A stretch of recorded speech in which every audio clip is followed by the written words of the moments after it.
Transcending into the realm of Harry Potter, Dean, having activated a system, finds himself presented with the opportunity to alter the fates of all.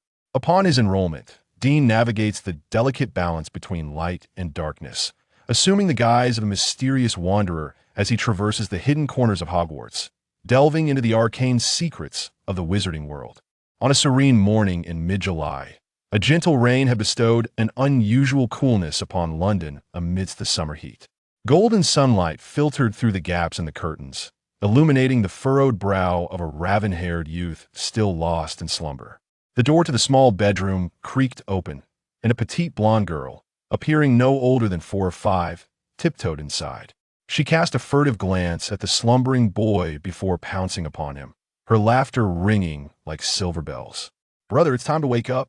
Remember, we promised to go to the amusement park today." The boy squinted at the antique silver alarm clock perched on his bedside table and, burying his face beneath the covers, murmured, "Nately, it's still early. Let me sleep a little longer." Undeterred, Nately yanked the covers away and exclaimed in a voice filled with indignation, "Dean, you lazybones. Don't forget, today is your birthday." With a resigned sigh, Dean reluctantly sat up, affectionately pinching Nately's cream-like cheek and feigning a stern expression. "Since you know today is my birthday, where's my birthday gift?" With a mischievous grin reminiscent of a doll, Nately produced an item from behind her back and, as if presenting a treasure, placed it into Dean's hands. "I've decided to give you my most cherished possession. Are you satisfied?" Dean stared in astonishment at the delicate music box in his hands. He had merely been jesting, unaware that Nately had prepared something special. If memory serves, this music box was a gift from a prominent figure to Nately, who had treasured it ever since. "Nately, are you certain?" Dean inquired, scrutinizing the hexagonal silver music box adorned with intricate, arcane engravings that exuded an air of mystery. Nately bit her lip, gazing longingly at the music box in Dean's grasp. After a moment, she whispered, "I am certain." "Huh, I was just teasing you. I appreciate your heartfelt gesture, but this music box is better off in your care." Dean smiled as he placed the music box back into Nately's hands. As he observed their hands as slightly weathered and hers pure and creamy intertwined, a pang of sorrow gripped Dean's heart. The subtle difference in their skin tones constantly reminded him of the invisible barrier that separated him from others. Nately, along with the other twins, Fiona and Daniel, were born to Dean's mother and stepfather. As for Dean's biological father, he was rarely mentioned. All he knew was that they had been callously abandoned shortly after his birth. Dean's stepfather treated him with kindness, often enough for others to overlook their slight differences in complexion. Yet, Dean could not deceive himself. The distinctive hue of his skin perpetually invoked a sense of alienation within this family. In general, children raised in such non-native families often experience some degree of psychological distortion during their development. However, Dean remains entirely untroubled by such concerns. On one hand, his stepfather treats him as his own, showing equal regard for all the children. On the other hand, Dean harbors a secret known only to himself as a time traveler. Before his journey across time, Dean was a martial artist from an ancient Eastern nation in the 21st century. During a long-haul flight to Great Britain, he fell into a slumber, and when he awakened, he found himself in the infant body of Dean. The wisdom gleaned from his 2 lifetimes quickly made Dean cognizant of his awkward position within this blended family. Driven by self-preservation and the education of his previous existence, he chose a seemingly prudent path of humility. After all, he had traversed to Great Britain during the late 1980s and early 1990s, and as a future Eastern individual, he possessed little knowledge of this era. "Dean, if you're awake, hurry down for breakfast," called his mother, Mrs. Thomas, from downstairs, rousing Dean from his reverie. "Coming," he replied absent-mindedly, rushing into the washroom. Today marks Dean's 11th birthday, and the breakfast spread is exceptionally lavish. By the time he arrives at the dining room, the others are already seated at the table, patiently awaiting the guest of honor to begin. Thank you. Dean feels a wave of gratitude wash over him. He is acutely aware of how long 9-year-olds Fiona and Daniel had saved their pocket money to prepare their gifts. Once Dean is seated, his stepfather Sean sets aside his newspaper and warmly addresses him. "Happy birthday, Dean." "Thanks." Dean's tone carries a hint of stiffness, as the two had recently encountered a minor disagreement regarding school selection. Mrs. Thomas exchanged a glance with her husband before placing a 50-pound note in front of Dean. Smiling as she said, "Dean, Sean and I have discussed it now that you are 11. There are certain matters you could decide for yourself. You may choose your own birthday gift. What do you think?" Mrs. Thomas's smile faltered slightly, and she anxiously glanced at her stoic husband before adding, "Dean, we can revisit this discussion later. Let's not forget, today is your birthday." Sean has taken a day off to take us to the amusement park. Seemingly oblivious to his mother's pleading tone, Dean fixed his gaze on the man seated at the head of the table and stubbornly pressed on. "Can I choose my own middle school?" "Dean, your stepfather is correct. He has pulled many strings to secure your admission to Eton," Mrs. Thomas interjected in support. "Eton is excellent, but I simply wish to choose my own path for the future," Dean insisted. As a time traveler, Dean possesses a modicum of talent, and excelling in academics is hardly a challenge for him. Thus, he is reluctant to confine his nature within the strict regulations of Eton. "How about this? On another day, I shall seize the opportunity to take you on a tour of Eton College. Perhaps, upon witnessing the environment there, you might reconsider your stance," Sean suggested, opting for a more conciliatory approach rather than instigating conflict with Dean on this significant day. Dean opened his mouth, intending to voice a response, but upon catching a glimpse of his mother's pleading expression, he felt a moment of internal conflict and ultimately chose to remain silent. The restaurant descended into an awkward silence. At that moment, Natalie pointed towards the window and exclaimed with excitement, "Oh my goodness, look! There's an owl carrying an envelope." Chapter 2. The system that arrived late. The snow-white owl perched on the windowsill surveyed the crowd with piercing eyes before gracefully soaring above Dean's head and dropping the letter it carried at his feet. The Thomas family was enveloped in astonishment, having never anticipated that a magical event such as an owl delivering mail could unfold before them. Dean felt as though he had been struck by lightning, a tempest brewing within the depths of his soul. An owl postman? He recalled a fantasy novel he had once read in his previous life, Harry Potter. Indeed, Dean Thomas.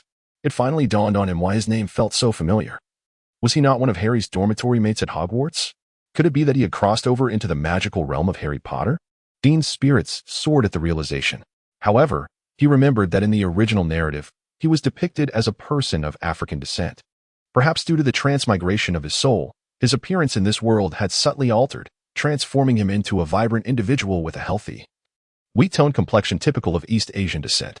This was one of the reasons he had remained oblivious to his crossing into the world of Harry Potter.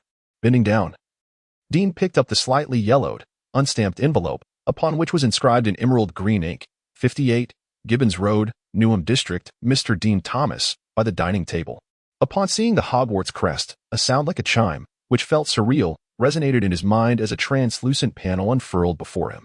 Dean was instantly moved to tears. The essential system for traversers had finally manifested. It may arrive late, but it would never be absent. Task: roam the magical world. The host has received an invitation from the most renowned magical academy in this world. Please choose whether to become a student at Hogwarts School of Witchcraft and Wizardry. Accepting will activate the magical talent system and grant entry into the magical realm. Declining will permanently shut down this system. Yes, no? Without hesitation, Dean chose yes. Anyone who had read Harry Potter would undoubtedly make the same correct choice, especially since Dean Thomas was an inseparable part of the Harry Potter universe. Congratulations, host. The magical talent system has been activated, granting 5 skill points. The system's pop-up message filled Dean with elation. He noted a plethora of dim magical skill options appearing on the screen before him. Was this not akin to the skill enhancement systems commonly found in games from his previous life? Simple. Dean was filled with ambition. Eagerly, he sought out the skill of flying, yearning to elevate this coveted ability to its maximum potential. Although he understood that this flying skill likely referred to the ability to ride a broomstick rather than to fly autonomously, he remained filled with hope. After all, what boy does not yearn for flight? However, when Dean attempted to allocate points to the flying skill, the system coldly informed him, flying skill not yet activated. Skill points cannot be used to enhance level. Dean felt a bit bewildered. How was this system so different from what he had imagined? How could he activate the skill? Please explore on your own, host. Dean, are you all right? The concerned voice of Mrs. Thomas echoed in his ears. She was bewildered by her son's erratic behavior, alternating between laughter and tears while clutching an enigmatic letter. Was he perhaps under some enchantment? I'm glad you're fine. After reassuringly placing her hand on Dean's forehead and finding it at a normal temperature, she breathed a sigh of relief. "Brother, what does the letter say?" 9-year-old Daniel, in the throes of youthful curiosity, gazed at the letter in Dean's hands, eager to snatch it away for a closer look. This is my private correspondence. I prefer to keep this secret to myself," Dean replied, tightly clutching the unopened envelope as he glanced at his parents. He had yet to devise a way to convey the news to them. Having read the original text, Dean was acutely aware that this was undoubtedly a letter of acceptance from Hogwarts School. Upon activating his magical aptitude, Dean had every intention of attending Hogwarts. Yet considering the recent minor dispute with his stepfather regarding school choices, he resolved to withhold this potentially joyous or ominous news until he could concoct a satisfactory explanation concerning Hogwarts and all matters magical. Cough, Daniel, stop bothering Dean. I believe he needs some time to think. Sean, filled with uncertainty, intervened to prevent Daniel from persistently pestering Dean. He kindly added, "I think we can spare an hour for you to gather your thoughts. After all, today is a momentous occasion for you." Dean cast a grateful glance at his stepfather. "Thank you. I will adjust as swiftly as I can." With that, he nodded to the others and, suppressing his inner excitement, made his way toward his room, desperately needing time to process everything. Yet, to his family, Dean appeared to be treading upon unfamiliar ground. Hogwarts School of Witchcraft and Wizardry Headmaster Albus Dumbledore, President of the International Confederation of Wizards, Chief of the Wizarding Association, First-Class Wizard of the Order of Merlin. Dear Mr. Thomas, we are pleased to inform you that you have been granted admission to Hogwarts School of Witchcraft and Wizardry. Enclosed is a list of required books and equipment. Sincerely, Minerva McGonagall, Deputy Headmistress. After reading the acceptance letter from Hogwarts 3 times, Dean finally assured himself that this was not a mere figment of his imagination. Unfortunately, the joy, though sudden, dissipated just as swiftly, for he realized he could not fathom how to explain this revelation to the Thomas family, let alone persuade his parents to allow him to attend Hogwarts. As an hour slipped away, Dean reluctantly retrieved a notepad and penned a brief note outlining his current predicament, hoping the school could assist him in resolving this quandary. The impatient calls of Mrs. Thomas echoed from downstairs, signaling that his younger siblings, eagerly anticipating their outing to the amusement park, could hardly contain their excitement. Just as Dean was engulfed in anxiety, a series of gentle taps on the window broke his concentration. He turned to discover the pristine white owl that had delivered his acceptance letter, its amber eyes gazing intently at him from outside. The owl gently pecked at Don's fingers before soaring out the window. Chapter 3. The Arrival of Snape the following day. Dean was not in high spirits, despite being the center of attention. He wore a facade of forced cheerfulness, while his younger siblings reveled in the amusement park. Just as Mrs. Thomas opened the front door, a letter, bearing the same envelope as the one from the morning, fluttered down at Dean's feet. It was evident that this letter had been delivered long before, and the family's outing had allowed him to evade it perfectly. Minerva McGonagall, the deputy headmistress of Hogwarts and head of Gryffindor House, was coming to pay a personal visit? Dean felt a sudden rush of astonishment. He cast a hurried glance at the clock on the bedside table, realizing it was already 5:59 p.m. Oh no, Dean thought to himself, rushing toward the door. He was determined not to let the unprepared Mr. and Mrs. Thomas face Professor McGonagall directly. While she was indeed a kind-hearted person, her reputation for strictness made Dean uncertain about her ability to interact comfortably with a Muggle couple. It turned out that Dean's apprehensions were unfounded. Just as he breathlessly reached the doorbell rang precisely at 6 p.m. Taking a few deep breaths, he attempted to appear calm, though it was clear his efforts were in vain.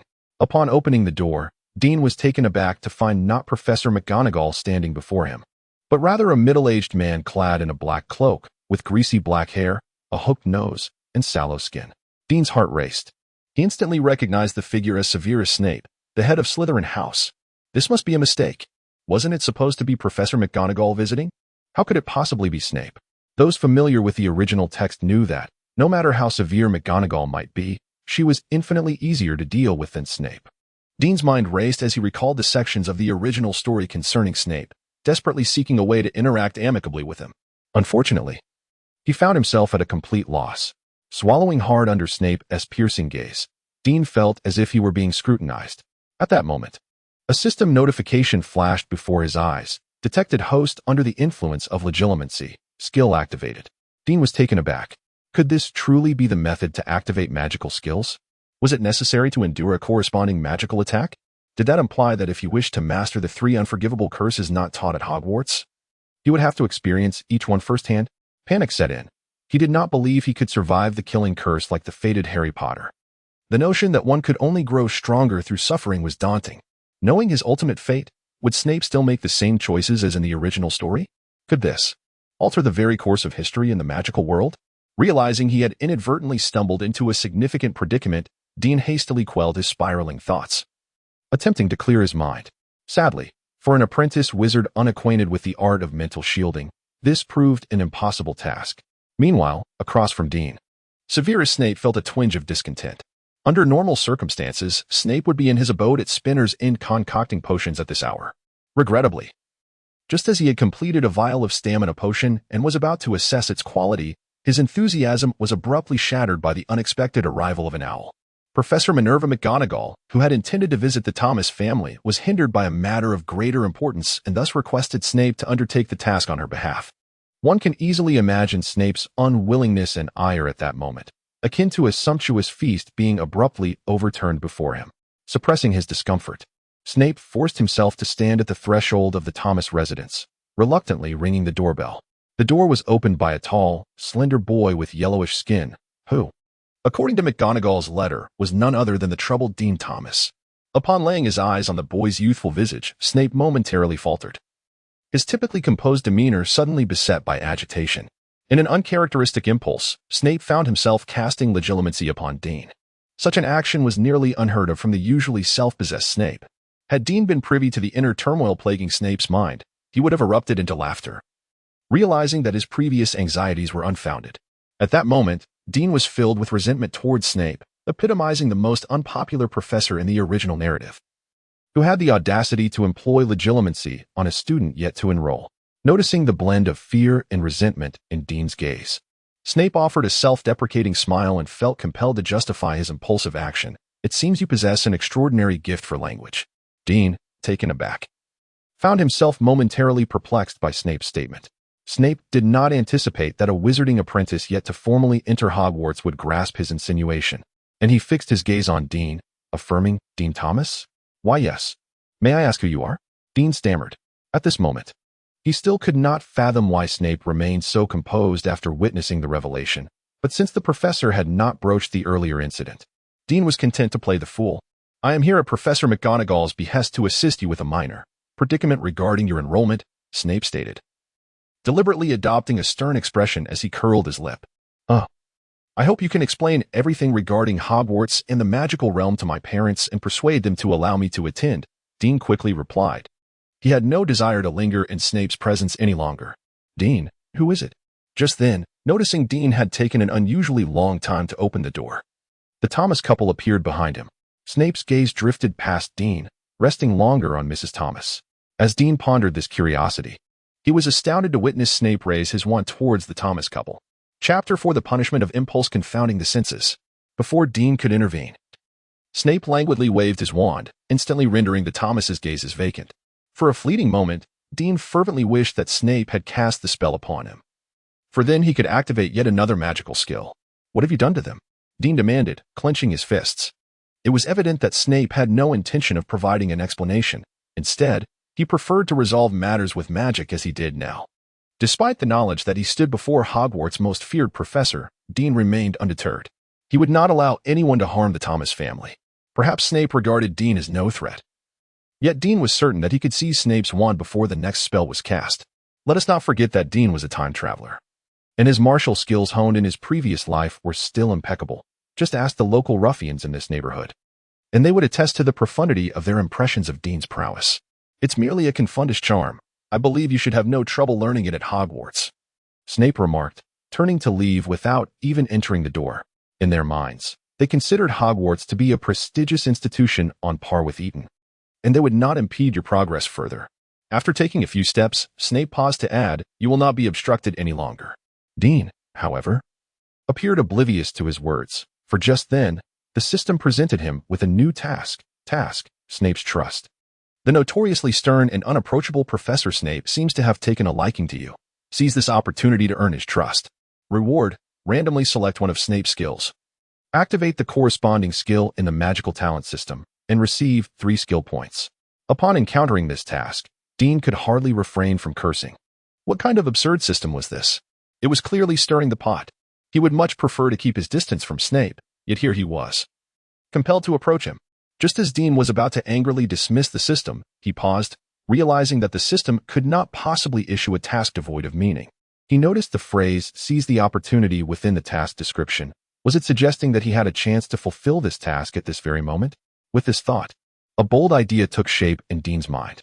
He swiftly navigated the system to locate the recently activated memory charm and spent 3 skill points to elevate it to level 3. He then called out to the departing Snape, "Professor Snape, thank you for your assistance. Is there anything I can do to express my gratitude?" Upon posing this question, Dean abruptly and rudely directed the memory charm at Snape.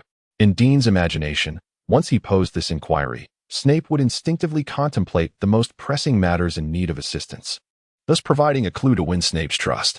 After all, the task had no time constraints, and Dean was loath to relinquish the opportunity to exploit Snape's goodwill so soon.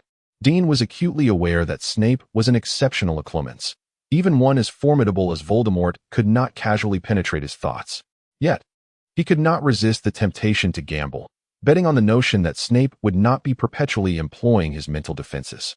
The ideal was bountiful, yet reality proved harsh. Dean's folly lay in overlooking a crucial detail. He wielded no wand. Empowered by the system, the novice in magic, Dean seemingly succeeded in casting legilimency upon Snape, but paid a grievous price. Upon releasing the spell, Dean felt as though his mind had been struck violently by a hammer, and his very essence seemed to be siphoned away. Clutching his head, he let out a pained cry before collapsing limply to the ground. Before surrendering to unconsciousness, he gleaned no clues to earn Snape's trust. Instead, in his haze, he beheld a terrifying green light and an indistinct figure collapsing before him. It was a disastrous miscalculation. This was Dean's final thought. "A natural legilimens?" Snape exclaimed, cursing under his breath at the sheer foolishness of it all. Did this imbecile dare to cast legilimency upon me without even possessing a wand? Fortuitously, he encountered me. Snape bent down and lifted Dean, retrieving from some hidden recess a large vial of azure potion, which he forcibly poured into Dean's mouth. Fortunately, it was merely a case of mental exhaustion. Thankfully, he had just prepared an energy potion, and thankfully, he had not stored it away but had carried it with him. At this moment, Snape felt immense relief.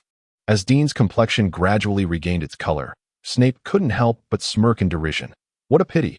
This little fellow must surely be a reckless Gryffindor. Dean found himself ensnared in a nightmarish dream, perpetually pursued by an inescapable green light, emitted by none other than Snape himself. Everything felt like a replay of his encounter with Snape during the legilimency attempt, yet he could not discern the visage of the individual struck by the killing curse. In the countless iterations of his nightmare, one time, he finally glimpsed the true face of the person, and a sharp pain pierced his heart. For that figure was none other than an adult version of himself. Gasping for breath, Dean awoke in a cold sweat, struggling for some time to extricate himself from the clutches of the nightmare. Thank goodness it was merely a dream, Dean continuously reassured himself.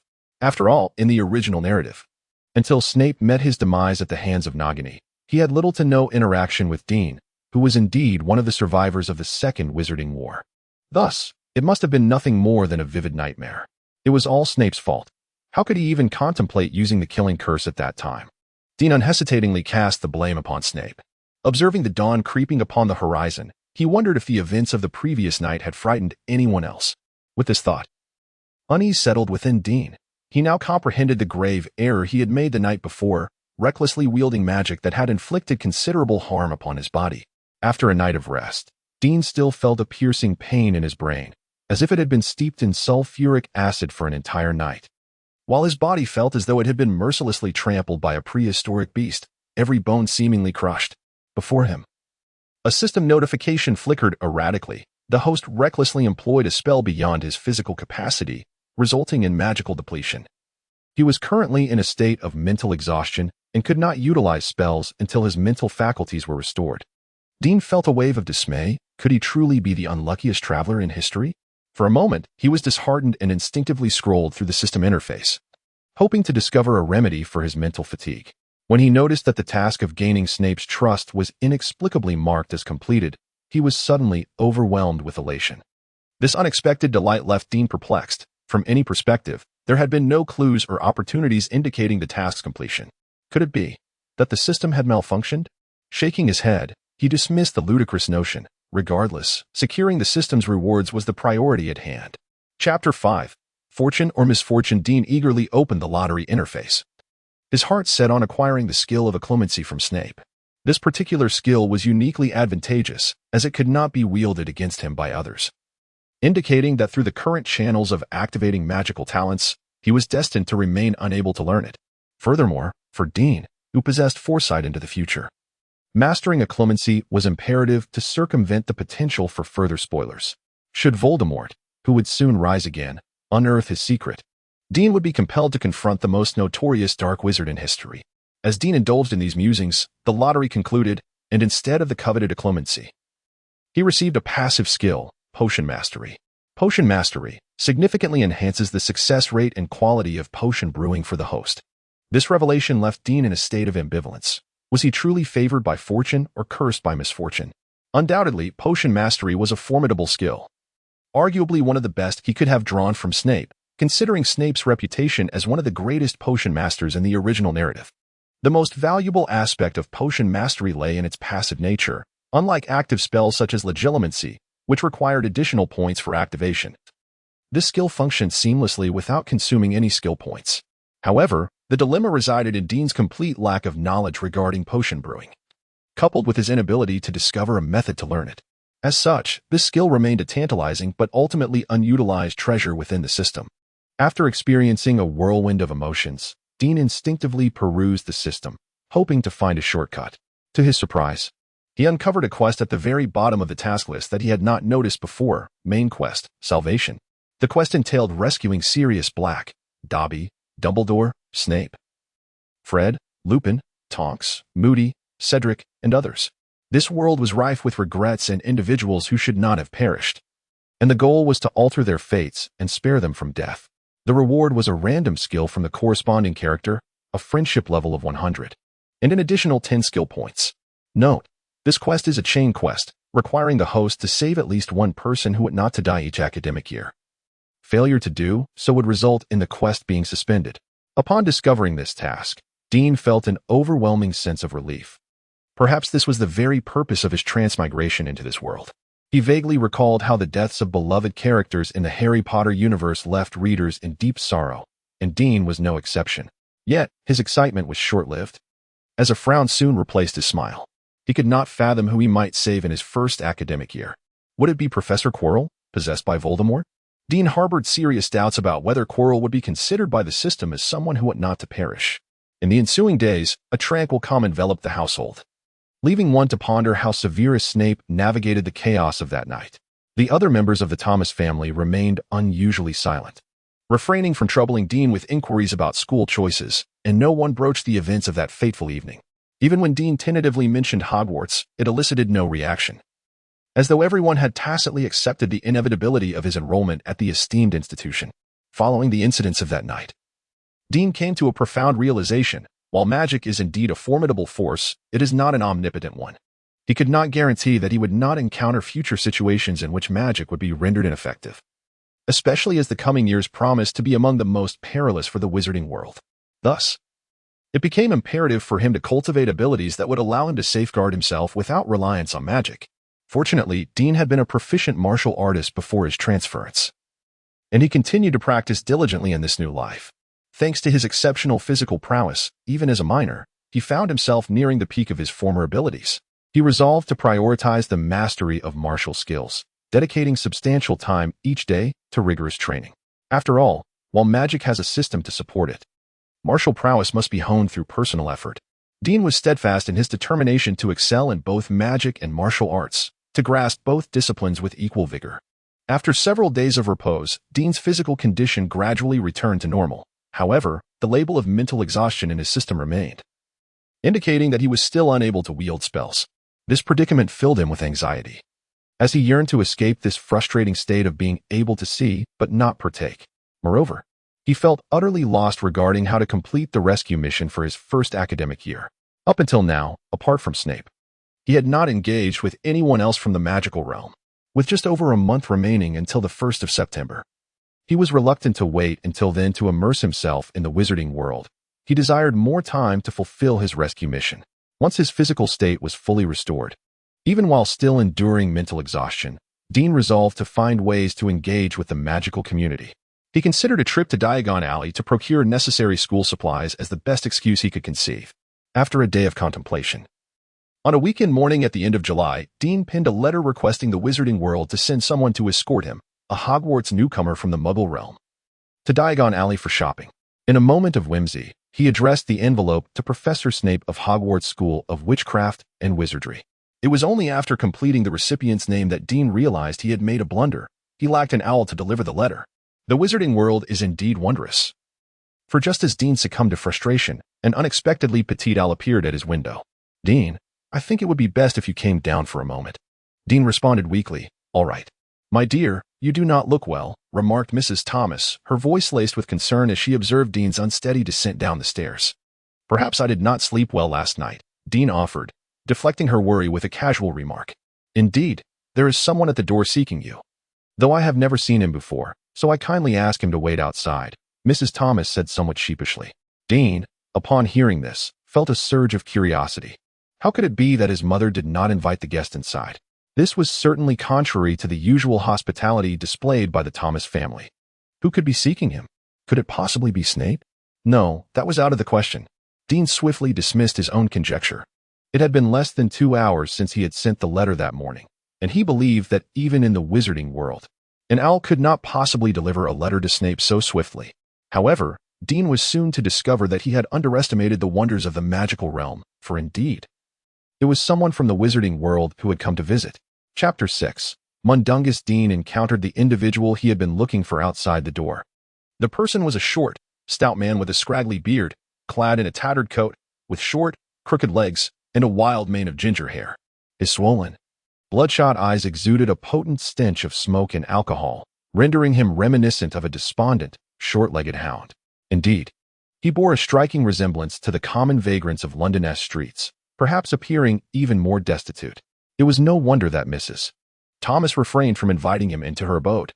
To be candid, Dean was quite taken aback that Mrs. Thomas opted not to alert the authorities immediately, allowing him to linger at the threshold instead. "Excuse me," Dean hesitantly inquired, vowing he had never laid eyes on this vagabond before. Upon spotting Dean, the man's murky eyes brightened noticeably. After rudely expectorating, he forced a grotesque smile. "Ah, you must be Dean Thomas, just as that fellow described." "That fellow? Who?" Dean's curiosity was piqued. "Ah, Snape," the vagabond stammered. "I fail to see any resemblance."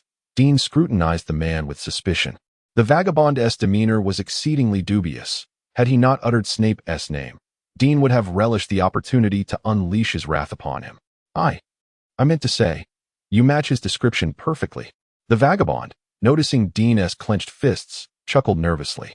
He was beginning to regret acquiescing to Snape's request to fetch Dean, and if it weren't for his fear of Snape, he would have preferred to vanish at that moment. "Is that so?" Dean gritted his teeth, striving to appear more menacing. "Of course, you must have missed it earlier." As Dean's hostility lingered, the vagabond hastily introduced himself. "I am Mundungus Fletcher. Snape must have mentioned my name to you." "No, he did not," Dean replied, his expression stern. He vaguely recalled that such a character existed in the original narrative, a member of the Order of the Phoenix, if memory served, though he seemed somewhat cowardly. However, being part of the Order at least suggested he possessed some degree of trustworthiness. Perhaps? Damn it, he must have forgotten. Mundungus muttered under his breath, immediately forcing another unsightly grin. "Well, if that's the case, I shall take my leave." "Wait, what did Professor Snape send you for?" Dean quickly interjected. Regardless, Mundungus was a denizen of the magical realm, and Dean was reluctant to relinquish the opportunity to extract some advantage from him. To trigger a quest, seeing Mundungus show no signs of departing, Dean hastily added, "I distinctly heard you cursing Professor Snape just now. I intend to mention it the next time I see him." Dean did not disguise the threat in his tone, recalling that Mundungus was not particularly commendable. If memory served him right, it was Mundungus' cowardice that had led to Mad-Eye Moody's unfortunate demise.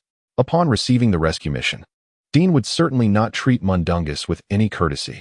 If all went as expected, he would become an obstacle to Dean's future endeavor to save Moody. Was he truly sent by Snape? Dean hesitated. This was decidedly not Snape's style, unless he had ulterior motives. just as doubt clouded Dean's mind. The morning's little owl appeared in his line of sight and dropped a letter onto his head. Seizing the letter, Dean discovered it was indeed from Snape. Mr. Thomas, I have instructed Mundungus to take you to Diagon Alley for your shopping. Severus Snape P.S. Mundungus has not deceived you. Astonished, Dean felt a flicker of anxiety. His memories of Mundungus were far from reliable. I personally would greatly appreciate your assistance, yet 2 issues require resolution. First, I lack the galleons necessary to purchase items in the wizarding world. Second, you must help manage my family, as I wish for them to remain oblivious to anything regarding the magical realm. With Voldemort poised to rise again, endangering the safety of most wizards, Dean yearned to ensure his family's security as much as possible. How could this be achieved? Keeping them distanced from the magical world seemed the safest option. Though Mundungus appeared quite untrustworthy, Dean had no alternative but to seek his help. The first dilemma had evidently been anticipated by Snape, who had already provided him with sufficient galleons. Mundungus winked mischievously at Dean. As for the second issue, Mundungus produced a tattered pipe and waved it toward the door. I believe your family will assume you have gone out to play and will not pay any attention to your whereabouts. Dean's eyes widened. He had not anticipated that Snape's trust in him would extend to such lengths, entrusting Mundungus to take him to Diagon Alley and even willing to cover the expenses. Furthermore, from Mundungus's confident tone, it seemed he, like Snape, had also used magic to alter the memories of the Thomas family. This led Dean's gaze to the pipe tightly clutched by Mundungus. It was likely his wand. Dean was not particularly surprised, as the original story had already depicted Hagrid concealing a wand within the handle of an umbrella. For someone like Mundungus, who frequently smuggled contraband, hiding a wand was indeed a prudent choice for self-protection. Hesitantly, Dean grasped Mundungus's oil-stained arm, pondering whether he intended to perform apparition. Did he not fear being seen in broad daylight? He soon found himself alongside Mundungus on an ordinary street, teeming with unsuspecting individuals who seemed oblivious to the sudden presence of 2 additional figures. Aha! We have arrived, Mundungus announced with a hint of pride, gesturing toward a rather grimy and narrow tavern, the renowned Leaky Cauldron. Dean had neither the time nor the inclination to admire the renowned landmarks within the original work, for he was captivated by a notification from the system. It detected that the host was experiencing familiar manifestation, and this ability had been activated. Sometimes surprises arrive with such abruptness. More importantly, familiar manifestation was also a passive skill, signifying that Dean need not expend precious skill points on it. Although the practical utility of familiar manifestation was rather limited, it did little to hinder the uplifting of Dean's spirits. Chapter 7. A chance encounter with the Weasley family. Welcome to Diagon Alley, Montague declared with a sense of pride. How deftly he moved. Dean cast a deep glance at Montague. Indeed, every wizard who could join the Order of the Phoenix was remarkable in their own right. It appeared that entering Diagon Alley required tapping the bricks on the wall with a wand, yet by the time Dean recalled this detail, the passage had already opened, and Montague had long since tucked away what seemed to be a wand disguised as a pipe, causing Dean to miss the opportunity to confirm that the pipe indeed belonged to Montague. However, this did not seem to be of great significance, did it? Dean gathered his scattered thoughts and earnestly surveyed the most bustling commercial street in the magical realm. He noticed a stack of cauldrons displayed outside a recently opened shop. Above the pots hung a sign, crafted from brass, boasting a range of models that were self-stirring and foldable. Patchett's Cauldron Shop? Dean mused, reading the ornate script on the sign. I believe a cauldron is required on the list. He rummaged through his trouser pocket, recalling that he had casually tucked the list away there. Indeed, you need a cauldron, made of pewter, standard size number 2. Montague quickly pulled Dean in another direction, stating, with all due respect, for a newcomer like you, there is no need to squander money on a new pot. Why not? Dean inquired, perplexed. So? He raised an eyebrow. A second-hand cauldron will suffice. Once your potion-making skills improve, you can always upgrade, Montague suggested with a patronizing smile. Well, of course, we must visit Flourish and Blots, but Montague's eyes flickered as he proposed, before that, it would be prudent to visit the second-hand robe shop, right over there. The second-hand robe shop? Dean raised an eyebrow, feeling a tinge of skepticism. Could it truly be as he suspected? If I recall correctly, your list also requires 3 sets of plain black work robes and a black pointed hat for daytime wear, along with a winter cloak adorned with a brand name and silver clasps. Montague spoke with utmost seriousness. I believe you can find those at Madame Malkin's robes for all occasions. Dean pointed in the opposite direction. Trust me, the items at Madame Malkin's are both expensive and impractical. Montague's words were swiftly interrupted by Dean's cold laughter. Huh, Mr. Montague. I suspect your suggestion is merely a ploy to save money, isn't it? Dean asked with a disapproving expression. You think too much of it. I am genuinely looking out for you, Montague replied earnestly. Is that so? Dean elongated his tone in query. Of course. Montague attempted to maintain a facade of calmness. If you insist, we can certainly visit Madame Malkin's to make our selection. Never mind, let's first check out the second-hand robe shop. Dean had intended to insist on going to Madame Malkin's, but upon catching sight of several individuals entering the second-hand robe shop, he immediately changed his mind. A wise choice. Trust me, Montague did not witness that scene, believing himself to be clever. Following a melodious chime of the doorbell, Dean trailed behind Montague as they entered the second-hand robe shop. From the depths of the store came a languid greeting. Welcome, feel free to browse. Goodness. Why are there so many customers here today? Montague muttered upon seeing several individuals crammed into the small shop. Montague Fletch? What brings you here? A wary voice from a middle-aged man inquired. Arthur Weasley? Montague's heart raced at the sound of this voice, cold sweat trickling down his brow. Had he known Arthur was here, he would never have ventured in. Indeed, Dean had just spotted the Weasley family entering the second-hand robe shop, their distinctive fiery red hair instantly revealing their identity. Ah, Ron Weasley was also starting his first year this year. He was a close friend of Harry Potter. Heralded as one of the fabled trio, Dean believed he could uncover some clues for his mission from him, thus he altered his course, temporarily refraining from exposing Montague and instead following along. Arthur Weasley was a slender, balding man clad in a green robe, nodding at Montague. It's been quite a while. Oh, Molly is here too. What a coincidence, Montague awkwardly greeted a short, plump woman nearby. Arthur has been quite busy lately. So I took the opportunity to bring Ron along to purchase some items. He will soon be off to Hogwarts. Molly Weasley explained, her round face slightly flushed with urgency. What a coincidence. I too am here with my child to shop, Montague ingratiatingly remarked. Is this your child? Arthur asked, scrutinizing Dean, who was trailing behind Montague, filled with skepticism. The age discrepancy alone was glaring, not to mention their markedly different skin tones, which was enough to reveal Montague's deceit. Ah. Of course, not. Montague winked at Arthur. I'm merely helping an old friend by bringing his child to procure some items. Arthur and Molly exchanged doubtful glances, each seeing surprise reflected in the other's eyes, then turned their inquiring gazes back to Montague. He subtly nodded in affirmation. Molly Weasley immediately called out to a boy around Dean's age standing behind her. Ron, come say hello. This lad may very well be your classmate. Pushed forward by his mother, Ron appeared tall and lanky, clumsy in demeanor, with a face freckled like a constellation, large hands and feet, and an elongated nose. Had Dean not been familiar with the original text, he might have found it difficult to discern the significance of Ron's character from his appearance alone. Hello, I'm Dean. Dean Thomas. Dean introduced himself, noticing Ron's shyness. Why, you're Dean. I'm Ron Weasley. Ron stammered, his ears turning red, seemingly embarrassed by the second-hand robe he was wearing. Ron, you are more familiar with this place than Dean, so please take him around while I have a word with Montague. After Mr. Weasley spoke, he solemnly gestured towards a secluded corner of the shop, indicating Montague. Chapter 8. Unexpected gains. No. Arthur, you cannot do this. Montague protested with evident agitation. Montague, I believe it is imperative to clarify certain matters, Mr. Weasley replied without flinching. But what about Dean? I promised Snape I would ensure his safety. Montague hastily invoked Snape's name, seemingly hoping it would sway Mr. Weasley.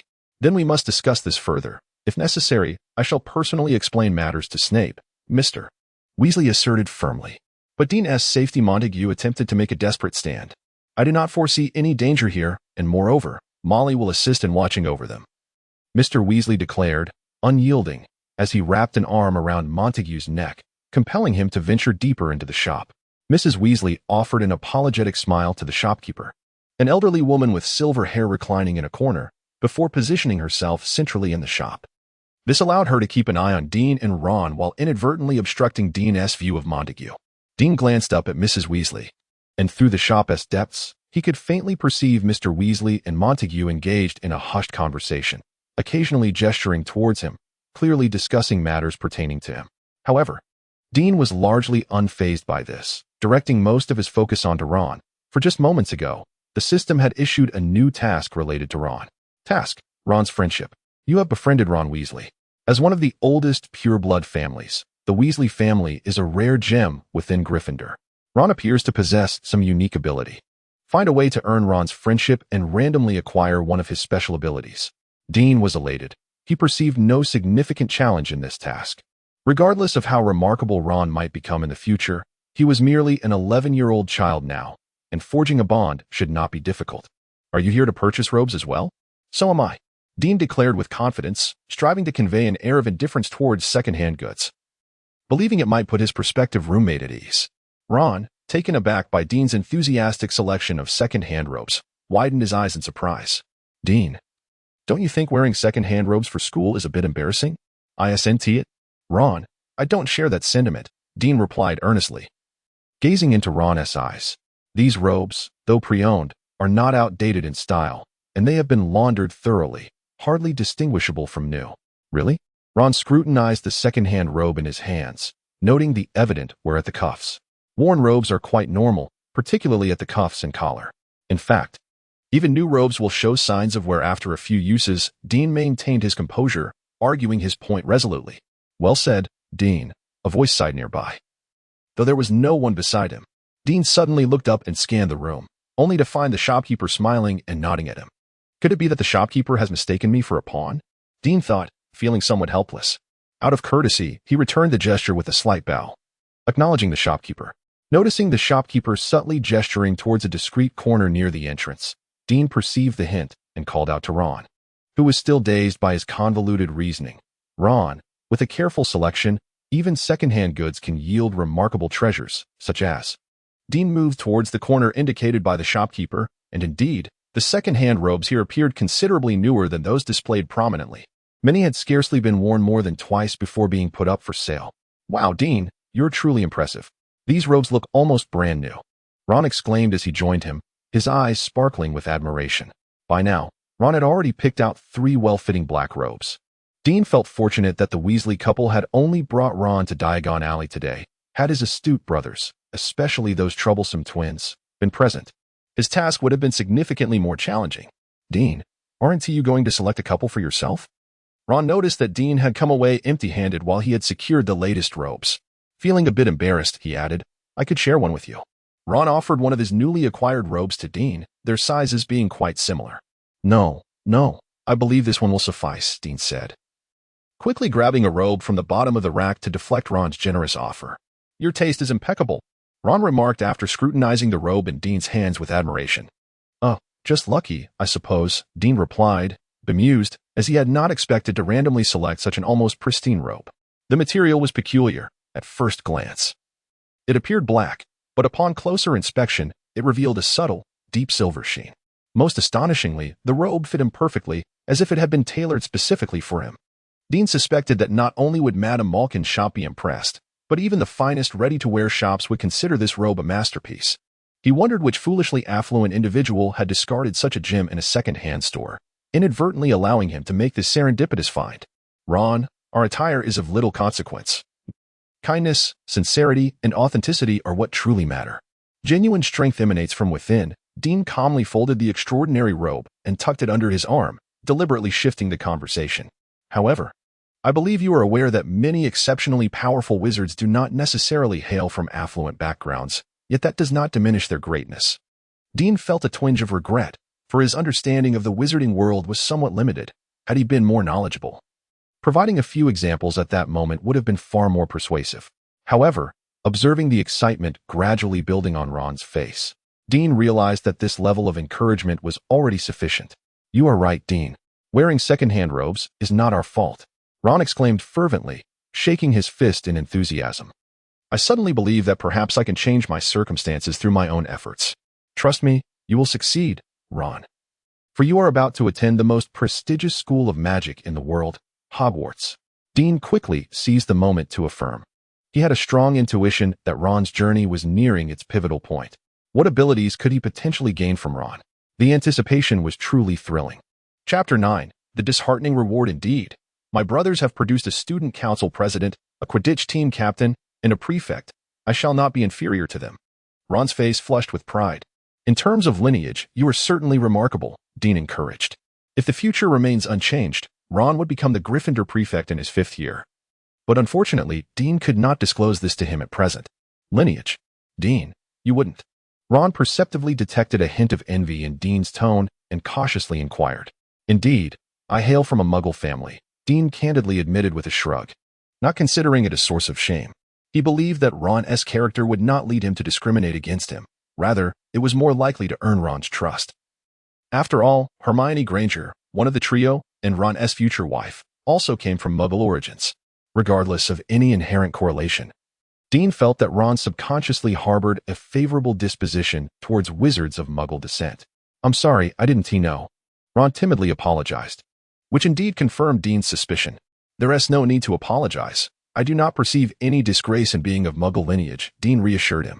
On the contrary, I consider it an advantage. At least during the sorting, I wouldn't be placed in Slytherin, which favors purebloods. You're right. I can't believe you also despise Slytherin. Ron exclaimed with excitement. I truly hope you get sorted into Gryffindor. I believe it would suit you perfectly. I think so too, Dean replied confidently. History would prove that he would not only be sorted into Gryffindor, but would also become Ron's and the savior Harry's roommate. By the way, what pet do you plan to bring to school? Ron asked. I intend to bring Scabbers. He is a plump gray rat and rather adorable, though unfortunately, I didn't bring him today. Thank goodness you didn't. Dean thought to himself. He knew that Scabbers was actually Peter Pettigrew's animagus form, but he was uncertain whether Wormtail would employ the Patronus charm. He certainly did not wish to expose himself to a Death Eater at such an early stage. Merely the thought of cohabiting with a Death Eater in the near future unsettled Dean, intensifying his desire to master the art of mental occlusion to maximize his safety. Dean never hesitated to assume the worst intentions of a Death Eater. Heaven knows whether Peter Pettigrew might use the Patronus charm against them. Dean? Ron noticed Dean seemed lost in thought and felt a twinge of anxiety, uncertain if something he had said had made his newly acquainted friend uncomfortable. Oh, it's nothing. Dean quickly replied. If possible, I would like to have an owl as a pet. I would love that too, but unfortunately, they are quite expensive. Ron said with a hint of envy. But you don't necessarily have to pay for it yourself, Dean said with a peculiar smile playing on his lips. He had already devised a plan to acquire an owl. Wow, is there really such a clever solution? Ron's eyes instantly brightened. Well, I am uncertain whether that method will succeed. If it does, you may use my owl, Dean said with a beaming smile. It's a promise, Ron replied enthusiastically. Dean felt an overwhelming sense of satisfaction. His pledge became the final impetus for fulfilling the task, and the system indicated that Ron's trust had been successfully established. After excitedly pumping his fists in the air countless times, Dean immediately opted for a lottery draw, only to have his expression fall dramatically upon discovering that he had drawn a passive ability called Master of Wizard's Chess. It is difficult to articulate Dean's current emotions. Akin to a seasoned gourmand at a Michelin 3-star restaurant who, anticipating a lavish feast, is only served a complimentary dessert. Dean, what's wrong? You look rather pale. Ron inquired with concern. I suddenly feel a bit dizzy. Perhaps it's just too stuffy in here, Dean offered a clumsy excuse. Feeling an overwhelming urge to shake Ron vigorously by the collar, as it was the only way to quell the disappointment boiling within him. Why don't we take a stroll outside? A feeble voice suddenly called from behind Dean. Mr. Montague? Have you finished your conversation with Mr. Weasley? Dean exclaimed, as if encountering a savior. Had Mr. Montague delayed any longer, Dean could hardly guarantee that he would refrain from making an excessive display toward Ron, jeopardizing the fragile friendship they had just begun to forge. At that moment, Mr. Weasley waved at Ron. Ron, we must be off. I believe you will have plenty of opportunities to spend time with Dean in the future. Meanwhile, Mrs. Weasley counted out several silver sickles to place on the counter, settling the bill for the second-hand robe Ron had selected. Dean, see you at school. I will definitely show you my speckled one, Ron said apologetically, flashing a smile at Dean before hastening to catch up with the Weasley couple. Honestly, I am not looking forward to it, Dean muttered under his breath, suddenly sensing an odd tension in the air. Mr. Montague, what did you discuss? It didn't seem particularly pleasant. Mr. Montague felt that Dean was a harbinger of misfortune. Not only had he been coerced into this encounter by Snape, but he had also just received a warning from Arthur. Montague, I never held any expectations for your judgment, the proprietor of the second-hand robe shop remarked, having appeared beside them with a frosty demeanor. I apologize. That was my intention. Montague appeared inexplicably intimidated by the seemingly benevolent old lady in Dean's eyes. The shopkeeper's cold smirk indicated that she found not a single word of Montague's credible. Madam Shopkeeper, I would like to purchase this robe, Dean interjected, sensing the awkwardness escalating. As he held up the robe in his hands, He suspected that if he did not interject soon, the shopkeeper might very well evict Montague alongside him, thus preventing him from acquiring this extraordinary robe that was clearly a hidden gem. Ron would certainly not abandon such a fortuitous opportunity. Of course. What a polite child you are. 5 galleons, the shopkeeper replied with a smile. Unaware of the situation, Dean immediately cast a pleading glance at Montangus, signaling for him to pay. What did you say? A tattered second-hand robe is priced at 5 gallons? Why don't you just steal it? Montangus exclaimed, clearly pained. Tattered? Dare you utter that again? The shopkeeper's voice dripped with menace. Montangus found himself momentarily speechless, his gaze shifting nervously to the robe Dean held, seeking to bolster his flimsy argument. Yet, the instant Montangus beheld the robe, his pupils constricted, and his mouth fell agape in astonishment, nearly forgetting to breathe. Chapter 10, The Praco's Robe, Part 1. Good heavens! Am I not mistaken? Is this truly a Praco's robe? Montangus exclaimed, rubbing his eyes in disbelief. A Praco's robe? Dean inquired, perplexed. He trusted Montangus, the most renowned black market merchant in the original narrative, to possess an unerring eye. Overwhelmed with excitement, Montangus hastily produced 5 gleaming galleons, slamming them onto the counter. Here are 5 galleons. This robe is mine. As he spoke, Montangus reached out to snatch the robe from Dean. However, Dean deftly sidestepped, evading Montangus's predatory grasp. Observing Montangus nearly topple into a heap of second-hand robes, Dean couldn't help but tease, "Thank you for your generosity, Mr. Montangus. If I'm not mistaken, this robe rightfully belongs to me." "No, I paid the money, thus the robe is mine," Montangus retorted, brandishing his pipe as a means of intimidation. An irrepressible urge surged within Dean to provoke Montangus further, pondering that he might glean a few spells from him. However, the moment Montangus brandished the pipe, the temperature in the shop plummeted as if the very air had solidified, rendering Montangus motionless. "Montangus, this Praco's robe belongs to Dean Thomas," the shopkeeper intoned with a piercing gaze. "But I paid for it," Montangus insisted, swallowing hard. "You paid on my behalf. Professor Snape stated that all my purchases today would be covered by him, with the galleons merely entrusted to you," Dean interjected, emphasizing his point. Fearing that without clarification regarding the galleons, Montangus might seize this extraordinary robe under false pretenses, Dean felt the urgency to clarify. "How can you prove that?" Montangus cunningly countered, confident that Dean possessed no evidence, for he had only mentioned it in passing. Dean smirked, retrieving a piece of parchment and displaying a few lines of text to both Montangus and the shopkeeper. "Furthermore, considering your unique situation, it is likely you lack currency from the magical realm. Thus, I can temporarily lend you the funds necessary for your purchases. The exact amount can be discussed with Montangus." "Snape, this is impossible. How could you possibly have proof from Snape?" Montangus shouted in disbelief. "Do you remember the letter Professor Snape sent when we first met?" Dean replied with a confident smile. Fortunately, he had been prudent enough not to reveal the lines written on the back of the letter to Montangus. Otherwise, Montangus would have undoubtedly found a way to destroy the evidence before attempting to claim the robe. "Montangus, the facts are abundantly clear. The Praco's robe, even if not belonging to the one who discovered it, rightfully belongs to Snape," the shopkeeper stated coldly. "No, I refuse to accept this. That is a Praco's robe. I cannot bear to see it slip away from me."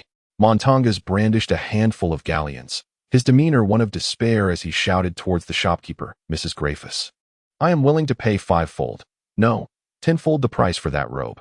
Dream on." Mrs. Grafus replied resolutely, "Montangus, I advise you to abandon your pursuit of the Praco's robe. You should know that the Praco's robe chooses its own master, unless the master relinquishes it willingly. It cannot be taken by another." Why do you choose to sell the Praco's robe to Dean?" Montangus cried out in desperation. "Because it has chosen him." After Mrs. Grafus uttered these words, she waved her hand impatiently, and Dean noticed Montangus had vanished from his side. Montangus, in a frenzy, pounded relentlessly on the firmly shut door. Yet no sound penetrated into the shop. Dean could not help but regard the previously obscure Mrs. Grafus with newfound respect. This silver-haired woman possessed formidable power. At last, "It is quiet," Mrs. Grafus sighed with relief, smiling at Dean. Having never appeared in the original text, Mrs. Grafus's sudden presence deprived Dean of his prophetic advantage. And facing a witch of immeasurable strength while grappling with his own uncertainties was somewhat disconcerting. "Do not be anxious. Let me think. Perhaps a chilled butterbeer will help you relax." With a wave of her hand, a frosty mug of butterbeer appeared beside Dean. "Thank you." Dean had long admired this popular beverage from the magical world. After a light sip, he found the taste quite agreeable. whether it was merely psychological. After drinking the chilled butterbeer, Dean's previous apprehension indeed dissipated. No need for thanks. If you have any questions, you may begin asking now. Allowing Montangas to continue his uproar outside is quite detrimental to my business, Mrs. Greyfus subtly reminded him. I apologize. Dean realized he should not waste Mrs. Greyfus's time. He quickly inquired, Mrs. Greyfus, what exactly is the Procos robe? Why is Montangas so eager to obtain it? The Procos robe is made with the hair of an invisibility beast. If you have read Fantastic Beasts and Where to Find Them, you might guess its wondrous applications, Mrs. Greyfus smiled. I have yet to read that classic, Dean admitted with a hint of disappointment. Perhaps you are unaware, but I hail from a Muggle family and recently received my acceptance letter from Hogwarts. A Muggle family? Are you certain? Mrs. Greyfus scrutinized Dean closely, unable to hide her amusement. Since you believe so, I suggest you procure a copy of Fantastic Beasts and Where to Find Them. After reading it attentively, you will discover many unexpected insights. I happen to be going to Leaky Cauldron shortly. Dean readily accepted Mrs. Greyfus's advice. Very wise, Mrs. Greyfus softly praised. You mentioned that the Procos robe chose me? Dean inquired with a hint of apprehension, as he had merely drawn it at random moments ago. Indeed. After perusing the description of the invisible beast in Fantastic Beasts and Where to Find Them, one would understand that it is a gentle creature that prefers tranquility. When threatened, it becomes imperceptible to its foes, and thus, its fur can be woven into an invisibility cloak. Dean exclaimed, his gaze towards the Procos robe transforming entirely. He had never anticipated acquiring an invisibility cloak for a mere 5 galleons, although it could not be compared to the one possessed by Harry Potter. One of the Deathly Hallows, he felt he had struck gold. Moreover, why do we not simply refer to it as an invisibility cloak? Why then? Is it named the Procos robe? Mrs. Greyfus gently prompted, urging them to ponder, why would we engage in such redundancy? Chapter 11. The Procos robe, Part 2. From your words, it seems that the Procos robe possesses effects beyond mere invisibility, Dean mused thoughtfully. The original text made no mention of this, leaving him devoid of knowledge on the subject, and he could only speculate based on the existing clues. Perhaps there are hints in Fantastic Beasts and Where to Find Them, but regrettably, I have not read it. Dean lamented, tugging at his hair in frustration. He had to shift his approach and asked, Madame Greyfus, could you enlighten me on what materials, aside from the hair of the invisibility beast, are woven into the Procos robe? Suddenly, an idea struck him. He recalled that in the original work, a centaur had replaced the somewhat eccentric Professor Sybil Trelawney as the divination professor at Hogwarts. Could it be? I can tell you that the rare surname Procos belongs to a centaur, and this centaur lineage has produced many remarkable seers, Madame Greyfus hinted. Thus, does that imply that the wearer of the Procos robe possesses prophetic abilities? Dean exclaimed, breathless with excitement. In theory, yes, but first, the individual must possess the innate talent for prophecy, Madame Greyfus replied, a pleased smile gracing her lips as Dean quickly deduced the truth. Do you think I possess such prophetic talent? Dean inquired, anxiety creeping into his voice. I previously mentioned that the Procos robe chose you. Therefore, what do you think? Madame Greyfus responded with a knowing smile. Is that truly the case? Dean asked, elated yet curious as to why the system had provided no indication. The Procos robe was crafted long ago by a great centaur seer named Flinson Procos, Madame Greyfus recounted. Legend has it that one day he envisioned weaving a robe using his own mane alongside a peculiar type of hair. He interpreted this as a divine sign and spent many years researching until he discovered the source of the other hair, leading to the creation of the world's first Procos robe. Madame Greyfus, why the hair of the invisibility beast? Dean inquired with curiosity. Because the invisibility beast possesses a unique instinct that allows it to foresee events occurring mere seconds in advance.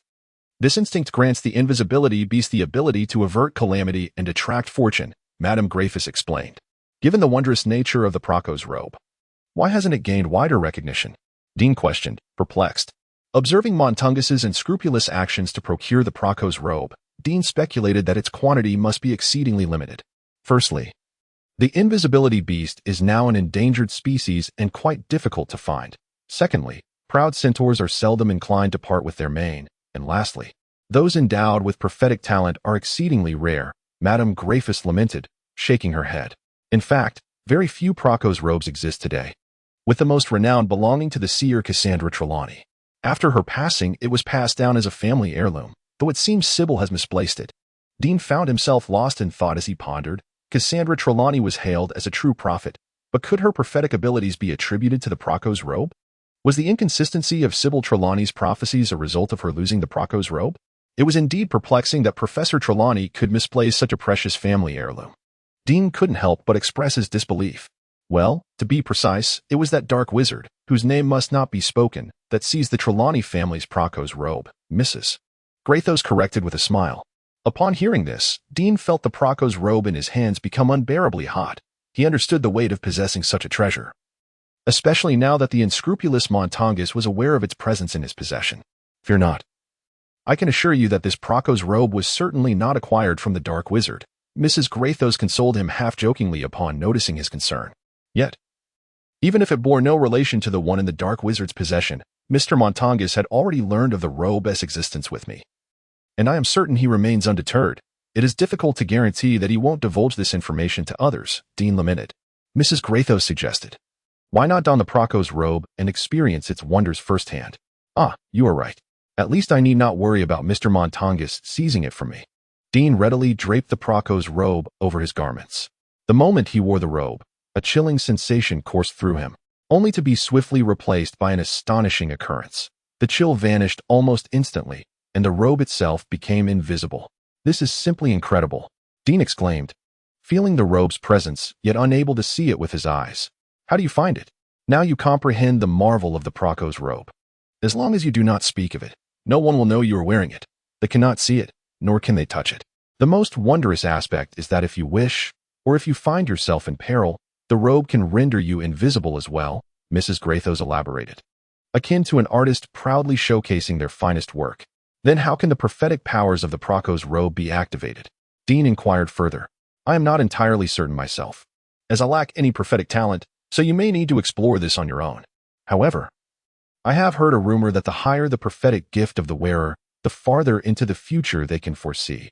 If your prophetic abilities are rather average, you might only be able to predict events occurring just a second or two ahead, Mrs. Grathos said, winking mysteriously. And what is the rumored limit of foresight into the farthest future? Dean asked with curiosity. There are no definitive records of this, but Cassandra Trelawney once accurately foretold an event that would occur a century later. Oh, how enviable such a talent is. Dean spoke those words. Yet his mind was preoccupied with another matter. The existence of the Praco's robe seemed to provide him with a splendid justification for foreseeing the events that were destined to unfold in this world. If Snape were to inquire about the matter of spoilers next time, he could easily deflect with this explanation.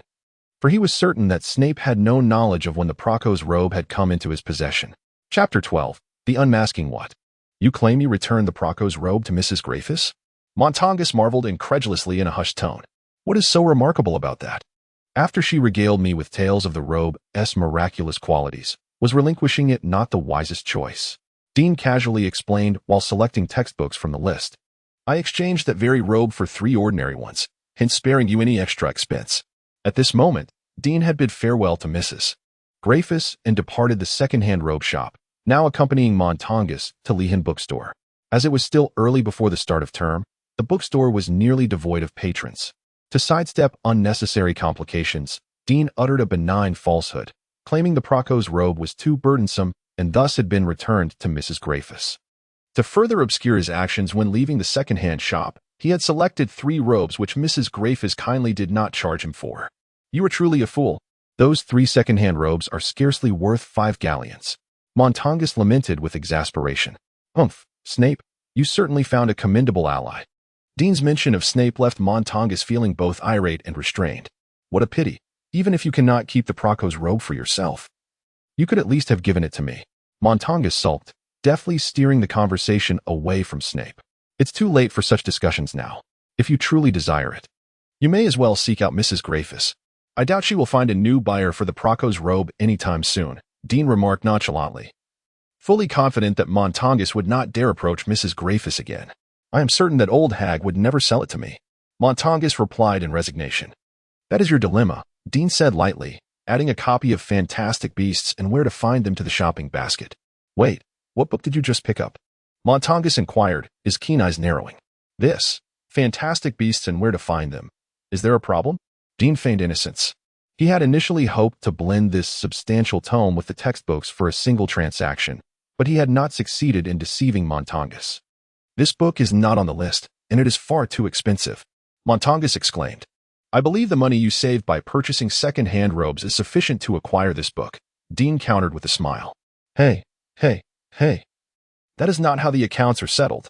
Montangus shook his head vigorously. "And how do you intend to calculate it?" Dean squinted. Sensing Montangus's peculiar behavior raised a flag of caution. "For instance, I have already prepared a set of textbooks for you. We can pick them up shortly," Montangus declared, abruptly seizing the shopping basket from Dean and tossing it to the ground, pulling him towards the exit of Lehan bookstore. "I presume the textbooks you prepared are also second-hand?" Dean scoffed, allowing Montangus to drag him out of the bookstore, feeling an urgent need to converse with him in a more secluded area. Whether they are second-hand or not is irrelevant. As long as they are usable, that is all that matters.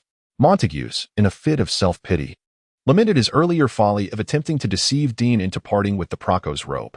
He had feigned generosity by bringing Dean to the Leaky Cauldron for new books, only for his delusion to be ruthlessly shattered by Dean, revealing his true miserly nature. "Mr. Montagues, I presume you've prepared dragon-hide gloves, potions, telescopes, and brass scales through your own connections?" Dean casually prodded. Montagues had brought Dean to Diagon Alley merely to placate Snape. After being warned by Arthur Weasley and Mrs. Granger, Montagues' mood had soured considerably. Now, faced with the harmless Dean, he could not muster even the barest pretense of insincerity. "What about the wand? Surely, it's not a second-hand one as well." Dean expressed his growing indignation, recalling vividly how Ron suffered greatly from using a second-hand wand. "I assure you, it is a fine specimen, crafted from blackthorn wood with a dragon heartstring core. Its power is formidable," Montagues boasted, albeit unconvincingly. "If it is indeed second-hand, who was its previous owner? Why would they part with such a powerful wand?" Dean remained skeptical of Montagues' claims. Montague stammered, beads of sweat forming on his brow, his demeanor becoming increasingly suspect. At that moment, a system notification flashed before Dean's eyes, announcing a new task: teach the greedy fool a lesson. The reward was the chance to randomly acquire one of Montagues' skills, activating the corresponding magical talent system, along with 2 skill points. Upon seeing this task, Dean's anger dissipated entirely. Not only would he make Montagues relinquish the stolen galleons, but he would also extract a hefty price. Adopting a more relaxed tone, Dean remarked, "Regardless, let us first ascertain whether that wand suits me, shall we? Of course. Rest assured, though they may be second-hand, they are undoubtedly high quality." Montagues, sensing that Dean appeared to buy his spiel, wiped a bead of sweat from his brow. He was not afraid of Dean, but the thought of Snape discovering this charade was far more troubling. "Then what are we waiting for? Let us hasten to acquire those items. Perhaps we will have time to explore the magical joke shop." "I happened to spot one around the corner," Dean feigned enthusiasm. "Snape, didn't he provide me with any funds for joke merchandise?" Montagues muttered under his breath. Dean pretended not to hear and cheerfully trotted toward the direction of the whimsical magical joke shop. "Dean, you're headed the wrong way. We should proceed down this less traveled alley." Montagues indicated a narrow, seemingly deserted path. Dean's heart smirked at the prospect of a secluded spot. "Where are we?" he inquired innocently, following Montagues into the alley. Noticing the lack of passers-by, he paused and feigned naivety. "Does this place also belong to Diagon Alley? Why have I not seen any magical shops?" This place undoubtedly forms part of Diagon Alley. As for the magical shops, after turning 2 more corners, one can spot Mundungus introducing himself, only to realize that Dean has not kept pace. Upon grasping Dean's arm, Mundungus is astonished to find that he cannot budge this mere 11-year-old child. How could this be possible? Chapter 13. Extortion. "Mr. Montague, I have a question," Dean said, a sly smile gracing his lips as he seized Montague's right hand. "Ouch, that hurts," Montague exclaimed, feeling as though his hand were caught in a vice. Dean swiftly pulled Montague into his embrace, tightening his grip around Montague's neck, delivering a sharp elbow to his side. "Mr. Montague, were you perhaps sent by Professor Snape to present me with some second-hand goods?" Dean queried coldly. "Ugh, of course not. Let go. I can hardly breathe." Montague gasped, drenched in cold sweat after Dean's elbow struck him, compounded by the constriction around his throat. He awkwardly realized that without the use of magic, he stood no chance against Dean. The only way to escape this predicament was. Montague's left hand stealthily crept toward his pocket. "Are you looking for this?" Dean taunted, waving Montague's pipe before him. in that instant of constriction. He had already managed to snatch the pipe away. When did you get that? Montague gasped in horror, recognizing that his escape route had been utterly severed. Just now. I found your pipe rather intriguing. It appears to be made of maple, does it not? Dean mused casually. Quick, give it back. Haven't your elders taught you? Children should not smoke. Montague protested, watching as Dean nearly dropped the pipe several times, causing his heart to race in trepidation. Very well. I confess I intended to use some second-hand goods to placate you, planning to pocket the galleons Professor Snape entrusted to me, Montague admitted, his face contorted in pain. I am quite curious about the audacity you possess. Do you not fear Professor Snape's wrath? Dean inquired, intrigued. Upon seeing Montague's defeated expression, Dean suddenly realized that Montague had never taken him seriously, believing he could easily deceive him. Montague had never anticipated Dean's perceptiveness, nor that he would find himself outmatched without a wand. I concede. I beg you, do not inform Snape about this. Montague pleaded pitifully. What benefit would I derive from your promise? Dean asked languidly, feeling secure in his advantageous position, showing no urgency whatsoever. Brand new. I assure you I will procure all the items on your list, and additionally, I will gift you a pet. An owl, a toad, a cat. Choose whichever you desire. Montague declared, his face contorted in anguish. I recall that pets are also on the list, Dean promptly retorted, pointing out Montague's attempt at subterfuge. That is not a necessity. Snape did not provide me with galleons for a pet. You may verify this with him. Montague cried out, tears streaming down his face, realizing he had suffered a significant loss.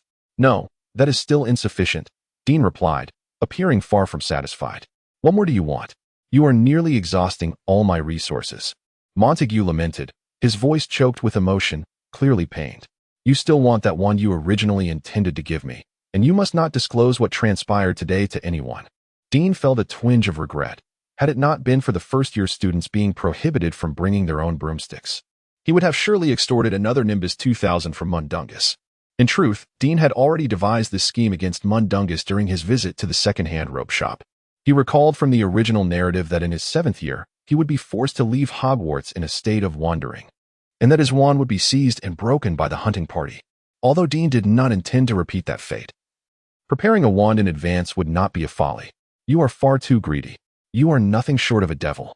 Mundungus accused, nearly in tears. Suit yourself. If you refuse my request, I shall inform Professor Snape and let him discuss this matter with you personally. Dean stood his ground unwaveringly. Deal. Mundungus swiftly acquiesced. To him, Dean was a veritable little fiend. If they continued to stalemate, he feared he might end up losing even his undergarments. Very well, now you must fulfill your promise. Observing the system's notification of task completion, Dean released his grip on Mundungus with satisfaction. My pipe. Mundungus pleaded pitifully. Just to be safe. Once I arrive at Hogwarts, I shall send an owl with it to you. Dean unceremoniously stuffed the pipe into his pocket. Oh, no. Mundungus let out a desperate wail akin to that of a wild beast, unable to fathom how he would endure the upcoming month without a wand. He swore never to engage with Dean again for the rest of his life. The subsequent events unfolded with far more ease, after Mundungus completely conceded. He took Dean to procure all the items on their list. Of course, at the Leaky Cauldron. They not only purchased brand new textbooks but also acquired a hardcover edition of Fantastic Beasts and Where to Find Them. Aside from the additional extorted items, they were still missing the most crucial item, a wand that truly belonged to Dean. All right, you may enter and select your wand. Once you have made your choice, simply inform me of the price. After leading Dean to the entrance of Ollivander's wand shop, Mundungus, clutching his meager purse, spoke lethargically. Are you not coming in with me? Dean asked suspiciously, wondering if Mundungus, unwilling to accept defeat, intended to resort to some trickery. Forget it. Mundungus cast a fearful glance at the open door of the wand shop. I suspect Ollivander would strangle me upon seeing me. Suppress your insatiable curiosity. If you are unwilling to purchase a new wand, then use the second-hand wand I have prepared for you. Mundungus retorted brusquely, nearly driven to madness by Dean's insistence. Dean did not wish to offend Mundungus entirely. With a shrug, he ventured alone into the somewhat eerie wand shop. Good afternoon. A gentle voice above startled Dean. Why you hello? Dean looked up to see a small, elderly man with silvery eyes standing atop the staircase beside the shelves. It was none other than Ollivander, the proprietor of the wand shop. Ollivander descended the staircase and approached Dean, sniffing the air inquisitively. Did Montague bring you here? I can send his presence upon you. Dean. Perplexed, raised his sleeve to his nose, detecting no unusual fragrance. "I'm sorry, I am unaware of what Mr. Montague has done wrong," Dean replied timidly. He certainly did not wish to be entangled in Montague's troubles. If he were to fail in acquiring a suitable wand, to whom could he turn for solace?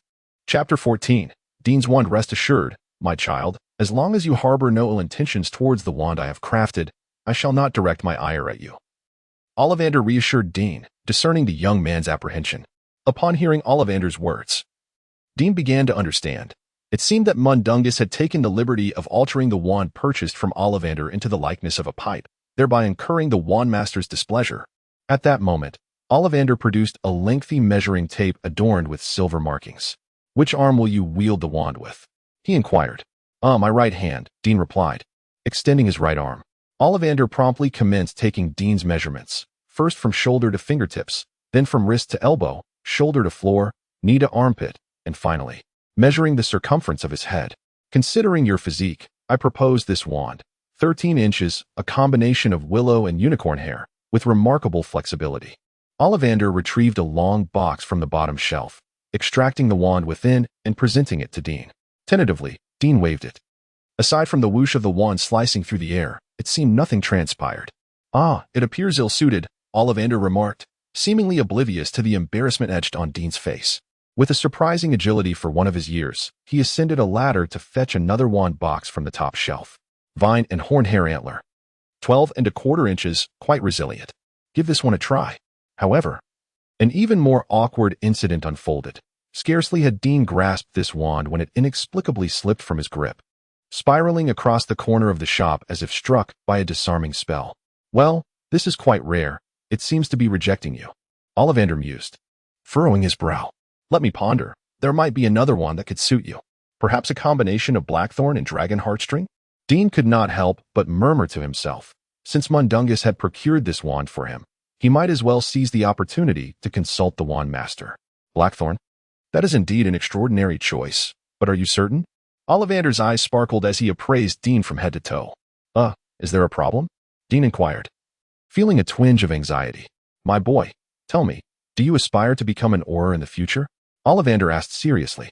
"If you have not yet made a resolute decision, I advise against selecting a wand crafted from blackthorn." Ollivander subtly shook his head. "Why?" Dean questioned, puzzled. "Generally, only two types of individuals wield blackthorn wands, Aurors or Death Eaters. Though most Death Eaters have now been confined to Azkaban," Ollivander cautioned earnestly. Upon hearing this, Dean's nostrils flared with indignation. He could not fathom an Auror easily relinquishing their wand. The answer was glaringly apparent. Mundungus had brazenly procured a wand seized from an Azkaban prisoner to deceive him. It seemed that his earlier reprimand of Mundungus had not sufficed. No wonder the task of teaching that greedy scoundrel a lesson remained unfulfilled. "Do you think I can still find a suitable wand?" Dean asked, his voice tinged with uncertainty. "Of course, there is no problem at all," Ollivander replied, presenting several wands for Dean to try. However, each wand either failed to conjure magic or outright rejected Dean as its master, without exception. A wave of despair washed over Dean. Could it be that his current state of mental exhaustion rendered him incapable of wielding any wand? It was perplexing. Such an occurrence had never transpired before. Ollivander's face flushed slightly. Would he truly have to suggest that Dean visit Gregorovica's wand shop? No, absolutely not. That would tarnish his reputation as one of the 3 premier wand makers in Europe. In a moment of desperation, Ollivander slapped his forehead and hurried to the innermost shelves. This extraordinary combination, made from ebony and the tail feather of a thunderbird, measuring 11½ inches with remarkable flexibility, was crafted during my travels in America over half a century ago. I have yet to find a worthy owner for it. Perhaps you might give it a try." With a flourish, Ollivander produced a wand box that bore an air of significance and solemnly opened it before Dean. Upon laying eyes on the dark wand emanating a ghostly blue glow, Dean felt his heart race with anticipation. He sensed that this was the one. He gingerly took the wand and gave it a gentle wave, only to witness a brilliant spark of electricity erupt from its tip, rapidly transforming into a breathtaking tree of lightning in the air. "How marvelous! It appears you are the master it has awaited for so long." "I never imagined I would witness such a moment in my lifetime," Ollivander said, his eyes glistening with tears of excitement. It was unclear whether he wept for the wand finally finding its rightful owner or for the preservation of his esteemed reputation. 9 galleons is truly a perfect price. Ollivander mused, still caught up in the thrill of the moment. All right, 9 galleons. Dean shouted exuberantly as he stepped outside the shop. He quickly gathered the coins, reverently placing them into the still excited Ollivander's hands. Damn it, Montague muttered under his breath, seeing Dean effortlessly collect the galleons he had carelessly discarded. He once again confirmed that this small child was not his match. What did you say, Mr. Montague? Dean asked, having just exited the wand shop and overhearing the quiet insult. I was merely saying that you didn't bargain. That wand you purchased is far too expensive. It shouldn't exceed 5 galleons. Montague replied with a scowl, his heart bleeding from the loss of this transaction. If you are unsatisfied with the price, you may discuss it directly with Mr. Ollivander, Dean nonchalantly remarked, leaving Montague speechless. Humph, you're just one pet away from being complete. What do you desire? Montague huffed after a lengthy pause, begrudgingly acquiescing. He is currently consumed by a singular thought, to swiftly dismiss the little demon, Dean. He swears he never wishes to see Dean again. An owl. Dean had long since devised a plan. Chapter 15. An Unbreakable Oath. Part 1. Mr. Montague. I believe I just saw a silvery shadow depart from your side as I exited the wand shop, Dean inquired, a hint of uncertainty in his voice. He indeed had witnessed a glimmer of silver darting away from Montague's grasp, and for reasons unknown, an unsettling feeling washed over him. You must have mistaken it. Montague huffed. I don't even possess a wand. Perhaps someone else cast a spell, and you merely happened to witness it. Perhaps, Dean conceded, not wishing to delve deeper. His attention had been completely captivated by the myriad of owls at the Ilya Emporium, pondering which one to choose. Initially, he had desired an adorable snowy owl.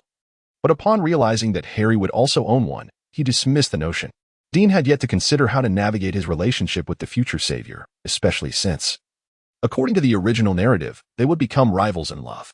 The mere thought of this filled Dean with dread, causing a sensation as if his dark hair were on the verge of changing color. Ultimately, Dean selected a long-eared owl as his companion, naming it Elfie. When will I receive that second-hand wand? He retorted.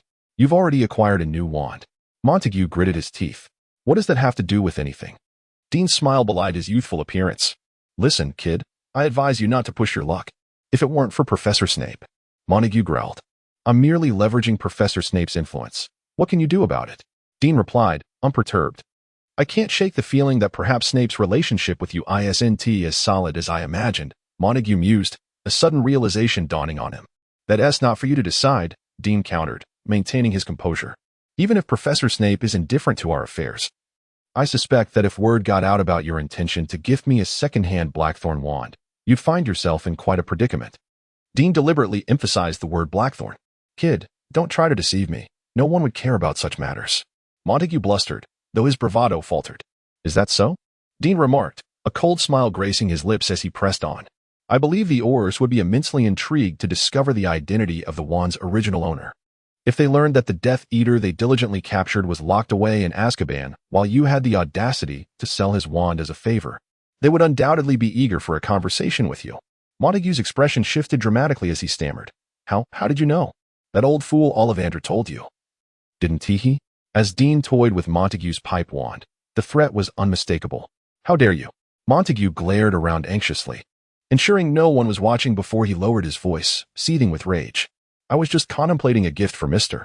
Ollivander to express my gratitude for selling me such a desirable wand. This pipe seems like a splendid choice, Dean replied, utterly unfazed by Montague's threats. When Dean had not acquired his wand, he had Montague firmly in his grip.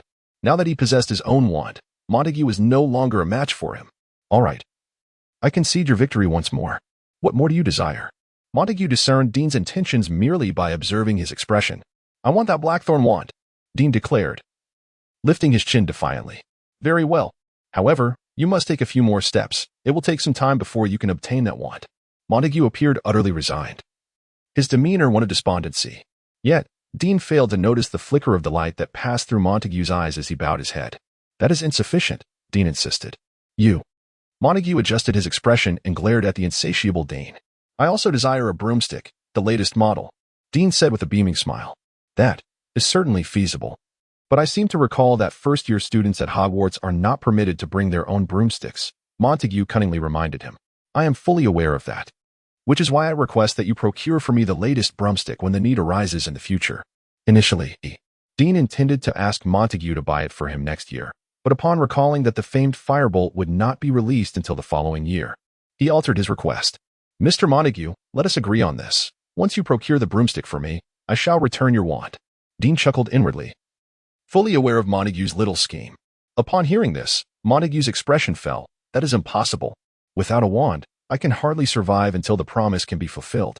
That is your predicament, Dean politely suggested. Perhaps you might consider alternative methods to ensure you can honor that promise. As long as you return my wand promptly. I have 1,000 ways to guarantee the promise's fulfillment. The question is, do you believe me? Montague retorted. Mr. Montague, I just heard Madame Greengrass mention a spell that could ensure you keep your promise, Dean said with a triumphant grin. An unbreakable vow, Montague exclaimed, his countenance darkening considerably. After a moment, he grimly remarked, that is beyond my capability. We lack a witness. Professor Snape would be delighted to serve as our witness, Dean enthusiastically proposed. Impossible. I will never agree, even at the cost of losing the smoking wand. Montague protested vehemently for reasons unknown to him. What about Madame Greengrass? Dean inquired again. Very well. After much hesitation, Montague reluctantly acquiesced. Dean smiled like a cunning little fox. In truth, Dean lacked confidence in persuading Snape to agree to his outrageous request and had no patience to await the next uncertain opportunity to see Snape. Thus, he deliberately mentioned Snape first, intending to compel Montague to accept Madame Greengrass as the witness for the unbreakable vow. Dean believed that, compared to Snape, Madame Greengrass would be a more acceptable witness for Montague. When faced with the most unfavorable option, individuals often resort to accepting a less dreadful alternative. Montague has indeed fallen into the trap. Chapter 16, The Indissoluble Oath, Part 2. Are you certain you wish to establish an indissoluble oath and have me as your witness? Lady Greyfus inquired incredulously outside the second-hand rope shop. Lady Greyfus, I trust you would be willing to assist me with this small favor. Dean winked at her. Very well.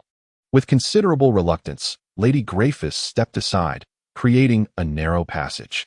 As Montague followed Dean, preparing to enter the shop through this slender gap, Lady Greyfus lowered her voice to caution. Montague Fletch, I am allowing you entry solely for Dean's sake. I warn you not to engage in any trickery, particularly within my establishment. I assure you, I will not, Montague hastily promised, wishing to avoid the wrath of this woman who could be as fierce as a lion. Are you ready then? After hanging the closed sign on the door, Lady Greyfus drew the curtains of the display window and produced a dark red wand. Of course, Dean replied, kneeling on the ground, recalling the detailed description of the indissoluble oath from the original text vividly. It is your turn, Fletch. Lady Greyfus shifted her gaze towards the evasive Montague. All right. Montague reluctantly knelt before Dean, grasping his right hand. Lady Greyfus touched the tip of her wand of their clasped hands, nodding at Dean, signaling him to commence. Montague Fletch, do you pledge to provide me with the latest model of a flying broomstick whenever I require it in the future? Dean asked, suppressing his excitement, his voice barely a whisper. I do, Montague replied resignedly. Lady Greyfus furrowed her brow, taken aback that Dean would invoke such a mundane reason for the indissoluble oath. Yet her wand emitted a slender, brilliant flame, akin to a heated metallic thread, entwining around their joined hands. Do you promise to assist me when necessary? Montague gaped incredulously at Dean, this stipulation having not been mentioned prior. However, upon noticing Dean's pipe wand in his hand, he acquiesced. I will, provided it is reasonable. Lady Greyfus nodded in satisfaction. The first oath was merely a warm-up. The real substance lay ahead. A second flame erupted from her wand, intertwining with the first to form a slender, glowing red chain. Do you vow never to become an obstacle for me? I could not desire anything more. Montague gritted his teeth, wishing fervently to sever all ties with Dean. A third flame shot forth from Lady Greyfus's wand, weaving together with the previous two to create a fiery web, tightly encircling their clasped hands. The oath is established. Lady Greyfus nodded at both of them. Dean gazed at the activated unbreakable vow spell within the magical talent system, feeling an overwhelming sense of satisfaction. This was, to his knowledge, the swiftest method to acquire such an incantation. What was even more delightful was that with the establishment of the unbreakable vow, the system's task of teaching a greedy soul was finally completed. Eagerly, Dean clicked on the lottery interface, his curiosity piqued by the prospect of drawing a skill from Mundungus. The original text seemed to lack any significant detail regarding what made this coward worthy of absorption into the Order of the Phoenix. When the lottery results emerged, Dean's mouth fell agape in astonishment. He could never have anticipated that he would draw the brain-blocking spell from Mundungus. Such fortune required no effort whatsoever. Elated, Dean considered that it was hardly surprising. As a shifty dealer navigating the black market, Mundungus would surely suffer catastrophic losses in every transaction without the brain-blocking spell. However, it was likely that his proficiency in the spell paled in comparison to Snape's. Yet for Dean, this presented no obstacle. He was confident that with sufficient skill points, his mastery of the brain-blocking spell would surpass even Snape and all other wizards. For safety's sake, Dean immediately located the activated brain-blocking spell in the magical talent interface, ready to allocate points. After assigning 3 skill points, an inexplicable urge surged within him, compelling him to test the maximum level to which a skill could be upgraded. In a moment of impulsiveness, Dean continued to allocate points without pause. Ultimately, he uncovered the answer he sought, level 7. Precisely consuming all the skill points he had accumulated from prior tasks. In this world, 7 indeed proved to be a significant number. Observing the once mighty 0 before the skill points, Dean couldn't help but reflect. Although he felt a tinge of regret, he was now thoroughly at ease. Upon reaching the maximum level, the brain-blocking spell acquired a unique effect. When others attempted to use legilimency on him, the system would automatically activate the brain-blocking spell, preventing any intrusion into his thoughts. Now, Dean felt a wave of comfort wash over him. He believed that neither the acclaimed greatest wizard of the age, Dumbledore, nor the feared Voldemort could extract any information from his mind. With the system's support, his confidence soared. No longer did he fear being unmasked from a narrative standpoint. He was entirely secure. "We have arrived." Mundungus's gruff voice abruptly interrupted Dean's reverie. "Where are we?" Dean looked up to find that while he had been engrossed in the system, Mundungus had led him away from the second-hand robes shop to a filthy alleyway. Borgin and Burke's. Mundungus pointed to the largest shop in the alley. "The second-hand wand you are so eager to obtain is stored here." "Stored?" Dean expressed deep skepticism regarding Mundungus's words. "Is there a problem?" Mundungus appeared somewhat anxious for reasons unknown. "Nothing at all." Dean shrugged, oblivious to Montague's peculiar behavior. Instead, he found himself captivated by the merchandise within the Borgin and Burke shop. If memory served him correctly, it was here that Voldemort had procured Helga Hufflepuff's golden cup and Salazar Slytherin's locket, transforming them into Horcruxes. Montague? Quite the rarity. Just as Dean contemplated how to cleverly exploit the treasures at Borgin and Burke's, a middle-aged man with slick-back hair and a meticulous appearance hunching over pushed open the shop door. Chapter 17. The key trap, are you certain? Such a pity. Several buyers have already expressed interest in that wand. I believe that given a few more days, I could secure a price that would satisfy you, Borgin murmured, his voice dripping with insincerity as he subtly nodded to Mundungus. That won't be necessary. I have decided to gift the wand to this young lad, Mundungus declared, gesturing towards Dean and imparting a knowing glance to Borgin. Very well, please follow me, Borgin said, his face a mask of regret as he gestured for the two to enter the shop. The interior of Borgin and Burke's was spacious, yet dimly lit, with grotesque masks glaring down from the walls and an array of human bones displayed upon the counter, while rusted, jagged implements dangled from the ceiling. Borgin guided them to a stone fireplace. Please sit here and wait a moment while I retrieve the wand. Mundungus plopped down into an armchair before the fireplace, oblivious to the suspicious, sticky brown substance that stained the cushion. Dean grimaced at the sight, though he was not averse to a bit of mess. He preferred not to sit where Mundungus had. Mr. Borgin, may I explore and admire your collection? Dean inquired, directing his question towards Borgin, who was moving deeper into the shop. Of course, but do refrain from touching anything carelessly, Borgin lazily warned. What first captured Dean's attention was a glass case beside him, within which lay a withered human hand upon a velvet cushion. He recalled that in the original text, his own boggart had taken the form of a severed hand. And while he was uncertain if there was any connection, he sensed this was the most likely magical item to trigger a task. Ah, the Hand of Glory. You possess a discerning eye. Borgin materialized beside Dean, cradling a tattered, elongated box. Insert a candle, and only the holder can perceive its light. It is the finest companion of thieves and rogues. May I touch it? Dean asked. The system remained eerily silent, failing to issue any tasks, yet Dean was undeterred. Perhaps he was simply not triggering it correctly. If you are willing to purchase it, Borgin's voice slithered forth, reminiscent of something steeped in oil for a century. Dean shifted his gaze towards Mundungus, who immediately sprang from his chair as if bitten by a viper, growling vehemently, Not a chance. Do not expect me to squander another Canute. Mundungus, do not forget your oath to assist me when necessary, Dean reminded him. Mr. Dean. Do bear in mind that the stipulations of an oath must be reasonable. I do not believe your current request falls within that category. Mundungus raged, his emotions flaring. Very well, very well. In light of Mundungus providing such valuable assistance with the brain-closing charm, I shall concede, Dean decided. Slightly apprehensive that depleting Mundungus's resources all at once could yield unforeseen consequences. Mr. Dean, I have placed the wand on the table. You may retrieve it at your convenience. Borgin remarked, a hint of disappointment in his tone as he recognized the unlikelihood of completing the transaction. Mundungus, sir? Dean glanced at the long box resting on the table and inquired of Mundungus. It now belongs to you, Mundungus replied wearily, waving his hand. If everything checks out, we should hasten our departure. I wish to put an end to today's nightmare as swiftly as possible. A faint, enigmatic smile graced Dean's lips as he reached for the wand within the box. Mundungus anxiously observed each of Dean's movements. The moment he saw Dean grasp the wand, he involuntarily emitted an obscure groan, as if something had been drawn from him. At that precise moment, Bach snapped his pocket watch shut with satisfaction, remarking, Mundungus, do not forget the considerable favor you owe me for using the key without authorization. I undertook a significant risk. Of course, Kartakos, but where did you send him? Mundungus asked, his apprehension evident as he glanced around.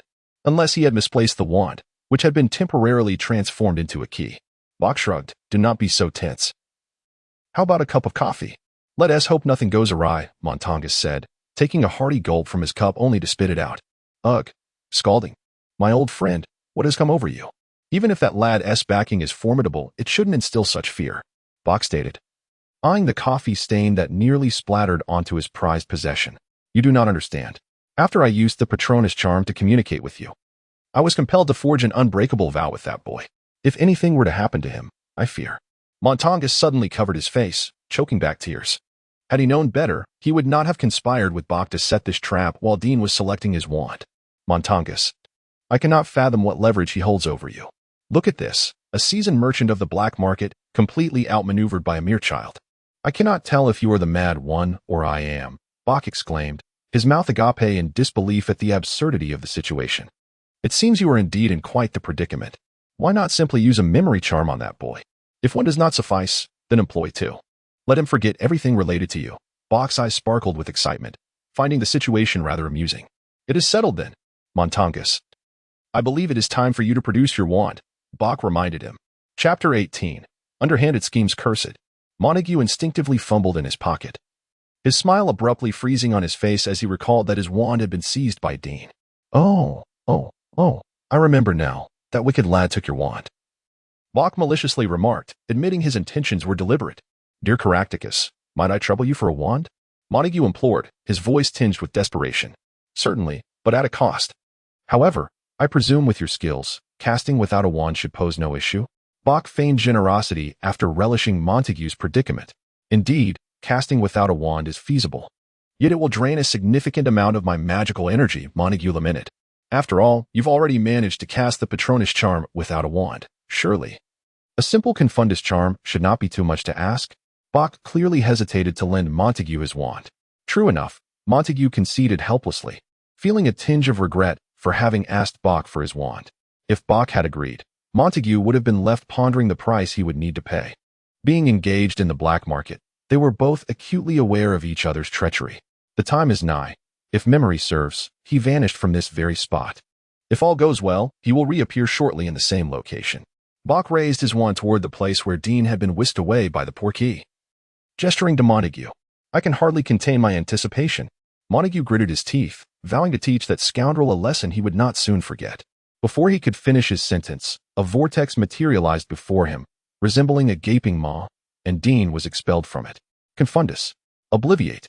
Dean's body was ejected like a cannonball, crashing violently against the sturdy wall beside the fireplace. Did we perhaps apply too much force? If Dumbledore were to learn how he treated his future student, he would undoubtedly seek retribution, Montague fretted as he gazed at Dean, who appeared to be unconscious. That is a concern for you to ponder. I maintained excellent control over my strength. This unfortunate outcome is a result of your own excessive vigor. Bach easily deflected the blame onto Montague. Controlling wandless magic is challenging, yet what choice did that brat leave me by seizing my wand? Montague rationalized. Though he was acutely aware that in that moment of casting, anger had clouded his judgment, leading to such dire consequences. Montague felt a profound sense of relief that when he had made an unbreakable vow with Dean, the inexperienced lad had not explicitly forbidden Montague from causing him harm. Had he done so, Montague might have had to pay with his life for his earlier actions. Just as Montague was about to lunge toward Dean, the latter suddenly opened his eyes, gazing at him in confusion. "Mr. Montague, what are you intending to do?" Montague abruptly halted mid-stride, clumsily rolling aside. "Nothing. I merely wish to see what had transpired with you. This is precisely my predicament." Dean, in a state of confusion, rose to his feet, recalling that he had been admiring the illustrious craftsmanship of the shopkeeper, only to suddenly faint. With suspicion, Dean glared at the two individuals before him, convinced they were somehow implicated. Montague and Bach both sighed in relief simultaneously. It appeared that the confusion and oblivion spells had taken effect, erasing Dean's memory of their underhanded plot, truly a cause for celebration. "Surely you are mistaken? It was merely that you were overly fatigued, which led you to doze off while toying with your newly acquired wand." Montague hastily redirected the conversation in his favor. "Montague's assertion holds merit. I can attest to it." Bach inquired with an air of feigned concern. "If you require it, I can provide a comfortable bed that will surely satisfy your needs." Bach. "I do not recall the Bach shop ever venturing into the hospitality business," Montague interjected rather abruptly. What a jest! Could Bach truly be so benevolent? He never engages in a transaction that lacks profit. Montague was certain that if Dean were to acquiesce, Bach would undoubtedly demand an exorbitant fee, and the one footing the bill would be him. After casting a surprised glance at Montague, Dean responded to the overly courteous Bach, "Thank you for your kind offer, but I believe I shall decline. I prefer to rest in the comfort of my own bed at home." "Is that so? What a pity," Bach remarked with a hint of regret. "And I recall that you both seemed to have attacked me moments ago?" Dean questioned once more. "No, you must have been having a nightmare." Montague and Bach denied in unison. "Perhaps, Mr. Montague. But I have another query. Is this second-hand wand you provided me with merely a counterfeit?" Dean pondered as he toyed with the wand, now devoid of its key-opening enchantment. "A counterfeit? How could that be? I went to great lengths to—" Montague began to argue, only to be interrupted by a bout of vigorous coughing from Bach. Ahem, Mr. Dean, are you questioning the integrity of the Bach shop?" Bach asked with a serious expression. "This wand has undergone my rigorous scrutiny before being placed on the shelves.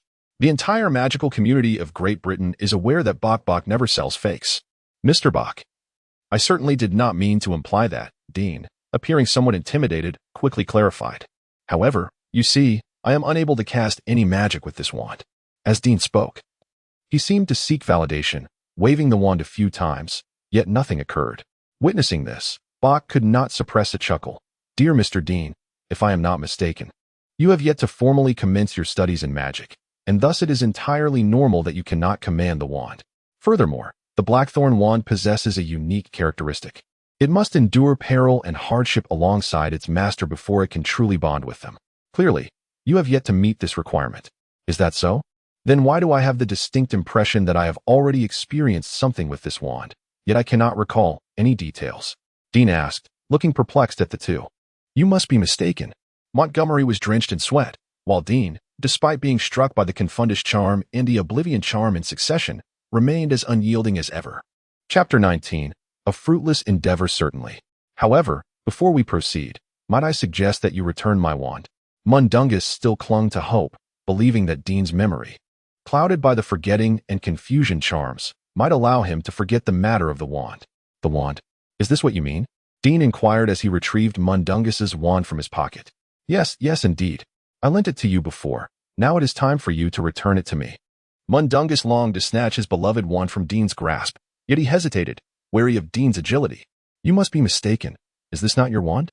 Did we not agree that I would return it only after I successfully arrived at Hogwarts?" Dean responded, astonished. "Damn it, he actually remembers." Mundungus muttered under his breath. "What did you say? You cannot truly believe my memory so poor as to forget such an important matter?" Dean asked, a smirk playing on his lips. "Or is it that you have done something to me, thinking I would forget?" "Your luck should have run out by now," Dean said, his expression turning serious. "That is your issue," Mundungus retorted with a sarcastic smile. "If you wish, I would not mind taking the London Underground." "The Underground? No. I have sworn never to ride that contraption again." "Bork, can you?" Mundungus cried out in despair, turning to Bork for assistance. "No." Bork interrupted him brusquely. "Hey, I haven't said anything yet. Mundungus protested in dissatisfaction. Dean, why not take a moment to explore on your own? I have a matter to discuss with Mundungus, Bork suggested, nodding at Dean before pulling Mundungus to a secluded corner away from him.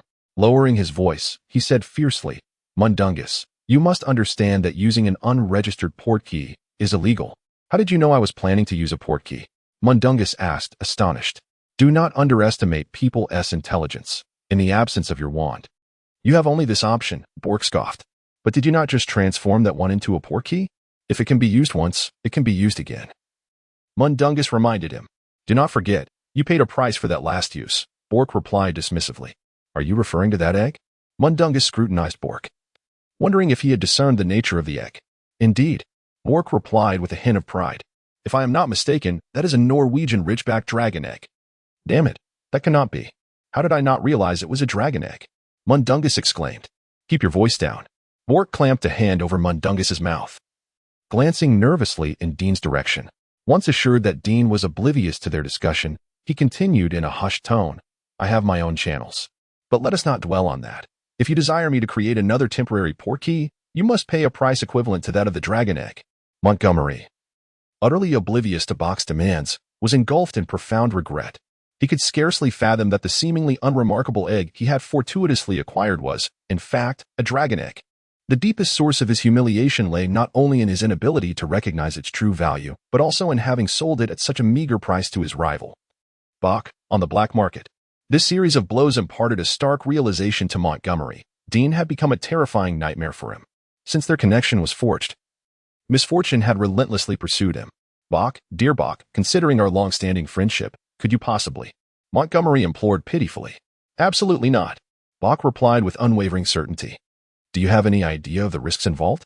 I will not agree unless the price meets my satisfaction, and this has nothing to do with our friendship. Meanwhile, Dean feigned indifference towards the clandestine dealings between Montgomery and Bok. It was not that he lacked curiosity. Rather, it was unnecessary. For as the two engaged in fervent discussion concerning the key and the dragon egg, the system automatically transcribed their conversation into text before his eyes. Simultaneously, a task emerged. Task, clue you overheard a confidential discussion between Montgomery and Bok in the box store. Undoubtedly, the content of this conversation holds significant value. Identify useful clues from it and make what you deem the correct choices when necessary. Reward. Based on the consequences of your choices, you will receive rewards or penalties. Dean felt somewhat bewildered. He had never encountered such an ambiguous task reward before. Even worse, it seemed that making an erroneous choice could lead to penalties. The malevolent intent emanating from the system weighed heavily upon him. Fortunately, the system had stored their dialogue in textual form for his perusal at any moment. He marveled at this unexpected utility. Was it not akin to a natural listening device? Yet, he pondered the extent of its surveillance capabilities and how the effects of this eavesdropping might be triggered. At least this task, albeit vague, was not one that required immediate completion. He had time to contemplate it further. All right, what a troublesome little rascal. After being extorted by Bok once more, Montgomery's animosity towards Dean reached its zenith. Shall we be on our way? Despite already knowing their decision, Dean maintained an innocently clueless demeanor regarding their arrangements. No need for such formality. Bok is already preparing. Montgomery waved his hand dismissively. At that moment, Bok emerged from behind the shelves, holding an unremarkable brick. And confirmed with Dean, you reside at 58 Gibbons Road, Newt District? Montgomery interjected eagerly. That's right. Then there will be no problem, Bok nodded, placing the brick on the ground. When I say start, simply touch this brick with your hand, and you will arrive home smoothly. Of course, the process may be a tad uncomfortable, but I trust you can acclimate, correct? Montgomery spoke maliciously. Chapter 20. The Art of Prophecy. There's no need for that. I believe I can manage on my own. Thank you. After confirming that he had not overlooked any items during this visit to Diagon Alley, Dean addressed Bok, saying, Mr. Bok, I am ready. You may begin at your convenience. Excellent, but I must caution you to keep the matters that occur here to yourself, or you may find yourself in considerable trouble. Bok advised. I will. Dean nodded in agreement. Even without Bok's warning, he intended to keep his experiences here confidential. Not only because Borgin and Burke specialized in the sale of dark magical artifacts, which would inevitably draw the Ministry of Magic's relentless scrutiny, but also due to the other secrets Dean harbored that he wished to remain undisclosed. Very well, then let us commence. With that, Bok swiftly stepped aside. clearing the space where the bricks were situated. Dean immediately reached out towards the bricks, and the moment his fingers made contact, a familiar sensation overwhelmed him. As if an unseen hook were pulling him forcefully from behind his navel, he was lifted off his feet and propelled forward like a gust of wind. Unable to see anything ahead, Dean's index finger remained firmly adhered to the brick, as though it possessed a magnetic force drawing him closer. And then he landed heavily on the ground. Upon raising his gaze, he beheld the familiar door of number 58, Gibbets Road, in the Newham district, illuminated by the soft glow of the setting sun. Given the remarkable effectiveness of the confundus charm employed on Dean's family, he could not help but acknowledge that Mundungus Fletcher was indeed a formidable wizard, which explained his inclusion in the illustrious Order of the Phoenix. Even the long-eared owl, Elfie, who was notoriously ill-suited to traveling via portkey and incessantly squawking in protest, was treated by his family as a commonplace pet. Only Dean's younger sister, Natalie, displayed an extraordinary fondness for Elfie, snatching the birdcage the moment she laid eyes on it, and declaring that she would care for Elfie until Dean took her to Hogwarts. After finally managing to pacify Natalie, whose incessant chatter rivaled that of Elfie, Dean could finally relax in his own bed and reflect on the day's fruitful expedition to Diagon Alley. First and foremost, he had activated 5 spells: the brain-locking charm, the summoning charm, the unbreakable vow, the confundus charm, and the forgetfulness charm, with the brain-locking charm reaching the impressive level of 7. The bounty was indeed plentiful. If he could continue to activate spells at such a pace daily, Dean was confident that he would soon ascend to the status of a master spellcaster, at least in theory. Additionally, he had acquired a rather dubious skill, Master of Wizard's Chess. Moreover, Dean had obtained 3 wands: Mundungus's smoking wand, a second-hand wand made from blackthorn, and the wand that rightfully belonged to him, a Thunderbird wand. In terms of wand quantity alone, Dean was certain he surpassed the majority of wizards. He could only wonder how his newly acquainted friend Ron would react upon learning of Dean's impressive collection, especially considering Ron had recently retired his own broken wand. Surely, Ron would not wish to sever their friendship over this. Dean had already devised a plan for the arrangement of the 3 wands. Among them, the pipe wand belonging to Montague would eventually be returned to its rightful owner. Nonetheless, Dean could practice spells with this wand before officially starting school. Given the Ministry of Magic's absurd regulation prohibiting underage wizards from using wands outside of school, Dean had no choice but to resort to this strategy. This was the true reason he was determined to keep the pipe wand for himself. Upon enrollment, Dean intended to register the Blackthorn wand as his own. Firstly, the Thunderbird wand was too conspicuous. Revealing it before Dean had sufficiently developed his skills could easily attract the attention of others, particularly dark wizards. Secondly, Bork had inadvertently revealed that the Blackthorn wand must endure perilous trials alongside its master to truly bond with them. Thus, Dean recognized that frequent use was essential for the wand to become an extension of himself. Lastly, in the original narrative, Dean's wand would be broken by Voldemort's hunting party. Although Dean was confident that he could prevent history from repeating itself, this served as a precaution to ensure the safety of his true wand. As for the Thunderbird wand, Dean planned to keep it as his secret weapon, as it resonated deeply with him. Even when he found himself in a state of mental exhaustion, he discovered that holding the Thunderbird wand transformed his condition from mental depletion to mere mental diminishment. While the difference was subtle, it meant that Dean could still cast spells normally. The enhancement provided by the Thunderbird wand was evident. Previously, at Borkin and Burke's shop, just as Dean was about to acquire the second-hand Blackthorn wand, he experienced a series of prophetic visions that appeared like slides before his eyes. Indeed, these were prophecies. Dean quickly realized that it must be the influence of the Proco's robe. This revelation explained his momentary pause before removing the Blackthorn wand from its long box. In the visions, Dean discerned that this journey would be brief and largely uneventful, yet he would encounter an intriguing discovery. Thus, despite knowing that Bork had set a trap with the portkey, Dean boldly stepped into it. The location to which Dean was transported was an abandoned castle, the majority of which had crumbled, leaving only a solitary spire defiantly standing amidst the ruins. Perhaps it was a trick of the mind, but upon arrival, Dean fleetingly perceived a slender figure shrouded in a hood disappearing into the shadows. Rubbing his eyes, he realized nothing had transpired. Dean attributed this to a side effect of using the portkey. If he had been suddenly transported here at night, it would indeed be quite frightening for an ordinary 11-year-old boy. Fortunately, it was dusk, diminishing the eerie atmosphere. Dean was no ordinary child, even without the system or magic. He possessed absolute confidence in his abilities. Montague and Bork had miscalculated their intentions. The terror factor had diminished. With a slight smirk, Dean made this assessment before promptly heading towards the base of the tower, following the vision he had witnessed in the prophecy. In the prophecy, his time is exceedingly limited. Almost as soon as he locates the object, he will be transported away. Consequently, Dean merely cast a hurried glance, lacking the time to scrutinize the ruins of the castle, and he could not fathom the true location of this place. Upon reaching the base of the tower, Dean immediately began to rummage through the debris. Guided by the prophecy, he swiftly discovered his target, a small package, tightly wrapped in parchment, nestled within the crevices of several fractured bluestone slabs. Chapter 21. A new activation method. The parcel was enshrouded in dust and moss, suggesting it had languished in this spot for many years. Dean had not foreseen the contents of the parcel in his prophecies, and upon witnessing its condition, a wave of despondency washed over him. He had ample reason to suspect that the items within might have suffered damage due to the passage of time.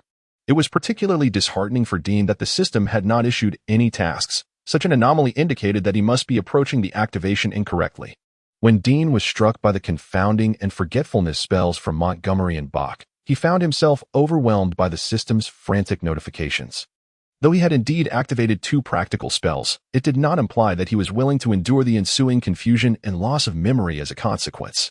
I swear, if I can remember all of this, I will make those 2 pay dearly, Dean vowed inwardly, disregarding the searing pain from crashing against the wall.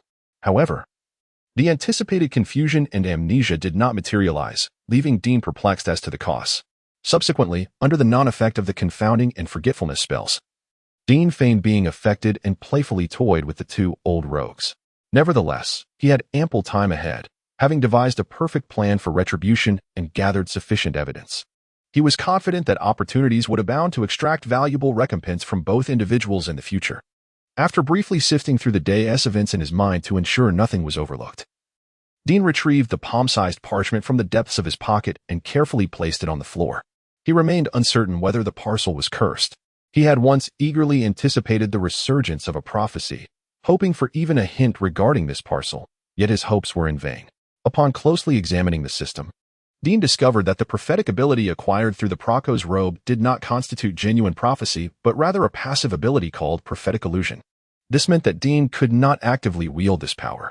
According to the system's description, the illusion would only manifest before him when its contents were guaranteed to trigger with 100% certainty.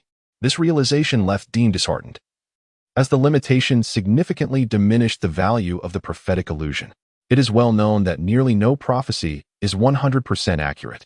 Even one of the most renowned prophecies of contemporary times, the one proclaiming Harry Potter as the savior destined to defeat Voldemort, required a crucial condition to come to fruition. Harry must be personally marked by Voldemort as his adversary. At the time, 2 boys met the criteria of the prophecy: Harry Potter and Neville Longbottom. Even Dean himself, if one disregarded the condition of having vanquished the Dark Lord thrice, could be considered a contender, as his birthday was merely days apart from the other 2 candidates. Ultimately, it was Voldemort who chose Harry Potter as his nemesis. Thus, it became evident that the likelihood of the prophetic illusion activating would be exceedingly low. At least it's better than nothing. Dean could only console himself in this manner. Now, he placed all his hopes upon that parchment-wrapped package. If the outcome was still disappointing, perhaps Dean would have to escalate his vengeance against Montangus and Bach. It would not suffice to merely pluck a few feathers from them to alleviate his deep-seated resentment. Until today, unless Dean dared to take on any perilous risks, he truly could not open the package properly. However, the situation had changed. At least he now possessed a wand and several introductory spellbooks. Indeed, Dean intended to learn on the fly, attempting to detect and perhaps even unravel any potential enchantments on the package. Let me think. Dean opened standard spells, beginner level, and recalled that there seemed to be a spell capable of detecting curses. Soon enough, he pinpointed the desired incantation, revealed the secret. Dean aimed Montangus's pipe wand at the package, softly uttering the incantation. Yet, nothing transpired. It was not that the package lacked a curse, but rather that the pipe wand exhibited no response. And Dean felt no surge of magical energy. This was in stark contrast to his previous experience wielding the Thunderbird wand at Ollivander's. Damn it, I forgot. I'm suffering from mental fatigue. Dean cursed under his breath and withdrew the Thunderbird wand. Indeed, once he held the Thunderbird wand in his left hand, the mental fatigue within the system transitioned to a state of mental diminishment, further affirming Dean's prior suspicions. He once again directed the pipe wand at the package and recited the reveal the secret incantation. This time, a blue light erupted from the wand's tip, and faint inscriptions began to materialize upon the package. It truly worked. Dean was somewhat astonished that this was his first genuine success in employing a spell through his wand. He quickly accessed the magical talent system and, to his delight, discovered a spell hovering between activation and deactivation, reveal the secret.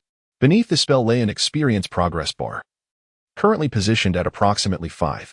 It seemed learning and practicing was indeed a method to activate spells. The difficulty of reveal the secret appeared manageable. Dean estimated that with about 20 successful practices, he could fully activate this spell, if there were no unforeseen obstacles. It stood to reason that spells could also enhance their levels through this approach. However, it was predictable that as the difficulty of spells increased and levels rose, the experience points required to elevate a spell to its maximum would be astronomical. Thus, skills that could directly enhance spell levels would become exceedingly precious. Dean couldn't help but feel a tinge of regret. He had allocated all his skill points to the mind-shielding technique and the thought extraction skill, which now seemed rather extravagant. It appeared that he would need to meticulously plan his allocation of points moving forward. After this moment of self-reflection, Dean refocused his attention on the parchment-wrapped package. The text revealed by the reveal the secret incantation was not clear and required him to draw very close to discern it. However, upon confirming that the package had been subjected to enchantment, Dean became increasingly cautious. He meticulously combed through basic spells, level 1, testing each incantation he believed might possess the ability to detect malevolent curses against the package, reveal mark, reveal true form, trap the foe. Ultimately, aside from advancing his progress in the magical aptitude system with these spells, none of them had any effect on the package whatsoever. Chapter 22. The enigma of the blood oath. A tall, slender figure emerged, stealthily slipping a small parcel into a crevice. Then, employing an incomprehensible form of magic, the once pristine package instantly took on the appearance of something weathered by years of hardship. Subsequently, the indistinct figure placed a shimmering silver object just outside the parcel before cloaking it in a veil of dust and vanishing without a trace. Barely had the figure departed when another shadow, draped in a thick scarf and appearing somewhat frail, materialized. This newcomer approached the concealed parcel with furtive intent, seemingly eager to claim the hidden treasure.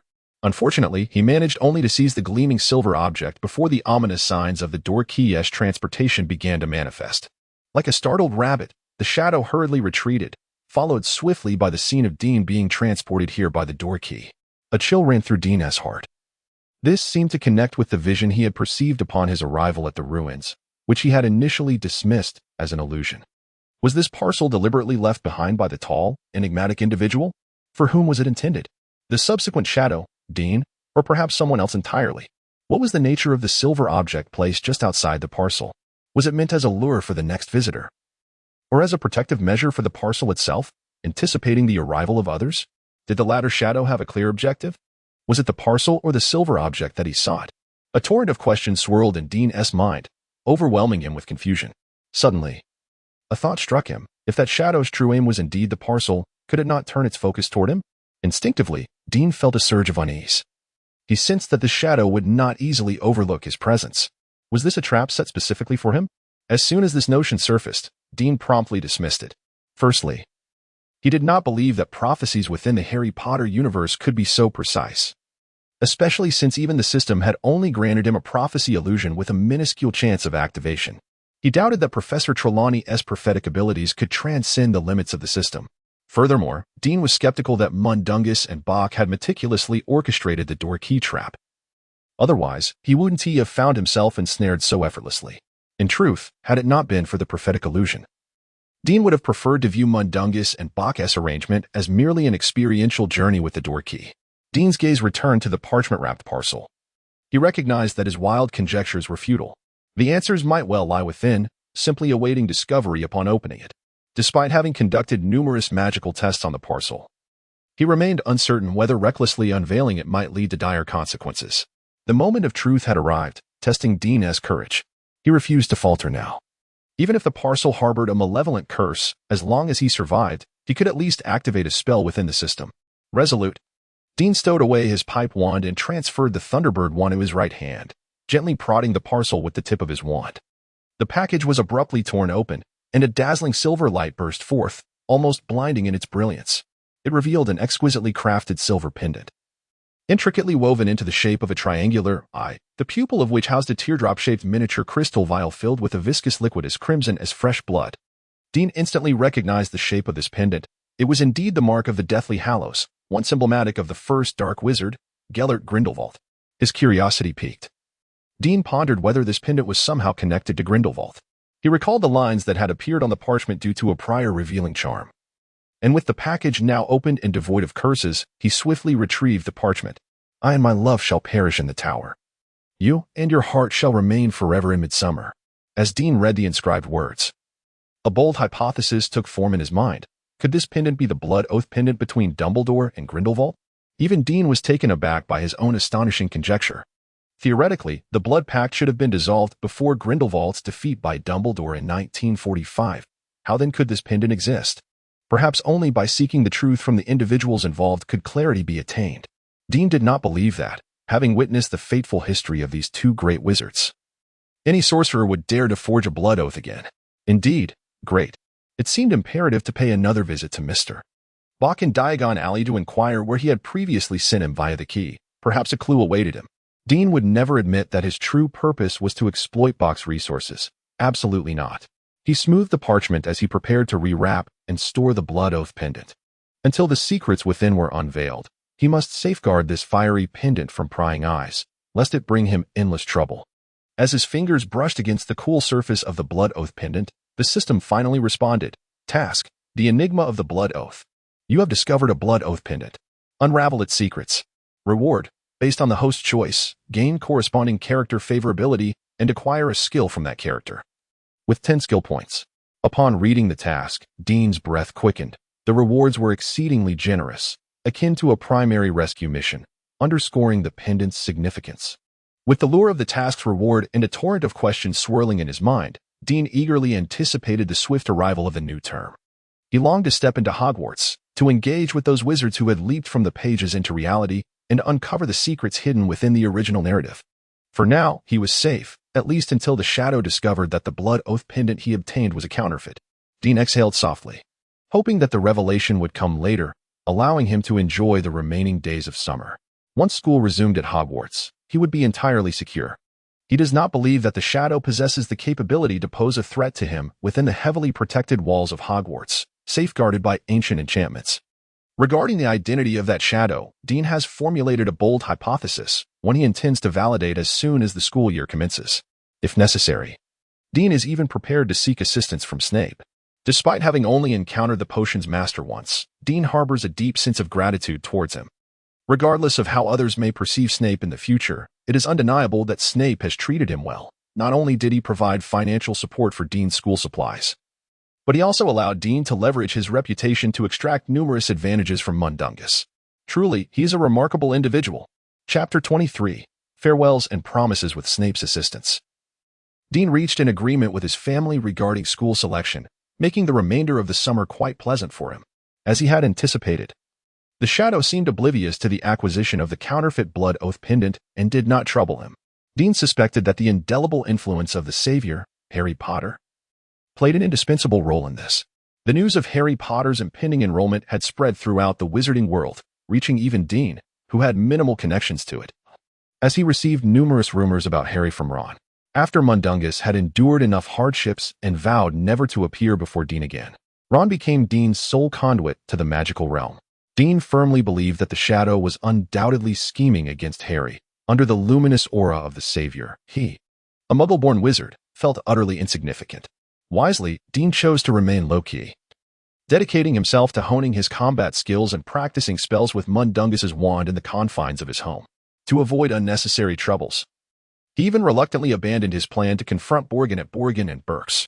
Additionally, Dean pondered how to navigate his first year at Hogwarts discreetly. He neither wished to overshadow the savior, nor did he underestimate the formidable threat posed by Professor Quirrell, possessed by Voldemort. After more than a month of diligent effort, Dean achieved gratifying results. Setting aside his combat skills for the moment, in terms of spells, he had activated all spells from the standard spellbook, beginner to level 1 through relentless practice, while certain spells such as Lumos, Wingardium Leviosa, Sleep Charm, and Confundus Charm had already risen to level 3. In fact, during the final days of the holiday, Dean had managed to replace electric lights entirely with the Lumos charm. Undoubtedly, these accomplishments were solely Dean's own. Each time he practiced a spell with Mundungus's wand, Mundungus received a fine, and although the amount was not substantial, it was enough to render him breathless with frustration. Dean deemed a small punishment absolutely necessary after Mundungus had used the Portkey and Confundus charm against him. Mundungus would never admit it. Whenever he was on the verge of losing control, Snape's expressionless, cold visage would manifest in his mind, quelling the fire of his irritation. Even if Mundungus could evade Dean, he could not escape the relentless pursuit of owls. One day, upon unexpectedly receiving a letter from Dean via owl, Mundungus was infuriated to the point of grinding his teeth. Dean requested a ticket for the Hogwarts Express on September 1st and asked him to exchange 2 50-pound notes for galleons. Bound by an unbreakable vow, Mundungus had no choice but to comply with this reasonable request, begrudgingly following through without daring to charge Dean any fees under Snape's formidable influence. He dutifully sent 20 galleons along with a ticket for the Hogwarts Express by owl. In addition to his advancements in combat skills and spells, Dean, with the assistance of the system, developed a small technique, combination spells. In essence, it is about casting several spells in a remarkably brief span of time, achieving the harmonious amalgamation of incantations to elicit astonishing and unforeseen effects. This serendipitous discovery occurred while Dean was practicing spells, unexpectedly receiving the system's validation, a delightful surprise indeed. Thus, time flowed like a river through his fingers, and before he knew it, the day of Hogwarts commencement was upon him. On the eve of the new term, Dean joyfully realized that after a month of recuperation, the system's notation of mental exhaustion had transformed into mental decline. This signified that he no longer needed to practice spells with one hand gripping the Thunderbird wand and the other clutching the pipe wand. After regaining some of his mental strength, the first thing Dean did was cast a sleeping charm on his family, ensuring they would not awaken too early the following morning. He then utilized a confusion charm to alter their memories, making them believe they had already held a farewell party for him, and sent him off to Hogwarts. Having accomplished this, Dean carefully stowed the Thunderbird wand deep within his luggage as per his original plan. On the morning of September 1st, he quietly departed from home, carrying his belongings alone. It was his first time leaving home by himself since his journey began, and an inexplicable sadness washed over him. He took one last, lingering glance at 58 Gibbons Road in Newham, the abode that had bestowed upon him countless moments of warmth, before turning to leave. However, the moment he turned around, he froze. His little sister, only 4 years old, was barefoot, standing in the gentle morning breeze, tears glistening in her eyes as she gazed at him. "Nately? Why are you awake so early?" A pang of sorrow struck Dean. The very scenario he had dreaded had come to pass. He could not comprehend why the sleeping charm had failed to take effect on Nately. In truth, even without the charm, she should have been lost in slumber at this hour. I couldn't sleep all night," Nately said, her voice tinged with distress. "Why?" Dean was taken aback. I was afraid of missing your farewell," Nately replied, her spirits dampened. "But we held a farewell party yesterday, didn't we?" Dean forced a smile, convinced that if his confusion charm had worked, his family should indeed remember the non-existent gathering. "You're lying. It was all just an illusion." "Wasn't it? We never had a farewell party for you," Nately exclaimed, her cheeks puffed with indignation. Dean, at a loss for words, gently ruffled Nately's hair, unsure of how to explain. Given that Nately might have immunity to the sleeping and confusion charms, Dean speculated that she too might possess the potential to become a witch. Much like himself. "Brother, promise me you'll write to me often, okay?" Nately soon emerged from her brief disappointment. "Of course," Dean replied, feeling a twinge of shame. In matters of farewells, his younger sister exhibited more maturity than he did. "Elfie will regularly deliver my letters to you. If there's anything you wish to convey, you can have him bring it to me. But can you write letters now?" Dean jested lightly. "Don't underestimate me. I'll learn quickly," Nately declared, waving her tiny fists, feeling slightly offended. "You mustn't deceive me," she insisted earnestly. "I would never deceive you," Dean remarked with a smile. "So, brother, do you think there's a chance that one day I could attend Hogwarts and study alongside you?" Nately inquired eagerly. "I believe you stand a good chance of being accepted into Hogwarts. But as for attending with me by the time you enroll, I will likely have already graduated." Dean replied with a hint of regret. "I don't care. I absolutely must attend school with you." Nately pouted in disagreement. Dean hesitated for a moment, then knelt down to grasp Nately's hand. "Nately, let us make a pact. If you truly manage to gain admission to Hogwarts, perhaps I could find a way to remain there."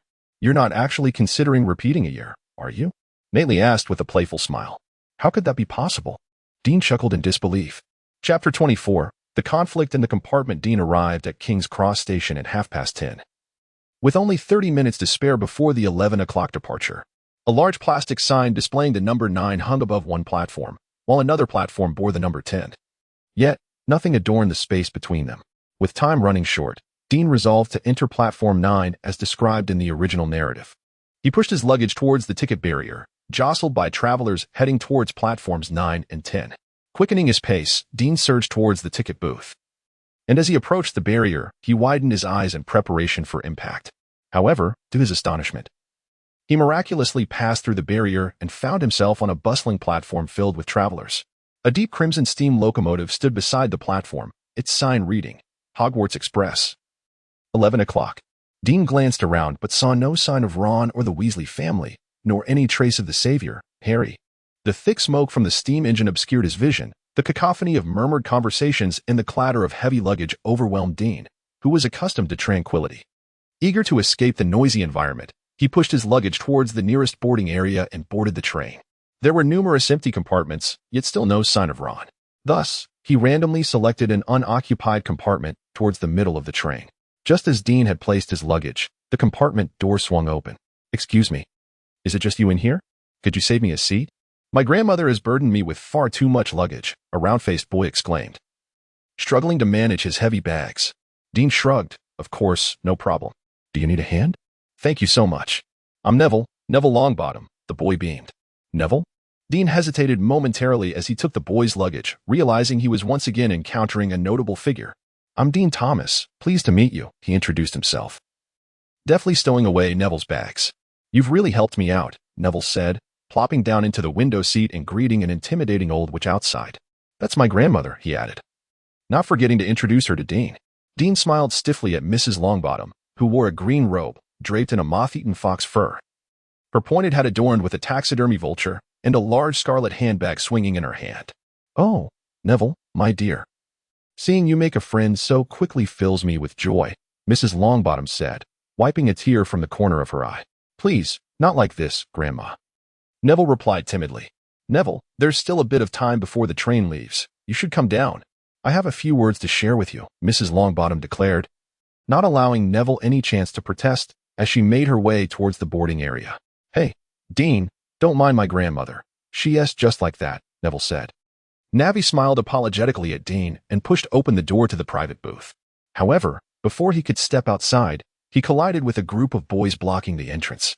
"Watch where you're going. You should look before you leave," a pale-faced blonde boy warned sharply, lifting his chin in disdain. "Yes, my apologies," Navi quickly replied. "Guys, this booth looks quite nice." The blonde boy ignored Navi, instead addressing two shorter, pudgy boys behind him. "Of course, your choices are always the best, Malfoy," one of the boys said, fawning over him. Dean narrowed his eyes, so this was the infamous Malfoy, who appeared rather unremarkable. Another boy, with an air of arrogance, sneered at Dean and Navi. "Did you two hear that? This booth has been claimed by Mr. Malfoy, so hurry up and take your belongings and leave."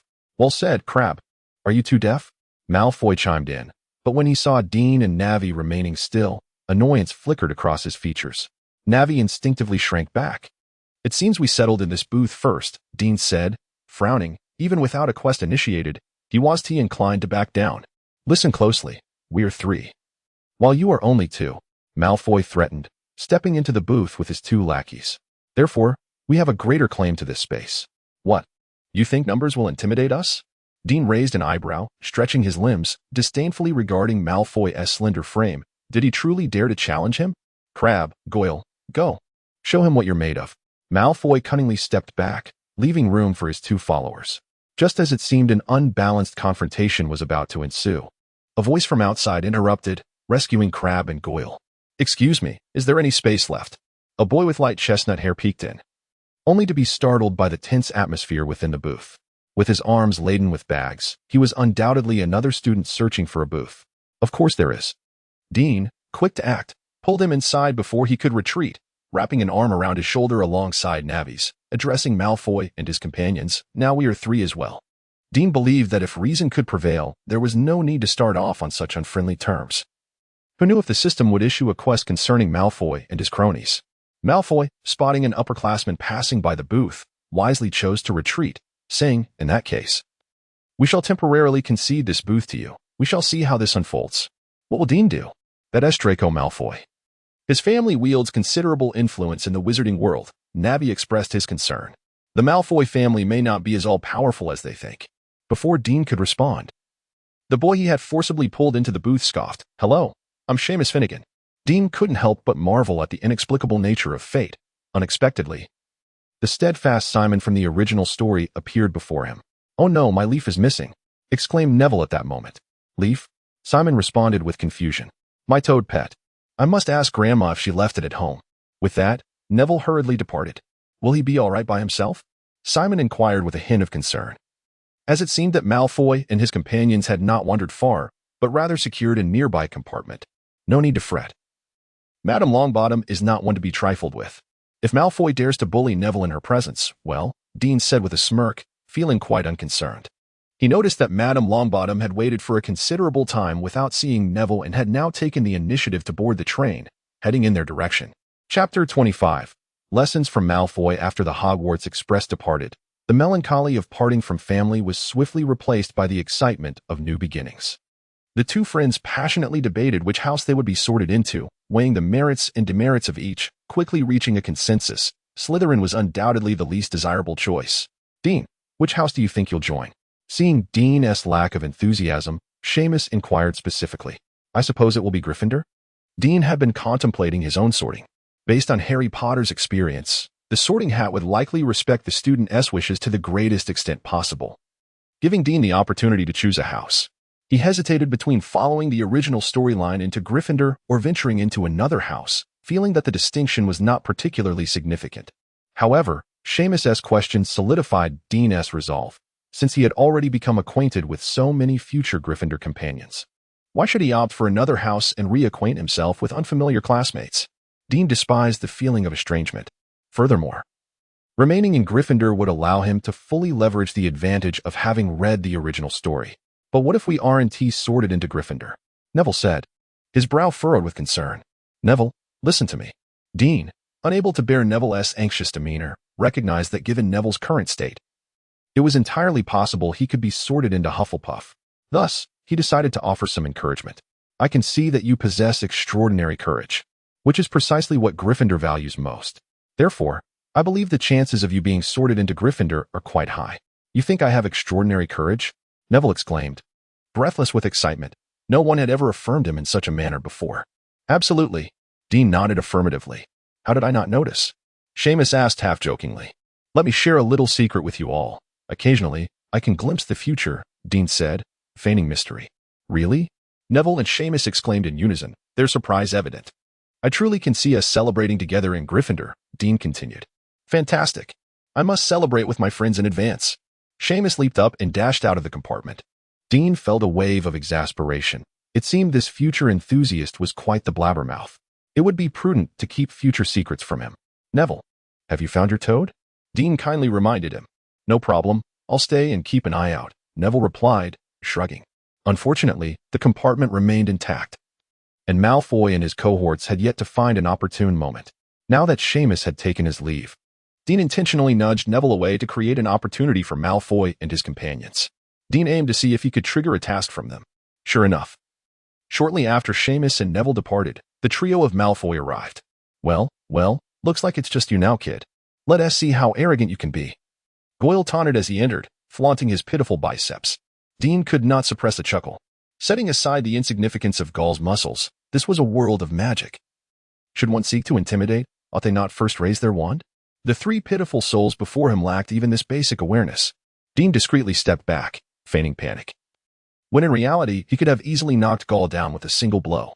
However, as the task had yet to be triggered, Dean resolved to bide his time. Observing Dean's apparent trepidation, Malfoy mistakenly believed he had frightened him, strutting forth from behind the other two, arrogantly waving his arms and exclaiming, "Aren't you supposed to be quite formidable? Why the cowardice now?" Dean silently retreated another 2 steps, fearing that he might lose control and act before the system issued the task, which would be a considerable misfortune. His strategy was to maximize his gains regardless of the circumstances. Little did he expect that his momentary restraint would only embolden Malfoy and his cohorts, who brazenly began to overturn the belongings from the luggage rack onto the floor. As Dean continued to feign submissiveness, his pupils dilated slightly upon noticing an object rolling out from his luggage. It was the silver music box that Nately had prepared as a birthday gift for him. Though he had returned the music box to Nately, its sudden appearance here could only mean one thing. The little one had sneakily stashed this precious gift in his belongings while he was distracted. Just as Crabbe's filthy foot was about to crush the music box, Dean could no longer contain his fury. At that very moment, the system opportunely issued a task. Teach Malfoy and his two companions a lesson. You have been threatened by Draco Malfoy and his associates. Deliver them a profound lesson, making it clear that some individuals are not to be trifled with. Reward: 3 skill points. Now thoroughly at ease, Dean revealed his long-concealed fist before the trio could react, bestowing upon them a trio of panda eyes in less than a second, sending them sprawling to the ground. Squatting before the fallen Malfoy, he contemptuously slapped his pale cheek and inquired, "Mr. Malfoy, are you satisfied now? What is it that you truly desire?" Dean regarded Malfoy's cowardly demeanor with disdain. "Now you understand that some people are beyond your reach." I understand," Malfoy stammered, his gaze wandering. He had likely never encountered such a humiliating defeat in his life. As for his two ineffectual lackeys, they had been knocked unconscious by Dean and remained in a deep slumber. For a fleeting moment, Malfoy genuinely felt his life was in jeopardy. "Clean this mess up, and then I shall allow you to leave," Dean said, picking up the music box with a languid air. The system notified him that the task had been successfully completed, and after graciously accepting the 3 skill points, Dean's mood soared, prompting him to refrain from further contention with Malfoy. Malfoy, humiliated, gathered the belongings they had just disarrayed, feeling a tinge of envy towards Crabbe and Gall, who remained oblivious to the chaos. Why should he be the only one tasked with tidying up, when it was a collective endeavor? Unfortunately, by the time Malfoy had finished tidying up and was warned by Dean not to speak of the earlier incident before being ejected from the compartment, Crabbe and Goyle remained in a state of unconsciousness. Dean effortlessly extracted his blackthorn wand and employed the levitation charm to hurl the incapacitated followers out of the compartment. With a resounding thud as he shut the door behind him, Malfoy came to a profound realization. Even with the use of spells, they could never hope to match Dean's prowess. Consequently, even before the formal commencement of their studies, Dean had already ascended to the top of Malfoy's mental list of individuals to be avoided at all costs. Chapter 26. Miss Know-It-All. After giving Draco Malfoy a well-deserved lesson, Dean felt a surge of elation. In the original narrative, Draco Malfoy cannot be deemed entirely villainous. However, his haughty demeanor often left Dean feeling uncomfortable. Thus, being able to chastise him openly was a source of great satisfaction. Should this incident compel Malfoy to maintain a respectful distance from him henceforth, it would be an unexpected delight. Restoring the compartment to its former state, Dean cautiously employed a restoration spell. He then procured an assortment of peculiar magical treats, such as Birdie Bot's every flavor beans, bubblegum blasts, chocolate frogs, pumpkin pasties, cauldron cakes, and licorice wands from a passing train attendant, intending to share a delightful lunch with his newfound friends. However, the prolonged absence of Seamus and Neville was rather surprising. Even after Dean had taken a brief nap past noon, there was still no sign of them. Just as he began to wonder if the two had fallen prey to an ambush orchestrated by the irate Malfoy, Seamus and Neville entered the compartment, one after the other. Their animated expressions indicated that all was well, alleviating Dean's concerns. "Dean, you won't believe what just happened." Malfoy and his cronies went off the deep end and confronted Harry Potter, only to be taught a lesson by a pet rat. Neville excitedly recounted his adventures while searching for Lavender. "A pet rat?" Ron's. Dean raised an eyebrow. "Indeed, the one belonging to the Weasleys. What's its name?" "Scabbers?" Neville replied uncertainly. "Well, they certainly made fools of themselves," Dean remarked, though internally he pondered why Wormtail, a fellow Death Eater, would treat Lucius Malfoy's son in such a manner. "Oh." And I noticed that Malfoy and his 2 lackeys looked quite worse for wear, as if they had been in a scuffle, Seamus added, sharing his observations. "It seems Malfoy's popularity is lacking," Dean stated flatly. "Serves them right. I can't stand their arrogant attitude," Seamus declared, oblivious to the fact that it was Dean who had bestowed those black eyes upon Malfoy and his companions. "Apologies," Neville said, stepping aside to introduce the newcomer. "This is Hermione Granger. She was just helping me look for Lavender. And these two are Seamus Finnegan and Dean Thomas." "Hi. Nice to meet you," Hermione greeted shyly. "Hello." Seamus replied warmly. With her thick, Unruly brown hair, bright brown eyes that sparkled with intelligence and pride, and prominent front teeth. This was Hermione, the renowned intellect of the trio. Dean couldn't help but feel slightly disappointed. She appeared rather ordinary. After a moment of hesitation, he offered a stiff nod in her direction. Hermione sensed Dean's discomfort and let out a displeased huff. By the way, Dean, can you guess whom we just encountered? Seamus quickly changed the subject, sensing the awkward atmosphere in the compartment. Let me take a wild guess. Could it be Harry Potter? Dean remarked dismissively. Well, that is hardly a good thing. He muttered under his breath, for he had read the original work and was aware that the scar rendered Harry a Horcrux for Voldemort. Through that scar, Voldemort could establish a connection with Harry, which was certainly not auspicious news for someone about to become Harry's roommate. Dean, what did you say? Neville inquired, having not caught Dean's murmured words. I lament the missed opportunity to meet the Savior, Dean replied half-jokingly. Hermione shot Dean a sharp glance, causing a sudden flutter of anxiety within him. He was uncertain whether she had fully grasped his words.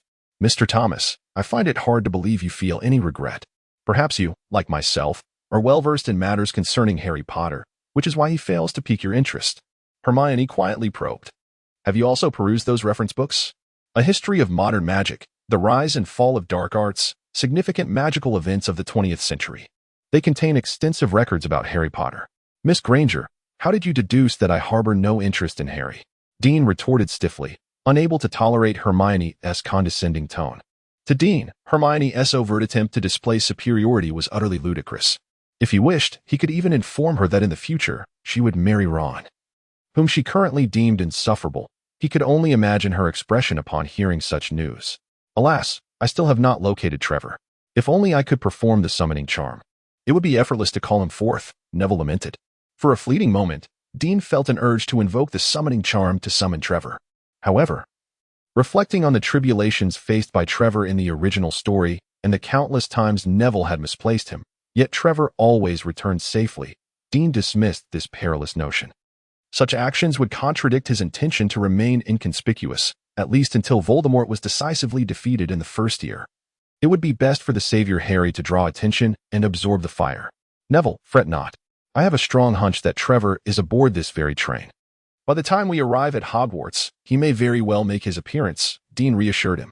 He considered that subtly showcasing his supposed prophetic abilities might prove advantageous in the future, allowing him to offer hints without arousing suspicion. Really? Neville exclaimed, his face lighting up with excitement. My instincts are generally quite accurate, Dean replied vaguely. Dean, do you truly possess prophetic gifts? Seamus asked, somewhat enviously. Perhaps. Though I am uncertain, Dean replied ambiguously. Hermione, however, scoffed, prophecy? In my opinion, relying on prophecy is the most unreliable course of action. I find the summoning charm far more dependable. As she spoke, she withdrew her wand and turned to Neville. Neville, if you wish, I can attempt it right now. Upon hearing this, Neville hesitated momentarily. My grandmother once mentioned that the levitation charm is a rather advanced spell, certainly not one that a first-year student could successfully wield. Oh. Hermione elongated her tone. Perhaps your grandmother is unaware that there exists a category of individuals known as geniuses. Dean furrowed his brow at this. Perceiving that Hermione was clearly using such an arrogant demeanor to mask her profound insecurity, he considered this a troubling sign and felt compelled to intervene, to prevent Hermione from straying further down a path of extremism.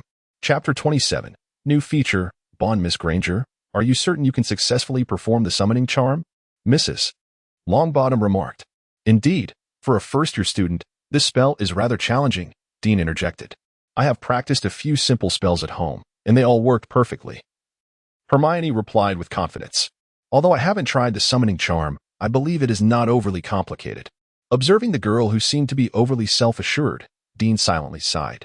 He had never doubted Hermione's abilities, yet he felt that if the object of her charm were a living creature, the challenge would increase exponentially. A fact that Hermione appeared oblivious to. Dean deemed it necessary to caution the currently overconfident young witch. Miss Granger, I think, Dean began, only to be interrupted by the eager Hermione. Mr. Thomas, I believe that spells require frequent practice to master. How about we have a competition to see who can summon Trevor with the summoning charm? Hermione challenged, her gaze fixed defiantly on Dean. What a vindictive little girl. Dean mused, merely a moment of perceived neglect, and she holds a grudge. He had no intention of squabbling with a young girl.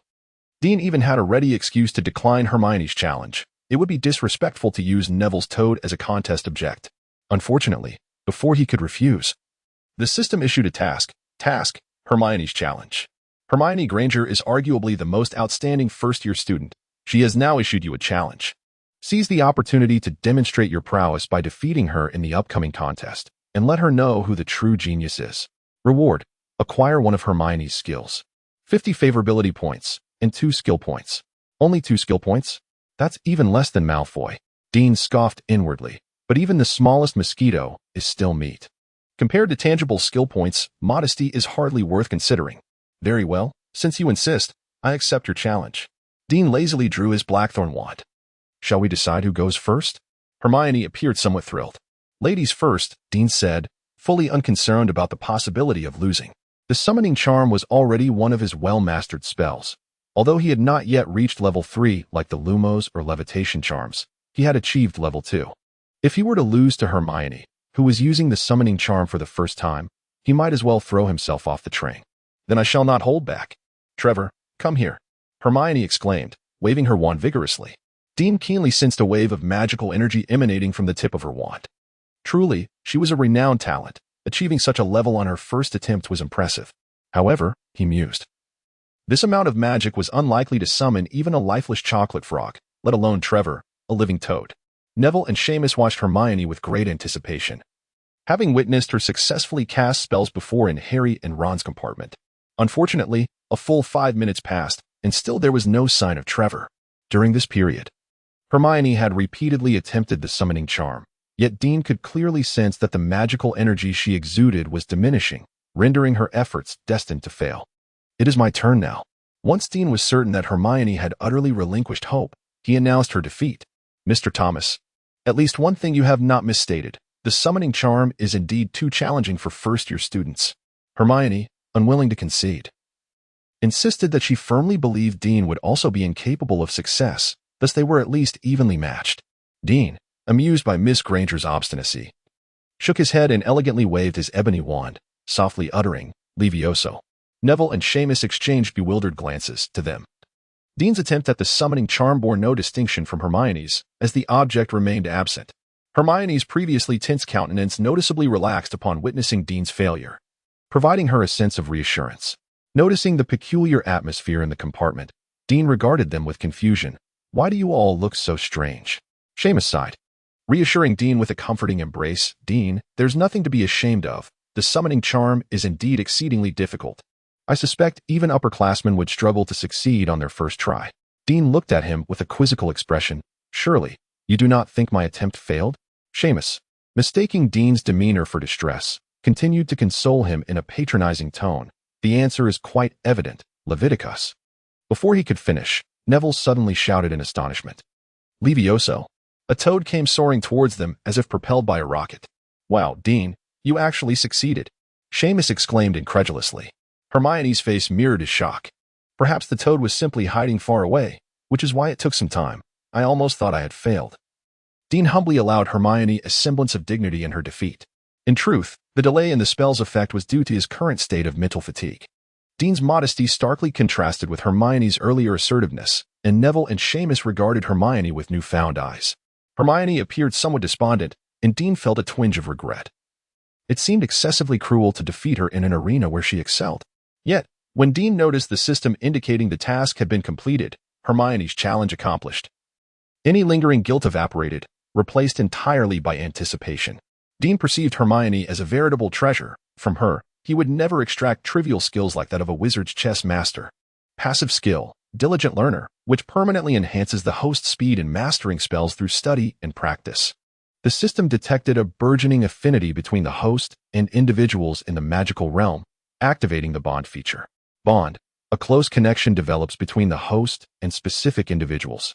Reaching level 1 at 50 will yield corresponding benefits based on the character's nature, with the extent of the enhancement increasing according to the host's affinity with the bonded character.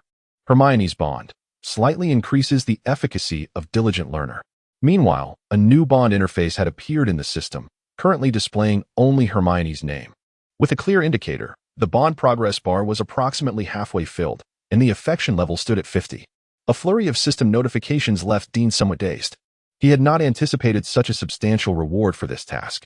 After a brief calculation, Dean realized that the 50 points of affection he received from Hermione would significantly enhance the efficiency of the spell progress bar in the magical talent system, reducing it by a quarter. This implied a substantial acceleration in his growth and power. It seemed that the time had come to cultivate Hermione's affection further. However, he wondered if there was a cap to this affection level. Satisfied with his calculations, Dean contemplated the best methods to garner sufficient affection from Hermione to maximize his gains. After all, engaging in more communication could never be a misstep. With eager anticipation, he lifted his gaze, only to find that Hermione had vanished from the box. Chapter 28. Oversights and Procedure. Hello, mate. You truly do not grasp the intricacies of a girl's heart, Simon remarked, draping his arm over Dean's shoulder with the tone of a seasoned confidant. Although your recent victory was quite splendid, you ought to afford Hermione a modicum of respect. What did I do? Dean responded, bewildered. I witnessed it clearly. Hermione was evidently keen to glean the secrets of the summoning charm from you. Yet, despite her calling your name twice, you remained oblivious, which prompted her to storm off in frustration. Simon sighed, expressing his sympathy, though it remained unclear for whom his pity was truly intended. I wasn't paying attention, Dean stammered, beads of sweat forming on his brow. He had been wholly absorbed by a barrage of system notifications, utterly neglecting those around him.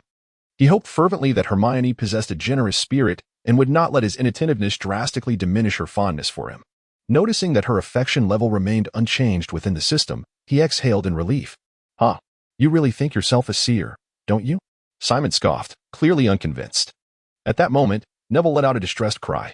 Where has Trevor gone again? The two turned to see Neville, who had just moments ago been clutching Trevor tightly, now standing empty-handed and forlorn. Neville, what on earth have you done to Trevor? Why is it so eager to flee from your grasp? Simon expressed his incredulity. Do not fret. Trevor is surely still aboard the train. We should hasten to gather our belongings, as the train is about to arrive at the station, Dean pointed out, gesturing towards the window. Beneath the deep purple sky, a panorama of mountains and trees unfolded, and a small, dark platform emerged in the distance. Soon, Simon realized the folly of questioning Dean's prophetic abilities. Upon the arrival of the Hogwarts Express, Hagrid retrieved Trevor and joyously returned him to a relieved Neville. Unbeknownst to Dean, Simon had already become his devoted admirer, convinced that Dean was destined to become an exceptional seer. Dean, however, was preoccupied with another thought upon encountering Hagrid. He recalled having seemingly overlooked something. Perhaps when Hagrid escorted Harry to Diagon Alley for shopping, he too should have accompanied them, as it might have afforded him a glimpse of the illustrious Philosopher's Stone. Throughout the journey, Dean's mind wandered aimlessly, causing him to miss the distant way from Ron, which left Ron feeling somewhat dejected. Before long, Hagrid guided the first years into Hogwarts, entrusting them to Professor McGonagall. She led the first-year students to a small, vacant room at the far end of the Great Hall. Welcome to Hogwarts, Professor McGonagall announced. The feast is about to commence, however. Before you take your seats in the dining hall, it is imperative that each of you ascertain which house you will join. Sorting is a significant ritual. After extensively detailing the sorting ceremony, the four houses, and the house cup, Professor McGonagall temporarily exited the room. As she opened the door, Dean, standing keenly by the threshold, noticed Professor Snape seemingly awaiting just outside. Sirius, what brings you here? I presumed you were already seated at the table, Professor McGonagall remarked, a subtle frown crossing her features. For several consecutive years, Gryffindor had suffered dismal defeats in the Inter-House Cup competition against Slytherin, fostering a slight animosity towards Snape. Professor McGonagall, I have discovered that a new student has not registered their wand. Hence I have come to rectify this oversight, Snape stated with an impassive expression. Who? How could such an oversight occur? Professor McGonagall inquired sensitively, with Harry Potter's name almost instinctively escaping her lips. Fortunately, she quickly realized that everything concerning Harry had been personally arranged by Dumbledore, and there should be no cause for concern. Dean Thomas, Snape replied tersely. It is Mr. Thomas, Professor McGonagall remarked, evidently relieved, realizing her worries were unfounded. Then, as if recalling something, she expressed with slight perplexity, I remember. Indeed. You had entrusted me with the task of persuading his Muggle parents to allow him to attend Hogwarts, a duty that was not originally mine. Snape curled his lips in response. Professor McGonagall's tense expression softened with a hint of apology. I apologize, Sirius. I was preoccupied that day with another pressing matter, hence Concerning the chosen one, I presume? Snape's dark eyes flickered with a complex emotion. I believe if it were necessary for you to know, Dumbledore would have informed you personally. If he has not, Professor McGonagall resumed her stern demeanor. Indeed, the chosen one, Harry, is paramount.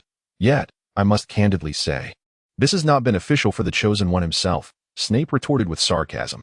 If you have any objections, I suggest you take them to Dumbledore, Professor McGonagall replied, pursing her lips. I share your sentiment. Now, allow me to proceed with the wand registration for Mr. Dean Thomas. Snape lifted his gaze towards the room and noticed Dean watching him. Frankly, I believe such an oversight should not have occurred. If the Ministry of Magic were to discover this, it would lead to considerable complications, Professor McGonagall observed, following Snape's gaze and noticing Dean as well. So, we have both entrusted the wrong individuals, have we not?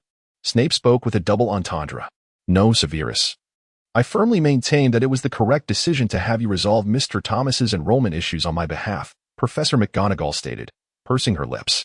Within the room where the new students gathered, Dean's attention was fixated on the exchange between Snape and Professor McGonagall outside. After they had conversed quietly for a few moments, and both turned their gaze towards him, Dean felt a wave of unease wash over him. Should their focus not be on Harry Potter? Why did it seem as though he was inadvertently stealing the spotlight? This was certainly not in line with Dean's intention to remain inconspicuous. At that moment, Snape subtly inclined his head, casting Dean a glance that seemed to beckon him to follow. Dean swore he had not gleaned Snape's thoughts through legitimacy, but rather he clearly interpreted the implication of Snape's gaze. As the anxious first-year students awaited the sorting ceremony, none noticed Dean quietly slipping out of his room and approaching Severus Snape. Professor McGonagall merely cast a fleeting glance at Dean before stating, "Make haste.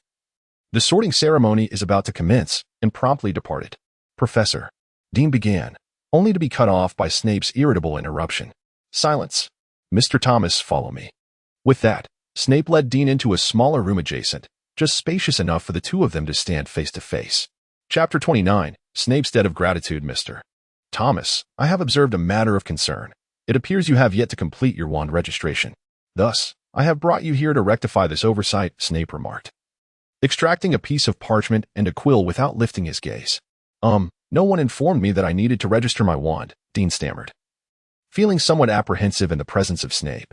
This task should have been carried out by Mundungus, but regrettably, he neglected to do so. Snape replied impatiently, "Professor, I have yet to express my gratitude for your kindness in having Mr. Mundungus accompany me to Diagon Alley for the necessary school supplies and generously covering quite a few galleons on my behalf."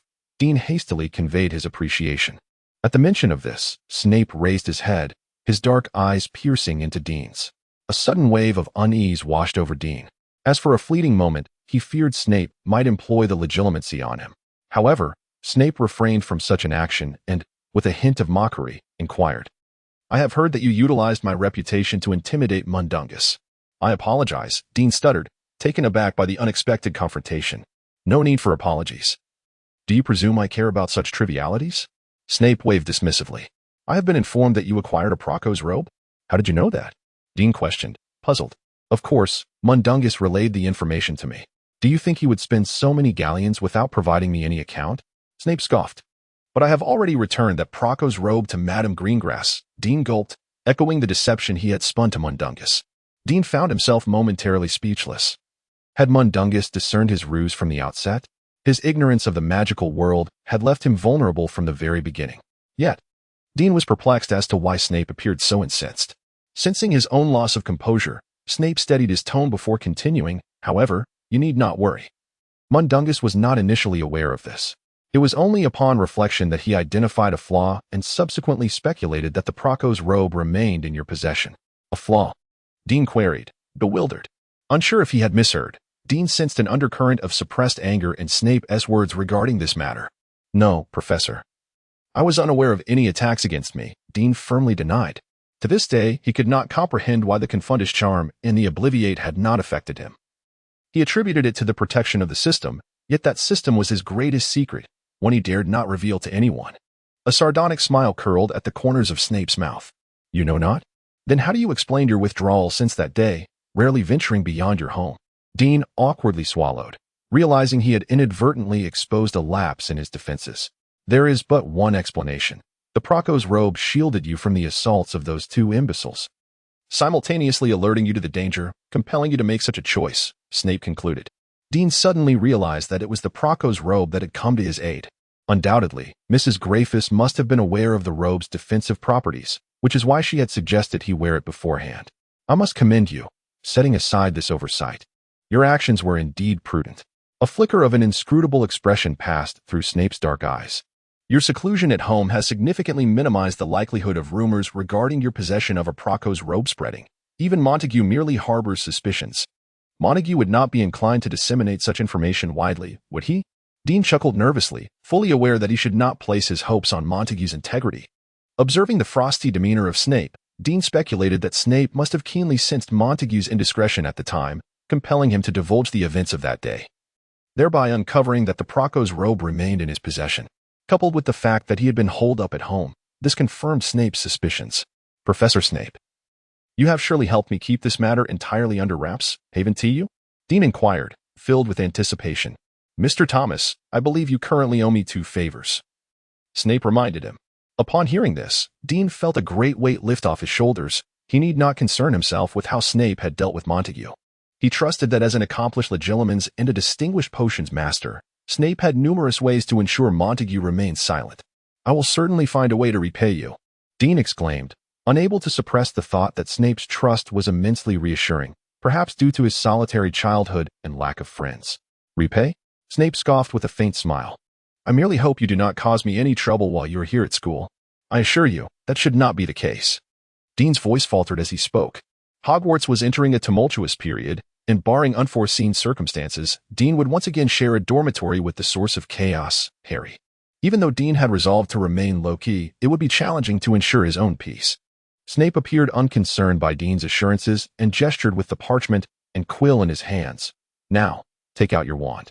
Dean hesitated for a moment before retrieving the second-hand Blackthorn wand as originally planned. Snape's eyes narrowed dangerously. Mr. Thomas Dean, I believe you should be more forthcoming. As I understand it, the wand you acquired from Ollivander is not this one. Are you referring to the Thunderbird wand? I fear I am not yet capable of wielding such a powerful wand, Dean admitted, realizing it was futile to conceal the truth from Snape. You possess a sense of self-awareness, Snape remarked, a slight smirk gracing his lips. However, I had thought you would register the wand you seized from Montague, considering you practiced spells with it extensively during the holidays. You know about that? Dean exclaimed in astonishment, for it seemed that Snape was far more attentive to him than he had imagined. Dean found it challenging to ascertain whether this was indeed a positive development. Chapter 30. The first encounter with Harry Potter. Why don't you lend him a hand and do him a personal favor? Dean inquired, perplexed.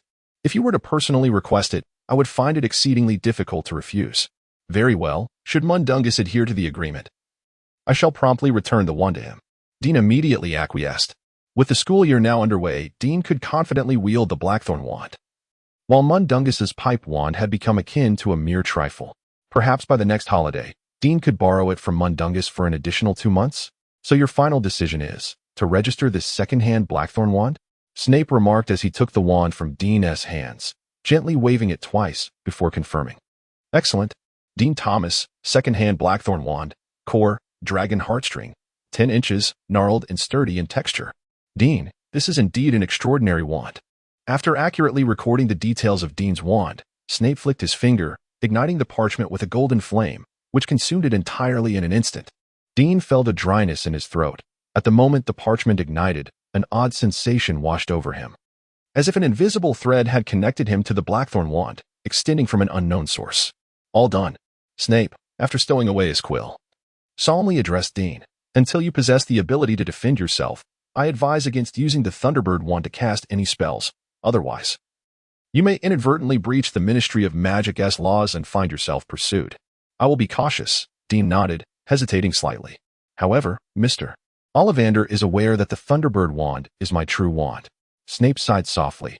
Do you believe I would wait until now to consider the matter of the Thunderbird wand? Mundungus is unaware of what wand you purchased from Ollivander, so how could I possibly know? Rest assured, even Ollivander has likely forgotten that he once sold you a wand. A wave of unease washed over Dean. It seemed Snape had erased Ollivander's memory regarding the Thunderbird wand. Dean found himself questioning the extent of Snape's trust in him, to the degree that he would go to such lengths.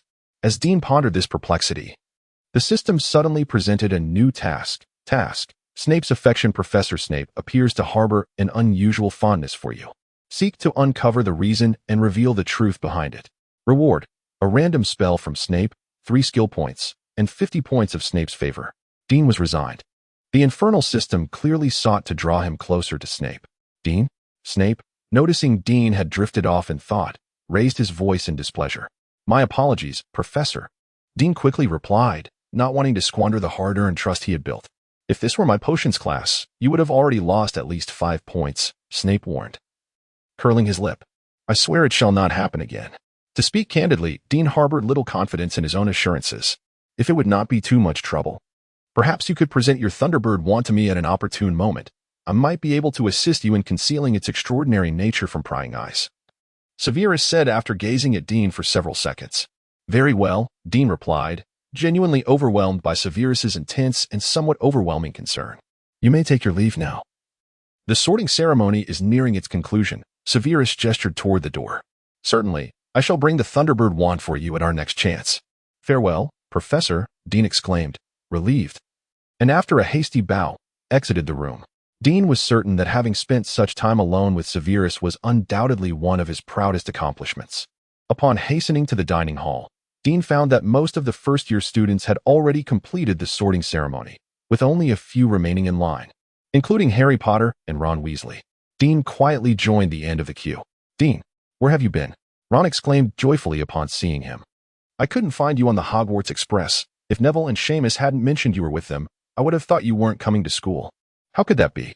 I merely want to finalize some enrollment paperwork, Dean replied vaguely, still troubled by the fact that he had drawn only a mastery of wizard's chess from Ron, perhaps the true reason he had not unlocked a bond with him. That's wonderful. I thought you might miss the sorting ceremony, Ron said excitedly, as the moment approached. Dean's gaze naturally fell upon a frail boy with spectacles standing next to Ron. Beneath the tousled black hair, reminiscent of Hermione's, a lightning-shaped scar adorned his forehead. Undoubtedly, this was Harry Potter, the chosen one of this world. To Dean's surprise, the system exhibited no reaction whatsoever. Allow me to introduce, this is Harry Potter. Ron nudged Dean with a wink before addressing Harry. This is Dean Thomas, the one I mentioned. Hello. Harry appeared somewhat anxious. Hello. Dean extended his hand for a shake. Feeling Harry's clammy palm, Dean noticed that Sirius had, at some point, seated himself among the professors and began conversing with Harry, casting a gaze laden with unspoken meaning in Dean's direction. Dean was certain he had parted with Sirius barely a minute ago. How had Sirius managed to teleport so swiftly from the small room to the dining hall without attracting anyone's attention? It was utterly astonishing. Hey, Dean, I wanted to ask you something, Harry said, rubbing his hands together nervously. I heard from Seamus that you possess prophetic abilities. Could you perhaps predict which house I will be sorted into? Harry inquired shyly. Seamus and his big mouth. Chapter 31. The sorting ceremony, however, I am somewhat apprehensive, Harry confessed, his face a canvas of anxiety. Harry, you are the chosen one. Your bravery is unparalleled, and the sorting hat will undoubtedly take that into account, Dean emphasized. What if I am sorted into Slytherin? Harry's concern lingered. If the sorting hat intends to place you in another house, you can attempt to communicate with it. I believe it will respect your wishes, Dean reminded him, recalling how Harry's own determination had led him to Gryffindor in the original narrative. Yet, Harry seemed poised to voice another concern when Professor McGonagall called out his name. Rest assured, you will get your wish, Dean said confidently, giving Harry a gentle push toward the sorting hat. Dean, do you think Harry will be sorted into Gryffindor? Ron inquired, equally anxious about his own impending sorting. I am absolutely certain, Dean replied, a hint of irritation creeping into his tone, thanks to Seamus. The sorting process for Harry felt interminable, evident that he was engaged in an intense debate with the sorting hat, until at last, the hat bellowed Gryffindor. A resounding cheer erupted from the Gryffindor table, as a red-haired boy sprang to his feet, grasping Harry's hand tightly. Another pair of red-haired twins joyously shouted, We have Potter! We have Potter! Seamus and Neville, who had already been sorted into Gryffindor, were equally thrilled, jumping and shouting in delight. Dean cast a quick glance around, noting that the sorting results mirrored those from the original tale, with Hermione also appearing at the Gryffindor table alongside Neville and Seamus, while Draco and his companions predictably found themselves in Slytherin. Amidst Dean's observations, he suddenly heard Professor McGonagall call his name, Dean Thomas. Good luck, Ron encouraged him. still awaiting his own sorting. Cheers erupted from his friends at the Gryffindor table. Seamus and Neville joined in the chorus, urging, "Dean, you must be sorted into Gryffindor. Trust me, your sorting secret is absolutely effective." Even Harry, freshly sorted into Gryffindor, waved enthusiastically at Dean, already considering him one of their own. Dean felt a surge of nerves. He had previously embodied the archetype of a seer, accurately predicting everyone's sorting outcomes, but if he were to misjudge his own, ending up anywhere but Gryffindor, it would be quite embarrassing. His greater concern was whether the sorting hat would discern his status as a time traveler or uncover the existence of the system. Dean cursed himself for only just realizing this dilemma, leaving him unprepared. He could only hope that his mind, now at its peak capacity, could elude the sorting hat scrutiny. With a heart full of trepidation, Dean made his way toward the sorting hat. As he was lost in his thoughts, the hat was placed upon his head. "Ah, it is evident that Slytherin is the most suitable house for you." Almost as soon as it was placed upon Dean's head, the sorting hat immediately exclaimed, "Impossible. Isn't Slytherin exclusively partial to purebloods? I hail from a Muggle family." Dean protested vehemently within his mind. "A Muggle background? Do not jest, even if you are not a pureblood. You undoubtedly come from a mixed lineage." The sorting hat scoffed. "Let me see. Indeed, the wizarding aspect of your bloodline can be traced back to at least two very ancient pureblood families. You may very well be one of the last remnants of one such lineage." "You must be joking." Dean dismissed the sorting hat's claims. After all, the veracity of its words was unverifiable. He simply needed to be assured that his advanced mental barriers were indeed effective against the sorting hat, which seemingly had no inkling of his status as a time traveler or the existence of his system. "You dare to belittle my abilities?" The sorting hat raised its voice, piercing Dean's mind with sharp waves that left him momentarily dizzy. "I harbor no doubt regarding your capabilities, if what you say is true. Then I surmise that the pureblood aspect of my lineage derives from my biological father." Dean quickly acquiesced, fearing that offending the sorting hat at such a crucial moment might result in being assigned to Slytherin in retaliation. "Your biological father?" The sorting hat noted Dean's choice of words. "It appears you possess quite the intriguing backstory. Why not share it with me?" The sorting hat's curiosity was unexpectedly piqued, showing an interest in the lineage of a young wizard. "Of course. But clearly this is not the opportune moment. There are many awaiting their turn." Dean promptly replied, "Very well. You must promise me that you shall recount your tale when the chance arises." The sorting hat made a request. Simultaneously, the system presented a quest, Chain Quest, the mystery of lineage. Dean felt a surge of excitement. Although the rewards for the initial stage were modest, he understood that such quests typically offered increasingly generous rewards as they progressed. He certainly had no reason to let this opportunity slip away.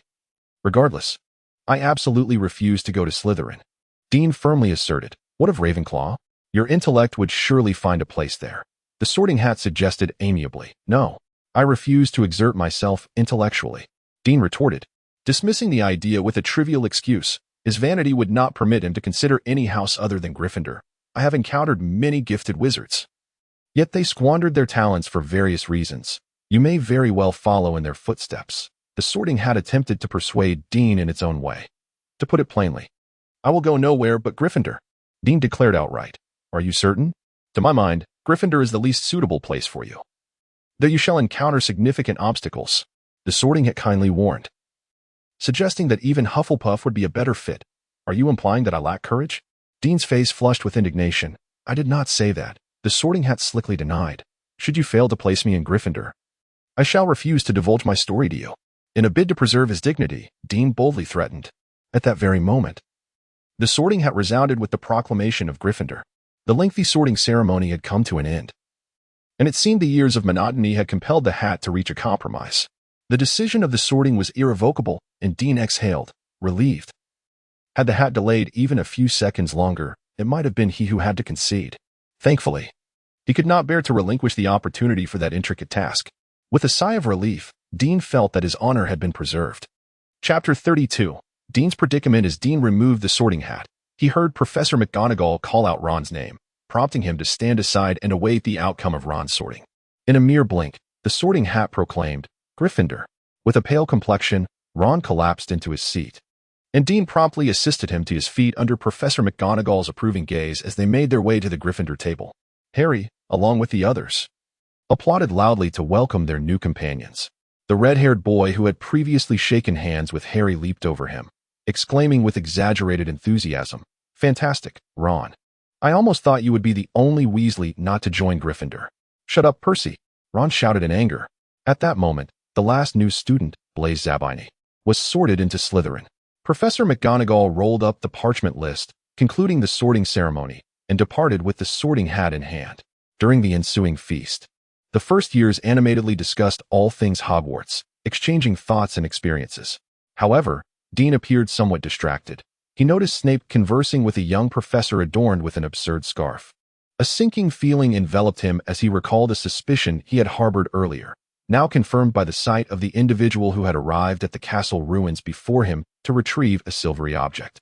If he was not mistaken, it was indeed Professor Quirrell, who had already become possessed by Voldemort. To make matters worse, Snape's gaze occasionally swept toward the Gryffindor table, leaving Dean uncertain whether he was observing Harry or himself. Quirrell's attention was also drawn in their direction. Upon spotting Dean, Quirrell clearly hesitated for a moment, igniting alarm bells in Dean's mind as he sensed the professor might recognize him. At this juncture, the system opportunely issued a task, time-limited mission, Quirrell's suspicion. Professor Quirrell, the dark arts instructor at Hogwarts, has developed suspicions about you. Find a way to dispel his doubts swiftly. Time limit, 1 month. Success. Reward of 1 random skill from Quirrell, plus 2 skill points. Failure. Deduction of 2 skill points, and if no skill points remain, a random loss of an activated skill. Dean was immediately disheartened. The task dictated that he could only succeed, not fail, compelling him further down the path of pretense. Indeed, Dean concluded that to alleviate Quirrell's suspicions, he must appear as ordinary as possible, thereby misleading Voldemort into a cognitive trap, allowing him to divert his attention toward Harry Potter and the Philosopher's Stone. In Voldemort's haughty mind, a mediocre little wizard could never possess the Blood Oath pendant, a treasure of such symbolic significance. After the feast, Headmaster Dumbledore announced several important reminders, such as the prohibition of entering the Forbidden Forest, the restriction on spellcasting in the corridors, Quidditch-related matters, and the admonition against entering the corridor on the right side of the 4th floor. Finally, at Dumbledore's suggestion, the entire school community joined together in singing the school song, marking the conclusion of a vibrant first day of term. This was not an auspicious omen, particularly with the presence of Seamus, whose loose lips made it seem quite challenging to maintain a low profile. Dean was lost in thought as he wandered, and when he finally sensed something amiss and looked up, he discovered he had strayed far from the main group of newcomers. After a long day of exertion, it seemed that the freshers were utterly exhausted, to the extent that Ron and his companions had not even noticed Dean falling behind. This predicament was troubling. In the brief moment of his hesitation, the surrounding crowd had nearly dissipated, and without anyone to guide him, Dean felt utterly unconfident in his ability to locate the entrance to the Gryffindor common room on his own. With a deep sigh, he retrieved his blackthorn wand, knowing that his only recourse was to attempt a guiding spell. "Ah, caught you, you disobedient little rascal," a hoarse voice filled with malice echoed in Dean's ear. The moment he set foot in school, you dared to perform magic in the corridors. Instinctively, Dean wanted to throw a punch, but fortunately, he managed to restrain himself in time. The speaker was Argus Filch, the caretaker, who was clutching a cat named Mrs. Norris and was eyeing Dean with ill intent. "No, I did not," Dean immediately denied, seizing the opportunity to ask, "Mr. Filch, I seem to be lost. Could you kindly escort me to the Gryffindor common room?" "Lost?" Filch scrutinized Dean skeptically, attempting to unearth any evidence of deceit. Soon, he shook his head, asserting, "No, I do not believe that. I merely saw you wandering the corridors alone, wand in hand, which is strictly prohibited." Dean felt utterly exasperated by Filch's unreasonable accusations. Were it not for Professor Quirrell's presence, he would have gladly knocked Filch down right then and there. "Young man, consider yourself fortunate. You are about to be recorded in the annals of Hogwarts for being punished on your very first day." Filch said maliciously, "Let me think. How shall I punish you? Perhaps a few lashes would serve as a memorable lesson." Dean silently clenched his fists. He was prepared to remain low-key, but that did not imply he would passively accept punishment, especially for such a baseless charge. "What are you doing here?" Just as Filch was preparing to punish Dean, a rather trembling voice resonated from behind. "Professor Quirrell." Filch immediately donned a sycophantic grin. "I discovered a student preparing to violate school rules and was about to administer a profound lesson." "No, I was merely lost," Dean retorted promptly, striving to present himself as a pitiful victim before Quirrell. "But you're holding a wand. That is the best evidence of your intention to breach the rules." Filch remarked sharply. Enough, Mr. Filch. He may be wielding his wand merely as a precaution. Even if he intended to break the rules, he has not actually done so, has he? Quirrell interrupted impatiently.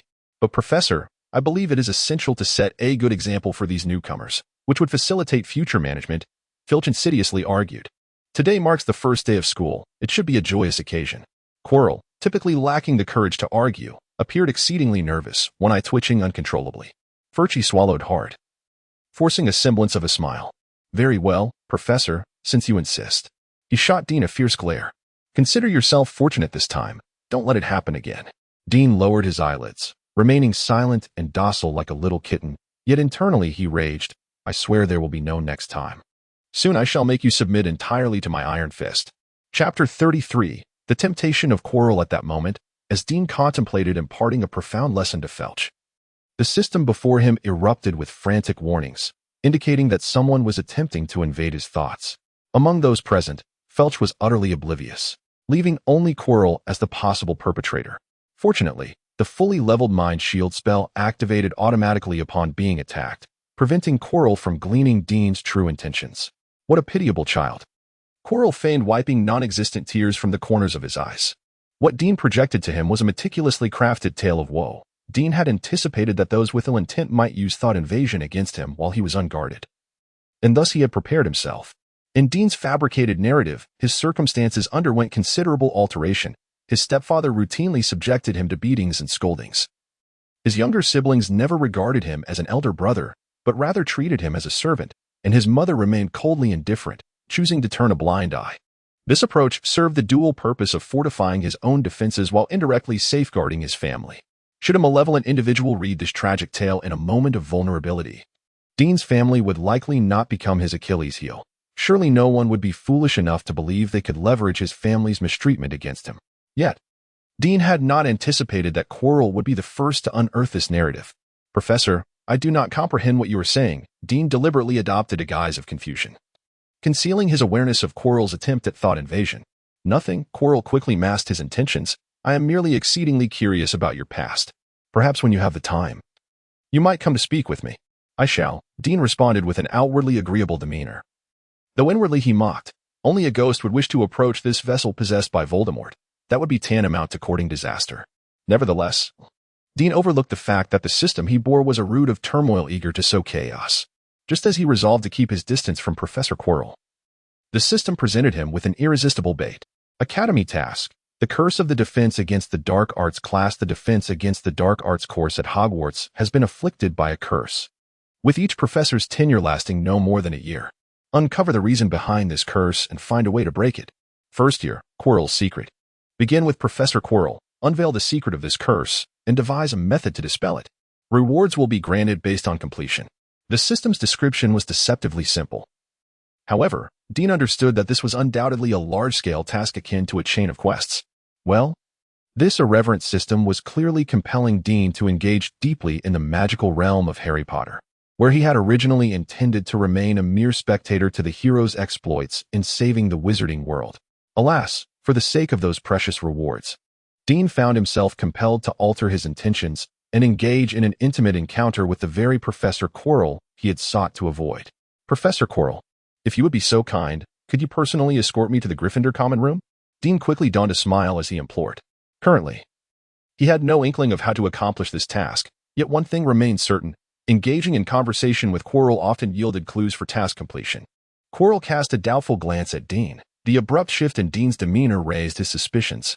After Filch spoke, he ingratiatingly addressed Quirrell, saying, Professor Quirrell, you have no objections, do you?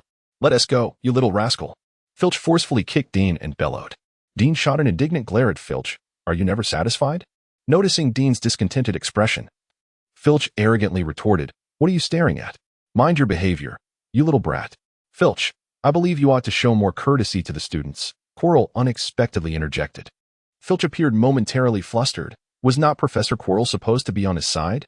Dean, too, was taken aback by Quirrell's current stance and surreptitiously glanced at him.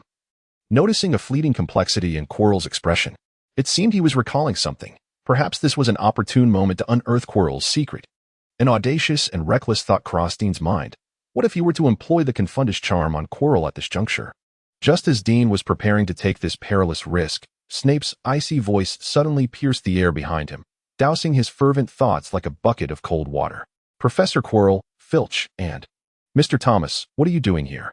Snape stepped between them, deliberately placing himself in front of Dean. Ah, Professor Snape. I discovered this little rascal intending to breach the school rules, so... Filch began sycophantically but was abruptly cut off by Snape's frigid interjection. Filch? I have not observed any indication of Mr. Thomas violating the rules. Snape then shifted his gaze to Quirrell. Professor Quirrell, what is your perspective? Professor Quirrell appeared to be in a state of considerable trepidation before Snape. He nervously wrung his hands. SS Snape, I just informed FF Filch that an attempted violation does not constitute a genuine infringement. Quirrell seemed profoundly shaken by the confrontation, his pallid face growing even more wan as he began to tremble uncontrollably. Dean was deeply concerned that he might faint at any moment. Chapter 34. A reckless attempt. Come on, you little brat, stop hindering the two professors here. With a disgruntled kick, Filch nudged Dean once more, a gesture that Dean meticulously noted in his mind. The ensuing minutes were excruciating for Dean, as he watched Snape and Quirrell inch closer to disappearing from his sight, all the while grappling with his reckless notion of employing the legilimency spell on Quirrell. His intuition whispered that should this audacious plan succeed, it would yield results beyond his wildest imagination. Yet, reason cautioned him that he was teetering on the precipice of folly. Though Voldemort, residing within Quirrell, was indeed in a weakened state, he was far from being an entity that Dean could casually invade. On the other side, Quirrell, compelled to accompany Snape, was burdened by immense pressure. He was acutely aware of Snape's lingering resentment regarding his acceptance of the defense against the dark arts position.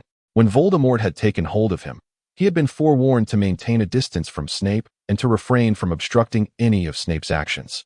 This added an additional layer of shackles to Quirrell, who was already intimidated by Snape. He endeavored to avoid solitary encounters with Snape, yet his plans were evidently failing. Quirrell found himself regretting his impulsiveness that day. He had not realized that Dean was the one trailing him to the castle ruins. However, it seemed Voldemort had sensed something amiss, prompting him to devise a means of testing the waters.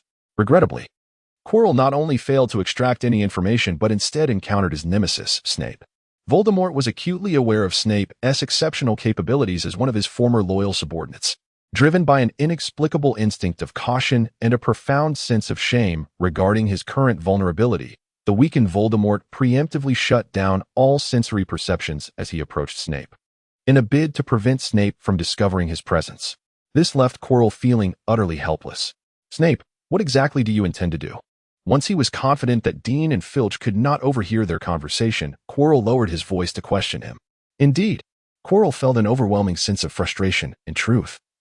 When he learned of Snape's interest in the defense against the dark arts position, he had contemplated withdrawing. Yet, Voldemort would not permit such a retreat, as this was Quirrell's sole opportunity to gain entry into Hogwarts.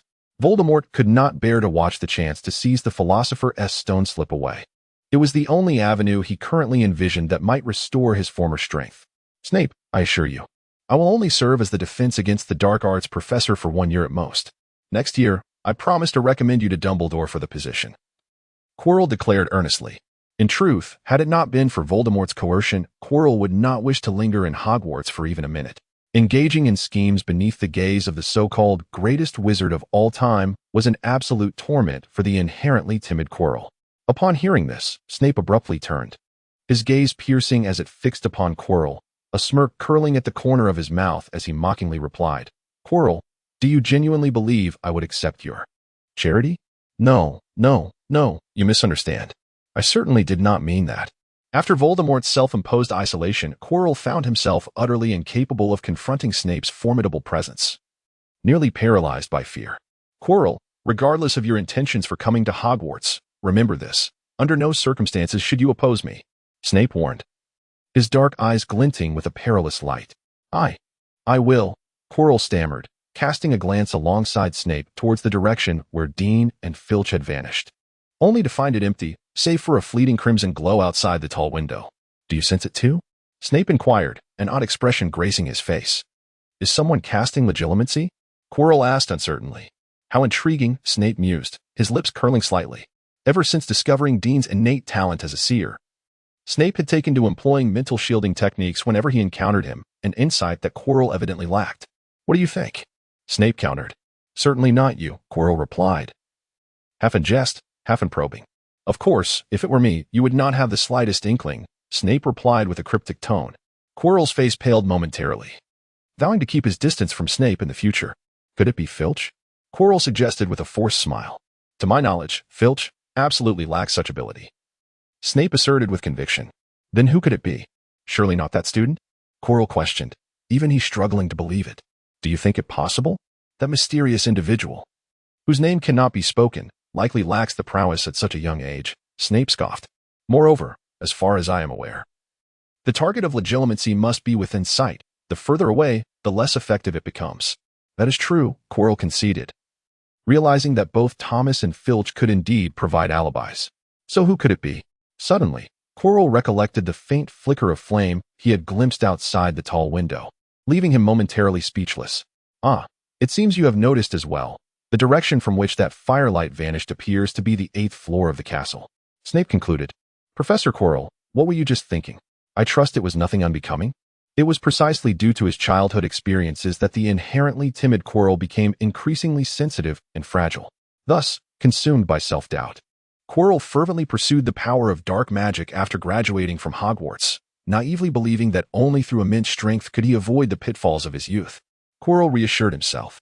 I understand. It is getting late. I must take my leave to rest, he declared decisively. Then good night. Do not forget what I have warned you, Professor Quirrell. Snape refrained from pressing further. He gazed pensively towards the Gryffindor common room and murmured, It appears some have not learned their lesson. Chapter 35, Specialization in Fairy Language. It was not Dean's recklessness, but rather, at the very moment he was about to concede, that Prakos's intermittently manifesting prophetic illusion skill activated once more, revealing to Dean that the outcome of this mind-stealing endeavor would yield more surprises than fears. With a clear prophetic illusion as his guide, Dean unhesitatingly followed Chilo, who was on the verge of employing the mind-stealing technique. Due to the attenuation of mental strength, there was a slight delay before the effects of the mind-stealing manifested, by which time Dean had already turned with Furk onto another staircase, acquiring a perfect alibi. Regardless of the circumstances, just as the prophetic illusion had foretold, Chilo had no suspicion that Dean was the one who had employed the mind-stealing technique against him. As for Snape, he had no evidence to capture. Perhaps it was due to the distance or the delay in magic, but Dean's venture yielded little useful information from Chilo. Nonetheless, discovering Chilo's background seemed promising. Dean believed they shared similar origins, which appeared to be a lead worth exploiting. The greatest surprise was that the timed task regarding Chilo's suspicions had inexplicably been completed. Dean had every reason to suspect that Snape was behind this. After graciously accepting 2 skill points, Dean prepared to extract a skill from Chilo, only to encounter a slight complication. The system clearly indicated that the target for extraction must be within his line of sight. Dean understood that the system was compelling him to draw nearer to Chilo. However, based on his previous encounters with Chilo, it appeared there was no immediate danger. Although Voldemort inhabited Chilo, he seemed to exhibit no reaction to anyone other than Harry. Dean deduced that Voldemort was currently too weak to risk being discovered. So as long as Dean did not act too recklessly, he should be fine. After all, having the savior Harry as a shield was quite advantageous.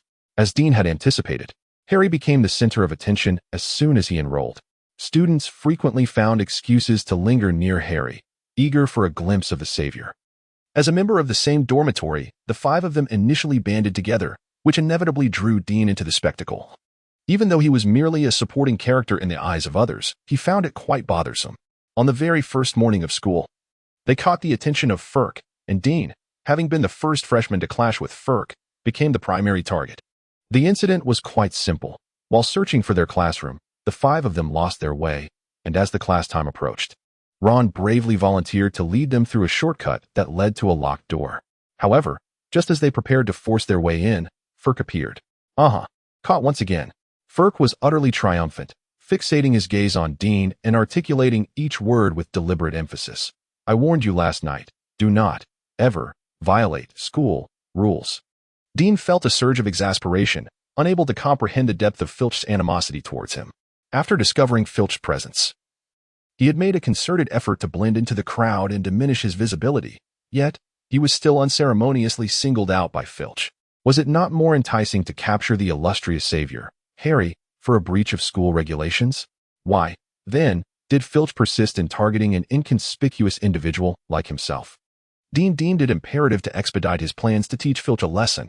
Being relentlessly pursued by him was becoming utterly tiresome. Perhaps Filch, being a dullard, held no significant value for exploitation, as even the system had neglected to assign him a task, which only served to heighten Dean's irritation. This time, no one would come to your rescue. Filch's eyes sparkled with a mix of excitement and menace as he gesticulated wildly, exclaiming, "Do you know what lies behind this door? Is it not a shortcut to the defense against the dark arts classroom?" Dean cast a puzzled glance at Ron, who responded with an affirming nod. "Nonsense," Filch retorted haughtily. "This door leads to the entrance of the restricted corridor on the 4th floor. Headmaster Dumbledore has declared it absolutely forbidden. That is impossible. This shortcut was directly told to me by George and Fred." Ron immediately countered. Upon hearing this, Dean's expression stiffened. Perhaps it was best not to heed the twins' words, for it seemed Ron had not yet learned his lesson from their antics. "Excuses," Filch sneered ominously. "I believe you should be locked in the dungeon for some serious reflection." The others were visibly startled by Filch's threat. The mere mention of the dungeon inevitably conjured images of the infamous Azkaban prison and demeanors. "Mr. Filch, you cannot do this. Just like last night, we merely attempted to breach school rules," Dean argued vehemently. Should Filch continue his relentless pursuit, Dean would not hesitate to impart a profound lesson. "Last night, you had Professor Quirrell backing you. Today, you are not so fortunate." Filch's words elicited astonished glances from Dean's companions. What was Dean's background that could warrant a professor's support? "Is that so?" Dean replied, elongating his tone in inquiry. "Indeed. And even if you report me to Professor Quirrell afterward, just see if I care," Filch declared menacingly. "Mr. Filch, I am perplexed as to how I have offended you." Quirrell's voice suddenly resonated from behind Filch, causing Filch's expression to falter, becoming exceedingly grim. "Professor Quirrell, I merely wish to discipline these rule-breaking youngsters." With no disrespect intended towards you, Filch responded with a sycophantic grin. "Mr. Filch, I distinctly recall instructing you to refrain from using derogatory terms towards students." Quirrell, having evidently absorbed every word Filch had uttered, regarded him with disfavor. "I will," Filch replied humbly. "You lot, why are you not hastening to class?" Quirrell subtly signaled to them. In an instant, they scattered, realizing that there was no time to lose. Filch glared at Dean with a venomous gaze, certain that the little brat had discovered Professor Chilo's arrival long before and had deliberately lured him into making such statements. Dean presented Filch with a smug back of his head, seemingly taunting him with the sentiment, "I did it on purpose. If you dare, come and bite me." In truth, Dean's advanced awareness of Professor Chilo's presence was facilitated by the system. As soon as Professor Chilo appeared nearby, the system promptly alerted Dean that he could claim the reward for the task associated with Chilo's suspicion. Thus, Dean intentionally provoked Filch into uttering those disrespectful words about Chilo, imparting a lesson of moderate severity to Filch. However, Dean found it difficult to feel pleased, as he had once again drawn a rather useless passive skill. Professor Chilo had this time contributed a specialization in fairy language. Chapter 36, The Turmoil in Potions Class, Part 1, as the 5 of them burst into the Charms classroom. Professor Flitwick was just calling out Harry's name on the attendance roll, when Harry, breathless, called out in response. Professor Flitwick let out an excited shriek and vanished from sight. With the assistance of this devoted admirer of Harry, the minor tardiness of the 5 was naturally overlooked. Seamus's remarkable performance not only caught Professor Flitwick's attention, but also diverted the focus of Hermione, who had been secretly competing with Dean and had successfully made her feather float first. By the time she realized she had outperformed Dean, the class had already concluded.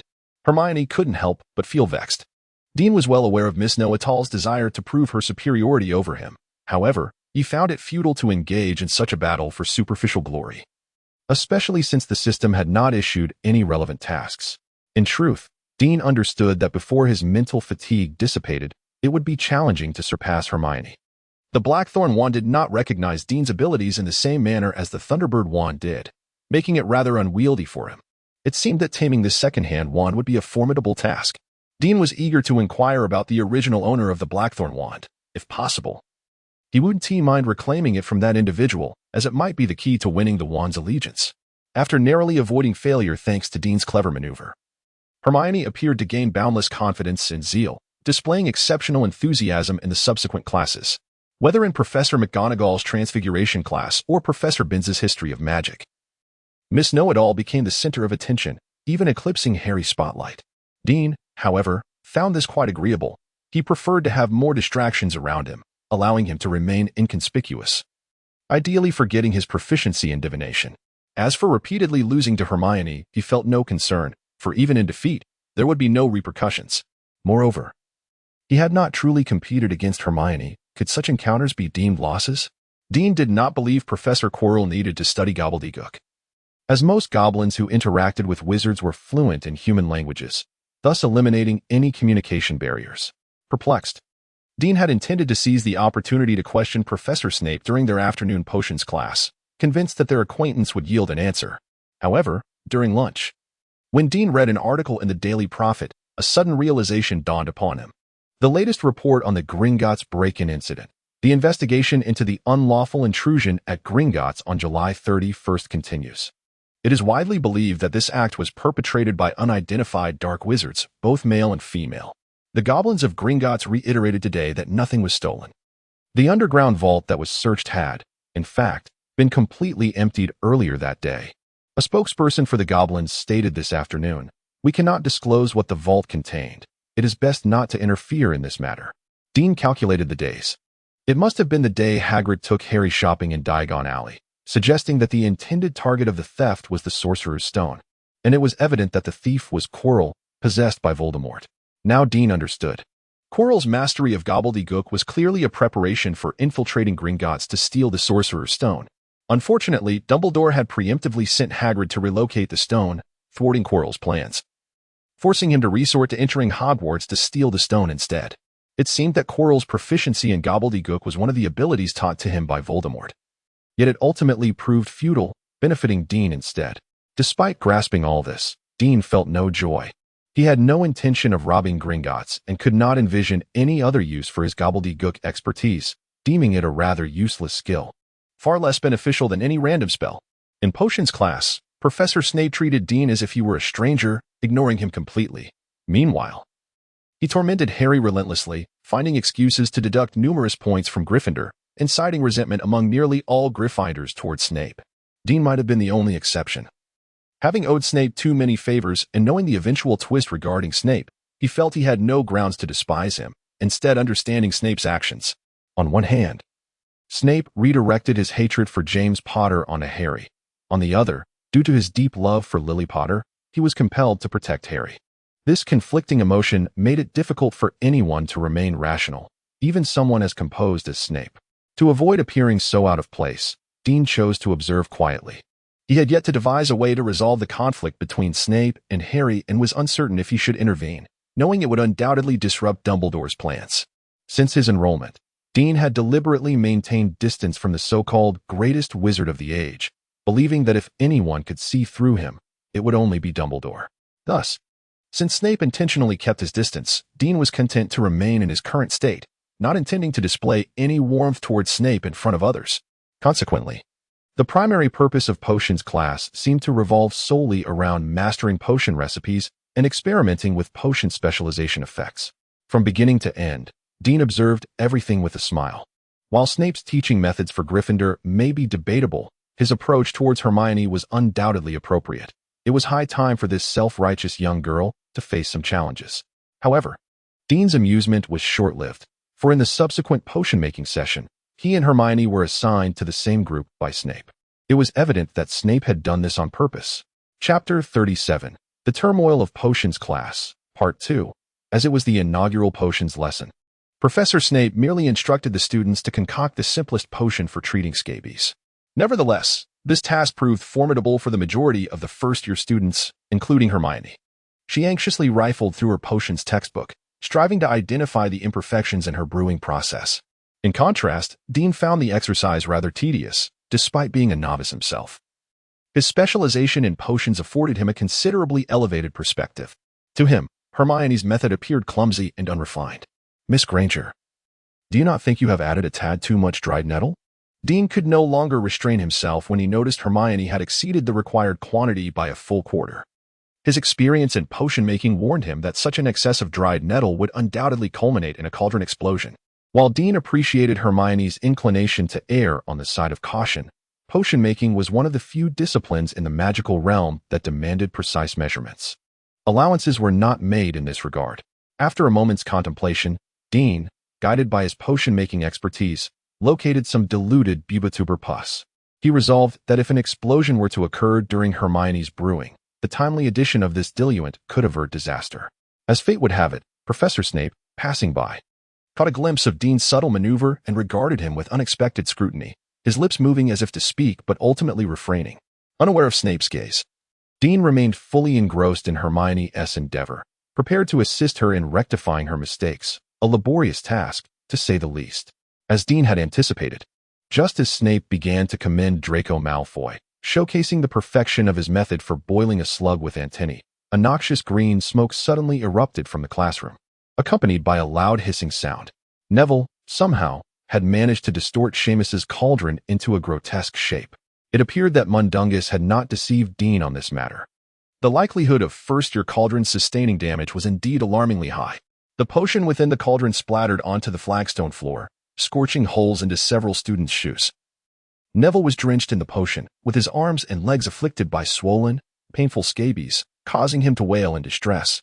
Within seconds, the entire class found themselves perched atop their benches. Dean had observed clearly when the cauldron tipped. Neville had added too much dried nettle and had introduced the porcupine quills before removing the cauldron from the heat.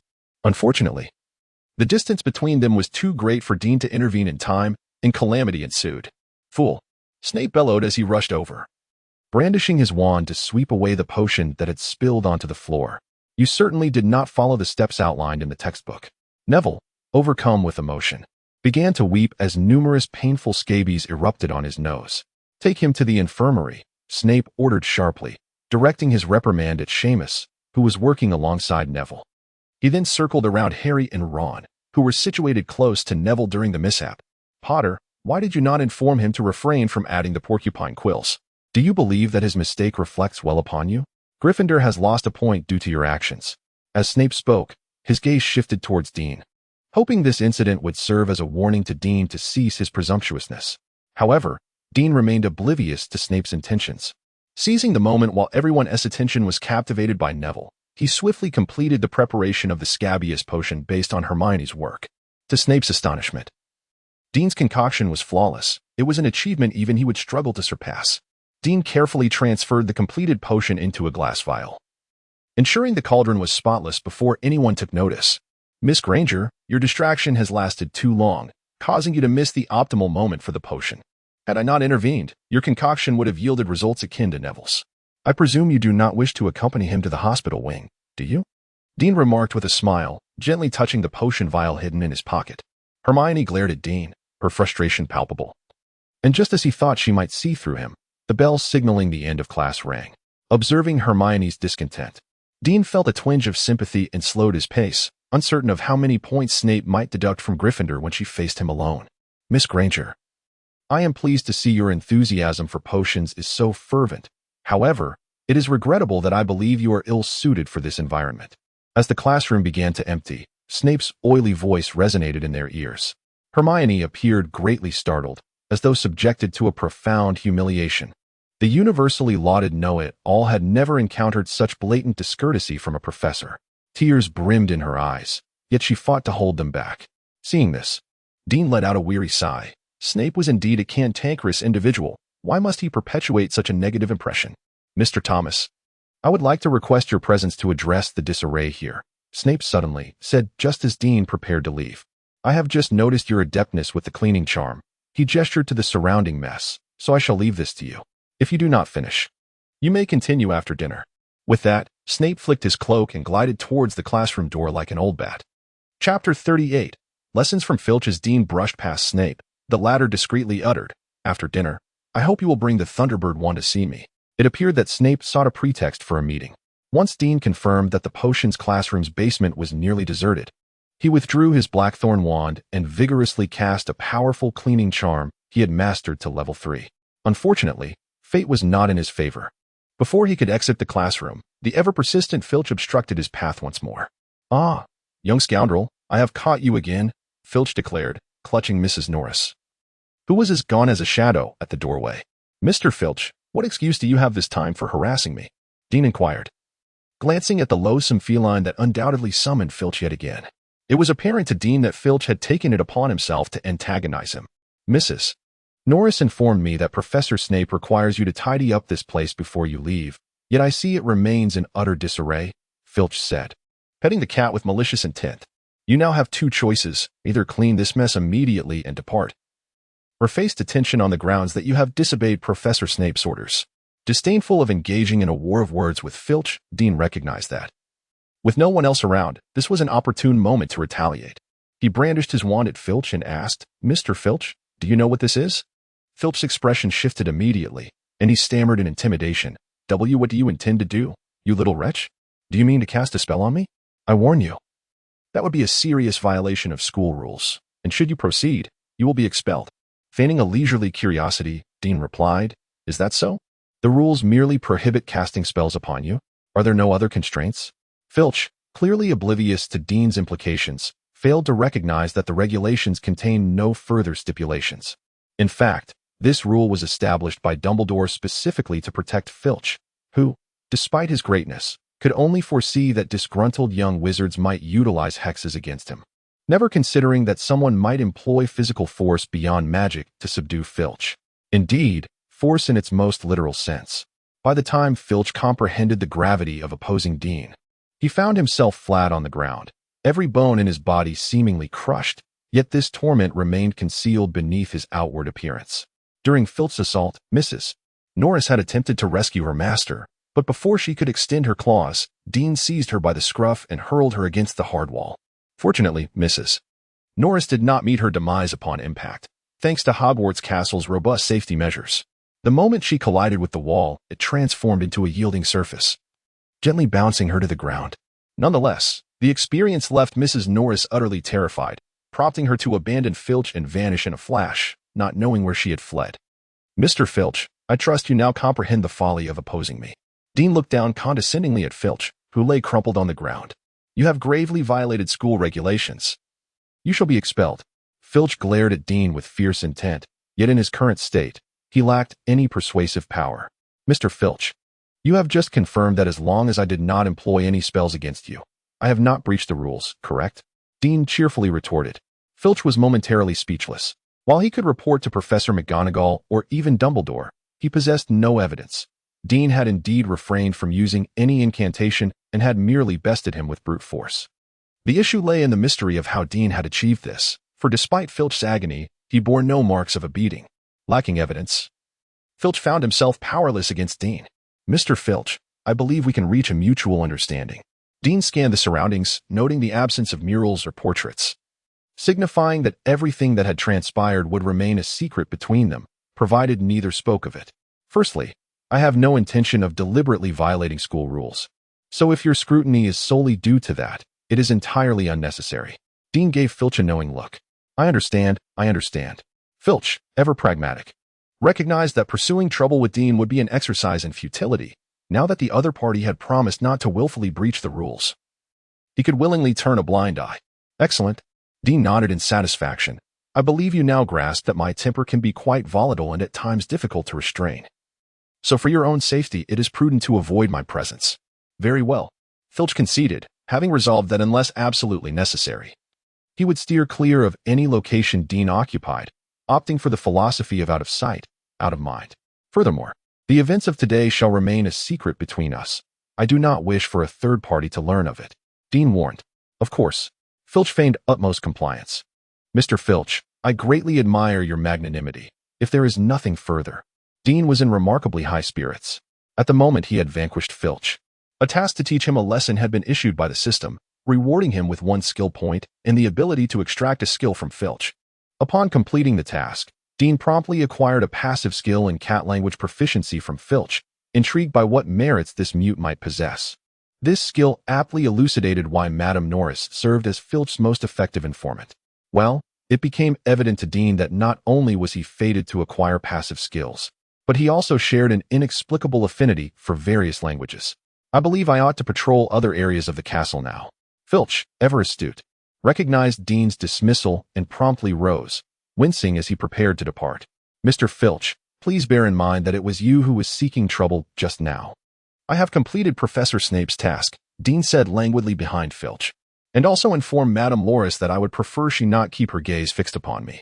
Filch halted in his tracks, his expression a complex tapestry as he regarded Dean, as though the inscrutable first year had discerned all of his intentions.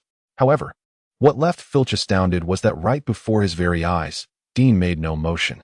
Yet the once chaotic potions classroom was swiftly restored to a pristine state, an ability that far surpassed Filch's comprehension. Chapter 39, Severus Snape's Bond, Part 1, After Dinner. Dean sought an excuse to stealthily slip out of the Gryffindor common room and made his way to the potions classroom. The effect of warning Filch was immediate. Dean encountered no obstacles along the way, not even a single ghost that often wandered the castle. Snape awaited him in the potions classroom as promised. "Professor, this is my true wand," Dean declared, presenting the Thunderbird wand to Snape, who was busily engaged at the workbench. "Have a little sense, Dean. Do you not see that I am occupied?" Snape replied without looking up. Dean noticed that when they were alone, Snape's voice seemed to carry a hint of warmth. "My apologies, Professor," Dean said, sticking out his tongue. He dared not express his intention of wanting to conclude this matter swiftly and make his escape. "Today in class, I observed that you possess a certain aptitude for potion making," Snape remarked while continuing his work. "Perhaps," Dean replied modestly, aware that his prowess in potions stemmed entirely from Snape himself. "Can you discern what potion I am concocting?" Snape inquired, testing Dean. "It appears to resemble a stamina potion?" Dean guessed, though he was uncertain, having not yet learned the recipe, and could only make superficial inferences based on the ingredients. "You jest." Dean quickly shook his head. "I do not know the recipe and could hardly procure the ingredients." "Professor, I do not comprehend your implication." Dean felt baffled. Snape's tone suggested he frequently consumed stamina potions.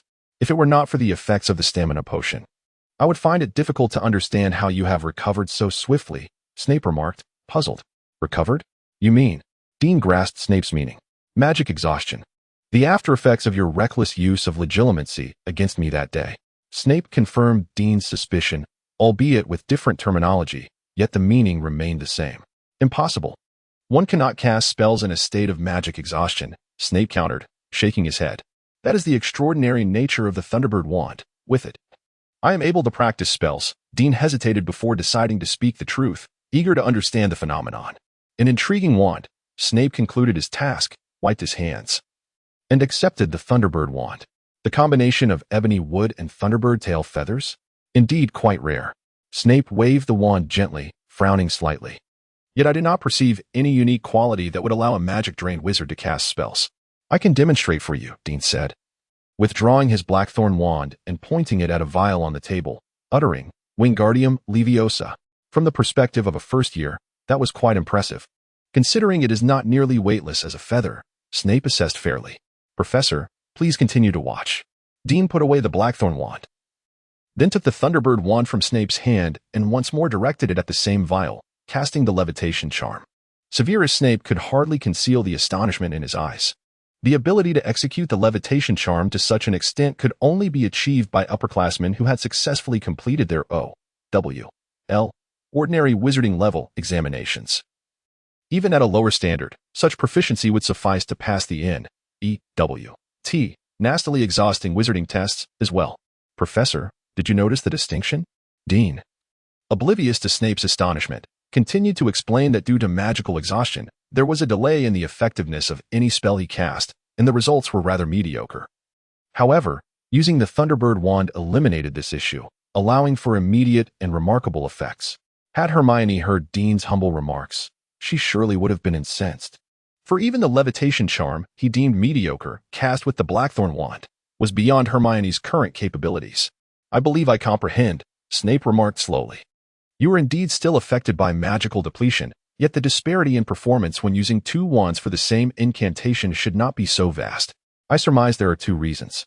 Dean immediately donned an expression of humble attentiveness. "The first reason is that you have not yet become the true master of the Blackthorn wand. Thus you cannot unleash its full potential." Snape's reasoning was something Dean had already suspected. "Professor, I was thinking the same. I believe it is because I have not truly defeated the original owner of this wand. Unfortunately, Mr. Mundungus has refused to divulge who the original owner was. I wonder if you might." Dean seized the opportunity to inquire. "Mr. Thomas." Snape raised his voice in displeasure. "I must remind you that the original owner of this wand may very well be imprisoned in Azkaban. Do you wish to venture there?" Dean was taken aback. Snape had never spoken to him in such a frightening tone. "No, Professor, that is not my intention," Dean quickly apologized. "Dean, you must understand that at all times, your safety must be your foremost concern. Do not recklessly place yourself in peril, if it becomes unavoidable at the very least. Be adequately prepared." Snape's tone softened, yet remained stern. "I understand, Professor," Dean replied promptly, though he muttered with a hint of discontent. "But if that is the case, it seems I will never be able to completely command the Blackthorn wand."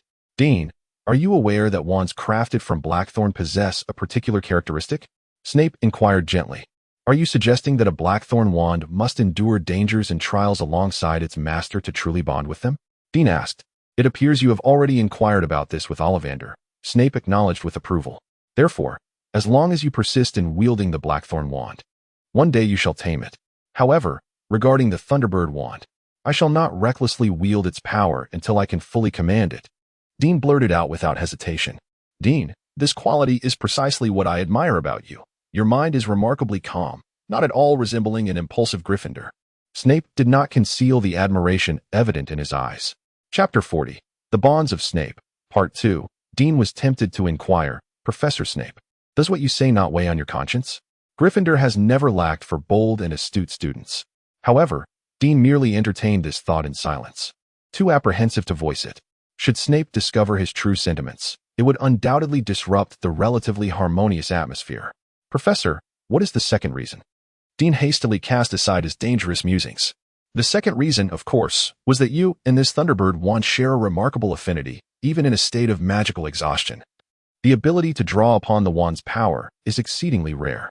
Snape gazed intently at the Thunderbird wand and remarked, "Regrettably, my research on wands is not profound. Perhaps you might seize an opportunity to consult Ollivander or Professor Dumbledore. It appears you must seek Dumbledore. With his vast knowledge, he should possess some insight," Snape suggested. "I suppose I shall find an opportunity, but I doubt that Headmaster Dumbledore has the time to squander on a mere wand at present," Dean replied, somewhat reluctantly. "True enough. He is rather preoccupied with arranging for the Savior, is he not?" Snape did not disguise his sarcasm. Dean found no comment appropriate and chose to remain silent. "Dean, aside from the previous advice regarding not placing yourself in peril, I wish to offer you another piece of counsel." Snape, sensing his earlier indiscretion, swiftly changed the subject. "Please proceed, Professor." Dean immediately perked up. "Maintain your distance from Quirrell. There is a palpable sense of danger about him," Snape warned gravely. Dean's expression soured at this, for he was already aware of the precarious situation. The rewards offered by the system were far too enticing for him to decline. He could only take it one step at a time. "I have imparted my advice. As for the specifics, you shall have to navigate them yourself. Remember, should you encounter difficulties, you may always seek me or Professor Dumbledore." Snape concluded his counsel. "Dean, I also wish to present you with a gift, as compensation for your state of magical exhaustion." With that, Snape produced a very ancient, palm-sized leather pouch and handed it to Dean. "What is this?" Dean inquired curiously as he accepted the pouch, noticing a peculiar emblem embossed on its brown surface. It depicted a shield adorned with a mountain symbol, 2 pinnacles, and a short sword, flanked by 2 leaping greyhounds. A dragon hide pouch that has undergone the undetectable extinction charm. After bestowing the pouch upon Dean, Snape seemed to relax considerably. "This dragon hide pouch is quite marvelous. It ensures that only its owner can place or retrieve items from within," Snape explained, his tone surprisingly light. "Is that so? Then I can," Dean began, attempting to insert the Thunderbird wand into the pouch. "Truly remarkable," Dean exclaimed, marveling at how it bore an uncanny resemblance to the spatial equipment found in novels. "Indeed, it is extraordinary. Thus, you can carry certain items you prefer to keep concealed from others, such as the Thunderbird wand," Snape said, regarding Dean with a complex expression. "Professor, this dragonhide bag must be incredibly valuable, right?" "I cannot accept it," Dean remarked as he prepared to retrieve the Thunderbird wand and return the bag to Snape. "No, Dean, keep it. This bag belonged to a dear departed friend of mine, who entrusted me with the task of finding it a suitable owner. And it seems you are the right choice." Snape's voice suddenly turned a bit hoarse. "But I feel this bag is too precious," Dean insisted once more, doubting the depth of his relationship with Snape to warrant such a generous gift. "Dean, take it. You are now its rightful owner. It will only find a new master upon your demise. Do you wish for me to cast the killing curse upon you right now?" Snape raised his voice. "Very well, Professor. "Since you insist, I shall not refuse," Dean said, placing the dragonhide bag into the pocket of his Praco's robe. Miraculously, the bag transformed to match the state of the robe, imperceptible and untouchable to others, yet he could sense it. On the surface, Dean appeared reluctantly to accept Snape's gift. But internally, he was elated. He no longer had to worry about being discovered with the blood oath pendant. "Accept it, Dean. You will find it exceedingly useful," Snape continued. A hint of frailty in his demeanor, a behavior unbecoming of him. Dean felt an overwhelming urge to use legilimency on Snape, convinced that his mind brimmed with secrets. Yet, upon seeing Snape's dark, cold, and somewhat hollow eyes, he immediately dismissed that reckless notion. Having learned his lesson, Snape had undoubtedly cast a mental shield upon their first encounter. And the lingering effects of mental fatigue or magical depletion served as a constant reminder to Dean of the dire consequences that could result from probing Snape's mind. "Dean, it is getting late. You may take your leave," Snape said wearily, slumping in his chair, waving his hand dismissively. "Thank you again, Professor," Dean replied promptly, eager to depart from Snape, concerned he might lose control and employ legilimency against him. "Wait, before you go, drink this potion," Snape instructed, pointing to the freshly brewed energy potion. "It will significantly alleviate your magical depletion." "Professor," Dean felt a twinge of emotion. Snape's kindness was overwhelming, leaving him quite uneasy. "No need for thanks. This is what I owe you, Dean." Snape forced a grim smile. "I trust you have memorized the energy potion's recipe. Should you require it, you may come here to brew it at your convenience. I grant you this privilege. The equipment and ingredients are at your disposal, but do ensure to maintain confidentiality." Dean couldn't help but marvel at Snape's unexpected generosity, harboring serious doubts about whether he was under the influence of the Imperius curse. If it weren't for their differing complexions, he might even entertain the notion of being Snape's illegitimate child.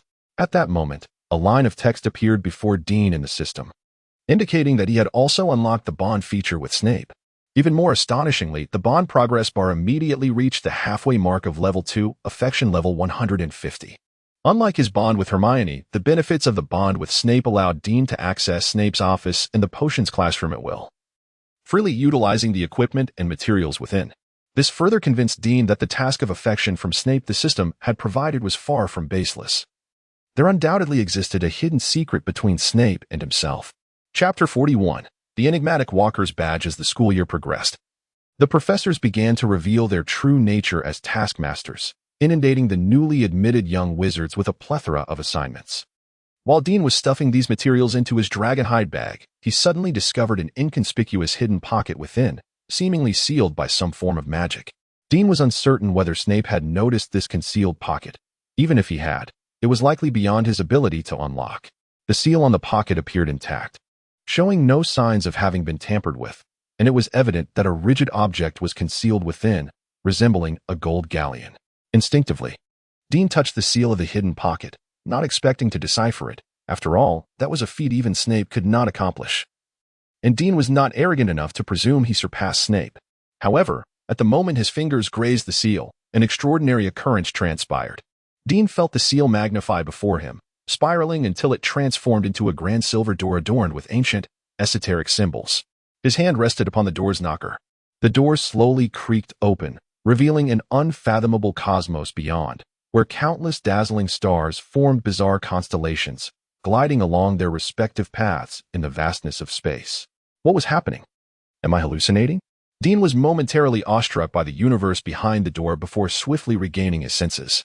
Instinctively, he yearned to access the system, sensing an intricate connection between this mysterious cosmos and the system itself. He instinctively wished to flee from the silver door, and as that thought crossed his mind, a black hole suddenly materialized in the heart of the universe behind the door, drawing him in before he could react. Dean let out a desperate cry, only to abruptly awaken, realizing it had merely been a nightmare, cold sweat saturating his robe.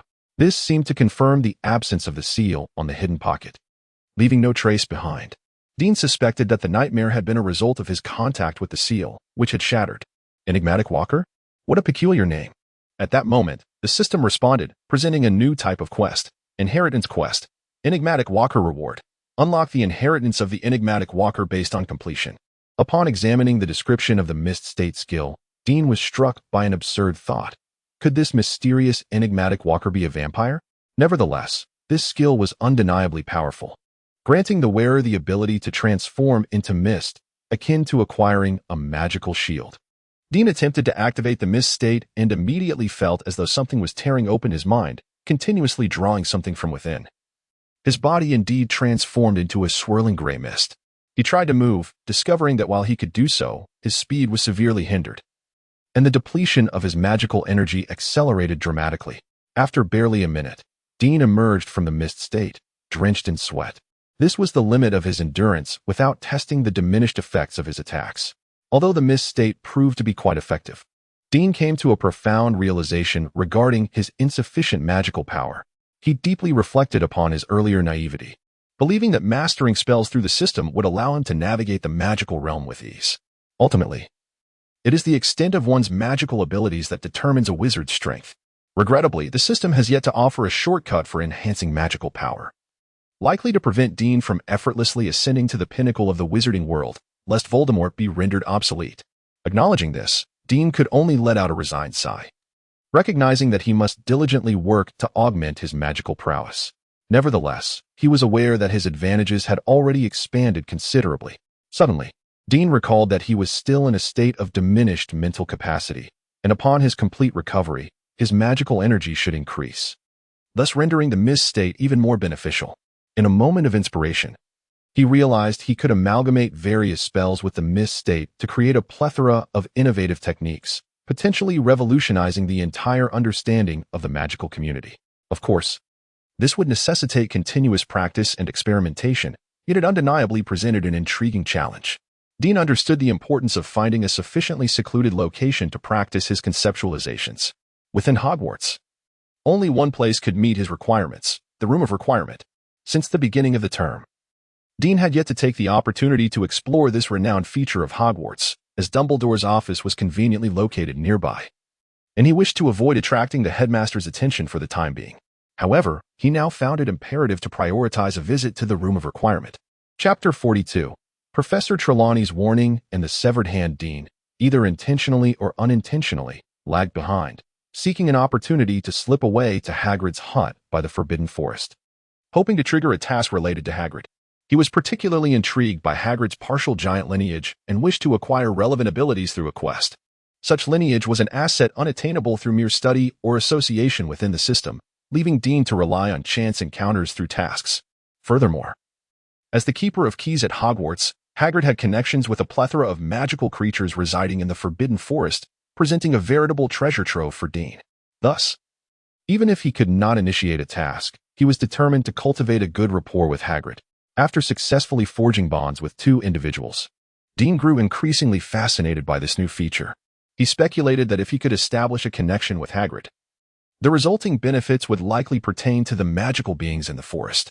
Much to Dean's chagrin, while he had managed to evade the attention of his roommates, he could not shake off the persistent presence of Hermione. Reluctantly, he abandoned his plan to approach Hagrid and turned back towards the castle. "Miss Granger, why do you persistently follow me?" Dean halted abruptly as he neared the castle entrance and inquired. Caught off guard, Hermione was unable to evade Dean's inquiry. With a feigned air of composure, she lifted her chin defiantly and responded, "Who is following you? I, like everyone else, am simply hurrying to defense against the dark arts class." "Oh, is that so?" Dean elongated his tone, stepping aside with politeness. "Ladies first, please." "Humph," Hermione huffed, forced to walk ahead of Dean with an air of false superiority. Just as Dean was preparing to make his escape from Hermione, she suddenly pivoted, fixing her gaze upon him and demanding, "Dean, how were you able to flawlessly concoct that potion for scabies right under Snape's nose?" "Miss Granger, I am at a loss as to what you are referring to." Dean feigned ignorance. "I already explained this yesterday. Whether you believe it or not is your concern." He shrugged, aware that Hermione could not produce any evidence regardless of her suspicions.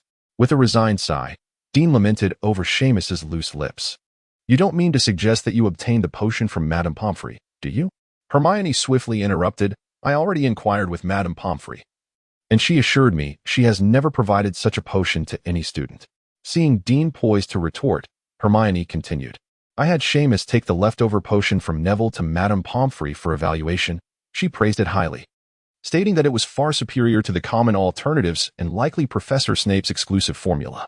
Dean opened his mouth, realizing he had no plausible explanation left. Hermione had effectively closed off nearly all avenues of retreat to substantiate her claims. As Hermione beheld Dean's speechless and defenseless expression, a triumphant smile spread across her face. So, what now? Are you ready to concede? Very well, I admit it. I did indeed manage to concoct that potion based on your laborious efforts. Are you satisfied now? Dean deliberately emphasized Hermione's contributions and luck, instantly provoking a sensation in Hermione akin to striking a punch into cotton, leaving her quite discomfort. A calamity. I foresee a disaster. Just as Hermione was about to press further, a piercing, hoarse female voice suddenly echoed in her ears. Both Dean and Hermione were startled and turned to look at the newcomer, who appeared to be a very thin middle-aged woman, standing in a daze at the porch. Enormous glasses magnified her eyes several times, and she draped herself in a shimmering, sheer veil-like shawl. Countless necklaces and beads adorned her slender neck, while her arms and hands were bedecked with bangles and rings, resembling a madwoman who had escaped from a mental institution. Who is this? Dean whispered to Hermione, believing this query would be no challenge for the knowledgeable young lady. Strangely, Dean felt an inexplicable sense of guilt wash over him. Professor Trelawney swayed toward them, continuing in that shrill, raspy tone, danger, calamity. As I draw near, I see you approaching the Dark Lord. Your fates will intertwine. Oh, misfortune is imminent. Hermione was horrified by Professor Trelawney's frenzied words, retreating several steps, mistakenly believing she was the subject of the prophecy. Soon, however, she realized her error. Professor Trelawney paid her no mind, walking past her directly toward Dean. Dean observed Professor Trelawney calmly. To be honest, he did not place much credence in her so-called prophecies. Yet, as she drew nearer, a growing unease settled in Dean's heart, the source of which eluded him, until Professor Trelawney stood directly before him, her vacant gaze lacking focus. Suddenly, she grasped Dean's shoulders tightly, tears streaming down her face. Oh, unfortunate child, soon you shall face true death. A jolt coursed through Dean. Professor Trelawney's current state was undeniably abnormal. Just as he was about to inquire further, he felt as if a black hole had suddenly materialized in his mind, swallowing his consciousness whole. A dense, impenetrable fog obscured Dean's senses, making him feel as though he were sinking into a mire. He struggled desperately, attempting to escape this unprecedented, dreadful sensation, yet it proved futile until a brilliant green light flashed before him, revealing that the surrounding mist began to thin. Under the dim starlight, Dean seemed to see a vast cauldron filled with liquid before him. A hand, seemingly his own, held a wand and tapped the bottom of the cauldron, igniting a flame. The liquid within the cauldron soon boiled, and several indistinguishable substances were cast into it. Then, another hand, also appearing to be Dean's, reached out above the cauldron. With a flick of the wand, the hand detached from the arm and crawled into the cauldron, rising in a billow of mist that seemed capable of obscuring all. Chapter 43. The fainting incident. All of this transpired in a world devoid of sound, where Dean felt as though he were witnessing a silent film. However, when the white mist obscured his vision, he broke free from this state, drenched in sweat. He found himself breathlessly lying on the ground, as if every ounce of strength had been siphoned from him. Surrounding him were several figures: Professor McGonagall, Professor Snape, Madame Pomfrey, and the flustered Professor Trelawney. Dean noticed that Professor Trelawney's eyes were now filled with fear and helplessness, devoid of the previous emptiness. Upon seeing Dean awaken, everyone visibly exhaled in relief. Miss Granger. What on earth just transpired? Why did Mr. Thomas suddenly faint? Professor McGonagall inquired sternly. Just a moment ago, Dean and I were on our way to Defense Against the Dark Arts class when Professor Trelawney suddenly appeared. She said Dean would encounter a terrible disaster, then seized his shoulders, and shortly thereafter, Dean collapsed to the ground. Hermione stammered. Sybil, is what Miss Granger said accurate? Professor McGonagall asked, her gaze piercing as she scrutinized the two, seemingly attempting to discern who was lying. Hermione met her gaze unflinchingly, while Professor Trelawney's eyes darted about nervously. Severus, what is your perspective? Professor McGonagall pressed. I fear Miss Granger speaks the truth, for I happened to witness the entire incident in my office. It was indeed after Sybil made contact with Mr. Thomas that he fainted. Admitting a point made by a Gryffindor seemed to fill Snape with a tinge of self-loathing. Professor Trelawney opened her mouth to speak, but found herself at a loss for words. At that moment, Madame Pomfrey interjected, Ladies and gentlemen, I mean no offense, but do you not think we should first escort the patient to the hospital wing? With that, she summoned a stretcher with her wand, preparing to lift Dean onto it. Madame Pomfrey, I believe it is unnecessary, as I am perfectly fine. It was merely an accident, Dean asserted, feeling his strength restored as he deftly rose from the ground. "Oh, are you certain?" Madame Pomfrey scrutinized him, noting that he did indeed appear healthy. Had she not just witnessed Dean collapse, she might have suspected he was intentionally attempting to embarrass Professor Trelawney. "Of course, I know my own body," Dean responded, then turned to Professor McGonagall. Professor Trelawney is correct. She is not to blame for what happened. It is common for seers to become momentarily distracted while sensing the future. Mr. Thomas, are you quite sure?" Professor McGonagall pursed her lips, somewhat displeased that Dean was defending Professor Trelawney. "Yes, as Professor Trelawney mentioned, I might possess a hint of prophetic talent, which occasionally leads to similar occurrences. I believe Professor Snape could attest to this," Dean stated, casting a pleading glance towards Snape. A fleeting look of surprise crossed Snape's face, and after a brief silence, he reluctantly nodded before promptly turning away. "Goodbye, Professor," Dean said, immediately pulling Hermione away. "That young man is truly impressive," Madame Pomfrey remarked before slowly departing, leaving the space to Professors McGonagall and Trelawney. "Sybil, although Mr. Thomas did not press the issue and even defended you, I still believe you ought to have a serious discussion with Professor Dumbledore. If neither of you is lying, it likely indicates that you have made a genuine prophecy," Professor McGonagall candidly advised. Furrowing her brow, Professor McGonagall cast a disapproving glance at the eccentric Trelawney. After a moment's patience, she added, "Sybil, I advise you to limit your alcohol consumption." Trelawney, seemingly affronted, widened her eyes in protest. "I never drink during class." Yet, she conceded. "But drinking outside of class can sometimes lead to complications, can it not?" After a brief sniff, Professor McGonagall nodded at Trelawney before turning to leave. "Dean, you startled me just now. I never anticipated you would suddenly faint," Hermione exclaimed, still shaken as they made their way to defense against the dark arts class. "It was merely an accident," Dean replied, feeling somewhat disheartened, as it seemed likely to become a part of his embarrassing history. "I must disagree." Professor Trelawney's behavior at that moment was truly alarming. Hermione continued to chatter. "How long was I unconscious?" Dean suddenly inquired. "Not long, perhaps 3 to 5 minutes." Hermione pondered before responding. "When did the professors arrive?" Dean asked again. "Almost as soon as you collapsed." Professor Trelawney snapped out of that strange state and summoned Professor McGonagall and Madame Pomfrey. Professor Snape arrived nearly simultaneously with Professor McGonagall. "I suspect he saw you in distress from his office, hence he came promptly without receiving a notification." Hermione's expression was peculiar, as if she found it hard to believe that Snape could be so considerate. Regardless, Professor Snape is a faculty member. He cannot simply ignore a student's misfortune. Dean defended Snape, sensing Hermione's skepticism. "That is true, Dean. How are you feeling now?" "I believe your refusal of Madame Pomfrey's assistance was quite unwise." Hermione could not refrain from chiding. "Hermione, do you wish for me to embarrass myself before the entire school? You can imagine the dire consequences if the Slytherins, particularly Malfoy and his ilk, were to learn of my fainting." Dean feigned indignation. Chapter 44. A disastrous defense against the dark arts. Class 1 apologize. "I did not mean it that way," Hermione stammered immediately, offering her sincere apologies. "It is best to keep this matter confidential," Dean advised. Despite Hermione's brilliance, she remained merely an 11-year-old girl, and her capacity for comprehensive thought was limited. Dean bore her no ill will. He merely sought to silence her, preventing any possibility of her divulging the incident. Dean was well aware that Draco, having been subdued, would never dare confront him openly. Yet the ramifications behind his back were uncertain. "Of course, I swear," Hermione quickly assured him with fervent sincerity. "Very well. You may proceed to the defense against the dark arts classroom," Dean paused to say. "And what about you? Why not accompany me?" Hermione inquired, perplexed. "Arriving late is far too conspicuous. Do you wish to invite unwelcome rumors?"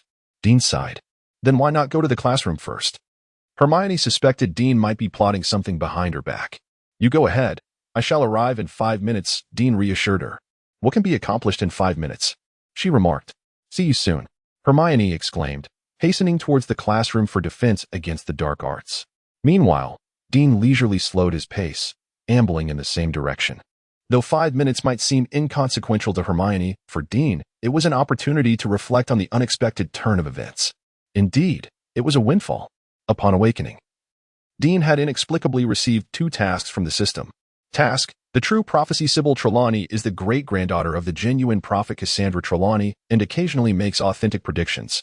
She has delivered a true prophecy regarding you. Strive to uncover its truth. Reward: acquire one of Trelawney's skills, 3 skill points. Task: Trelawney's favor earns Sybil Trelawney's goodwill. Reward: 10 points of Trelawney's favor, activate Trelawney's bond, 2 skill points. The first task left Dean somewhat perplexed, yet the second appeared rather straightforward. After he offered some kind words to Professor Trelawney, the task was swiftly completed. He successfully activated Trelawney's bond, albeit with a meager progress of only 1 level and 10%. Nevertheless, the 2 skill points were tangible gains. Gazing at the hard-earned 10 skill points, Dean felt a sense of relief. Although he had no immediate plans to utilize them, they could prove life-saving in times of dire need. It remained uncertain what the enhancement effect of Trelawney's bond might be. However, Dean was unconcerned. Based on prior experience, once the progress reached 1 level and 50%, or Trelawney's favor attained 50 points, an enhancement effect would manifest. Dean believed this condition was not overly challenging to meet. By occasionally asserting his presence before Trelawney and demonstrating his prophetic abilities, he anticipated a swift increase in favorability. Dean has resolved to no longer conceal his prophetic abilities. After the loquacious Seamus spread the word, even the typically reclusive Professor Trelawney became aware of his talent, and it seems the news has circulated throughout the entire school. Dean surmised that maintaining a low profile would prove to be an impossible endeavor. As he ambled into the Defense Against the Dark Arts classroom, Professor Quirrell had just concluded recounting a tale of an encounter with a vampire in Romania. The moment Dean entered, he was nearly overwhelmed by the pungent aroma of garlic that pervaded the room. It appeared that the possibly non-existent vampire had inflicted an exceptionally profound psychological trauma on Professor Quirrell, resulting in an omnipresent garlic scent. The students collectively scoffed, clearly skeptical of Quirrell's narrative. "Professor Quirrell, how did you defeat the ghoul?" Seamus eagerly inquired, diverting the class's attention to a topic of shared interest. Although Quirrell obfuscated the details regarding the ghoul, he at least managed to redirect their focus. No young wizard was disinterested in the impending flying lesson, with the possible exception of Hermione, who appeared somewhat anxious. The remainder of the Defense Against the Dark Arts lesson was utterly dismal. Perhaps fearing that students might pose insurmountable questions, Professor Quirrell opted to allow self-study, permitting them to engage in raucous discussions about the upcoming flying class and broomsticks. Dean shook his head internally. At this rate, he was destined to glean nothing of value from Quirrell's course, and that was unacceptable. Wasting time was a disgrace. Determined, Dean resolved to offer Professor Quirrell some constructive suggestions, even if it was merely to reinforce the material from Dark Forces, a guide to self-defense, which would be immensely beneficial for him. With this thought in mind, he seized the opportunity amidst the fervent discussions to approach Quirrell discreetly. "Mr. Thomas, do you require something?" Quirrell immediately noticed the unconventional Dean. "Professor, I have prepared some content from Dark Forces, a guide to self-defense, and have a few questions I would like to discuss with you." Dean stated openly. "What an eager student you are," Quirrell replied with a strained smile, appearing somewhat uneasy at Dean's initiative. Dean swiftly opened his textbook and casually flipped to a page, inquiring, "Professor Quirrell, what are your thoughts on this spell?" To his dismay, Dean realized he had inadvertently opened to a section detailing one of the 3 unforgivable curses, the Cruciatus Curse. Surely, Headmaster Dumbledore would not allow his students to encounter such peril. Quirrell, in a fit of agitation, abruptly shoved Dean away and declared loudly, "Class dismissed."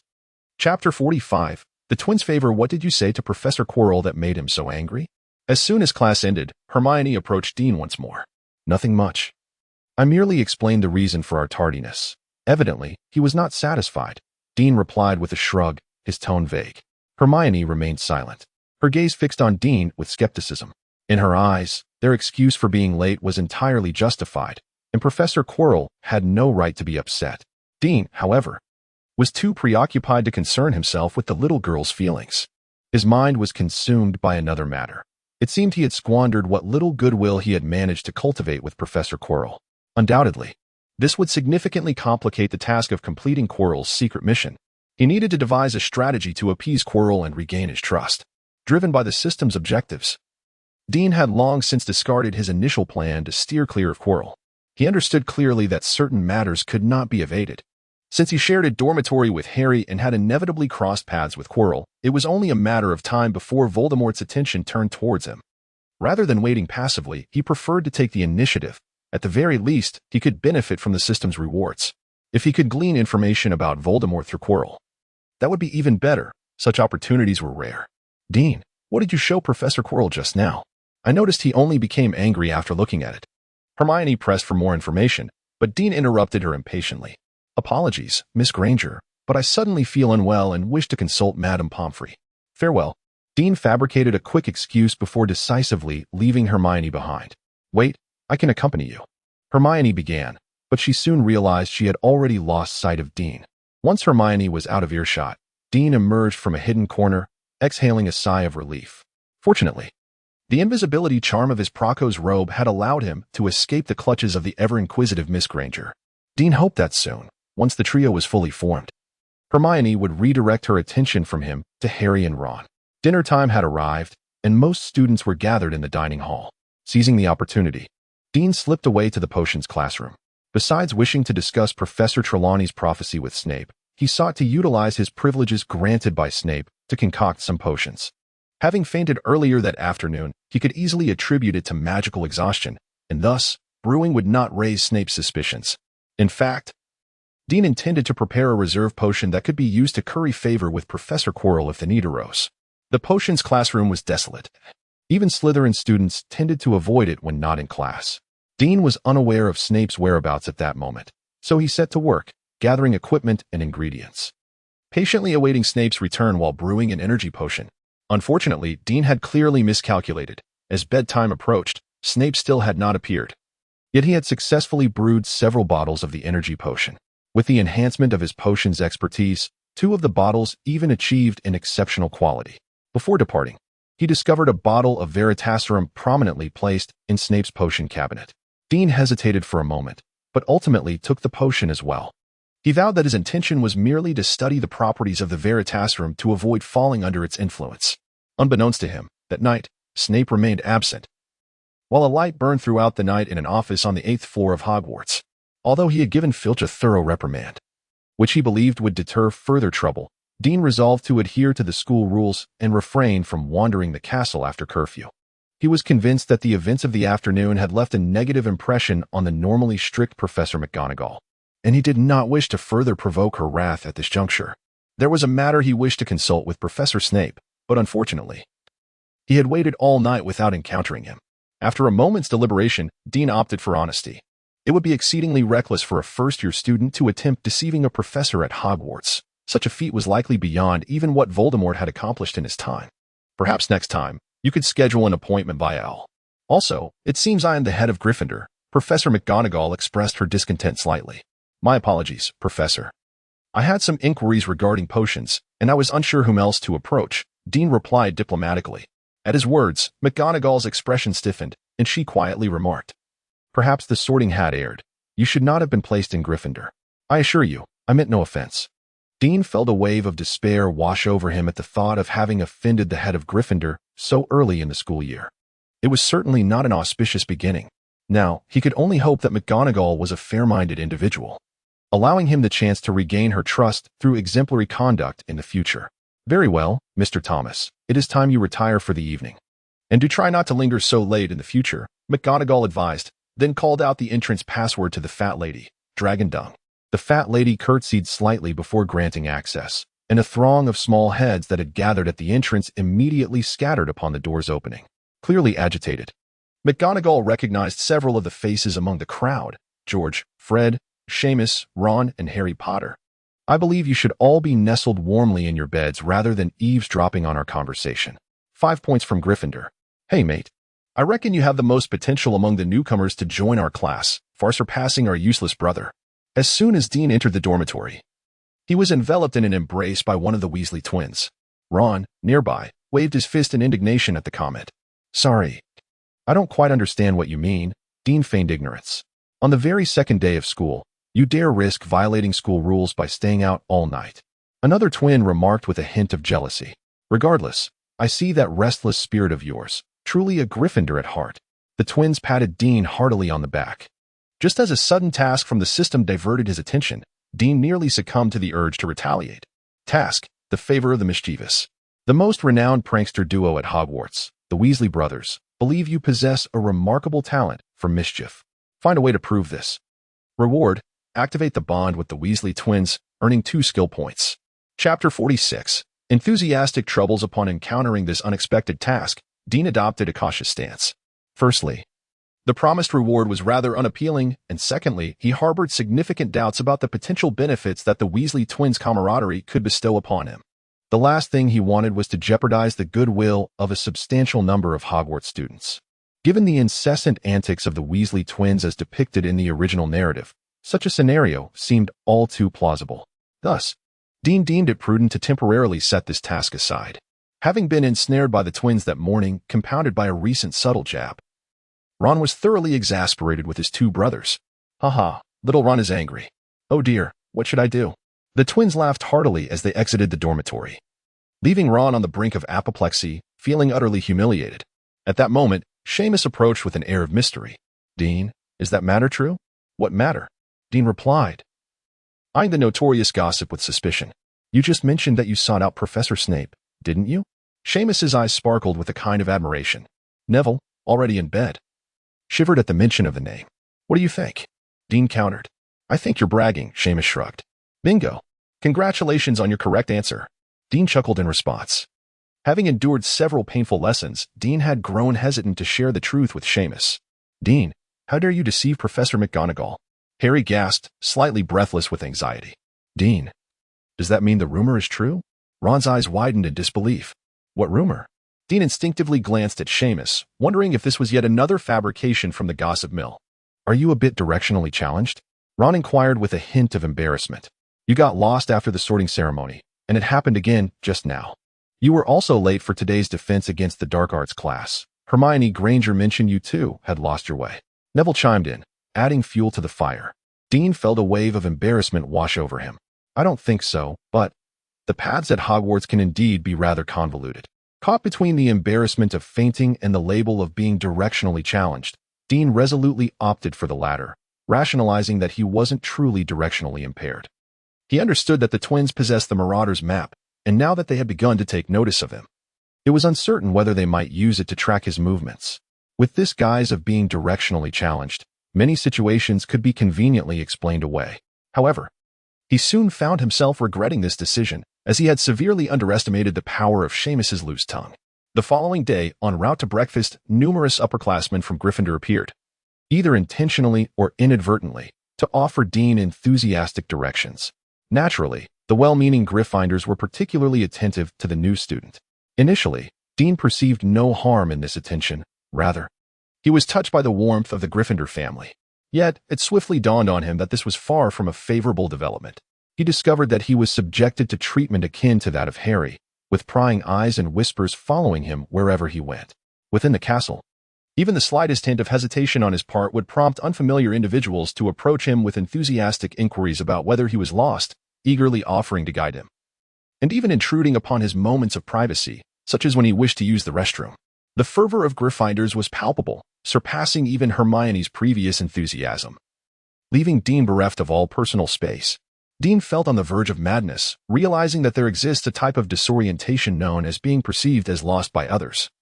Particularly when those others are Gryffindors, the experience was something only he could truly comprehend. Fortunately, Dean had the invisibility cloak, which allowed him to evade the Gryffindors' relentless exuberance when absolutely necessary, though he knew this was not a sustainable solution. Dean believed that even the invisibility cloak could not elude the detection of the Marauder's map, especially since even Harry's true invisibility cloak, one of the Deathly Hallows, was not immune to such scrutiny. Thus, mastering a concealment spell capable of blocking the Marauder's map became Dean's sole option. This marked the first time he felt such an urgent need for a spell without a guiding task from the system. The challenge lay in the fact that Dean could hardly activate the spell through mere punishment. He could only acquire it through study. Regrettably, despite scouring all the texts at his disposal, he found no mention of this particular incantation. In truth, had it not been for the existence of an unactivated spell within the magical talent system that specifically noted its potential to evade the most powerful tracking charms, Dean would have remained unaware of its existence. Thus, he was left with two choices: either seek out a wizard proficient in the concealment spell for guidance or venture into the restricted section of the school library in hopes of fortuitous discovery. As for obtaining it through tasks, Dean did not consider himself fortunate enough to draw this spell quickly. After some reflection, he deemed the latter option more prudent, necessitating a request for a pass from a professor to access the restricted section of the library. Initially, Dean had intended to utilize the invisibility cloak's stealth capabilities to infiltrate the restricted area. However, after several attempts, he discovered a slight flaw in its invisibility function. It required a certain amount of magical energy from the wearer to maintain a sustained effect. Unfortunately, Dean's current state of diminished mental strength rendered his magical energy supply unstable, causing the cloak's invisibility to falter intermittently due to energy delays. This meant that he could not maintain invisibility for extended periods. After testing, he found he could manage a maximum of 10 minutes before losing control. What a nuisance. If only he could master the disillusionment charm. Upon realizing this, Dean felt greatly disheartened and had no choice but to add the disillusionment charm to his list of targets in the restricted section. For a first-year student to obtain a pass to enter the restricted area was no easy feat, leaving Dean troubled about which professor to approach. After having provided cover for Snape on multiple occasions, Dean felt it prudent to maintain a certain distance, especially given the current scrutiny surrounding them. It seemed rather incongruous for a Gryffindor to be overly familiar with the head of Slytherin. Snape surely did not wish to foster such an impression. Hence he intentionally avoided Dean, even going so far as to ignore him during potions class. Not once did Snape mention the stolen Veritas room, as if the incident had never transpired. Since there was little hope of support from Snape, Dean contemplated whether to approach Professor McGonagall or Professor Quirrell. Truth be told, he harbored little optimism, having recently unwittingly offended both professors. All of this was thanks to Seamus, that incessant chatterbox. Dean felt utterly despondent. As if Seamus were his destined nemesis, whenever anything involved him, misfortune inevitably befell Dean. Chapter 47. Extortion once more in a moment of uncertainty. Coupled with the haunting dreams of his hands being severed, Dean found himself in a state of agitation. This pervasive negativity inevitably affected his dormitory mates. The fervent troubles Dean faced were apparent to all, leaving Simon burdened with guilt, as he had not anticipated that his momentary thoughtlessness would impose such distress upon Dean. It is difficult to ascertain whether the Gryffinder's enthusiasm for Dean stemmed from this factor. However, there is no doubt that Dean's bold confrontation of the Slytherin rascals on the Hogwarts Express had garnered him considerable admiration from his peers. Dean was troubled for quite some time over how to obtain a note granting him access to the restricted section of the library. One day, however, Neville received a memory orb from Madame Longbottom that sparked an idea within him. The memory orb had arrived by owl during breakfast, and upon seeing the long-awaited delivery, Dean was suddenly reminded of his own owl, Elfie, whom he had not seen in ages. Clearly, he was not a responsible owner. Since sending a message of reassurance to Nately at the beginning of term, he had neglected his pet entirely. A wave of shame washed over Dean as he recalled Elfie. Inspired by the owl delivery, realizing that he had seemingly forgotten to return the pipe wand to Mundungus. Originally, he had promised Mundungus that as long as he arrived at Hogwarts smoothly, he would promptly return the wand. Yet a series of unfortunate events had caused Dean to forget, though he would never admit to having done so intentionally. Nevertheless, Dean had not abandoned the idea of extracting favors from Mundungus. The dilemma he currently faced seemed a perfect task for him to resolve. Dean was confident that with Mundungus's connections, he must have some acquaintances among the Hogwarts professors, making it relatively easy to procure a note for the restricted section, even if he were to appeal to Snape, as long as Dean himself did not approach him. No one would suspect anything amiss. Dean felt assured that Mundungus would comply.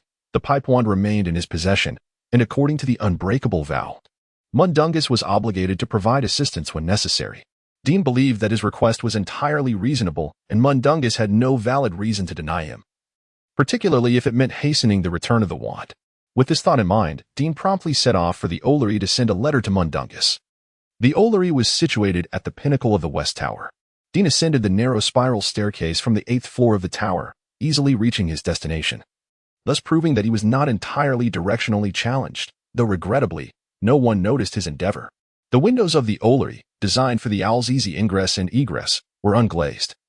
Despite the bright sunshine outside, the space remained cold and dim. The odor within the Ollery was far from pleasant, with the floor littered with straw, owl droppings, and remnants of rodents regurgitated by the owls. On the highest perch, hundreds of owls were gathered. Upon seeing Dean's arrival, many of them immediately swooped down to his side, extending their right legs in hopes of receiving a task from him. However, Dean did not oblige. Instead, he searched among the owls for his Elfie. He was certain that if he dared to assign the task of delivering letters to another in Elfie's presence, he would lose his beloved pet forever. Covering his nose, Dean ventured deeper into the shed, only to discover Elfie perched by the window, gazing outside and not even casting a glance in his direction. Undoubtedly, Elfie was deliberately ignoring him. While all the other owls tilted their heads to observe Dean, Elfie remained the sole exception. With a forced smile, Dean produced a few owl treats and approached. Elfie, I know you're upset, but I came to see you, didn't I? Elfie disdainfully shifted aside, clearly still irked. I promised to visit you frequently to send letters, at least one each week. How does that sound? Dean understood that denying owls the opportunity to deliver letters was the gravest insult, rendering them utterly useless in their eyes. Elfie haughtily turned away, blinking twice. Conveying a clear message, once would not suffice. It must be at least twice. Deal. Dean replied eagerly, deciding to increase the frequency of reassuring messages to Nately, who would undoubtedly be delighted. Only then did Elfie reluctantly extend her right leg toward Dean. After securing the already composed letter, Dean instructed, Elfie, deliver this letter to Montags. You should be quite familiar with him. Elfie shot Dean an annoyed glance. Aside from Nately, Montags was the person Dean corresponded with most frequently, especially during the summer, when Elfie had interacted with him extensively. Truth be told, Elfie relished witnessing Montag's frustrated yet helpless expression upon receiving Dean's letters. After pecking a few owl treats, Elfie soared away from the owl shed. That day, Montags, anxiously awaiting Dean's promise to return his wand, was drowning his sorrows at the Broken Cauldron Tavern. With September drawing to a close and no word from Dean, Montags was increasingly anxious, feeling as though time was dragging on endlessly. Given the numerous underhanded tricks he had endured at Dean's hands, Montags was too apprehensive to write and urge Dean, bound as he was by an unbreakable oath. He feared Dean might concoct some nefarious scheme he would be compelled to execute. During the summer, Dean had enlisted Montags to purchase tickets for the Hogwarts Express and Convert galleons, which Montags had done without much difficulty. However, he was acutely aware of Dean's vengeful nature, particularly regarding their earlier plot with the door key to frighten him. If Dean ever discovered what they had done, Montags knew he would receive a lesson he would never forget. This unsettling thought began to take root in Montag's mind. And as September neared its end with no sign of Dean returning his wand, it seemed to further validate Montag's fears. Montgomery even entertained the thought of clandestinely crossing borders, intending to seek out another wand master, Grigovich, in order to procure a new wand. Chapter 48. The turmoil of the flying lesson. Just as Montangas resolved to take the risk of sneaking away, a long-eared owl flapped its wings and landed before him, proudly extending its right leg. Montangas instantly recognized it as the owl he had purchased out of his own pocket for that mischievous lad, Dean. Could it be that Dean had finally remembered to return the wand? Montangas felt a flicker of excitement, however, when he discovered that only a withered envelope was tied to Elfie's leg, with no sign of the pipe wand. His heart plummeted to the depths of despair. Dear Montangas, I sincerely apologize for the delay in writing to you. The beginning of the school year has been exceedingly busy. Initially, I had intended to host a ceremony for the return of the wand, but then I realized that this might not be what you desire, so I abandoned the idea. What a load of nonsense.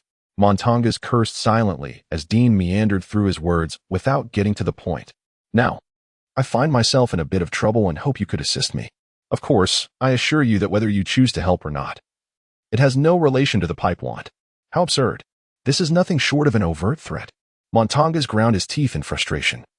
Yet the circumstances were beyond his control. Dean held the pipe wand as leverage, and no matter how unreasonable the demands, Montangas had no choice but to persist in reading. I require a note of approval from a Hogwarts professor, permitting me to access the restricted section of the library to seek some information. I trust this minor task will be a mere trifle for you, and I hope you can procure and send the note promptly. Rest assured, I will remember to return the wand. Yours faithfully, Dean Thomas. Elfie watched with satisfaction as Montangas, upon finishing the letter, indeed tore it to shreds in a fit of rage. One Thursday afternoon, the time for the flying lesson with the Gryffindor and Slytherin first years finally arrived. During lunch, Dean noticed that Hermione appeared particularly agitated, displaying little appetite even for her beloved pumpkin pasties. It soon became clear to Dean why. On their way to the flying lesson, Hermione had been incessantly discussing some flying instructions she had gleaned from a library book titled The Origins of Quidditch. Dean could not fathom how one could be so boastful, and thus remained silent. However, when he observed Hermione trembling with anxiety as she received a broomstick from Madame Hooch, he finally understood the source of her distress. She was worried about her flying skills.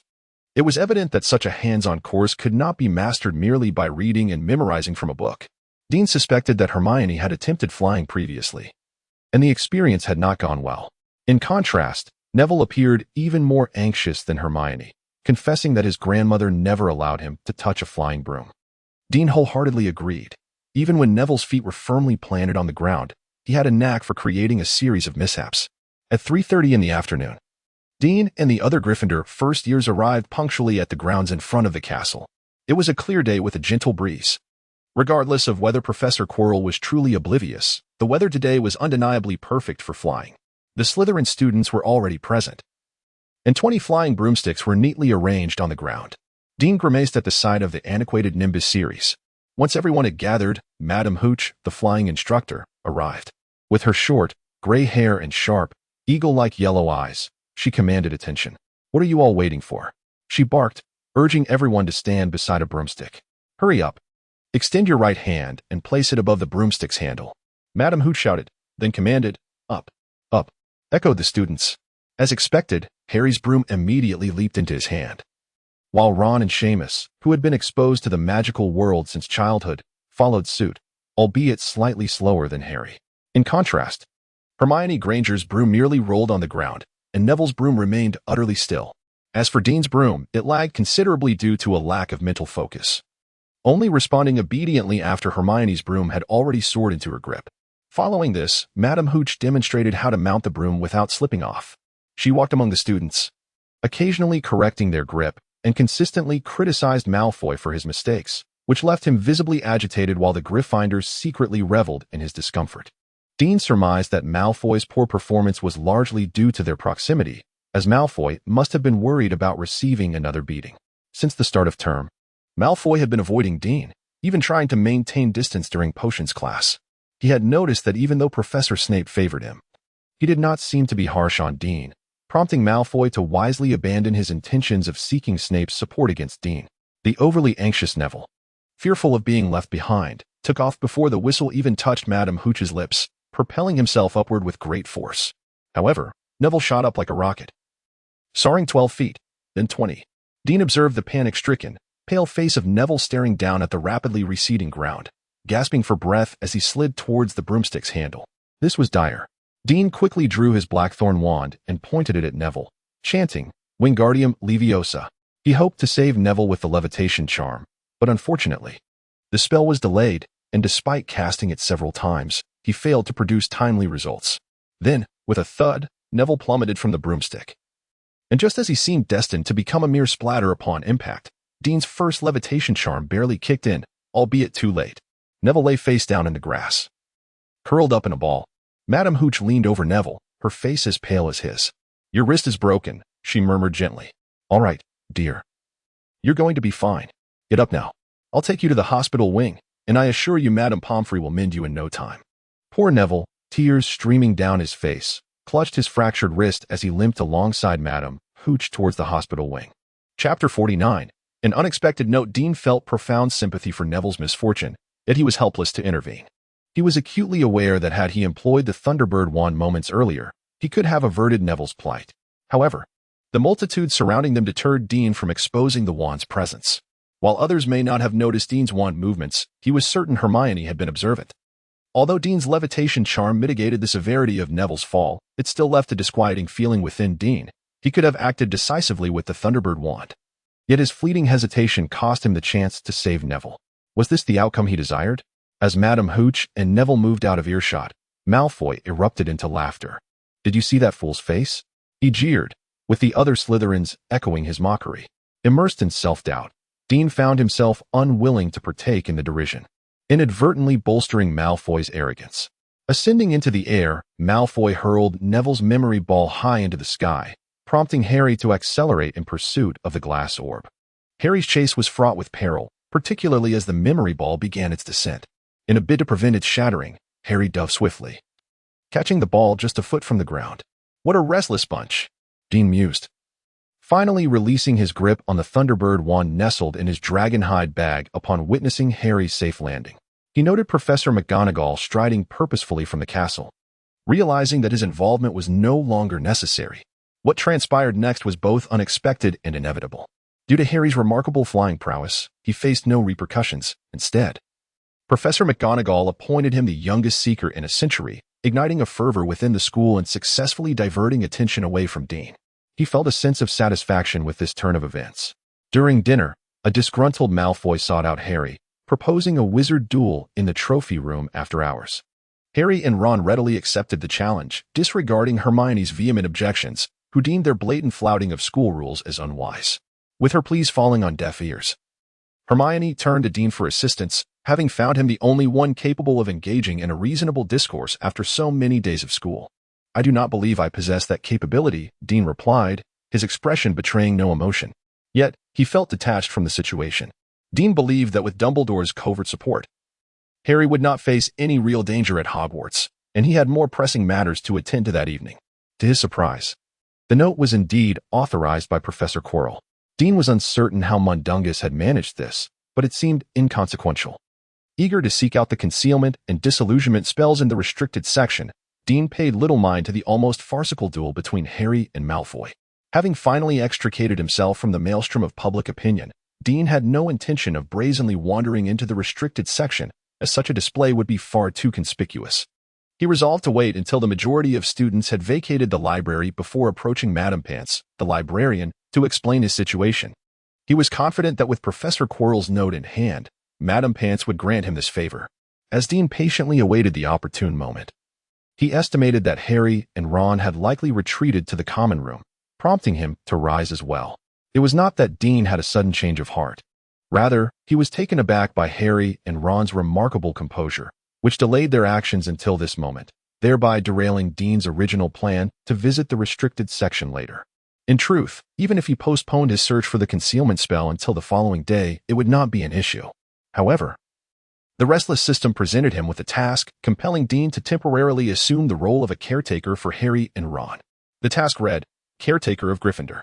Harry and Malfoy had arranged a midnight duel in the trophy room, a venture that would undoubtedly violate school regulations.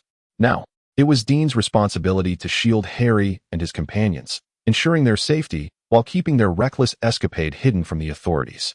The reward for this task, although modest, was intriguing, a 20-point increase in favorability for all participating Gryffindors and 2 skill points. Despite the average nature of the reward, the description was captivating, suggesting that the term participants would not be limited solely to Harry and Ron. After much contemplation, Dean surmised that Hermione would likely become involved, though he remained uncertain about any additional surprises. Knowing that favorability was crucial for activating bonds, Dean could not afford to forsake this task. To ensure its successful completion and to prevent a repeat of the earlier debacle, he resolved to utilize his Thunderbird wand that evening. Confident in the invisibility effect of his Praco's robe, combined with the combination spell techniques he had devised, Dean believed he could obfuscate his presence from prying eyes. Although he could not achieve long-term invisibility, he could create a slight visual disorientation, causing others to overlook him. From his dragonhide bag, Dean retrieved a clown mask, a creation of his own making during his leisure time. Dean possessed considerable artistic talent, which led Fiona to gift him a limited edition set of Mark Harden paints for his birthday. This abstractly styled mask had been crafted using that very set of paints. Reflecting on the dragonhide bag, Dean felt a deep sense of gratitude towards Snape. It was thanks to the bag's existence that he no longer worried about his most treasured possessions being discovered and coveted by Wormtail. To Dean's slight relief, the present incarnation of Wormtail, in the form of the cat, was generally fast asleep, allowing Dean to evade his watchful gaze with minimal effort.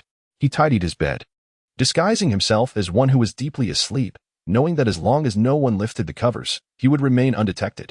Choosing the most secluded corner bed during the dormitory allocation had proven to be an astute decision. Chapter 50, The Combined Spell, Illusory Mist. Once assured of his preparations, Dean donned the Jester's mask and activated the invisibility feature of the Praco's robe, silently making his way to the common room. At that moment, Hermione, having unsuccessfully attempted to deter Harry and Ron, followed them as they climbed through the portrait guarded by the fat lady. Dean trailed closely behind, aware that if they discovered the door ajar with no one present, it would certainly raise suspicion.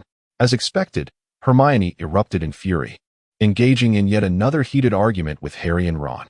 However, Dean had no inclination to listen to their inconsequential banter. With the invisibility spell being time-sensitive, he needed to seize the opportunity to cast a combination spell to enhance his forthcoming actions.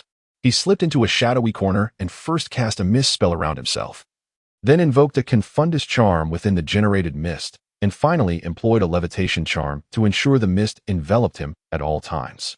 Dean was immensely confident in his concoction, which he had aptly named illusory mist.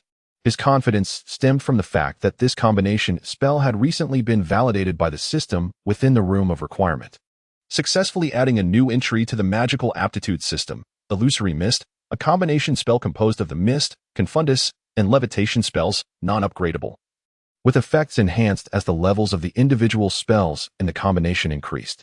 Its purpose, to confound the senses of those who come into contact with it, potentially inducing hallucinations, thus providing maximum concealment for the individual ensconced within. Illusory mist was among the most successful of his creations. The synergy between the mist and the spell was remarkable. In dire circumstances, Dean could seamlessly merge with the mist, significantly enhancing his safety. After successfully casting illusory mist, Dean appeared considerably taller within its confines and felt a profound sense of satisfaction. This was his first application of a combination spell in real combat, and he intended to test its efficacy during tonight's venture. Even if the result were subpar, Dean could still rely on the invisibility effect of the Proco's robe to make his escape, while the effectiveness of illusory mist could not rival that of the disillusionment charm. Dean believed it was sufficient as a precautionary measure. After casting a sound-altering charm to render his voice ethereal, Dean felt assured that none could discern his true identity beneath such layers of concealment. At the entrance of the common room, Hermione's dispute with Harry and Ron regarding their breach of school rules was winding down. Dean resolved to scout ahead, clearing any potential obstacles that could jeopardize their mission. Undoubtedly, the greatest threats roaming the castle at night were Filch and Mrs. Norris, with the occasional ghost also posing a nuisance. However, most ghosts tended to mind their own business, suggesting that the task might not be overly challenging. It did not take long for Dean to realize how gravely mistaken he was, and to comprehend why the system had designated this task for the Gryffindors. Just around the corner from the common room, Dean encountered Neville, curled up and asleep. Dean prodded the snoring Neville with his wand, allowing him to continue, well aware that it would soon attract the attention of Filch or Madame Pomfrey. Dean was uncertain whether this would jeopardize their mission, but it was always prudent to be prepared. Blood Baron? The drowsy Neville merely cast a bleary glance at Dean, shrouded in the illusory fog, before emitting a startled cry.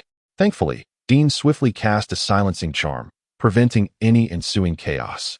Was Neville, under the influence of the illusion, mistaking him for the castle's most terrifying specter, the Blood Baron? Dean inwardly marveled at the efficacy of the illusion. It was evident that Neville would never associate the Blood Baron with him. At that moment, Dean heard some commotion behind him, likely the result of Harry and the others noticing the disturbance, prompting him to quietly slip away from the bewildered Neville. Neville? What are you doing here? Ron asked in astonishment. How's your arm? Harry inquired. It's fine, Neville replied, lifting his arm to show them. Madame Pomfrey had healed it in the blink of an eye. Keep it down, Neville. The new password is pig snout, but it won't work for you right now. I don't know where the fat lady has gone, Hermione cautioned. All right, Neville, listen. We need to go somewhere. We'll see you later, Harry said, reluctant to involve Neville further. Don't leave me behind, Neville exclaimed in terror. I don't want to be alone here. The Blood Baron's ghost has passed through here twice already. Dean sighed from his hidden vantage point. No wonder Neville mistook him for the Blood Baron. He was clearly traumatized. Dean found himself at a loss for words. Neville's penchant for attracting trouble had inadvertently escalated the mission's difficulty. For the sake of the task, Dean had no choice but to acquiesce. It was understandable why the system had issued the mission in such vague terms. Had Dean known that Neville was among those he was to protect, he might have very well declined, since there was no altering the fact of Neville's involvement. The best course of action to ensure the mission's success was to thwart Harry and his friend's adventure at its inception. With this thought in mind, Dean devised a plan to head to the Slytherin common room to intercept Malfoy. If he could deal with Malfoy, the so-called duel would surely fizzle out. Resolute in his decision, Dean set his plan into motion, hastily making his way towards the Slytherin common room, hoping to catch Malfoy off guard. Dean moved swiftly, occasionally creating small disturbances to divert Filch and Madame Pomfrey's attention, ensuring Harry and the others remained undetected. Dean's strategy appeared to be remarkably successful. Filch and Madame Pomfrey were left floundering, endlessly circling the castle, unable to catch the troublemaker, much to their frustration. Upon reaching the entrance to the Slytherin common room, Dean realized he had not encountered Malfoy, or his two cronies along the way. Suddenly, a possibility dawned on him, a rather significant one. Malfoy had likely no intention of attending the rendezvous and was, in fact, laying a trap for Harry. Chapter 51. The Beginning of the Mystery, Part 1. Indeed, it was not long before Dean heard the voices of Filch and Madame Loris exchanging words. "Come, my little darling. Even if we cannot temporarily catch that troublemaker, there is still a big fish awaiting us. Precisely. If we can capture the renowned savior, Potter, in the trophy room, it would surely be inscribed in the annals of Hogwarts." Madame Loris exclaimed with fervent enthusiasm. "I doubt Mr. Malfoy would deceive us." Filch's voice gradually faded away. Thanks to the ability to understand feline language bestowed upon him by Filch, Dean confirmed his suspicions through their conversation. He felt a profound insult to his intellect, having been so preoccupied with the task at hand that he overlooked the possibility of Malfoy's deceit, to the extent that he himself had been outwitted. It seemed that the lesson for Malfoy was far from sufficient. To be fair, Malfoy was an unwitting participant in this situation. His intentions were solely directed at Harry. Yet he inadvertently entangled the most fearful Dean as well. However, he ought to have considered that with Dean around, any actions aimed at Gryffindor would be exceedingly unwise. Yet, Dean's inadvertent leniency towards Malfoy during flying lessons had led him to disregard this crucial point. Firstly, Dean had forgotten that Neville was involved in this incident, and secondly, he had not anticipated that Dumbledore would initiate preparations concerning the Philosopher's Stone so soon. Hence he overlooked this significant detail. Cursing under his breath, Dean dashed towards the forbidden area on the 4th floor. If there was any place where the task could potentially unravel, it was undoubtedly there. Upon arriving at the forbidden area on the 4th floor, Dean found that Harry and the others were still playing hide and seek with Filch near the charms classroom. Not far away, activating the invisibility feature of his Proco's robe, he stealthily entered the room where the three-headed dog, Fluffy, resided. He was uncertain whether the illusion mist would affect Fluffy, so he deemed invisibility a safer option. From the original text, Dean was aware that Fluffy's weakness was music. And coincidentally, he had a music box gifted to him by Nettle in his dragon hide bag. However, he was reluctant to use it just yet. Dean felt the need to guard against Quirrell discovering Fluffy's secret prematurely. If history were altered as a result, it would render his prior knowledge of the original text moot. Thus, Dean had to devise a way to confront the threat posed by Fluffy himself. He refrained from recklessly casting a sleeping charm on Fluffy, knowing that magical creatures like three-headed dogs possessed formidable resistance to spells. His sleeping charm was only at level 3 and would likely prove ineffective, possibly inciting Fluffy's ire instead. What Dean needed to do now was buy some time for Harry and the others to escape once they burst in. Fluffy was indeed a remarkable creature. As Dean stealthily crept towards the door, one of Fluffy's heads immediately perked up, fixating its gaze on the entrance. Dean quietly shifted his position, moving away from the door. Yet the head that was raised continued to watch intently, while the other head's eyes seemed to follow Dean's invisible form as it slowly turned. Dean froze in place, not daring to make a sound. Just then, a cacophony of footsteps echoed from outside, mingled with Peeves' raucous shouts. Students should not be awake. Students are awake in the corridor of the charms class. Alas, Peeves has been overlooked. Dean silently cursed his misfortune, barring any unforeseen circumstances. Harry and his companions would soon arrive at this room. If Looney remained in his current state of vigilance, he would undoubtedly pounce upon Harry and his friends the moment they stumbled in. It was imperative to divert Looney's attention first. Scanning the surroundings, Dean noticed a stone not far off. With a flicker of audacity, he drew his Thunderbird wand and cast a transfiguration spell upon the stone. Thank heavens. Aided by the wand, the spell managed to take effect, transforming the stone into a mouse that scurried away in the opposite direction of the door, thereby capturing Looney's attention. At that moment, Harry and his friends burst in. To Dean's growing anxiety, Harry and his companions were entirely focused on the commotion outside with Filch, oblivious to Looney's presence.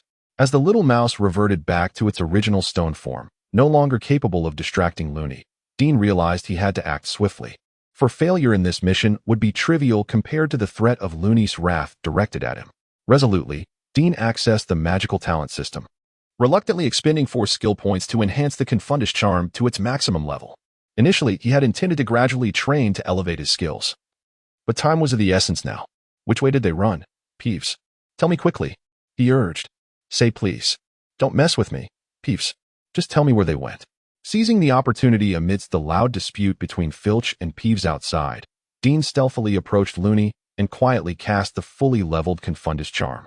Whether it was the formidable power of the advanced spell, the strength of the Thunderbird wand, or a combination of both, Looney's 6 eyes reflected a momentary look of confusion.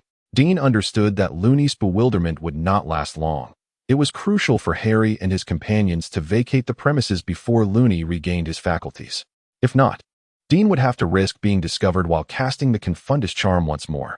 After a spirited negotiation outside, Peeves had not divulged Harry's whereabouts to Filch. Dean heard Peeves hastily departing, the sound of Filch's furious curses fading into the distance. At that moment, a relaxed Neville finally noticed Looney's presence, and upon his warning, Harry and his friends were seized by fright. They retreated step by step, screaming as they dashed out of the room. Dean felt utterly drained. Was it so difficult for anyone to recognize that Looney was behaving unusually? If only one person could maintain their composure, they would realize that the wisest course of action was to minimize their presence and quietly slip away. Yet, Harry and his companions failed to grasp this, not even Hermione, whom Dean held in high regard. Feeling mocked by their ignorance, Looney let out a series of ferocious roars from his 3 heads and lunged toward the door. With obstacles abound, Dean could no longer afford to conceal himself. He cast a barrier spell to trip Looney and swiftly followed suit, escaping the room. Thank heavens that Harry and the others have not yet descended into foolishness. They have swiftly fled the scene, thus preventing Dean, whose invisibility cloak has just expired, from being discovered. However, inevitably, the now visible Dean collides directly with the returning Filch. Chapter 52, the beginning of the Enigma, Part 2. Who are you? Why have you appeared in the castle? Filch regarded the figure before him, clad in a jester's mask, with a wary gaze, his voice hoarse and piercing. What an irritating presence. Dean inwardly cursed. If only he would remove the mask, it would be enough to send Filch fleeing. However, he had no intention of doing so. With the Thunderbird wand still in hand, revealing his other wand would only invite more complications, especially with Filch's notoriously unreliable nature. The mask, the mist, the hollow voice. Enigma, could it be that you are the enigmatic walker? Filch's expression suddenly darkened considerably. The enigmatic walker? Dean felt a flicker of confusion. He hadn't anticipated Filch's familiarity with the name. No, you are certainly not that legendary figure. That individual has been missing for countless years. Filch's complexion regained some color, as if bolstering his own courage. Think what you will, but I do not believe you possess the authority to dictate my actions, Dean replied with a light chuckle, neither confirming nor denying the insinuation. Cannot dictate. Filch raised his voice. I am the school's caretaker. It appears you have never learned your lesson. Some individuals are beyond your control. Dean sighed, reluctantly raising his wand. What do you intend to do? Filch stammered, panic evident as he recalled Dumbledore's specific protective regulations against spells being cast upon him. I am aware of that rule, but it applies solely to students, does it not? Dean sneered, raising his wand with malicious intent. What a coward! Dean chuckled softly, swiftly shaking the Thunderbird wand, enveloping himself once more in the illusionary mist. This was indeed his true objective. Dean was not so devoid of morals as to cast a spell on a mere blunderer. Filch's reaction inspired him. It was time to fabricate a mysterious identity. After all, he was merely a first-year student, and many endeavors were fraught with inconvenience. The identity of the enigmatic walker suited his taste perfectly. It would not only prevent exposure, but also shield him from the unknown past of this enigmatic figure. Dean had no desire to be unjustly blamed. Since Filch had mentioned the enigmatic walker, it at least indicated that this person had once roamed Hogwarts. To uncover detailed information about the enigmatic walker, he would have to rely on the restricted section of the library. Dean had now found a sufficient excuse to venture into the restricted section. Fortunately, Professor Quirrell's authorization had already been procured, and Dean would soon seek out the knowledge he desired. Once he had concealed himself again with the illusionary mist, he turned abruptly, only to find Madame Loris intently watching him from a shadowy corner. Ah, Madame Loris, I trust you will not divulge what you have just witnessed to anyone, will you? Dean inquired directly in cat tongue. A look of uncertainty crossed Madame Loris's face. She evidently had not anticipated that anyone besides Filch could communicate with her in such a manner. I saw nothing. Madame Loris retreated in fear, for there existed no protective regulations regarding her within the school rules, and this peculiar individual seemed entirely unbound by them. Such a clever little kitten. Dean inadvertently flicked his wand, and the realm of illusionary mist silently expanded, enveloping Madame Loris within its folds. By the time she realized she was surrounded by the mist, it was already too late. Everything around her had vanished, leaving only the inescapable haze that ensnared her. A seemingly ethereal pendulum appeared before her, and a hollow voice infiltrated her mind. Sleep now. When you awaken, you will forget all that has transpired. Under Dean's soothing presence, Madame Loris swiftly succumbed to slumber. After carefully placing her in the classroom for the spellcasting lesson, he turned to depart. Are you truly the enigmatic walker? A voice, stifling excitement, emerged from the shadows, followed by the fervently beaming Professor Quirrell. Quirinus Quirrell, it is indeed you. Dean endeavored to steady his emotions, suppressing any tremor in his voice. As he had just discovered Madame Loris, he sensed a gaze upon him, and his daring gamble had indeed drawn Quirrell out. Dean silently congratulated himself for employing the hypnotic techniques from his past life on Madame Loris rather than the sleeping spell. Otherwise, Quirrell would have undoubtedly detected the flaw, as his spellcasting was still relatively unrefined. You know me indeed. The legendary enigmatic walker possesses unparalleled foresight. Quirrell's voice rose in pitch with excitement. Yet Dean sensed a disquieting shift. Was Quirrell under the influence of Voldemort in this moment? I care not whether you are the true enigmatic walker. I require your assistance in divining one matter. Quirrell's tone suddenly sharpened, his demeanor starkly contrasting with his earlier exuberance. Dean's heart raced, sensing that he was now conversing with Voldemort. What is it you wish to know? Dean feigned compliance while rapidly devising an escape plan. He had not yet deluded himself into believing he could contend with even a weakened Voldemort at this moment. The Philosopher's Stone. Where has Nicholas Flamel concealed the stone? Quirrell hissed impatiently in a low voice. Dean nearly blurted out, is it not deep within the door behind you? But quickly reconsidered. In the original narrative, Dumbledore, alongside the professors of the school, had established numerous protections around the stone, and Professor Quirrell was one of its architects. He could not possibly be unaware of its hiding place. However, Voldemort's inquiry suggested that Dumbledore's arrangements were still incomplete. Otherwise, he would have inquired about how to navigate the challenges that guarded it. A wave of guilt washed over Dean as he realized he had nearly disclosed a crucial secret. Should Voldemort learn that the protections for the stone were not yet fully established, he might very well gamble everything, and who could predict the ensuing chaos? Chapter 53. The marvelous use of truth serums. Considering the situation from a different perspective, if Dean were in pursuit of the Philosopher's Stone, the present moment would certainly not be opportune, despite his knowledge of navigating through all trials. Mr. Quirrell? Noticing Dean's prolonged silence, Quirrell urged him gently. Dean acutely sensed that this was indeed the authentic Quirrell inquiring. Voldemort would never exhibit such politeness. He realized he had stumbled upon a blind spot. While Voldemort was undeniably conscious at this moment, his strength was considerably diminished, often relying on Quirrell's power. It seemed that Voldemort only took direct action during critical moments, presenting a potential opportunity for exploitation. With this thought, Dean devised a plan. Quirrell, this is not an appropriate place for prophecies, especially one of such gravity. I must ascend to a higher vantage point to broaden my perspective, Dean proclaimed, mimicking Professor Trelawney's theatrical mannerisms flawlessly. After delivering his statement, he disregarded Quirrell's reaction and ascended the stairs, hoping that Quirrell would hesitate to follow, thus allowing him to escape under the guise of propriety. Unfortunately, Voldemort was evidently unwilling to grant him such a luxury. Just as the timid Quirrell hesitated, Voldemort's voice resounded sharply, urging, follow him. All right, Quirrell acquiesced, sounding as if he were conversing with himself. Upon hearing Voldemort's insistence, Dean felt a tightening in his chest and instinctively quickened his pace. Even if he could not evade capture, he aimed to take the lead and prepare some arrangements, ensuring that he could flee smoothly when the moment arose. Slow down. Quirrell, evidently less familiar with Hogwarts than Dean, called out anxiously as he noticed Dean pulling further ahead. Dean feigned ignorance, instead accelerating his steps. Eager to prove he was not directionally challenged, Dean had memorized every visible path within Hogwarts. Like the wind, Dean dashed to the 8th floor, arriving opposite the tapestry depicting the giant beating the silly bear Badgigal. As he mentally repeated, I need a spacious room shrouded in mist, he walked past the wall 3 times. As anticipated, upon his third passage, a smooth door materialized in the wall. Without hesitation, Dean slipped inside, just as Quirrell was arriving at the staircase. I can't catch up, Master. He is too fast, Quirrell exclaimed desperately, realizing Dean was on the verge of closing the door. If he lost Dean's trail, he would undoubtedly face Voldemort's most severe punishment. Humph, the room of requirement. Voldemort scoffed, and in an instant, Quirrell felt himself lifted into the air, darting into the room just before Dean could seal the entrance. Disastrous, Dean thought ruefully. Although he had successfully closed the door to the room of requirement, he had underestimated Voldemort's prowess, allowing Quirrell to enter under such circumstances. This inadvertently transformed the space into an intimate chamber for just himself and Quirrell. Fortunately, Dean had anticipated the impossibility of evading Quirrell, having made the Wish-Grantayer's chamber remarkably spacious.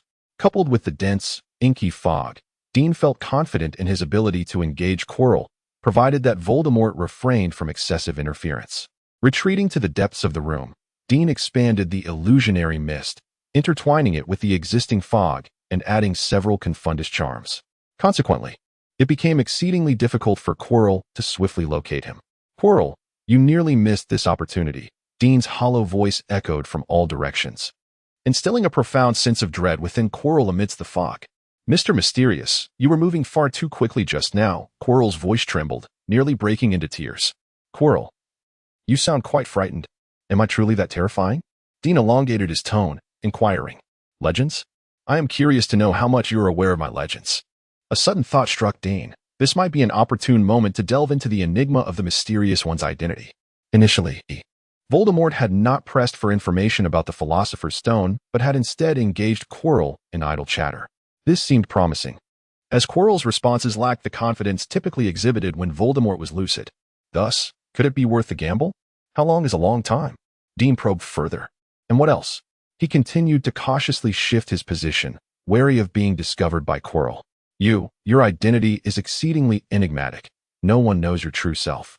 You possess an extraordinary gift for prophecy, having aided numerous Hogwarts students with your foresight. You are also fluent in various languages, a distinguished linguist, and your spells wield immense power, marking you as a natural master of lightning. Furthermore, you are an alchemy master, reputed to possess skills rivaling those of Nicholas Flamel. Quirrell expounded in one breath. This portrayal hardly painted him as a villain. Rather, it suggested a formidable presence. Dean inwardly nodded, increasingly convinced that impersonating the Mysterious One was a splendid choice. Regrettably, Quirrell merely offered vague descriptions without providing specific achievements, leaving Dean hesitant to inquire further. After all, it would be rather peculiar for him to question his own exploits while masquerading as the Mysterious One. Nevertheless, the scant revelations Quirrell shared had already elevated the completion rate of the legacy task, the Mysterious One, by 2. Although it did not activate a new legacy, Dean felt a sense of satisfaction. Most crucially, he dared not squander too much time. Should Voldemort seize the opportunity to capture him, it would spell disaster. To Dean's dismay, Quirrell remained steadfastly at the door, thwarting his plans to stealthily escape amidst the fog. "Quirrell, why has your master remained silent for so long?" Dean queried for the umpteenth time, approaching the threshold once more. He hoped that Quirrell, startled, might take some action, yet disappointment washed over him again. Quirrell startled, hopping in place, wide-eyed and scanning the surroundings. "How do you know of my master's existence? Prophecy, have you forgotten? I foresee that you are not merely a human, but rather an extraordinary force resides within you." Dean exuberantly proclaimed that whether it be frightening Quirrell or luring Voldemort out, he could conjure an opportunity for escape. Now, rather than hastening his flight, he is contemplating how to seize the chance to exploit Quirrell's vulnerabilities. Chapter 54. The Trust of Quirrell in his previous clandestine approaches to Quirrell. Dean had discreetly administered a few drops of the Veritaserum he had procured from Snape, believing that Quirrell, under the influence of the Truth Serum, would be incapable of deceit. When would he awaken? Surely, he must be eager to uncover the prophecy regarding the Philosopher's Stone, Dean pondered anxiously. Has there ever been an exception? Dean speculated that this might stem from Voldemort's fear of Dumbledore, yet he remained uneasy.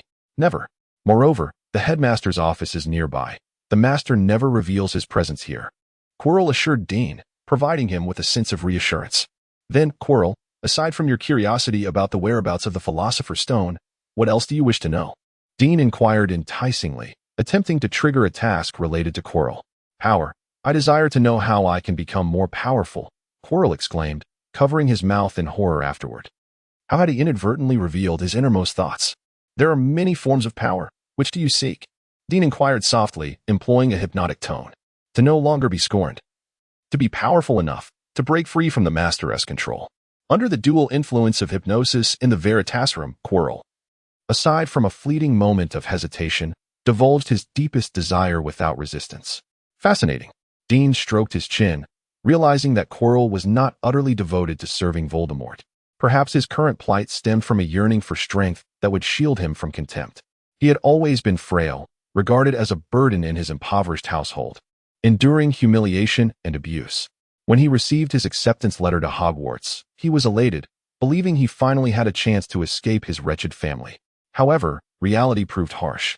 He attended school during Voldemort's ascendancy, and as a half-blood, his life at Hogwarts was predictably arduous. Despite Dumbledore's protection over the students, it did not prevent Slytherin from being the most formidable of the four houses. Many Slytherins were fervent devotees of Voldemort, and even those who had not joined the Death Eaters harbored deep animosity towards Muggle-born and half-blood students.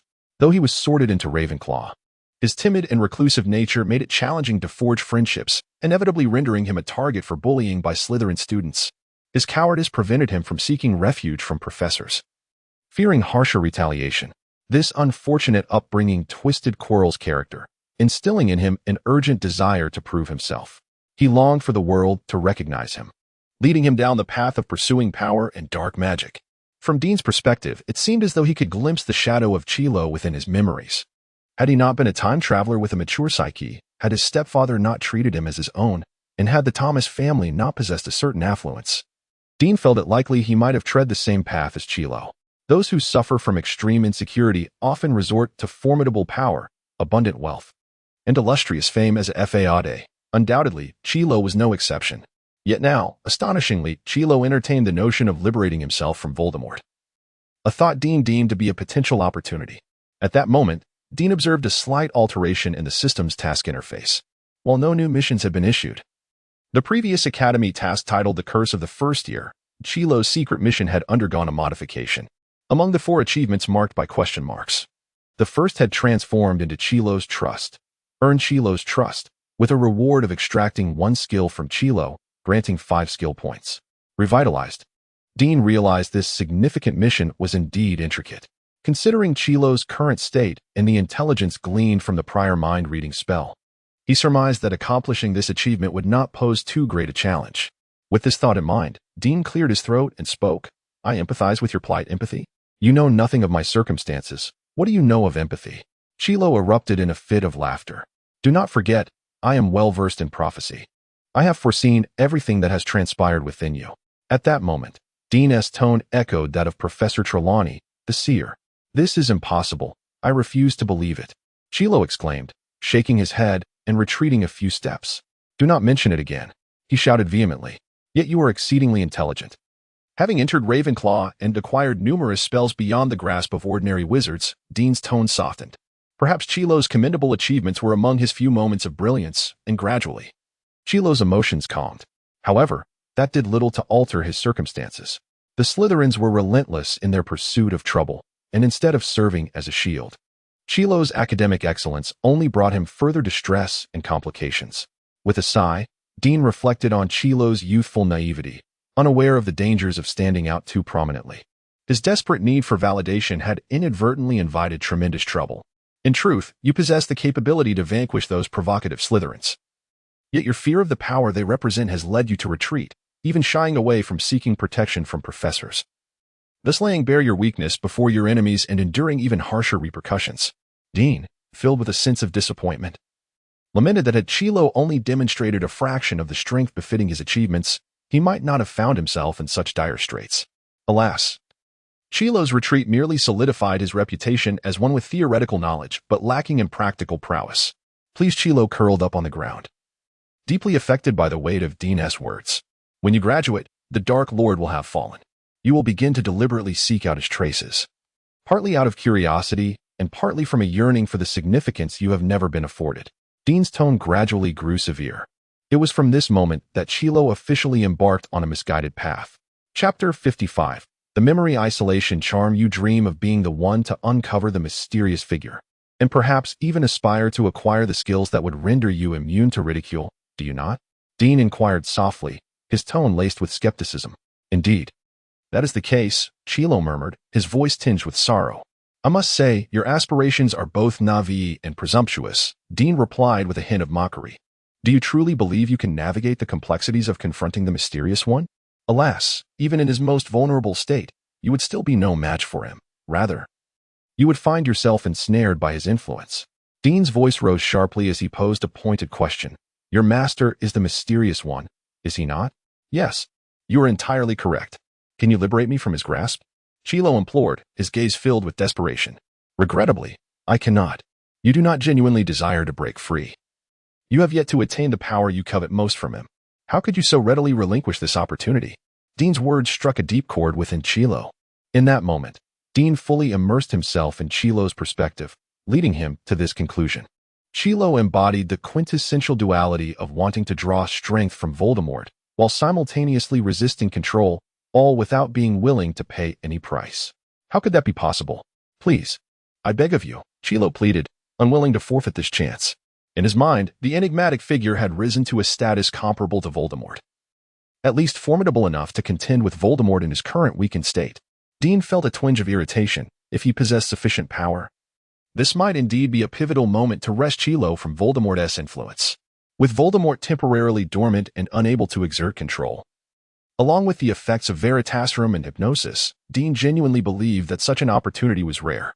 Unfortunately, he lacked the necessary strength and could only watch helplessly as the moment slipped away. Quirinus Chilo, do you trust me? Dean feigned hesitation for a moment before asking earnestly. Though he could not assist Chilo at present, it did not hinder him from fulfilling his own objectives. I trust you. Without reservation, Chilo replied, his voice shaking. Indeed, the system registered the achievement. Chilo's trust was successfully secured with his promise. Gaining 5 skill points, Dean hastily clicked the lottery button in the system, barely pausing to check the results before addressing Chilo. Then, should you ever wish to truly free yourself from the mysterious one's control, you may seek me out. How can I contact you? Chilo asked promptly, showcasing the cleverness characteristic of a Ravenclaw. The location was not far from the Gryffindor common room. Dean passed by almost daily, ensuring he would miss no vital information. Additionally, Dumbledore's office was nearby, providing a sanctuary should danger arise. Finally, Dean harbored a slight wicked delight in the thought that Chilo would likely not conceal this contact from Voldemort. If Voldemort wished to meet the enigmatic figure, he would have to do so under the watchful gaze of Dumbledore, a prospect that surely would prove uncomfortable. Dean had not noticed the peculiar glint in Quirrell's eyes after he listened intently. If there are other matters, may I reach out to you in this manner? Quirrell cautiously inquired. He understood the underlying implication. Should Dean refuse, it would mean that this secret must remain concealed from Voldemort. Conversely, if he agreed, there would be no need for such secrecy. Dean contemplated this clearly. Whatever transpired in the room of requirement, Voldemort would undoubtedly question Quirrell, and it was not beyond the realm of possibility that he might employ legilimency on him. Therefore, it was imperative to offer Voldemort a morsel of satisfaction to ensure that the true secret remained hidden. Dean's confidence stemmed from having briefly examined the skill he had just extracted from Quirrell, an intriguing spell known as memory isolation. This spell allowed a portion of one's memories to be drawn out and secluded in the obscure recesses of the mind, where it could not be accessed by legilimency or similar enchantments unless released voluntarily. It appeared to be a concoction of confundus, mind shielding, and memory extraction spells. Dean had not encountered this spell within the magical aptitude system previously, leading him to ponder, was this an original creation of Quirrell's? I predict you have developed a rather fascinating incantation, the memory isolation charm? Dean inquired promptly. If this spell did not originate from Voldemort, it could prove to be immensely useful in the near future. You have discovered it. Quirrell responded, his expression one of astonishment. However, under the influence of the Veritaserum, he felt compelled to speak the truth. It is a spell I quietly devised while my master was dormant, perhaps still somewhat unrefined, but sufficient to help me conceal certain matters from him. A truly astute mind, Dean marveled sincerely. Wizards capable of crafting their own spells were indeed remarkable. It seemed Quirrell had intended from the outset to exploit Voldemort, yet ultimately, his lack of strength led to his downfall, as cleverness can often ensnare the clever. Now, I have a query. How much of what transpired tonight would you prefer the Dark Lord remain unaware of? Dean asked next. My existence need not be hidden, but our discussions regarding how to aid you in evading him must remain secret, lest your life be in jeopardy, Dean stated with impartiality. You may fill in the gaps by contacting me, yet that alone will not suffice. There is no way to deceive my master, Quirrell replied, acutely aware of Voldemort's meticulous nature. Any discrepancies in timing would surely arouse suspicion. He would bide his time. Dean's voice possessed a calming quality, gradually soothing Quirrell's agitation. Then I shall employ the memory isolation charm to isolate everything that has occurred here. As you wish, Quirrell said, somewhat obsequiously. I can lend you a hand, Dean declared, raising his Thunderbird wand. Chapter 56. An encounter in the restricted section. How curious. Do you possess the memory isolation charm as well? Kilo felt his throat grow parched, seemingly underestimating the enigmatic walker's capabilities. Dean gazed at the memory isolation charm, which he had elevated to its maximum level using skill points in the magical talent system, convinced that Kilo, as the original creator, would wield it with greater finesse. The 7 skill points felt somewhat regrettable, but given the stakes involving Voldemort, Dean believed that caution was paramount. If you are ready, let us commence, Dean prompted. Very well, Kilo replied, raising his wand to his temple. Dean aimed his Thunderbird wand at Kilo's other temple, and together they softly uttered, memory isolation. Kilo's expression became vacant, and Dean invoked the hypnosis he had mastered in his previous life, whispering to Kilo, tonight, in the room of requirement, I shall deliver a prophecy regarding the Philosopher's Stone and will provide you with a means to contact me. I am unaware of your master's existence, nor have you ever mentioned a desire to escape his grasp. After gently steering the temporarily dazed Kilo away from the door, Dean utilized a spell to erase all traces of the mist, confusion charm, and truth serum from the area before quietly departing the room of requirement. It was uncertain how the system calculated outcomes. Perhaps it did not regard Peeves as a sentient being, thus allowing the task of being the Gryffinder's caretaker to be successfully completed. In addition to earning 2 skill points, Dean's rapport with Harry, Hermione, Ron, and Neville each rose by 20 points. A delightful surprise accompanied the increase in rapport, as Dean activated Ron's bond, only to discover that their affinity had been precisely stuck at 49 points. It was no wonder that Hermione had been the first to activate her bond. Ron's bond conferred an intriguing benefit, a slight, occasional increase in luck, the extent of which was correlated with Ron's affinity. As for the frequency of this occurrence, Dean mused that it was akin to the prophetic illusions effect of the Proco's robe, entirely dependent on chance. Later that evening, after dinner, Dean ventured to the restricted section of the library, armed with the note from Professor Kilo, procured through Mundungus's assistance. A week had elapsed since he had impersonated the enigmatic walker to deceive Professor Kilo, and all had remained tranquil. Yet, for reasons unknown, Dean felt an unsettling sense of forgetfulness. He could not discern whether this was mere paranoia or an effect of the Proco's robe as prophecy. What is it you seek, child? Upon Dean's arrival in the restricted section, Madame Pants, the librarian, materialized before him like a specter, wielding a feather duster. Dean suspected that failure to provide a satisfactory answer would result in the duster's merciless descent upon him. Madame Pants scrutinized Dean with suspicion. Child, I do not believe there is material here that you require. This is not a place suited for a young wizard of your age. But I have the professor's note. Dean replied, having anticipated this moment, and he promptly presented Professor Kilo's note with both hands. Madame Pants received the note, which read, This authorizes the student in possession of this note to borrow books from the restricted section. Her suspicion regarding the handwriting of Professor Quirrell did not wane. It was indeed his script. Yet she could not fathom why he would permit a first-year student access to such a section. Surely, this note could not have been found by you? Madame Pants, if this note were indeed something I stumbled upon, then where is its rightful owner? Would it not be prudent to report the loss of such a significant item? Dean retorted calmly. The tomes within the restricted section contained formidable dark magic that was never taught in Hogwarts classrooms, accessible only to upper-year students delving into advanced defensive spells. Madame Pants, are you in some sort of predicament? Just as Madame Pants hesitated, Quirrell's voice appeared at the opportune moment.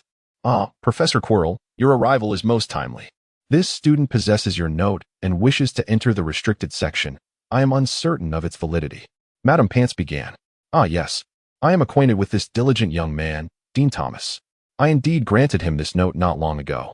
Professor Quirrell's complexion was notably pale, akin to one recently recovered from a grave illness.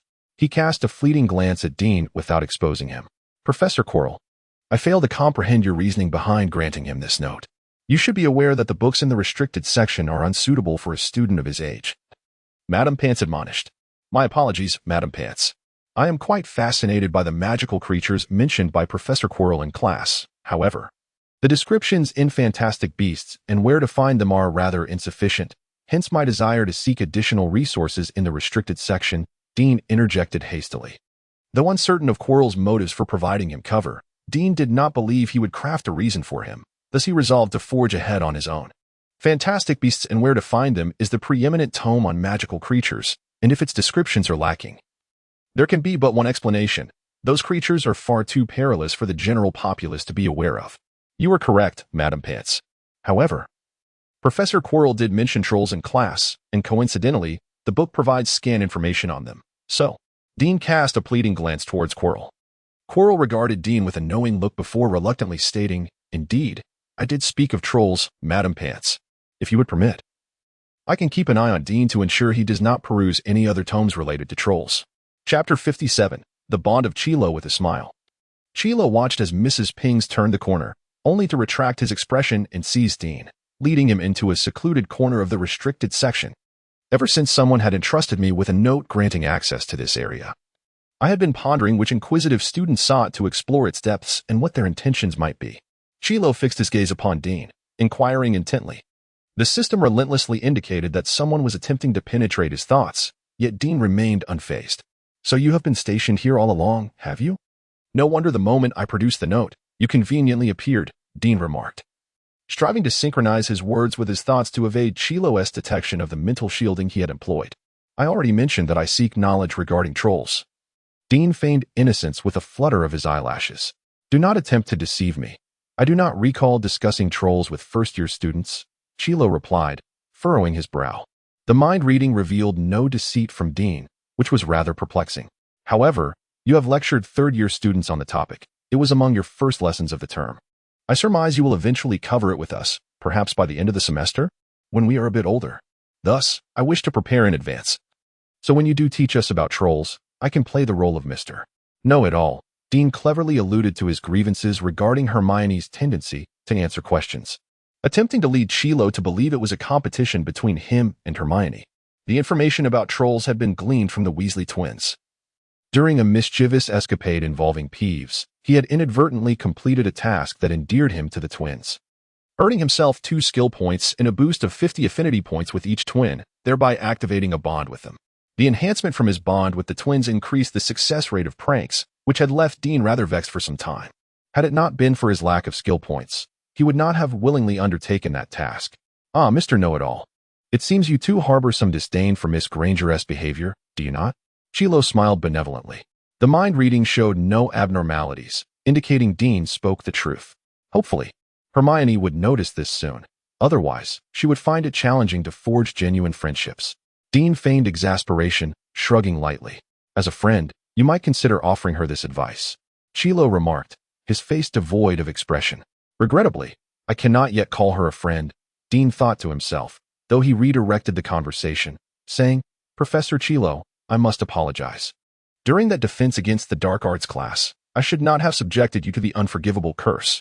I have observed your pallor during recent classes, so I took the liberty of procuring this, hoping to present it to you as a gesture of my contrition." Dean produced a vial of energy potion, extending it towards Chilo with utmost sincerity. A flicker of emotion crossed Chilo's eyes, and after a moment of silence, he replied in astonishment, "An energy potion? This is a rare commodity." Dean responded, his expression pained. "It took considerable effort to acquire. I hope it proves beneficial to you." Dean was utterly unperturbed by Chi Luo's potential inquiry into the origins of the energy potion. Recently, his only correspondence in the magical realm had been with Montangus. And should the investigation lead back to him, the unbreakable vow would ensure Montangus would shield him. "I'm sorry, I cannot accept it." Chi Luo refrained from touching the vial of energy potion. Through a dialogue with Chi Luo in the room of requirement, Dean discerned that despite Chi Luo's descent into darkness, he was not beyond redemption. Dean was compelled to attempt a rescue, for the mission lacked direction, if the task of salvation began with Chi Luo. Abandoning him would equate to an early failure. How could he hope to rescue the likes of Sirius Black and others if he forsook Chi Luo? Unbeknownst to Dean, a particular sentiment in his words resonated with Chi Luo, who hesitated momentarily before accepting the potion. "Dean, I owe you a favor." "No, Professor Chi Luo. It is I who owes you," Dean replied sincerely. Following his heartfelt declaration, a notification from the system appeared. The host's sincerity had won Chi Luo's favorability level, 50. Unlocking the bond with Chi Luo. Chi Luo's bond. Magical link, allowing the host to designate an object to share magical energy, achieving synchronized casting. Benefit: the higher Chi Luo's favorability, the lesser the decay produced by the magical link. This bond seemed intriguing, with vast potential applications. Dean's initial thought was to establish a magical link with his Thunderbird wand, thus nullifying the effects of mental decline and freeing him from the delays in spellcasting. Though it would surely not match the efficacy of directly wielding the wand, Chi Luo's bond provided a substantial enhancement. Since you wish to access the restricted section, why not simply request a pass from me instead of taking such a convoluted route by asking Karaktakos to procure one? Chi Luo inquired.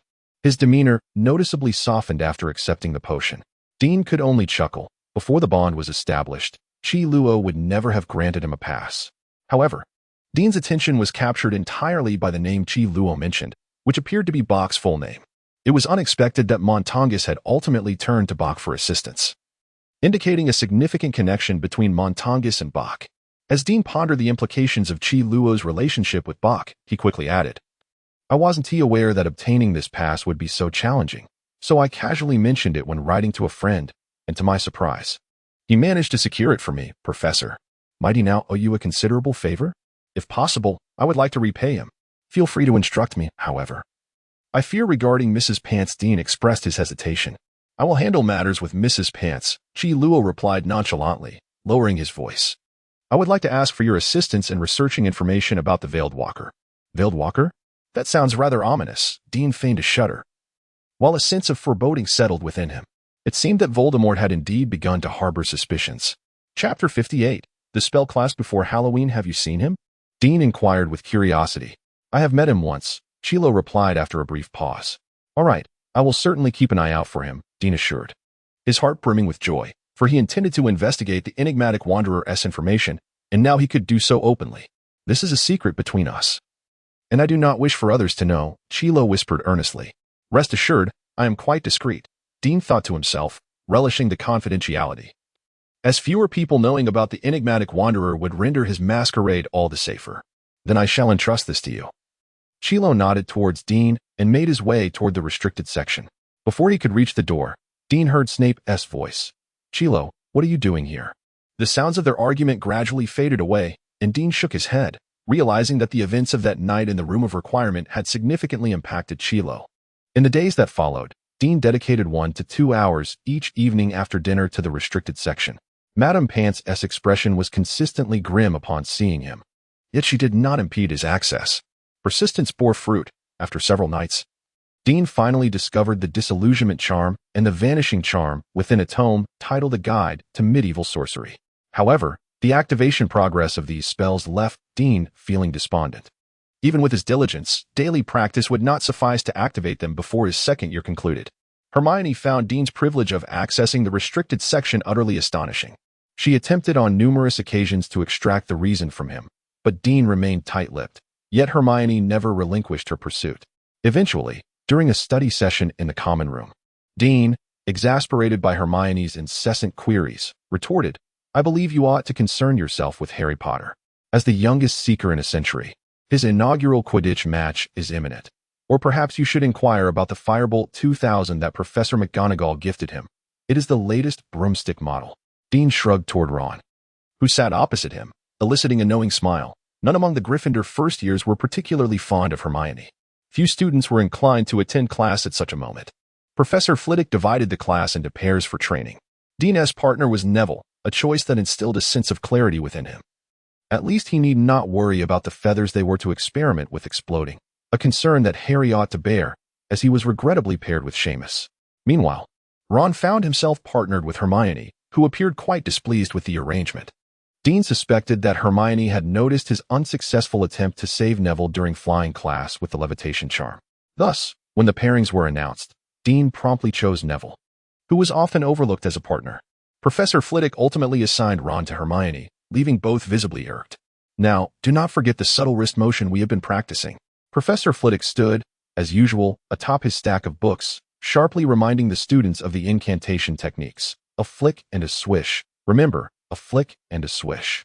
And do not forget to articulate the spell correctly. One must never overlook how Wizard Baruffio mispronounced F's, only to find himself sprawled on the floor with a bison standing on his chest. Hermione added in a hushed tone. Dean shot Hermione a glance. Indeed, This was a painful lesson that Professor Flitwick had incessantly reiterated, yet Hermione's repetition rendered her somewhat less endearing. Exactly. That is precisely what I wish to convey. Miss Granger's reminder is most timely. 5 points to Gryffindor. Professor Flitwick's voice rang out, having caught Hermione's remark, offering his praise. Observing Hermione's prideful demeanor, Dean couldn't help but sigh inwardly. At this rate, she would struggle to forge friendships. Regrettably, it was evident that Hermione remained oblivious to this fact, reveling in her clever contribution that had earned Gryffindor 5 points. Come on, Neville, you go first. There's no need to be anxious. Dean, striving to divert his thoughts from Hermione, managed a warm smile towards Neville. He had always believed that Neville possessed considerable potential, albeit severely lacking in self-confidence. After all, anyone raised under the stern and unyielding guidance of Professor Longbottom would understandably grapple with such insecurities. All right, I'll do my best. Neville brandished his father's old wand, addressing the feather positioned between the two, Wingardium Leviosa. Unfortunately, the feather remained as immobile as if it were rooted to the floor. Don't rush. I notice your wrist is rather stiff. Relax a bit, Dean patiently instructed. Thankfully, he was partnered with Neville. Had it been anyone else, they might not have been as receptive to his guidance, considering he was not a master of the craft himself. Were Dean to offer such advice to others, he would likely be met with demands to demonstrate. If you can do it, you go ahead.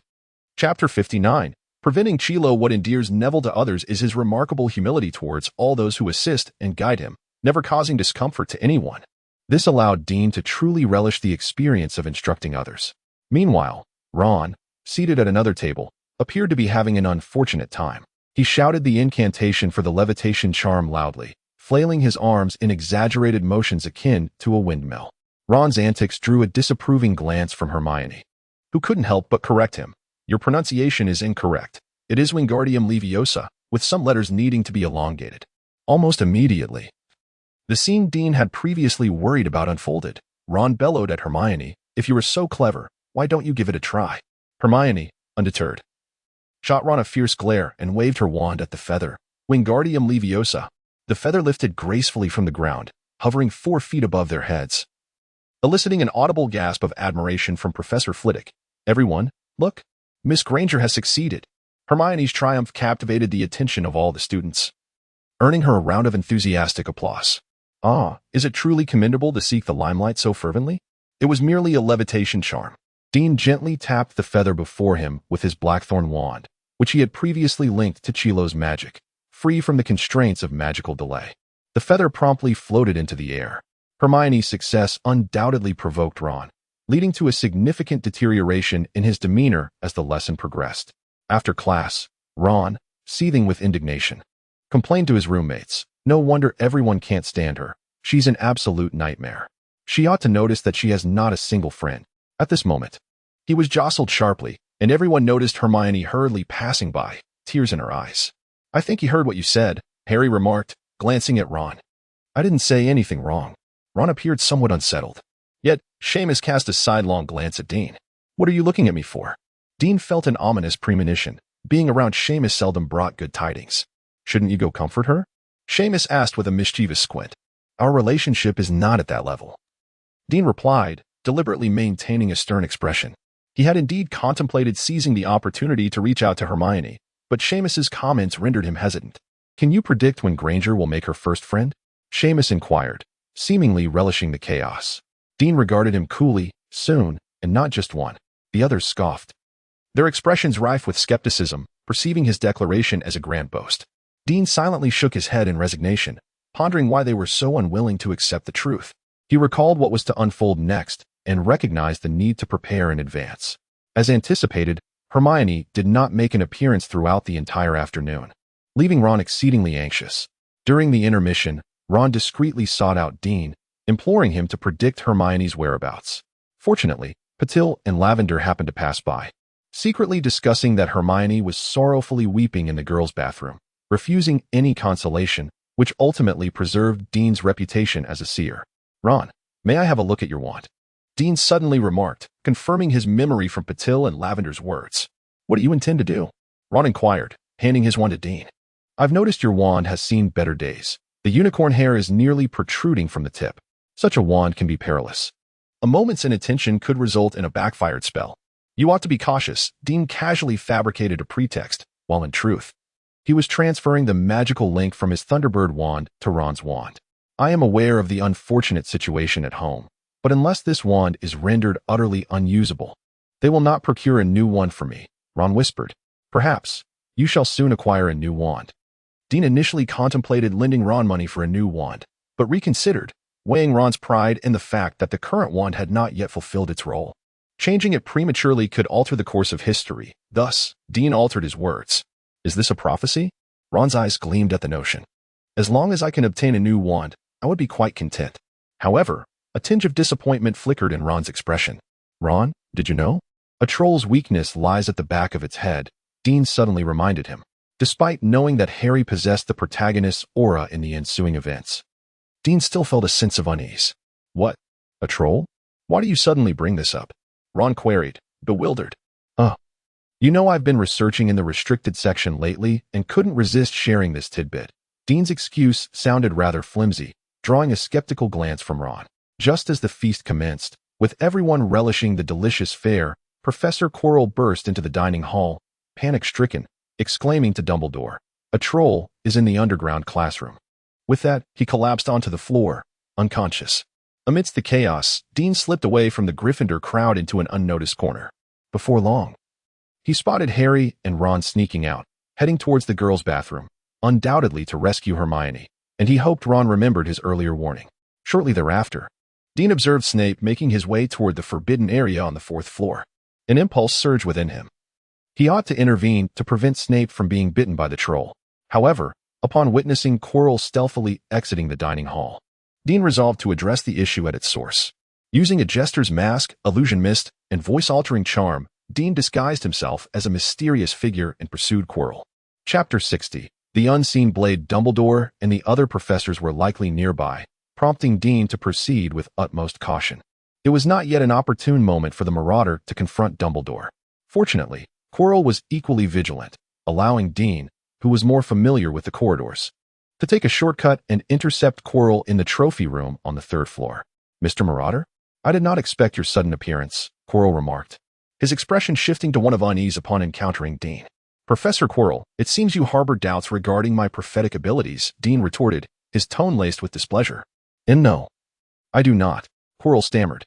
"There is a saying from the distant east, haste makes waste. Even if you manage to breach the forbidden zone on the 4th floor amidst the chaos, you will not find what you seek. Rather, you will arouse Dumbledore's suspicions," Dean cautioned. "Mr. Marauder, I am growing weaker by the moment. I require that object," Quirrell replied, his demeanor frail. "Should Dumbledore discover your intentions and relocate that item, your hopes will be utterly extinguished," Dean urged, striving to dissuade Quirrell from his perilous aspirations. "Prove your prophetic prowess." Quirrell's voice suddenly sharpened. "Prophecy. Tell me when I shall acquire the Philosopher's Stone." Quirrell gasped, his visage contorted with rage. "Unable to foresee? Is your prophetic talent not remarkable?" Quirrell taunted, his demeanor appearing considerably more composed. "The future is ever-changing. Perhaps you could have succeeded. But your impulsiveness tonight will fortify the protections surrounding the Philosopher's Stone, ultimately altering the outcome. Thus, I advise you to retreat this evening," Dean bluffed. Quirrell's gaze turned venomous, resembling that of a serpent, as he scrutinized Dean for a prolonged moment before reluctantly nodding. "We shall see." Having uttered those words, Quirrell pivoted and made his way to the 2nd floor, where the commotion of a struggle echoed, suggesting that Harry and his companions had encountered the troll. One must concede that Quirrell's choice was indeed prudent, having forsaken entry into the forbidden zone on the 4th floor. The most prudent course of action to avoid suspicion was to remain with the other professors. With the troll now causing a ruckus, delaying his arrival would appear overly suspicious. Dean hesitated, ultimately deciding against taking a shortcut to the girls' bathroom to assist Harry and the others.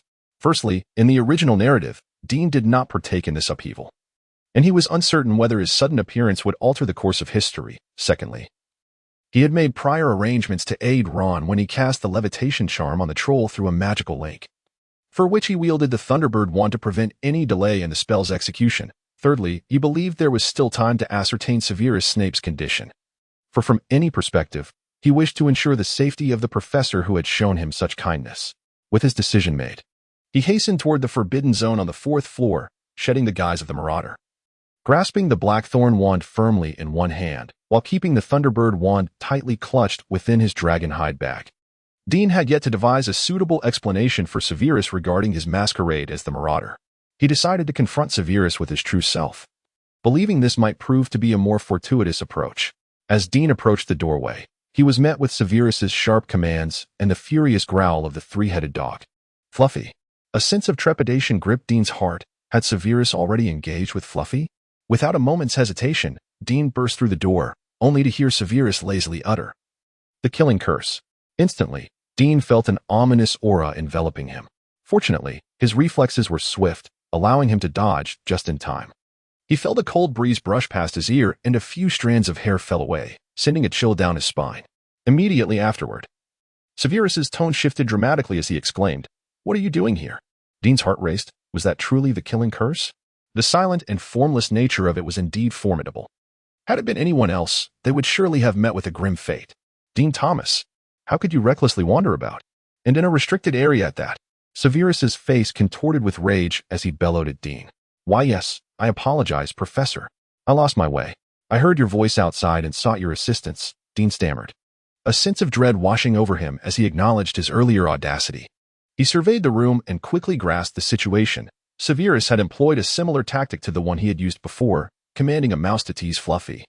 While he lay in wait behind the door, poised to deliver a stern lesson to any intruder seeking the Philosopher's Stone. And then, Dean had recklessly thrown himself into the fray. When Severus discovered that the intruder was Dean, he was nearly struck with fear.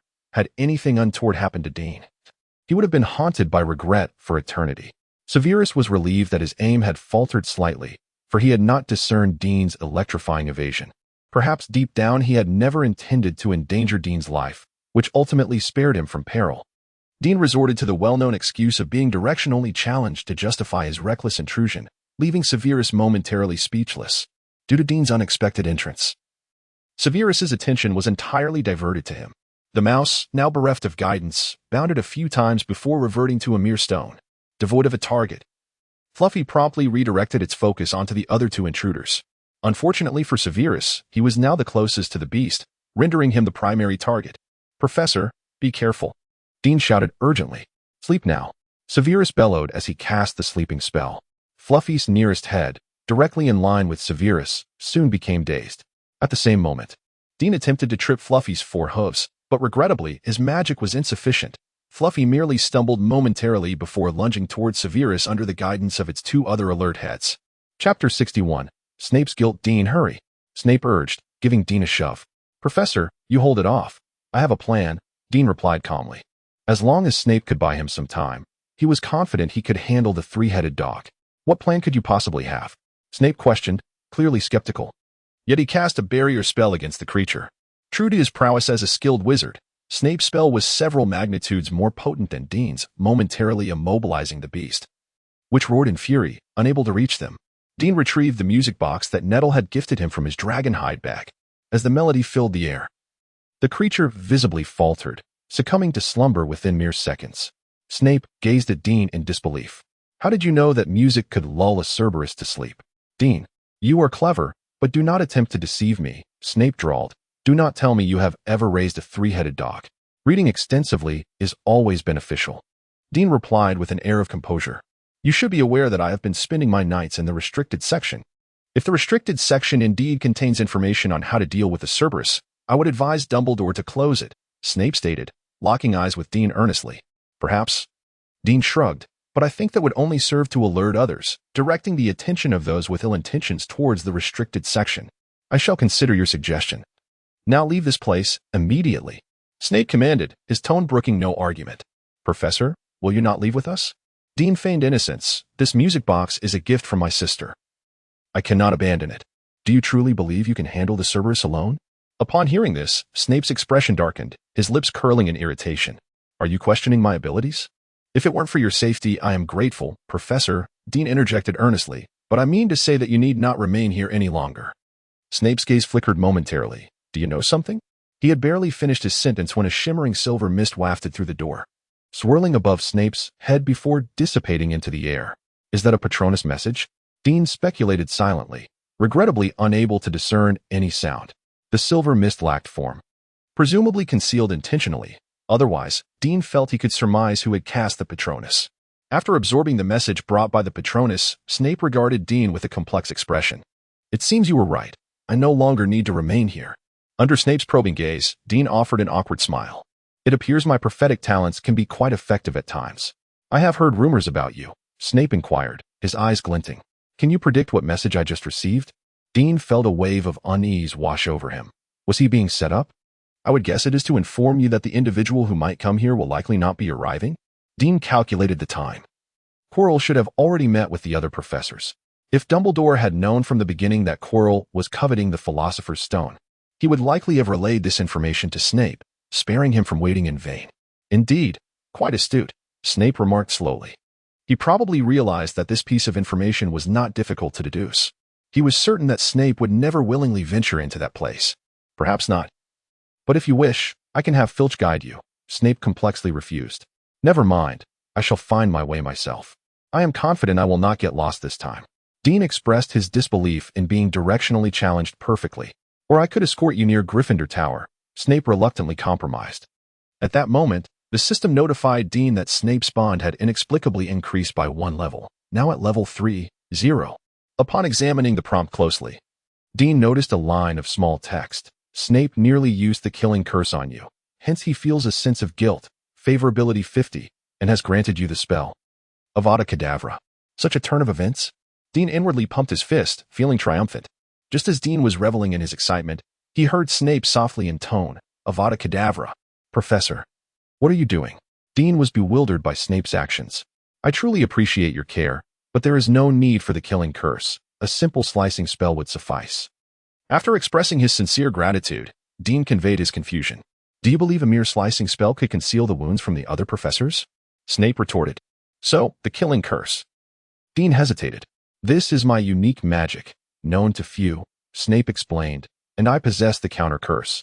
As soon as it is cast, it can be instantly reversed. You are truly remarkable. Dean delivered a well-timed compliment, then shyly inquired, Professor, may I have the honor of learning the killing curse and its counter curse? Snape appeared momentarily taken aback, before reluctantly asking, is this also a result you foresaw?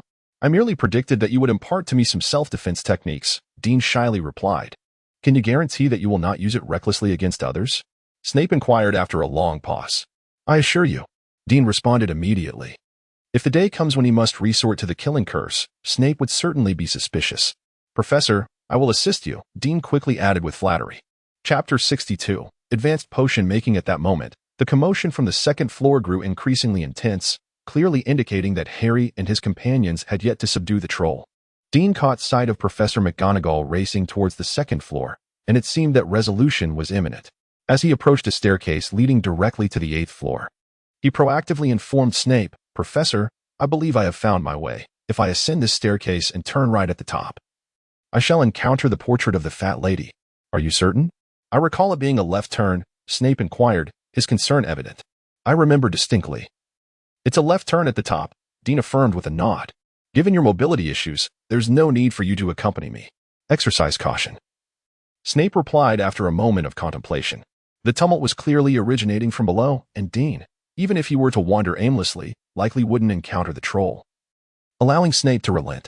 His urgency stemmed from sensing Ron's wand casting spells through their magical link. To ensure everything went smoothly, Dean needed to provide assistance promptly. Clearly, he could not achieve this in Snape's presence. After sprinting a few steps upward, Dean confirmed that Snape had indeed turned towards the second floor before brandishing his blackthorn wand and uttering the incantation for the levitation charm. This was precisely what Ron had done in the original text, leaving Dean with no choice but to gamble. On the second floor, within the disheveled girl's restroom, Harry had his arms wrapped tightly around the troll's neck. As he leapt, his wand was thrust directly into one of the troll's nostrils. The troll let out a pained roar, thrashing about wildly, swinging the club it held. Harry clung on desperately. At any moment, the creature could throw him off and deliver a fatal blow with its weapon.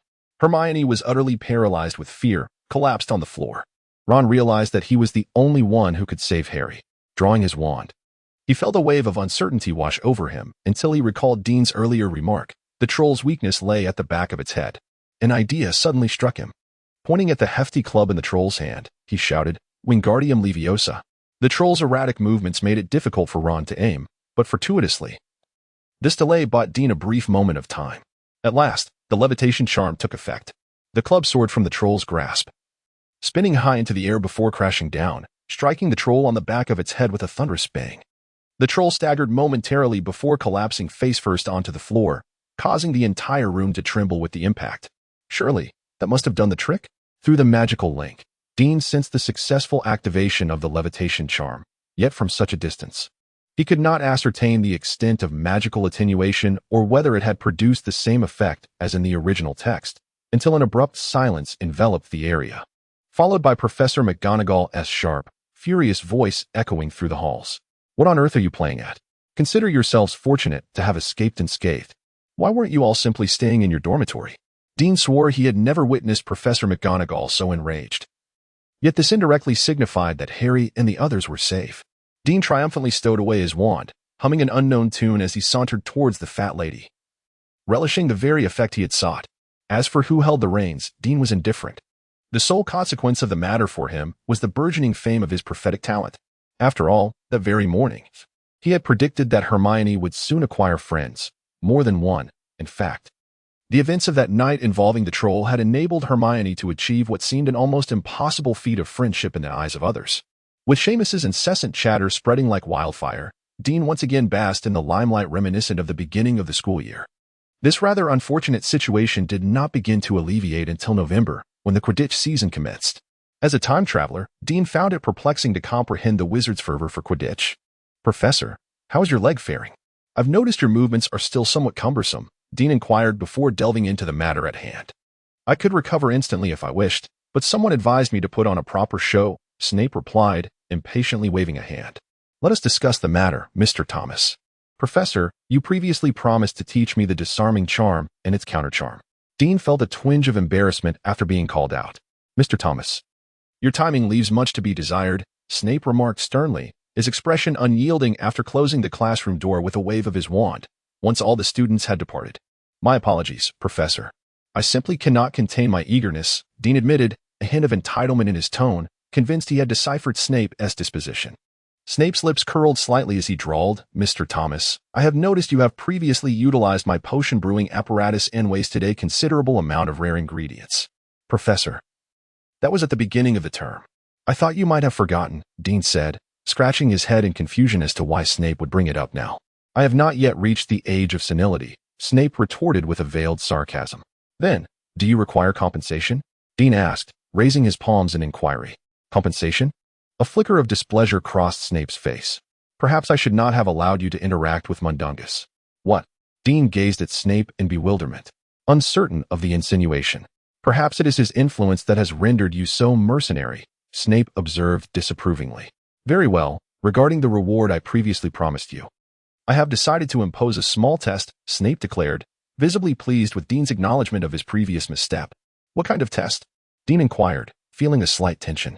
"Quite simple. When you have memorized all the formulas from this book, I shall fulfill my promise," Snape stated, sliding a tattered tome before Dean. It was a copy of Advanced Potion Making by Libacious Borage. Chapter 63. The support banner. Dean gazed in astonishment at Snape. "Professor, don't you think it is rather unreasonable to expect me to recite the potion formulas from Advanced Potion Making at this moment?" Snape responded with an enigmatic smile. "That is your concern. Well, if you must put me to the test, at least provide me with a new book," Dean lamented, flipping through the worn pages of an ancient tome. Suddenly, his eyes widened in surprise.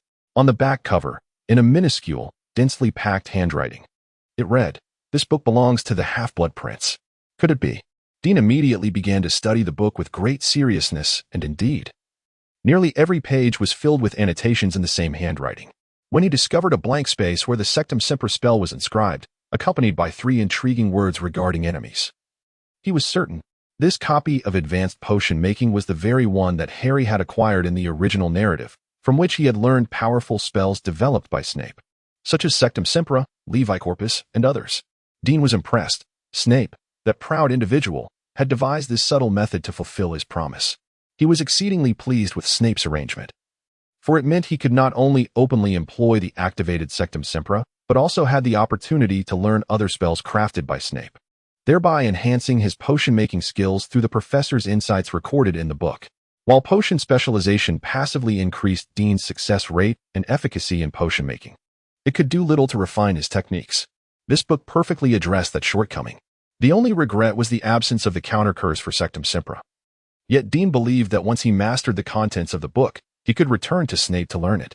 With a sense of satisfaction, Dean tucked the advanced potion-making tome into his dragonhide bag. To him, it was a veritable treasure. Upon reflection, Dean felt reassured. If necessary, he could simply place this book in his potion class locker ahead of his 6th year, or find an opportunity to swap it with the old book Harry had acquired. He deemed this a more reasonable course of action, for it was difficult to imagine Snape, a man of such meticulous nature, carelessly stowing this precious book in a locker, only for it to fortuitously fall into Harry's hands.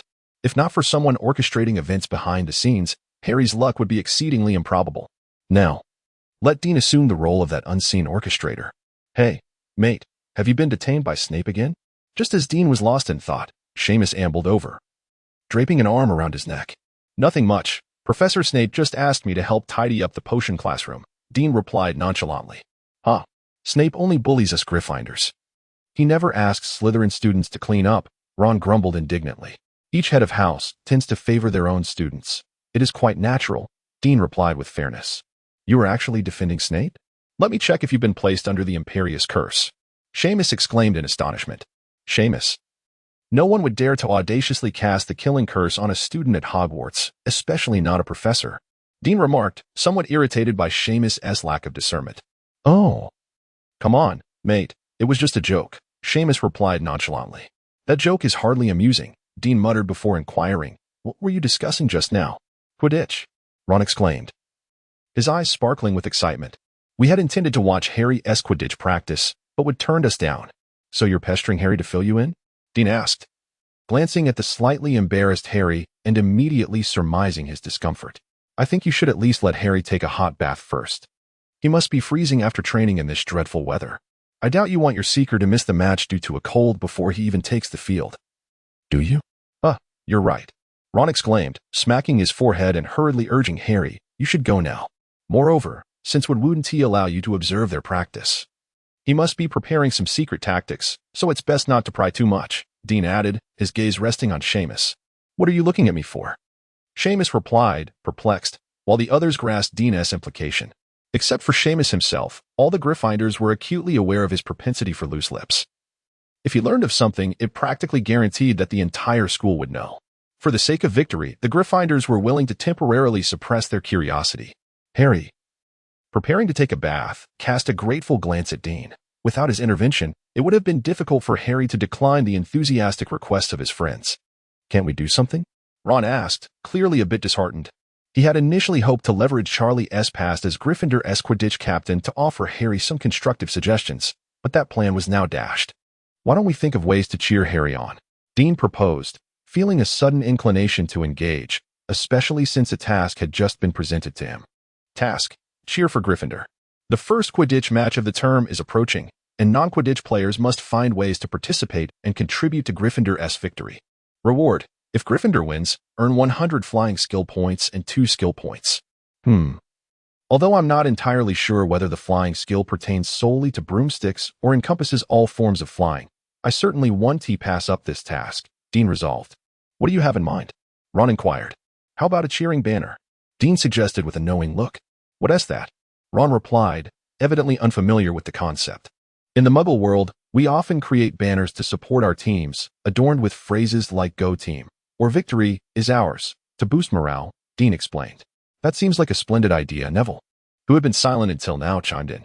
After Harry, the protagonist, departed, the upperclassmen displayed a palpable disinterest in Dean's suggestion, gradually dispersing until the common room was devoid of any presence. Ultimately, only the 4 roommates and Hermione remained, resolving to embrace Dean's proposal to create a spirited banner. Chapter 64. What should we do before the competition? A few individuals hailing from the magical realm found themselves at a loss as to how to proceed. Although Hermione was raised in the Muggle world, her interest in sports was rather tepid, leaving her bereft of experience. The solution was simple. First, we required a banner. The larger, the better. Dean was well versed in this task. Well, it will have to suffice. Dean cast a disdainful glance at the soiled corner of the bedsheet. Had it not been for the potential unforeseen consequences of rejecting it due to its connection to Scabbers, he would have preferred not to use that particular sheet at all. Let us clean it up. Noticing Dean's expression, Hermione performed a cleaning charm, rendering the sheet as good as new. Dean then retrieved the limited edition paints from Mark Haddon that Fiona had gifted him, and boldly inscribed the words Potter for victory across the sheet. Under the astonished gazes of the others, he began to wield his brush. Approximately an hour later, a massive, lifelike Gryffindor lion emerged upon the fabric. "Blimey, mate. I didn't realize you had such artistic flair," exclaimed Seamus, his mouth agape in surprise. "Seamus, mind your tongue. If you continue to blab about my affairs, you shall forfeit my friendship," Dean warned sternly. "All right then, shall we see the outcome?" Seamus suggested dismissively. Ron and Neville each grasped the corners of the sheet and stretched it out for everyone to admire. "It looks splendid," Seamus remarked, stroking his chin thoughtfully. "I think it could use a bit more flair, don't you?" Dean turned to the eager Hermione. "May I offer a suggestion?" Hermione asked cautiously. Since the incident with the troll, she had become acutely aware of her shortcomings, adopting a more reserved demeanor and becoming less concerned with breaking school rules, which made her considerably more endearing and gradually earned her acceptance among her peers. "Go ahead," Ron encouraged. "I don't mean to offend, but I feel this lion lacks vibrancy. It might struggle to capture attention in the heat of competition." After voicing her concerns, Hermione cast a furtive glance at Dean. "I assume you have a solution in mind?" Dean inquired with a smile. "Perhaps I could cast a three-dimensional charm to make it appear more lifelike, followed by an echoing charm to capture our cheers for Harry, and then employ a sonorous charm to project our voices from its mouth. Would that not enhance its impact?" Hermione articulated her thoughts in one breath, only to realize that the others were staring at her in disbelief. "Hermione, do you actually know all those spells?" Neville gazed at her in admiration. "Just a little," Hermione replied, modesty creeping into her tone. "Let us proceed with that plan," Dean agreed.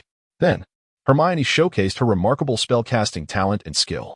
After successfully executing the three-dimensional charm, echoing charm, and sonorous charm, the cheering banner transformed into an automated cheering device. "Dean, what do you think?" Hermione asked, a hint of pride in her voice. "Absolutely perfect. Now we simply need to cast a binding charm to solidify these effects. Shall you do it, or shall I?" Dean spoke as he withdrew the Blackthorn wand after the incident with the giant. He reconnected his magical energy to the Thunderbird wand. "Come on, then. I am still not very adept at the solidifying charm." Hermione tucked away her wand, evidently having matured significantly. With satisfaction, Dean waved his wand and cast the solidifying charm on the cheering banner, effectively fixing a series of spells in place. "Ron, you take care of this. Bring it out during the match to surprise Harry," Dean instructed Ron. "Of course, but what about this three-dimensional lion?" Ron expressed his concern, finding the lion far too conspicuous. "A simple smoothing charm will suffice." "We just learned it," Hermione remarked, but suddenly realized something, quickly covering her mouth with her hand. "Hermione is right. One must learn to apply spells creatively," Dean said as he temporarily flattened the three-dimensional lion with the smoothing charm, then folded the cheering banner and handed it to Ron.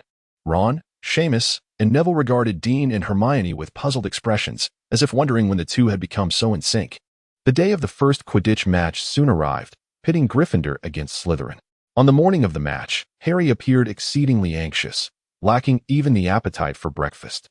"You must eat something," Ron urged, attempting to encourage Harry to have a bite. "I don't want anything," Harry replied. "Just a bit of toast," Hermione chimed in. "I'm not hungry." "Harry, you need to maintain your energy. Seekers are always the primary target for the opposing team," Seamus added, though their efforts proved futile. "Dean?" Ron cast a pleading glance toward Dean. "Enough. I told you I'm not hungry." Before Dean could formulate a response, Harry, already quite irritable, stood abruptly from the table and headed toward the Quidditch pitch. "I'll be right back," Dean said, grabbing several pieces of toast and 2 sausages from the table as he hurried after Harry. "Hey, Harry, wait for me." With his long legs, Dean quickly caught up to Harry. "Dean, please, don't bother me," Harry hissed, wishing to conceal his anxiety from others. "I merely wanted to accompany you," Dean replied casually. "You know I come from a Muggle family and have never seen a Quidditch match before, so I thought it best to arrive early and familiarize myself. Would you mind giving me a brief introduction?" Of course, the rules of Quidditch are quite easy to grasp, although playing it is another matter entirely. Each team comprises 7 players, 3 of whom are known as chasers." Harry launched into an elaborate explanation. Dean could see that Harry was undoubtedly a natural Quidditch player. As he spoke of the sport, he radiated confidence, and the earlier tension had vanished entirely. Seizing the moment when Harry was engrossed in his explanation, Dean discreetly extended the bread and sausages toward Harry, who, caught up in the excitement, unwittingly consumed a quantity equivalent to nearly 2 regular meals. Dean felt a tinge of concern, pondering whether overindulgence might affect his performance. Is everything better now? The youngest seeker for Gryffindor in a century? Upon their arrival at the Quidditch pitch, Dean, beaming with a smile, addressed a burping Harry. Thank you, Dean. But I think I may have overdone it, Harry replied sincerely, now fully aware of Dean's intentions. Not to worry, there is still some time before the match begins. You can easily warm up and digest, Dean suggested. I will, Harry nodded in agreement. I'll head to the stands now, Dean indicated towards the section adorned with Gryffindor banners. Keep an eye over there if you can. We have prepared a little surprise for you. Thank you. I will pay attention, Harry responded. See you shortly. We await your good news. Dean, could you perhaps predict the outcome of the match? Harry hesitated, stopping Dean, who was on the verge of leaving. Chapter 65. Harry's Bond. Dean observed that Snape, striding towards the teacher's stand, wore a rather grim expression. Seizing the moment, he stealthily approached and, as he passed Snape, whispered, Professor, I believe you should sit higher to see better. Snape halted momentarily, glancing up to realize that Quirrell had already taken a seat at the very top of the stand. Could it be? Snape looked at Dean in astonishment, only to see him bouncing towards the Gryffindor stand. Perhaps I am overthinking this. Snape had already noticed that Quirrell was aware of the brief interaction between him and Dean. Upon reaching the Gryffindor stand, Dean found Ron and Hermione had arrived early, diligently preparing a cheer banner. Dean, you did it, right? Hermione remarked, noticing Dean's empty hands and immediately guessing the truth. As soon as the banner was unveiled, it captured the attention of everyone present and a resounding roar of lions, accompanied by shouts of Harry for the win, ignited the Gryffindors' enthusiasm. What a brilliant idea. Absolutely splendid. Professor McGonagall praised, unable to resist casting another transfiguration spell on the lion, which suddenly seemed to come alive, surveying its surroundings with formidable presence. Of course, it's Professor McGonagall. I should have thought of that. Transfiguration can be employed in such a manner. Dean couldn't help but flatter her, seizing this golden opportunity to mend the slightly strained rapport between them. Mr. Thomas, I hear this was your suggestion. You have all done remarkably well. Professor McGonagall offered a rare smile. The true purpose behind Dean's creation of the cheer banner was to reach this moment. He was acutely aware that under Voldemort's influence, Quirrell would attempt to harm Harry during the Quidditch match. While in the original story, Snape covertly thwarted Quirrell, ultimately leading to Quirrell's failure due to Hermione's interference. The entire sequence was fraught with peril. Dean was determined to add an additional layer of security. The cheer banner was the pivotal tool he had prepared. To further ensure that the blame would not fall on him, he had even reminded Hermione to cast a spell on the lion. Now, with Professor McGonagall's transfiguration spell added, the magical concealment afforded them would render any trace of spells on the lion less conspicuous amidst the fervor of the match. At 11 o'clock. As the audience was settling into their seats, Madame Hooch led both teams onto the field. Harry recalled Dean's final reminder and caught sight of the banner soaring high above. As he beheld the words Potter for the win gleaming against the backdrop of the proud Gryffindor lion, he was immediately filled with courage. At that moment, Dean received a system notification, Harry Potter's bond activated. Harry Potter's bond. Within a certain range, Harry Potter's unique abilities can be shared. Enhancement effect. As affinity increases, sharing range expands. Current range, a radius of 5 meters. Dean stared at the system notification at a loss for words. Is Harry's bond formidable? Theoretically. It should be immensely powerful, for Harry is indeed the fated child of this world, endowed with a unique protagonist's aura. However, when Dean inquired about the specific abilities of Harry that could be shared, he was met with a rather infuriating suggestion to explore on his own. This left Dean exasperated. As he racked his brain and struggled to recall any distinctive abilities that Harry possessed, perhaps Parseltongue could qualify as one?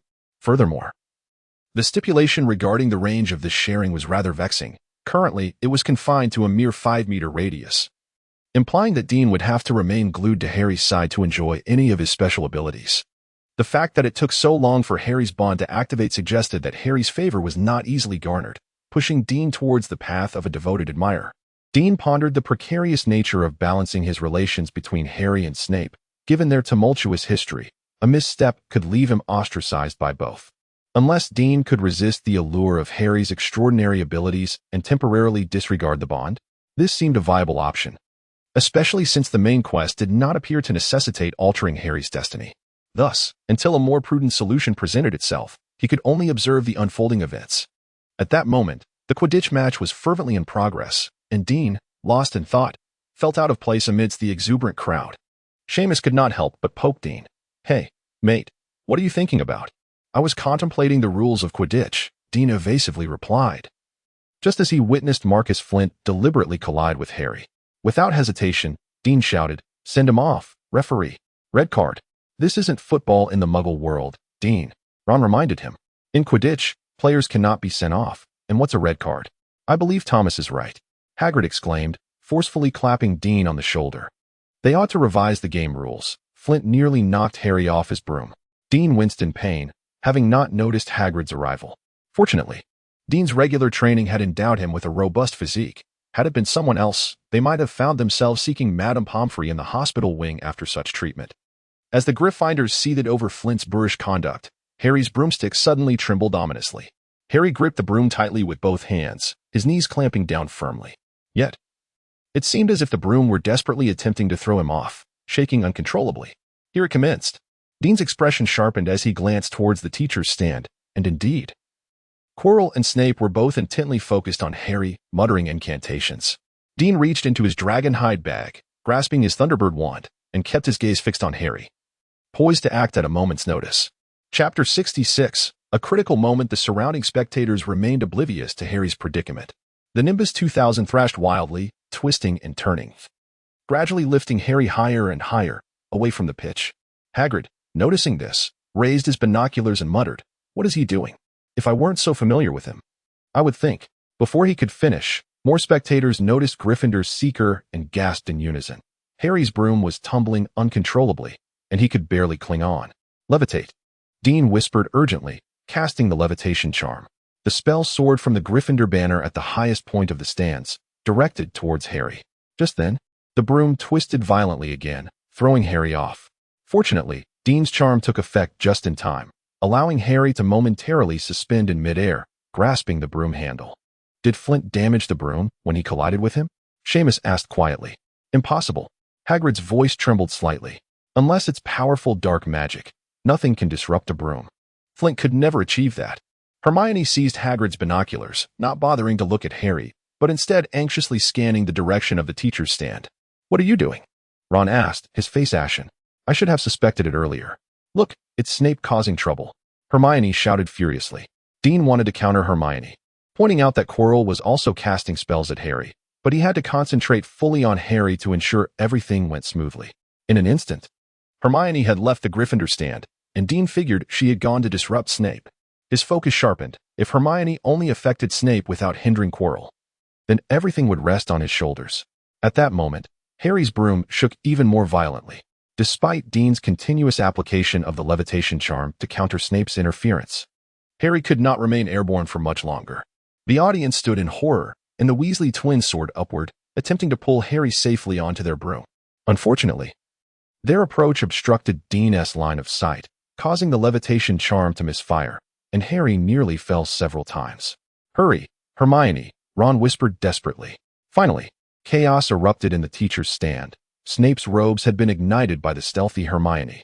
Snape sprang up in a panic to extinguish the flames, momentarily leaving Harry unprotected. Dean cursed under his breath. Hermione's actions had indeed gone slightly awry. As Snape doused the flames, he failed to knock Quirrell down as in the original tale. Seizing the opportunity, Quirrell unleashed a series of dark curses at Harry high above. Devoid of Snape's counterspells, Dean's levitation charm was no match for Quirrell's malevolent hexes, and Harry plummeted violently towards the ground, broom and all. "Levitate."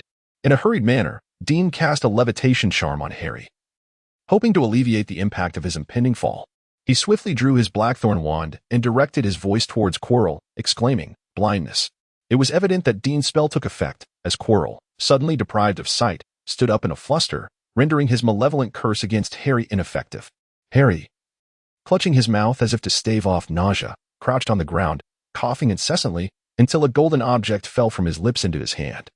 Harry had seized the golden snitch. The match concluded amidst chaos, with with the Gryffindors celebrating their victory over Slytherin in frenzied jubilation.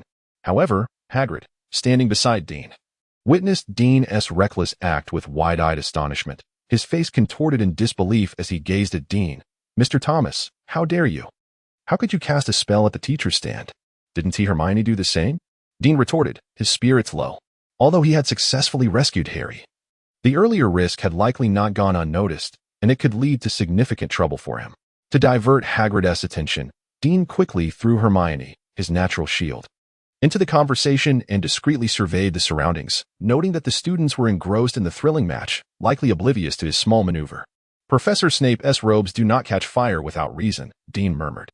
"Goodness, are you suggesting that Hermione ignited Snape's robes? That is utterly mad," Hagrid exclaimed, eyes wide. "I suspect Hermione deduced that there was an issue at the teacher's stand, which prompted her actions," Dean insinuated. "But how did you ascertain that the problem lay with the teacher's stand?" Hagrid remained puzzled. "If you cared to inquire, you might uncover that I possess some insights into prophecy," Dean offered as an excuse. Oh, you are the boy with the sight that Harry mentioned?" Hagrid realized belatedly. Dean doubted Harry had mentioned his name while discussing prophecies, but Hagrid appeared to have forgotten. "Perhaps," Dean shrugged. Hagrid's brow furrowed deeply. "Did you foresee something? Do you share their perspective that Professor Snape might be a threat to Harry?" "No, I do not believe that. But I can predict that there are indeed teachers who harbor animosity towards Harry. As for who they are, I cannot foresee," Dean replied. Before Quirrell's true nature was revealed, Dean had no evidence to accuse him, especially since several of Quirrell's tasks remained unfulfilled. "I wonder what thoughts occupy your minds daily," Hagrid muttered, yet still managed to smile at Dean. "Nevertheless, Gryffindor has triumphed. Thank you for everything you did for Harry." The system indicated that Dean had activated a bond with Hagrid. However, Hagrid's current approval rating was merely 10 points, thus the enhancement effect had yet to be activated, leaving Dean uncertain of the potential benefits this bond might confer. Nonetheless, this can be regarded as an unexpected delight. The activation of Hagrid's bond signifies that Dean has entered Hagrid's sphere of attention, presenting future opportunities to cultivate Hagrid's favor. Dean believes that garnering Hagrid's goodwill should not pose a significant challenge. He merely needs to find ways to cater to Hagrid's interests. Fortuitously, he possesses certain leads regarding magical creatures that pique Hagrid's curiosity. However, the activation of this bond did not uplift Dean's spirits. Instead, he engaged in profound introspection, questioning why he lost his composure at that moment. Chapter 67. An invitation from Dumbledore. With numerous professors present, even Dumbledore's gaze was fixed upon Harry, ensuring that no mishap would befall him. Yet, Dean could not restrain himself, rendering all his previous efforts to maintain a low profile utterly futile. Indeed, Dean noticed Professor McGonagall striding purposefully from the staff balcony, her serious demeanor directed towards him. His heart leapt into his throat. Professor McGonagall was not as easily deceived as Hagrid. "Hello, Hagrid. I noticed that Harry and the others seem to be looking for you." McGonagall greeted Hagrid first. "Oh, I'll go find them right away," Hagrid said, winking at Dean before turning to leave.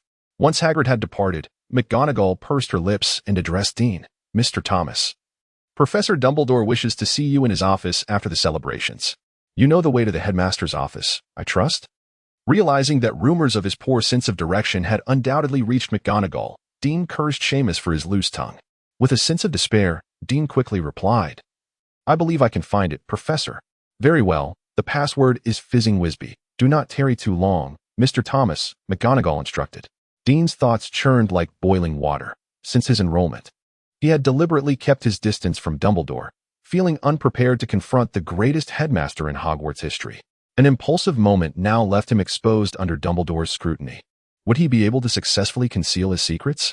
Noticing Dean's anxious expression, McGonagall surprisingly offered a faint smile. "Mr. Thomas, I believe you should first celebrate your victory with your friends." "Of course, Professor."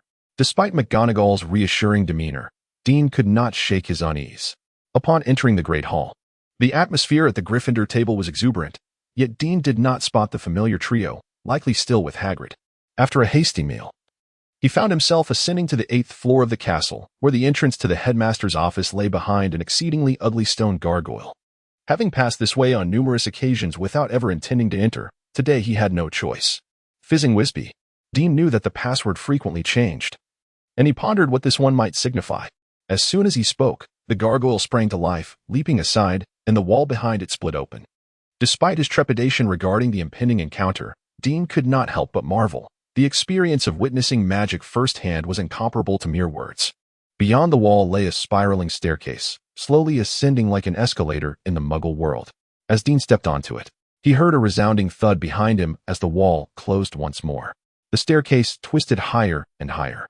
At last, feeling somewhat lightheaded, Dean beheld a shimmering oak door ahead, adorned with a brass knocker in the shape of a griffin. Stepping off the stone staircase, he rapped upon the knocker. The door creaked open silently, and Dean entered, finding no sign of Dumbledore. As he surveyed the surroundings, he discovered a spacious, exquisitely circular room filled with an array of whimsical little sounds. Upon a slender-legged table lay an assortment of peculiar silverware, which spun incessantly, emitting wisps of smoke.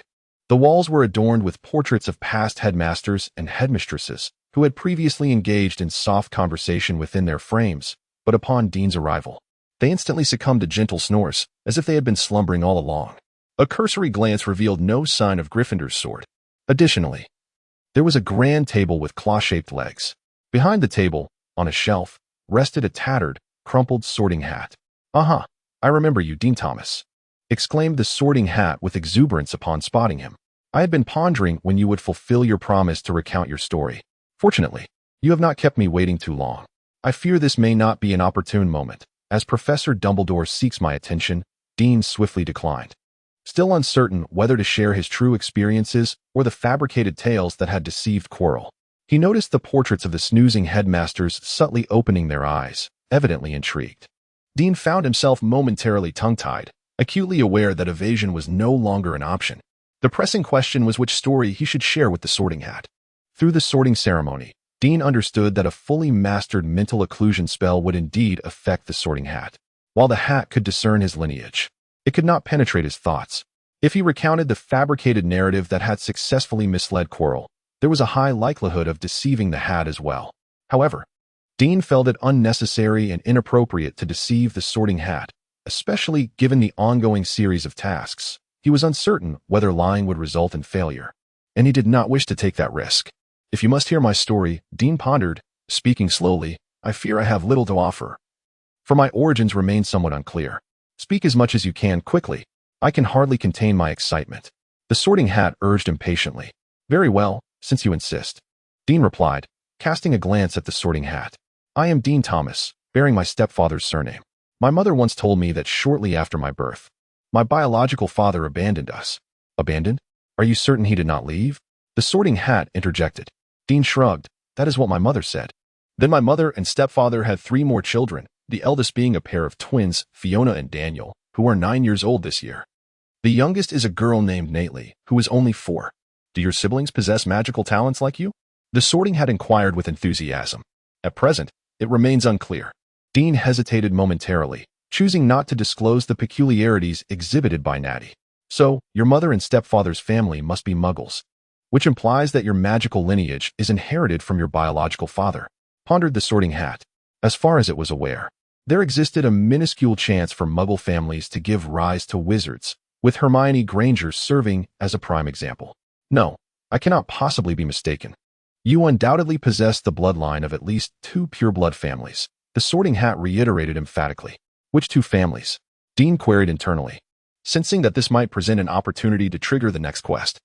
Chapter 68, Clues to Lineage. The Sacred 28. The sorting had hinted that a portion of your lineage derives from one of the revered Sacred 28 families. Endeavor to ascertain which family it is.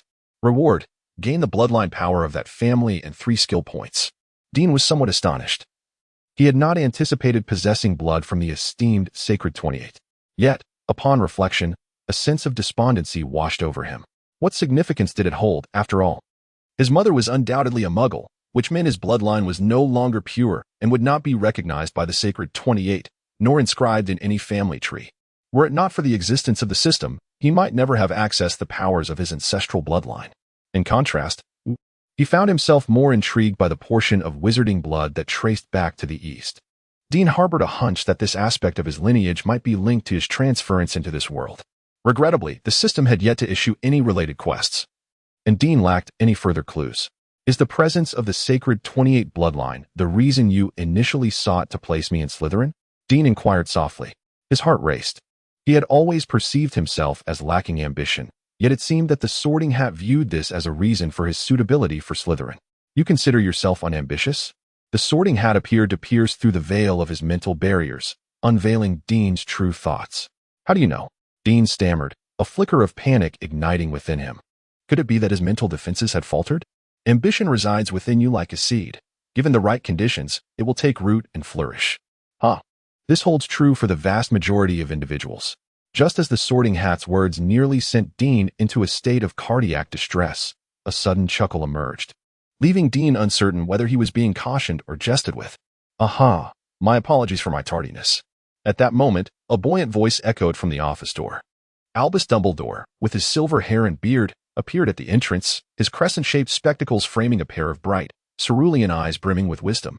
Upon seeing Dumbledore, Dean felt an inexplicable wave of guilt wash over him. He hastily rose and stammered, hello, Professor. Do not be anxious, my child. Dumbledore, with a warm smile, glanced at the Sorting Hat before continuing, it seems you have not been lonely in my absence. Well, it was, all right. The Sorting Hat is quite amiable. Dean was perplexed as to why the Sorting Hat had fallen silent upon Dumbledore's entrance. It appears it finds more common ground with the young man than with me. It hasn't spoken to me in quite some time, Dumbledore cheerfully remarked. That's because, for me, you have lost your novelty. The Sorting Hat swiftly interjected before firmly sealing its lips once more. It seems to be pouting a bit, does it not?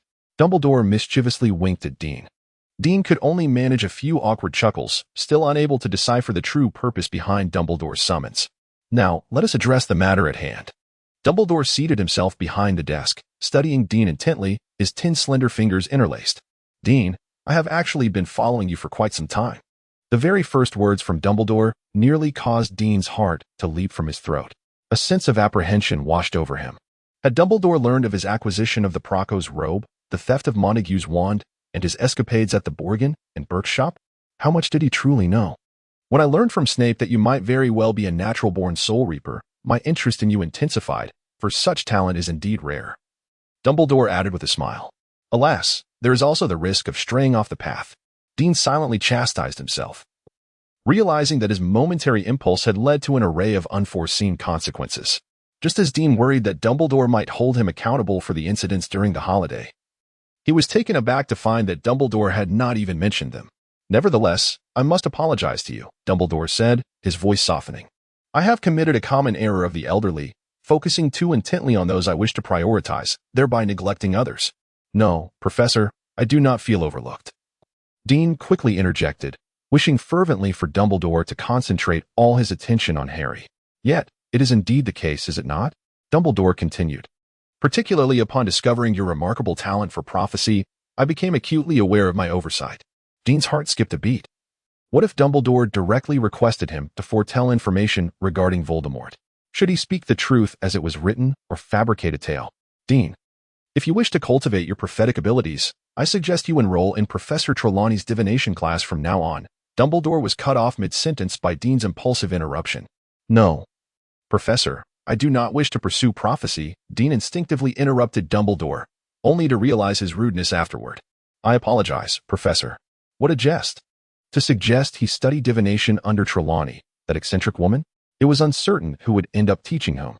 Dean had no desire to entangle himself deeply with that whimsical professor. He allowed Seamus to boast of his prophetic talent merely as a protective measure. With that layer of protection, even if he accidentally revealed too much, he could easily attribute it to his prophetic gift. However, if he were to formally begin studying divination with Professor Trelawney, it would likely attract the covetous eyes of various factions. For the allure of prophetic abilities was simply too enticing. Chapter 69. Dumbledore's advice. Dean had long harbored doubts about Dumbledore's decision to employ Professor Trelawney as the divination instructor. Fully aware that her prophecies often proved unreliable and were frequently shrouded in pretense, it seemed as though Dumbledore was subtly safeguarding her, despite the fact that a seer, perceived by others as a charlatan, would naturally cause him concern for her safety. What then could be said of Dean, whose prophecies were nearly infallible? The implications were unmistakable. Upon realizing this, Dean felt compelled to refuse any future predictions, vowing never to tempt fate again. A prudent choice indeed. Dumbledore softly applauded, remarking, Dean, it appears you possess greater wisdom than I had anticipated. The Sorting Hat, ever eager for attention, interjected, perhaps Hufflepuff would be the most suitable choice. Dumbledore gazed at Dean through his crescent-shaped spectacles, a knowing look in his eyes.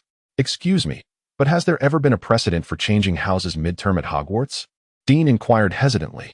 My answer would be no, but should you insist? Dumbledore's voice trailed off, as if he were contemplating the matter with great seriousness. Professor, I think it best not to. Dean quickly declined, realizing that such a change would etch his name into the annals of history, drawing undue attention to himself. Very well. Mr. Thomas, Dumbledore said, his tone turning serious. I advise you to refrain from attempting to peer into the future. Relying too heavily on this ability could lead to unforeseen consequences, as numerous factors may influence what is to come. I understand, Professor. If today Dean began, but Dumbledore interjected. Had you foreseen an incident during today's match and sought me out directly, the outcome might have been more favorable. Not only would Harry have been spared danger, but you would also have avoided unnecessary troubles stemming from your attempts to rescue him. This lesson is profoundly significant. I shall never forget it, Dean solemnly assured. I will exercise caution in wielding my prophetic abilities, at least until I possess sufficient power for self-preservation. If, and I emphasize if, you unexpectedly foresee future events, please inform me promptly. The doors here are always open to you, Dumbledore added, gesturing towards Dean. Dean realized that Dumbledore was evidently aware of the potential for the Proco's robe to unwittingly make predictions. I shall, Professor. But what if you are not present? Dean pressed. Then seek out your head of house or Professor Snape. They will be more than willing to assist you, Dumbledore replied, his tone lightening as he reminded Dean, due to my tardiness, time has slipped away. I hope the fat lady hasn't ventured out for a visit. Dean, you possess remarkable talent. I urge you to make the most of it, Dumbledore said, rising to his feet. Professor, I assure you, I will not disappoint you. Dean sensed that this final statement encapsulated the essence of Dumbledore's visit that evening. Good night, my child. May you have sweet dreams. Dumbledore cheerfully bid Dean farewell at the door. Dean had to concede that the pressure from Dumbledore surpassed that of anyone else. However, he was relieved that Dumbledore did not impose any burdens upon him and refrained from mentioning the concerns he had previously harbored, merely advising him to minimize or avoid the use of his prophetic abilities. Dean speculated that Dumbledore feared the potential ramifications of foreseeing too much, which might disrupt his strategies against Voldemort. If that were indeed the case, then Dumbledore was overly cautious. Dean yearned for history to unfold as it did in the original text, for that would signify his true safety. As Dean approached the portrait of the fat lady, he suddenly realized that he had not triggered any tasks related to Dumbledore, thus missing the opportunity to gain insights from him, a regrettable oversight. What do you think? After Dean departed, Dumbledore remained silent for a moment before softly inquiring. I find him to be quite candid, at least towards me, the Sorting Hat interjected. Perhaps you overlooked the fact that he concealed something from you regarding a minor issue, Dumbledore remarked, inserting the tip of his wand into his silver hair near his temple. Then slowly extracting a small strand of silvery substance, which he collected in a glass vial. Concealed what? The Sorting Hat raised its voice in curiosity. He claimed that none of his siblings possessed magical talents, yet to my knowledge, his youngest sister, a girl named Nately, appears to exhibit considerable potential for becoming a witch. Dumbledore elaborated. Is your source reliable? The Sorting Hat questioned skeptically. I believe Mundungus is still trustworthy, Dumbledore asserted. That rascal? A thief, a swindler. His words are utterly untrustworthy. The Sorting Hat retorted sharply. He provided me with ample evidence, Dumbledore replied earnestly. Nevertheless, you cannot expect an 11-year-old wizard to discern whether others possess magical gifts. If he could, that would be even more peculiar, wouldn't it? The Sorting Hat pointedly noted. I concur with your assessment. However, this raises the possibility that Dean's wizarding bloodline may also originate from his mother. Dumbledore appeared slightly perplexed, as if something once certain had suddenly shifted. Muggle families can indeed produce wizards. I stand by my belief that Dean's magical lineage stems from his biological father, the Sorting Hat insisted stubbornly. Well, there remains one question. Why did Dean not foresee Nately's magical potential? Or perhaps he did foresee it and chose to conceal it from you. Dumbledore's azure eyes sparkled with wisdom. So, he did not pass your test? The Sorting Hat asked. No, he passed. I appreciate your scrutiny of him, but I deem it necessary to observe him further. Dumbledore's tone lightened. You seem to grow more suspicious with age. A haughty voice chimed in from a portrait on the wall. Thank you for your reminder, Phineas, Dumbledore responded. Dumbledore spoke softly to the portrait of a wizard adorned with a goatee, possessing an astute demeanor. and dressed in the distinctive silver and green garb of Slytherin. Ah, allow me to surmise what occupies your thoughts. A fellow born with the innate gift of a soul reaper, equally intelligent, equally ambitious, brimming with potential, and likewise of mixed blood. Phineas remarked with a sly tone, "Are you concerned that he may tread the same path as the Dark Lord?" Chapter 70. Hermione's request. Phineas let out a couple of derisive snorts. "I hope you truly believe that. If another mysterious figure were to appear, that won't happen." "Phineas," Dumbledore reiterated, "if you were aware of the meticulous arrangements Dean made for today's Quidditch match, you would recognize he operates with far greater care than his contemporary Tom. Of course, I am aware that the portraits within the castle harbor no secrets from me, yet I must assert that his recklessness and arrogance are equally distasteful. I concede that the banner he created was quite imaginative, ingeniously enchanted by various individuals to mask his actions. However, his preparations ultimately proved futile, did they not? Otherwise, you wouldn't have summoned him here." Phineas retorted sharply. "Phineas, to my mind, it is a person's actions in their most dire moments that reveal the most cherished qualities of their soul," Dumbledore passionately proclaimed. When Harry was in peril, did Dean not realize that casting the disillusionment charm would render his previous arrangements void? He certainly did. Yet, he acted without hesitation. This is what distinguishes him from you and Tom. Phineas was momentarily taken aback by Dumbledore's sudden outburst, and after a lengthy pause, he sheepishly remarked, "In hindsight, his prior arrangements appear to be nothing but a farce. Phineas, you have consistently missed the crux of the matter. Quite the contrary, his earlier preparations reveal much." Dumbledore said earnestly, fixing his gaze upon Phineas. "How did Dean manage to cast a protective charm for Harry through a mere bedsheet? I mean, a banner. I dare say even you lack such capability." "Because I am deceased, Dumbledore. When I was alive, humph," Phineas retorted stubbornly. "Are you suggesting the use of a conduit for spellasting?" Dumbledore inquired with a hint of amusement. "I am aware that this is an ancient bloodline ability unique to the Black family, yet I suspect that even at the zenith of your powers, you could not sustain a levitation charm from such a distance through a banner." "But that banner indeed continued to release the levitation charm, did it not?" Phineas reminded him. "When he had to resort to the disillusionment charm to confront Snape, he was left to fend for himself. This is a clear hallmark of conduit spell casting. Phineas, I must say, your perception seems somewhat flawed." Dumbledore implied that Dean's target was not Snape, yet regrettably, Phineas failed to grasp the insinuation. "What? Do you think I am mistaken?" Phineas shot a sidelong glance at Dumbledore. "Do you believe I could misidentify conduit spellcasting?" "Phineas." Dumbledore raised his voice, interrupting. "Speaking of conduit spellcasting, what is your opinion of Thomas?" Phineas erupted like a cat whose tail had been stepped on. "Dumbledore, what are you insinuating? Do you wish to tarnish the ancient and noble Black family with a half-blood?" "Phineas, regarding half-bloods, what is your view of Dean?" Dumbledore inquired calmly. "I am ashamed to see another half-blood descendant emerge among the sacred 28. Phineas's tone was laden with disdain. "Phineas, I believe you have overlooked the fact that an excessive pursuit of pure lineage has led the Black family to a crisis of succession," Dumbledore gently reminded him. After a moment of silence, Dumbledore added softly, "I suspect you have not noticed that, aside from his magical abilities, that child possesses a relic of the Black family." "What do you mean? That is impossible," Phineas exclaimed, raising his voice before hastily departing the portrait. "I dare say he is off to consult the portrait at number 12, Grindelwald Place," the Sorting Hat quipped. "Perhaps he would prefer it to be ransacked by thieves rather than acknowledge that Dean carries the blood of the Blacks. Then I fear he will be disappointed." Dumbledore replied with a smile. "If I am not mistaken, that item has long since departed from there." Upon Dean's appearance, Simon rushed over, wrapping his arm around his shoulders and exclaiming, "Dean, splendid. You predicted correctly again. I hereby declare you the greatest seer of Gryffindor." "Simon, you are exaggerating. I believe everyone here would predict Gryffindor's victory." Dean replied, his enthusiasm dampened as he wished to silence Simon's exuberance. He was troubled by how to minimize the impact of Simon's proclamations regarding his prophetic abilities. "But you accurately foretold that Harry would catch the golden snitch," Simon insisted. "Come now, if Harry did not catch the snitch, how would Gryffindor win? I mean, that is the simplest way for Gryffindor to secure victory. Everyone would predict that, wouldn't they?" To Dean's surprise, Hermione rushed over to his aid. "Thank you, Hermione," Dean said, relieved to escape Simon's clutches. "Dean, I have something to ask you," Hermione said, pulling him outside the common room and gazing intently into his eyes. "I heard Hagrid mention that you foresaw Snape trying to harm Harry, attacking him with a spell in plain view, only to be called away by Professor Dumbledore while saving Harry. Dean broke into a cold sweat at this misunderstanding and quickly replied, "You must be joking. Wasn't it you who set Snape's robes ablaze? But I did not cause Snape to abandon his pursuit until after you attacked him, which ultimately ensured Harry's safety," Hermione said empathetically.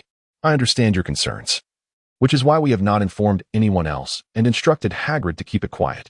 Well, as long as you are happy, Dean thought to himself, knowing he could not divulge to Hermione that the true threat to Harry was Quirrell, while Snape was, in fact, his protector. Given the current poor relationship between Harry and Snape, he knew that even if he spoke up, no one would believe him. Seeing Dean's silence, Hermione assumed his tacit agreement and continued, "So, does this mean your prophetic talent is genuine?" "False." Dean immediately denied. Hermione displayed an understanding expression and replied, "Very well. If you say it is false, then it is false. I beseech you to assist me in foretelling an event." Chapter 71. The Disappearance of Mundungus Nicholas Flamel? Dean repeated, suggesting that Hagrid had inadvertently revealed some information about the Philosopher's Stone to the trio. Indeed, the inertia of history is formidable, isn't it? Hermione inferred from Dean's expression that he was aware. "Yes, I am aware," Dean admitted, yet added, "but I believe it is better for you not to know the answer." "Why?" Hermione queried, puzzled. "I do not know where you heard that name. I think if it were deemed necessary for you to know, the person who informed you would have told you everything about Nicholas Flamel, yet he did not, so I shall not be the one to divulge it." Dean deftly sidestepped the conundrum. But Hermione attempted to interject, only to be brusquely interrupted by Dean. "Hermione, if you truly wish to know, either inquire with the person who shared this information with you, or conduct your own research. If you are sufficiently diligent, you will easily uncover the truth." After conversing with the Sorting Hat, he discovered that his biological father was a man of stories, and he should not abandon this lead. The subsequent days were rather dull. Perhaps Hermione did not inform others that Dean was fully aware of the information regarding Nicholas Flamel but refused to disclose it. Harry and Ron behaved quite normally. On several occasions when Dean visited the restricted section of the library, he encountered Hermione diligently searching for information on Flamel amidst the sea of books. Dean slightly regretted his harsh words that day. Hermione was fervently engaged in her quest, nearly residing there daily. Alas, Hermione was pursuing the wrong direction. Dean hesitated to reveal the truth. He had been striving to lower his profile, mitigating the effects of his prophetic abilities, and had repeatedly warned Seamus, the blabbermouth, to refrain from spreading rumors. Thus far, it seemed to be effective. If Dean were to suggest to Hermione that she seek clues from the chocolate frog cards, it might undo his efforts, leading others to mistakenly believe his prophetic talent was at play once more. Following the school's announcement of the holiday break, Dean was finally able to provide an accurate response. Before departing Hogwarts, he sent a letter to Mundungus, requesting him to meet him at Platform 9. Due to the constraints imposed by the reasonable restrictions on underage sorcery, Dean realized that borrowing Mundungus's smoking wand would be the best way to cast spells outside of school without drawing the Ministry's attention. However, to Dean's astonishment, upon arriving at Platform 9 at King's Cross Station, he found no sign of Mundungus. What audacity! Did Mundungus not fear violating the unbreakable vow? Dean was immediately filled with rage, eager to borrow the smoking wand from Mundungus. After a conversation in the headmaster's office with Dumbledore, Dean suddenly felt a sense of urgency. He must swiftly ascertain the truth about his lineage. Thus, during the Christmas holiday, he devised a significant plan that necessitated the use of a wand. So as to minimize attracting the Ministry's scrutiny, Dean suspected that Mr. Bach might know the whereabouts of Mundungus and could at least convey a message for him. "Ah, Mr. Thomas, it has been quite a while. How are you finding life at Hogwarts?" As soon as Dean appeared at the entrance of Bach's shop, Mr. Bach greeted him with a broad smile. "Merry Christmas, Mr. Bach." Dean offered a stiff pleasantry, and it was evident to anyone that he was in a foul mood. "Merry Christmas, Mr. Thomas." After ushering Dean into the shop, Bach presented an object before him without waiting for Dean to speak. It was indeed Mundungus's smoking pipe wand. "Mr. Bach, what does this mean?" Dean asked, somewhat taken aback, wondering if someone had anticipated his intentions. "Mundungus surmised that you might come here looking for him, so he asked me to deliver this wand to you." Bach maintained a humble smile, contrasting sharply with his demeanor during Dean's first visit. Bach merely wished to send Dean the calamity on his way, for Mundungus had informed him that their previous attempts at casting the Confundus and Oblivion charms on Dean had likely failed. Bach was quite shaken. What kind of talent did it take for an 11-year-old wizard, still untrained, to resist such spells? Furthermore, Mundungus had mentioned that Dean had Snape's backing. which made Bach even more apprehensive. After all, he had illegally used the portkey in front of Dean, not once, but twice. The consequences of being reported by Dean were too dreadful to contemplate, so upon seeing Dean arrive, Bach braced himself for a potentially severe extortion. "Where is Mundungus? Is it truly so trivial to simply hand me the wand?" Dean was somewhat perplexed by Mundungus's actions. "Mundungus has gone abroad," Bach awkwardly explained. "Abroad?" Dean was taken aback. Mundungus had gone to great lengths to avoid him, and now he had the audacity to spend money on a trip. "He has gone to Germany," Bach quickly added. "What is he doing there? Could it be?" Dean glanced at the abandoned smoking pipe wand, and suddenly it dawned on him. Surely, he must be seeking to purchase a new wand from Gregorovic. "You are remarkably astute to have guessed so quickly," Bach said, rubbing his hands together in admiration. While inwardly he became even more convinced that he should not provoke Dean. Dean felt somewhat at a loss. He finally understood why Mundungus was unafraid of the unbreakable vow. Mundungus must have surmised that Dean's intention to see him was solely to borrow the smoking pipe wand, and now he had voluntarily delivered it, which did not constitute a breach of the vow. Having unraveled Mundungus's intentions, Dean let out a resigned sigh. Had it not been for the pressing nature of the Christmas holiday, he would have sought a way to contact Mundungus for a more thorough discussion. As for now, observing the obsequious Bach, Dean suddenly felt a wave of disinterest wash over him, yet he still had matters to attend to. He had an account to settle with Bach. Chapter 72. Past Connections. "Mr. Bach, I must express my gratitude," Dean remarked, "for securing a note from Professor Quirrell that grants me access to the restricted section of the school library." "Ah, it was merely a trifling matter, really. You needn't concern yourself with it," Mr. Bach replied with a feigned smile. "Mr. Bach, in light of that note, I feel compelled to offer you a word of caution," Dean said leisurely. "Please, do go on," Bach urged hastily. "From my observations at the school, it appears that Professor Snape and Professor Quirrell are at odds. I am uncertain of the depth of your relationship with Professor Quirrell, but I fear that should Professor Snape become aware, it might lead to unnecessary complications for you." Dean was convinced of the closeness between Quirrell and Bach. Otherwise, Quirrell would not so readily mention Bach by name. "I believe I comprehend your meaning," Bach replied, a bead of cold sweat forming on his brow. His clandestine dealings with Quirrell were known to very few, and if Dean were to carelessly divulge this information, it could spell trouble for both men. Reflecting on this, Bach experienced a pang of regret. He should never have been enticed by the rumored dark artifacts that Quirrell had supposedly acquired during his adventures. Unfortunately, Bach, enamored by the allure of those artifacts, had paid a handsome sum to procure them from Quirrell. While this had secured Quirrell's friendship, it had also inevitably brought trouble upon himself.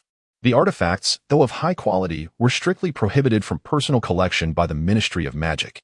Should this information come to light, Bach could very well find himself in Azkaban. "Mr. Bach, you are an astute individual." Dean elongated his tone. I understand. Bach exclaimed hurriedly, "What must I offer as a price for you to keep this secret?" Bach displayed more savvy than Montague. Dean feigned hesitation before stammering, "Mr. Bach, I heard from Mr. Montague that he once sold you a dragon egg. Are you interested?" "I could part with it at a reasonable price," Bach replied, suppressing his pain. "So, you haven't sold it yet?" Dean's eyes brightened. "Until it hatches, no one can guarantee that it is indeed a dragon egg," Bach replied, with a significant tone. "Of course, it could merely be an ostrich egg subjected to a transfiguration charm," Dean concurred. Bach's heart leapt with joy. He discerned Dean's willingness to assist in keeping the matter concealed. He quickly inquired, "So, what you mean is?" "I am only interested in a genuine dragon egg," Dean stated, rising to retrieve his wand. He was confident that, having learned from past experiences, Bach and Montague would not dare tamper with the wand again. Bach seemed to sense Dean's intentions, cautiously asking, therefore. Dean interjected meaningfully, "If you manage to sell that dubious dragon egg to someone knowledgeable, I would appreciate it if you could promptly inform me of the buyer's identity. I wish to verify for myself whether that egg is truly a dragon egg." Bach hesitated momentarily. "Mr. Thomas, you are aware that this is against the rules. We never disclose the identities of our buyers. I swear to keep this confidential, and I will not let the buyer know that I received this information from you." Dean looked earnestly at Bach and said, "I hope this marks the beginning of a mutual understanding between us." "Very well, consider it a favor I owe you." Bach strongly hinted at something. "Excellent. Once you provide me with accurate information, we shall be even." Dean agreed to no longer pursue the matter of Bach's previous assault on him. At 58, Gibbons Road, 2nd floor, in Dean's bedroom in the Newen district of London, after finally soothing the agitated Natalie into sleep, due to Dean's late return. He invited Mrs. Thomas into his room. "Dean, is there something you wish to discuss? Are you not faring well at school?" Mrs. Thomas sat in the chair opposite the bed, somewhat at a loss. When Dean suddenly began to approach their relationship with a more adult demeanor, Mrs. Thomas realized that her son had indeed grown up. "Did you summon me here to share a secret? Is it that your allowance is insufficient?" she inquired with concern. The formality in her tone felt so foreign that it frightened Mrs. Thomas, as she feared losing her son to this burgeoning maturity. A sudden premonition gripped Mrs. Thomas. Her greatest fear was about to materialize. Indeed, Dean proceeded to ask a question she had always dreaded. "Mom, can you tell me about my father? I mean, my biological father." Mrs. Thomas shifted uneasily in her chair. "Why are you asking this out of the blue? Did I not say I would tell you when you were older?" "I am already a grown-up," Dean insisted earnestly. "Dean, you are only 11, Mrs. Thomas replied weakly. "In Hogwarts, 11 is indeed considered adulthood," Dean argued stubbornly. "Is that so? Then I must reconsider whether it is appropriate to send you to that school," Mrs. Thomas asserted with newfound firmness. Dean was somewhat taken aback by his mother's reaction, as if in that moment, the effects of Snape's confounded charm had worn off. "Mom, I believe you should tell me about Dad. I have the right to know," Dean stated resolutely. Observing her son's newfound assertiveness, Mrs. Thomas weakly asked, "Why do you feel you must know? Would it not be better to pretend that he never existed?" "No, Mom, his blood runs through my veins. I cannot ignore him. Just as I cannot ignore you," Dean replied passionately. The words of the Sorting Hat had profoundly impacted Dean, making him acutely aware that there were issues pertaining to his lineage that needed clarification without delay. "Very well," Mrs. Thomas sighed deeply. "What I can tell you is very limited. Your biological father is named Brian Shaw, a spirited young man of Eastern descent." A tender expression crossed Mrs. Thomas's face, as if she were reminiscing about something. "When I met him, we were both not yet 20. He possesses a remarkable wit and humor, accompanied by an enchanting aura of mystique characteristic of the Eastern culture. I was swiftly captivated by him, and we fell deeply in love, and thus, you came into existence." Chapter 73. The Mystery of Snape. Mrs. Thomas covered her face with her hands, her shoulders trembling as she stifled her sobs. "Missing? Yet you told me he abandoned us," Dean questioned, his voice rising. "It has been a decade, and not a word from him." A hint of resentment crept into Mrs. Thomas's tone.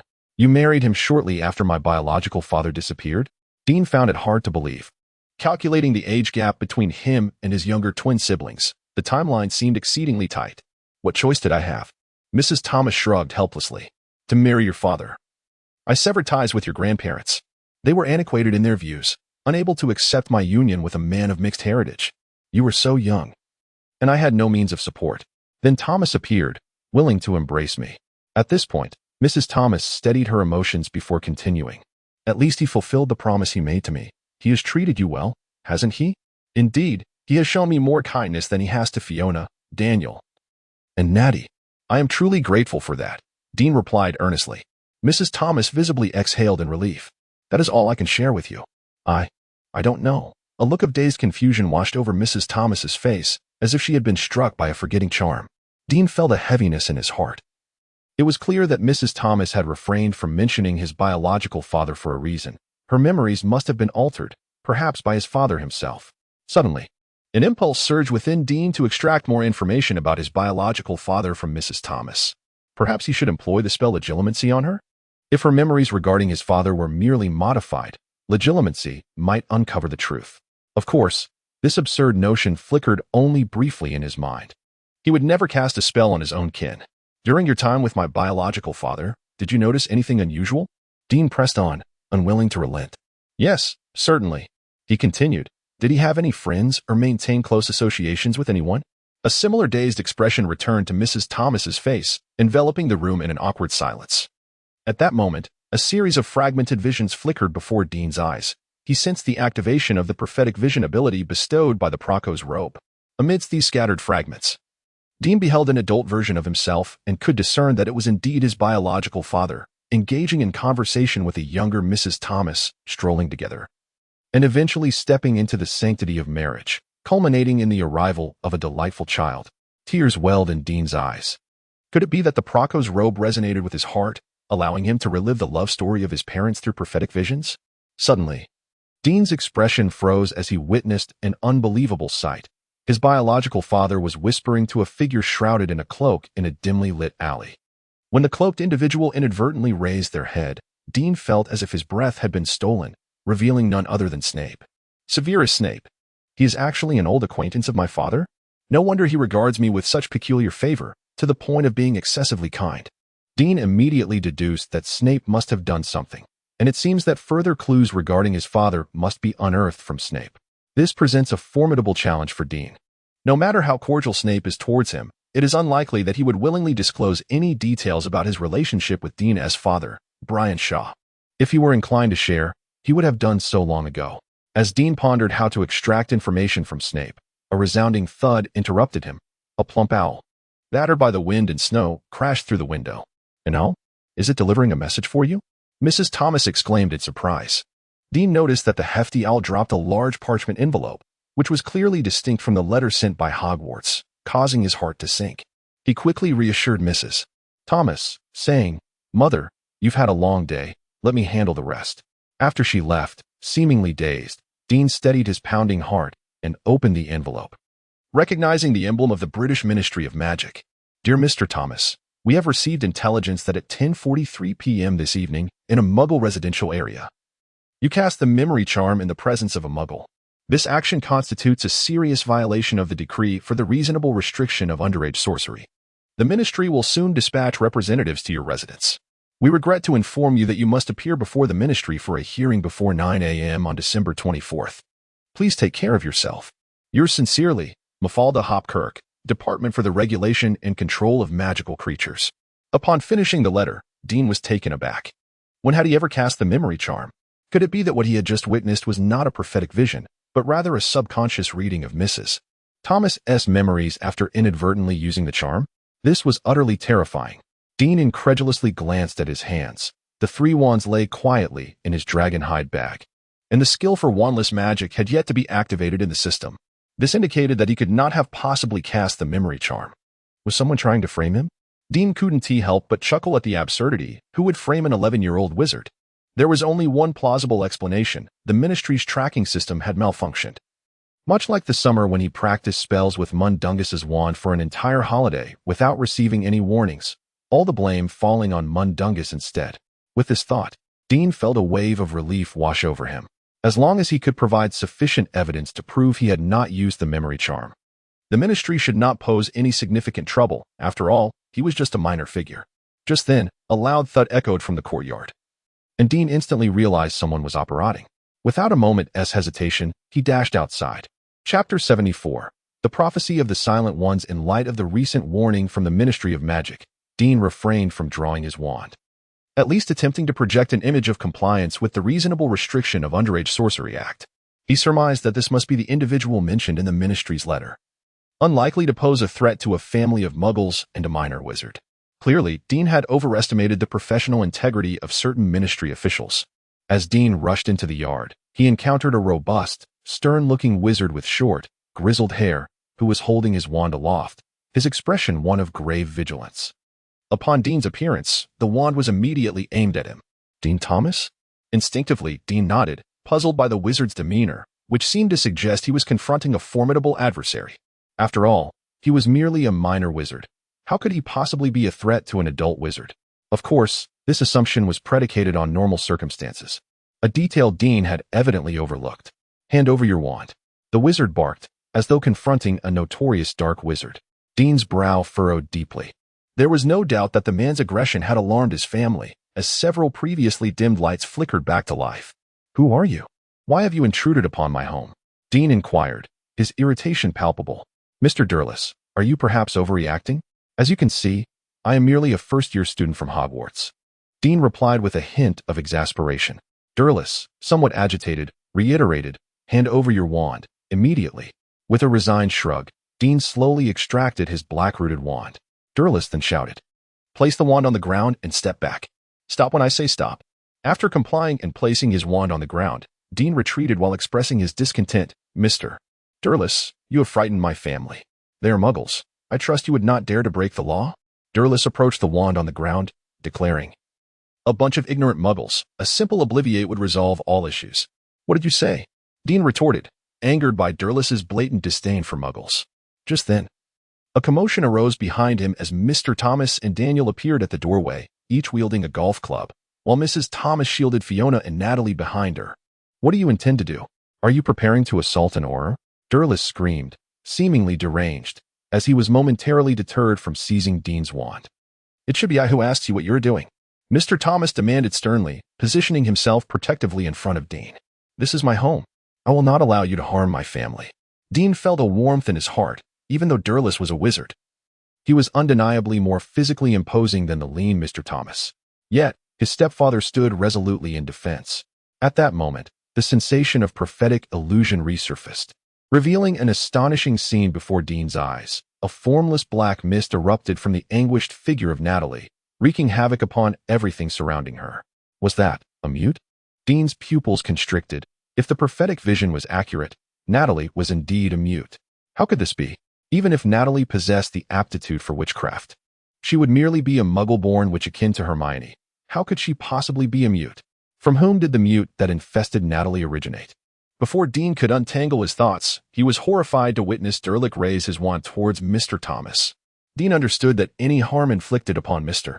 Thomas could potentially trigger an explosive outburst from the mute within Natalie, incited by her emotional turmoil, endangering the entire Thomas family. Dean had not deluded himself into thinking his current abilities could control or defeat a mute. He had to stop Durlus immediately, without a moment to retrieve his Blackthorn wand. Dean instinctively resorted to the method he was most accustomed to in confronting adversaries. Durlus perceived a blur before him. Dean, who had just been behind the gaunt man, astonishingly appeared before him. Dean swiftly seized Durlus's right hand, rendering him incapable of wielding his wand, and followed up with a precise uppercut that struck Durlus's chin with tremendous force. In the incredulous gaze of the family, Durlus's massive form was lifted from the ground by Dean's punch, only to crash down like a toppled earthen wall. In an instant of impact, Durlus's mind echoed with a singular thought: is this guy really a wizard? Why isn't he using a wand? Before he could contemplate further, he lost consciousness. The Thomas family stood agape, unable to comprehend how Dean had managed to fell a figure so disproportionately large compared to his own in less than a second. "My goodness! Dean, how did you do that?" It was only when Durlus crashed to the ground that Mr. Thomas belatedly waved his golf club. As Dean picked up Durlus's wand from the ground, he felt a burgeoning potential to become a wand collector. This marked the fourth one to serve him. Turning to his family, he smiled brightly, proclaiming, "I told you all it wasn't mere reckless training." However, this was utterly extraordinary. Mr. Thomas looked at Dean, who was still shorter than he, then at the unconscious Durlus, feeling as though he were still dreaming. Daniel, however, was too exhilarated to notice anything else. He rushed forward to embrace Dean's neck, exclaiming, "Brother, that punch was incredible. You simply must teach me that move."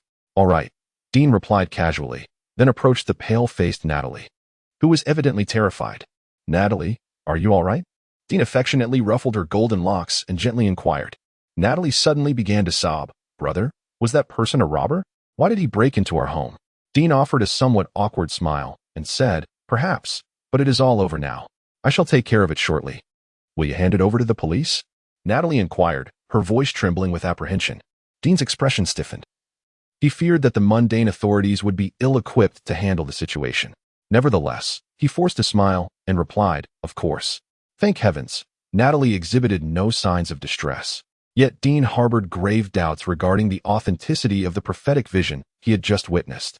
If that prophecy were to remain unfulfilled, the trouble he had stirred up was indeed considerable. He had actually assaulted an Auror. This development seemed to provide the Ministry of Magic with ample justification to interrogate him further. Chapter 75. A flock of owls indeed. What one fears often comes to pass. Just as Dean contemplated the Ministry of Magic, a tawny owl swooped down, clutching a large envelope from the ministry. "No, my dear, you cannot face this alone," Mr. Thomas immediately interjected. "Darling, you know I cannot," he said in astonishment, never having witnessed such resolute determination from the gentle Mrs. Thomas. As she pushed her reluctant siblings indoors, she meaningfully reminded Mr. Thomas, "You promised me." "Very well, Mr. Thomas conceded, raising his hands in surrender. Before entering, he fixed Dean with a piercing gaze and said, "Promise me, child, that if you find yourself unable to manage this situation, you will seek my assistance without hesitation. We are your unwavering support." "I will," Dean replied, feeling a wave of anxiety wash over him, not just from the potential severe repercussions of attacking Delirious, but also from the daunting task of explaining everything that transpired tonight to his family. Did this mean he had to resort to the Obliviate charm? After the door closed, Mr. Thomas anxiously peered through the glass beside the door to watch Dean. After Dean offered him a reassuring smile, he opened the letter brought by the Tawny Owl. The Ministry of Magic will soon dispatch representatives to your residence to confiscate your wand. Additionally, on the morning of December 24th at 9 o'clock, you are required to appear before the Ministry for an inquiry, where the Wisengamot will determine whether your reckless actions warrant imprisonment in Azkaban. Yours sincerely, Amelia Bones, Department of Magical Law Enforcement. It is difficult to articulate Dean's emotions upon reading this letter. It was neither surprise. Indeed, after recklessly subduing Delirious, Dean had anticipated such a possibility, nor fear, but rather an indescribable sensation, one he would prefer to label as joy. Yes, joy. The system promptly presented Dean with an irresistible quest, unjust accusation reward, activation of the Patronus charm, 3 skill points. What a remarkable opportunity. If there were any spell Dean deemed essential to master, the Patronus charm would undoubtedly rank among the top 3. Upon receiving Chilo's note, on the very first day he entered the restricted section of the school library, he discovered the incantation for the Patronus charm. Unfortunately, the dizzying activation progress bar momentarily deterred him. Even with an advantageous boost, he realized that self-learning would require an extensive amount of time. Perhaps the only concern was the potential failure of the quest. Not only would Dean be expelled from Hogwarts, but he could also find himself imprisoned in Azkaban. How would he confront a Dementor without having mastered the Patronus charm?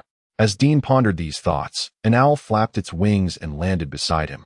It was his own owl, Elfie.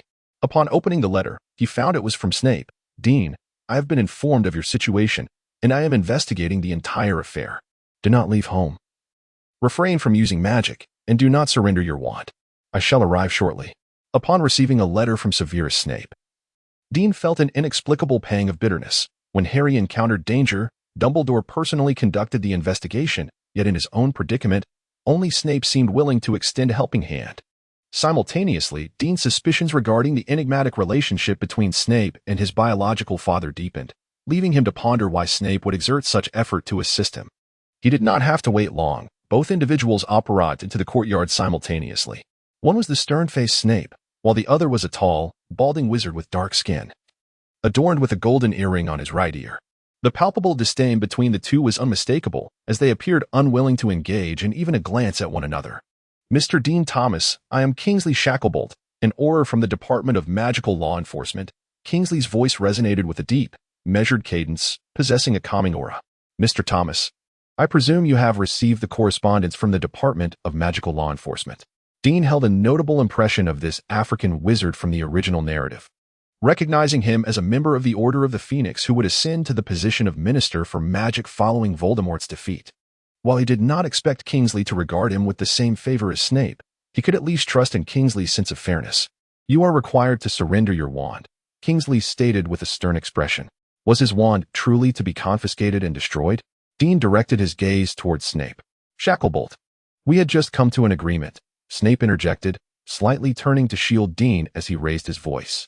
The two were locked in a momentary standoff, after which Snape took a half step back and gestured for Dean to hand over his wand. Without hesitation, Dean produced his Blackthorn wand and presented it to Kingsley. This is a formidable wand, Kingsley remarked after a brief inspection. It is no wonder that even Dolohov fell to your prowess. Mr. Shacklebolt, I must remind you that if you scrutinize the matter closely, you will find that Mr. Dolohov was not felled by a curse. Dean seized the opportunity to clarify. Aware that the situation had turned decidedly against him and unwilling to bear an unjust accusation. Mr. Shacklebolt, if you are familiar with Muggle law, you would recognize how fortunate it is for someone like him, who unlawfully intrudes upon private property, to merely be rendered unconscious. Dean adeptly sidestepped Kingsley's inquiry. Kingsley regarded Dean with a penetrating gaze. I shall document this incident in my report. Chapter 76. The Enigma of the Soul-Binding Curse Shackle. Perhaps your report should include an additional point, Snape suddenly interjected, who had been striving to maintain silence. What? Kingsley's expression shifted dramatically, and after a thorough reconsideration, he solemnly remarked, Thank you for your reminder. The residual magical fluctuations on Delirious indicate that he was indeed under the influence of the soul-binding curse prior to losing consciousness. The soul-binding curse? Dean's mind stirred. This could elucidate the perplexing behavior of Delirious. It was no wonder he had acted so aberrantly except for a Death Eater.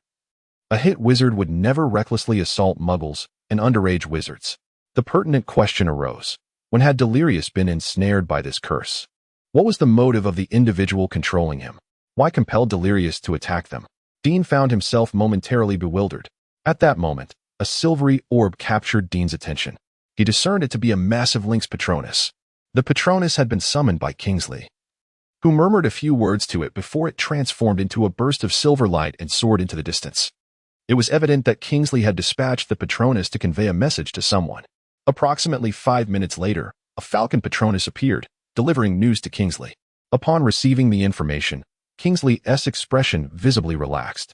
Mr. Thomas, in light of our previous findings, your level of danger has been significantly reassessed. Thus you need not concern yourself with spending the night in Azkaban. I am pleased to see your fair side, Snape remarked, his demeanor noticeably more relaxed. I believe this sufficiently demonstrates that my student is innocent throughout this ordeal. It is entirely understandable that Mr. Thomas and several muggles incapacitated Delirious in self-defense after he was ensnared by the soul-binding curse. Kingsley shook his head, disagreeing. While this may absolve him of the charges of attacking a hit wizard, it remains an undeniable fact that he violated the Reasonable Restraint of Underage Wizards Act, a point that cannot be overlooked at this time. Therefore, Mr. Thomas will still need to appear before the Ministry for a hearing tomorrow. Snape scoffed softly. And after an awkward silence, he maintained a stern expression as he replied, "We shall see." Kingsley disregarded Snape's sardonic tone and turned earnestly to Dean. "Mr. Thomas, you must understand that assaulting a hit wizard is a grave offense, which will undeniably highlight your perilous nature.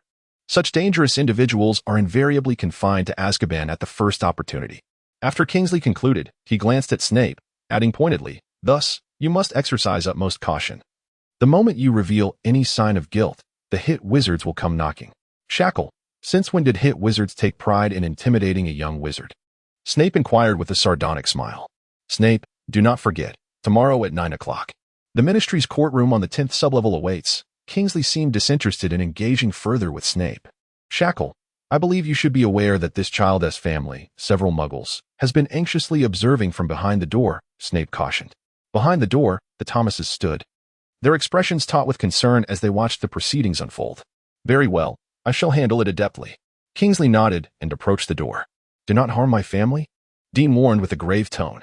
"Rest assured, they will merely believe they have endured an incredible nightmare." Kingsley finally revealed a hint of a smile. "Professor, I think." Dean attempted to articulate further, but was abruptly interrupted by Snape. "Mr. Thomas, do you not think you have stirred enough trouble for one night?"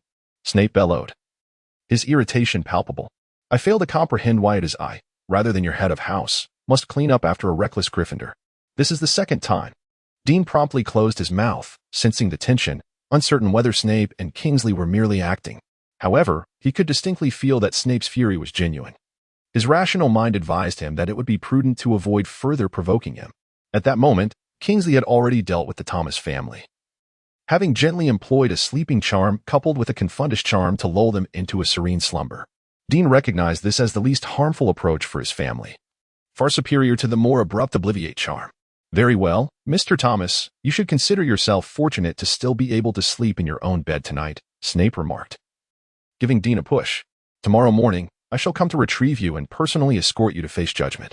The biting cold wind did little to deter the children, who reveled joyously in the thick drifts of snow. Yet, all of this was of no concern to Dean. At the break of dawn, while the majority of people languished in the warmth of their beds, savoring the rare holiday, Snape had already arrived. "Hurry, Dean, the Ministry of Magic is not nearby, and I do not wish to be late." Snape, his robes thoroughly soaked, apparat directly into Dean's bedroom, bearing heavy dark circles under his eyes. His tone brimmed with impatience, and Dean strongly suspected that he had waited outside all night. "Professor, did you not sleep at all? Surely you were not guarding against my escape?" Dean inquired half-jokingly. "Dean, not everyone possesses your leisurely disposition." Snape trailed off, leaving Dean with the impression that he was deliberately concealing something. "Professor, we may set off now." Dean promptly completed his morning routine and respectfully addressed Snape. Although Snape might not have cared, Dean felt it was necessary to show gratitude. "Dean, now take hold of my arm." Snape extended his right hand towards him. "Professor, Are you intending to apparate me to the Ministry of Magic? Dean asked. Having previously been forced by Mundungus to apparate, he had successfully activated his own apparition, and thus was not averse to Snape's suggestion. It was only after arriving at Hogwarts that Dean realized how reckless Mundungus's actions had been, to thrust a young wizard, untrained in apparition, into such a situation often resulted in the unfortunate loss of a part of their physical form due to failed apparitions. Dean is still filled with trepidation. Perhaps he ought to express gratitude for the formidable power of Montgast's magic and the exceptional skill in his art of illusion. Otherwise, Dean would undoubtedly be plagued by lifelong regret. Chapter 77. Unexpected gains. Do you have any better suggestions? Snape's voice dripped with a greasy quality, reminiscent of his hair, and Dean could distinctly sense his displeasure. I believe it would be prudent for us to make a favorable impression through non-magical means. After all, my primary accusation lies in contravening the regulation of reasonable restraint on underage wizards, and knowingly flouting this at such a time would be exceedingly unwise. Dean hesitantly proposed, feeling a twinge of anxiety at Snape's peculiar demeanor today. After scrutinizing Dean for a moment, Snape finally uttered, "As you wish. However, if you insist on approaching the Ministry of Magic in a Muggle manner, our attire will be woefully inappropriate." Both Dean and Snape were clad in wizarding robes. And Snape's observation was indeed accurate. They would surely be regarded as anomalies if they paraded through the streets of London in such garb. "Professor, if you would permit me, I could change into something more suitable, or you may wear my stepfather's clothing," Dean quickly suggested upon realizing the situation. "Dean, that won't be necessary. Our time is limited. Muggle transportation is far less expedient than apparition, and we truly do not have much time," Snape replied, producing his wand and gently tapping Dean's head while murmuring, "Disillusionment." Instantly, Dean felt a frigid liquid coursing from the point of contact, enveloping his entire being in an instant. Astonished, he raised his hand to discover that his body now bore the same patterns and hues as the surrounding environment, resembling a human chameleon. "Is this the disillusionment charm?" Dean gasped, breathless with excitement as he realized that the charm had been activated within his magical aptitude system. The previously daunting learning progress bar transformed into an upgrade progress bar. "This does not count as your own casting of the spell, mind you. I hope those imbeciles at the Ministry can grasp this concept," Snape muttered after casting the disillusionment charm on himself as well. Dean suddenly comprehended the reason behind Snape's unusual behavior today. He had once been a Death Eater. Although Dumbledore had substantiated Snape's role as a spy for him before the Ministry, the majority of its members still harbored resentment towards Snape. Given Snape's pride, he naturally held disdain for those inept individuals who merely occupied their positions. Dean speculated that had it not been for him, Snape would likely never wish to set foot within the Ministry of Magic again. "Come along, Dean," Snape urged. At this point, they had departed from 58 Gibbons Road in Newham and were hastily traversing the streets of London, intent on reaching the nearest underground station. "I'm sorry, Professor," Dean sincerely remarked, grateful that Snape had helped him activate another spell. "There is no need for apologies. I merely wish to avoid tardiness, as that would be quite detrimental to your impending trial." Snape effortlessly deceived the Muggle ticketing system and led Dean into the underground station. Dean was astonished to discover that Snape was remarkably familiar with Muggle public transportation, far removed from the typical wizard demeanor. In this regard, he was undoubtedly more adept than Ron's father, Arthur Weasley. As a half-blood, with a Muggle father, Dean felt a certain familiarity with Muggle affairs. Noticing Dean's look of surprise, Snape casually offered an explanation. Dean was momentarily taken aback, sensing an insincerity in Snape's words, as if he were concealing something. Shaking his head, Dean abandoned the idea of confronting Snape and contemplated how to extract information regarding his biological father from him. Hesitant, Dean decided to broach the subject. "Professor, I do not quite understand. I practiced countless spells over the summer without receiving any warnings from the Ministry of Magic. Why then did the Ministry respond so swiftly this time? However, I assure you, I did not cast any spells, let alone the Cruciatus Curse." Dean pondered this conundrum throughout the night. Frankly speaking, the assurance of an 11-year-old wizard held little sway in the eyes of the Ministry's high officials. Snape smirked, though it was uncertain whether he was mocking Dean's naivety or the Ministry's arrogance and ineptitude. "Professor, if you have conducted an investigation, you should be aware that someone else was indeed casting spells at that time. I was merely an innocent bystander," Dean asserted. "A simple examination of my wand would suffice to prove this." "Which one would you like me to check?" Snape retorted with a scornful smile. "Dean, Do you truly believe the Ministry would overlook your wand? Kingsley completed that task last night. Lowering his voice, Snape added, "Keep your Thunderbird wand and Mundungus's pipe wand hidden." Dean stared at Snape in disbelief. While the knowledge of the Thunderbird wand was understandable, how did Snape know about Mundungus's pipe wand being in his possession? "Your astonishment reveals that my investigation last night was not in vain," Snape remarked with a self-satisfied grin. "You ought to be grateful for my assistance in erasing your traces from the Borgin and Burke shop if they investigate the pipe wand. Your guilt would be exceedingly difficult to refute. Professor, I believe you are mistaken. I did acquire the pipe wand, but I have not yet had the opportunity to cast any spells with it." Dean was certain that Snape had already concluded that he had used the pipe wand to perform the Cruciatus Curse. "Dean, honesty is a virtue." Snape clearly did not believe Dean's words. "Then, Professor, you must know my biological father, correct?" "Brian Shaw." Dean seized the opportunity to inquire, "Please, be honest with me." Snape hesitated, halting in his tracks, his expression complex as he regarded Dean. "It seems you have finally admitted that you used the Cruciatus Curse on your mother last night. Which is how you knew about Brian, and consequently, how you knew I was acquainted with him. Am I right?" Chapter 78. A misguided effort. Dean opened his mouth, only to find himself unable to counter Snape. If he denied using the legilimency spell, he would be at a loss to explain how he knew about Snape's connection to his biological father. The prophecy illusion was a skill acknowledged by the system, but had never appeared in the magical realm, so Snape would not believe it at all. "Professor, as you suspected, I used the smoking wand to cast legilimency on my mother and learned about my biological father and your acquaintance with him. Could you enlighten me regarding my father?" Dean resolved to take the risk. A clear look of disappointment appeared on Snape's face, and after a moment of silence, he softly replied, "You have cast a spell on your mother. I misjudged you." In pursuit of clues about his father, Dean had no choice but to persist. "Professor, it was unintentional. I couldn't help myself when my mother spoke of my father. You know her memories must have been altered. Without doing so, I wouldn't have gleaned any information." "Dean, that is no excuse," Snape retorted sharply. "Have you considered why your mother's memories might have been tampered with? I was present when Brian orchestrated all of this. He acted solely for the well-being of you both, and now your rashness has ruined everything." "What? My father was the one who altered my mother's memories?" Dean was taken aback. However, misfortune compounded when the system reared its head, notifying him that Snape's favorability toward him had dropped by 50 points.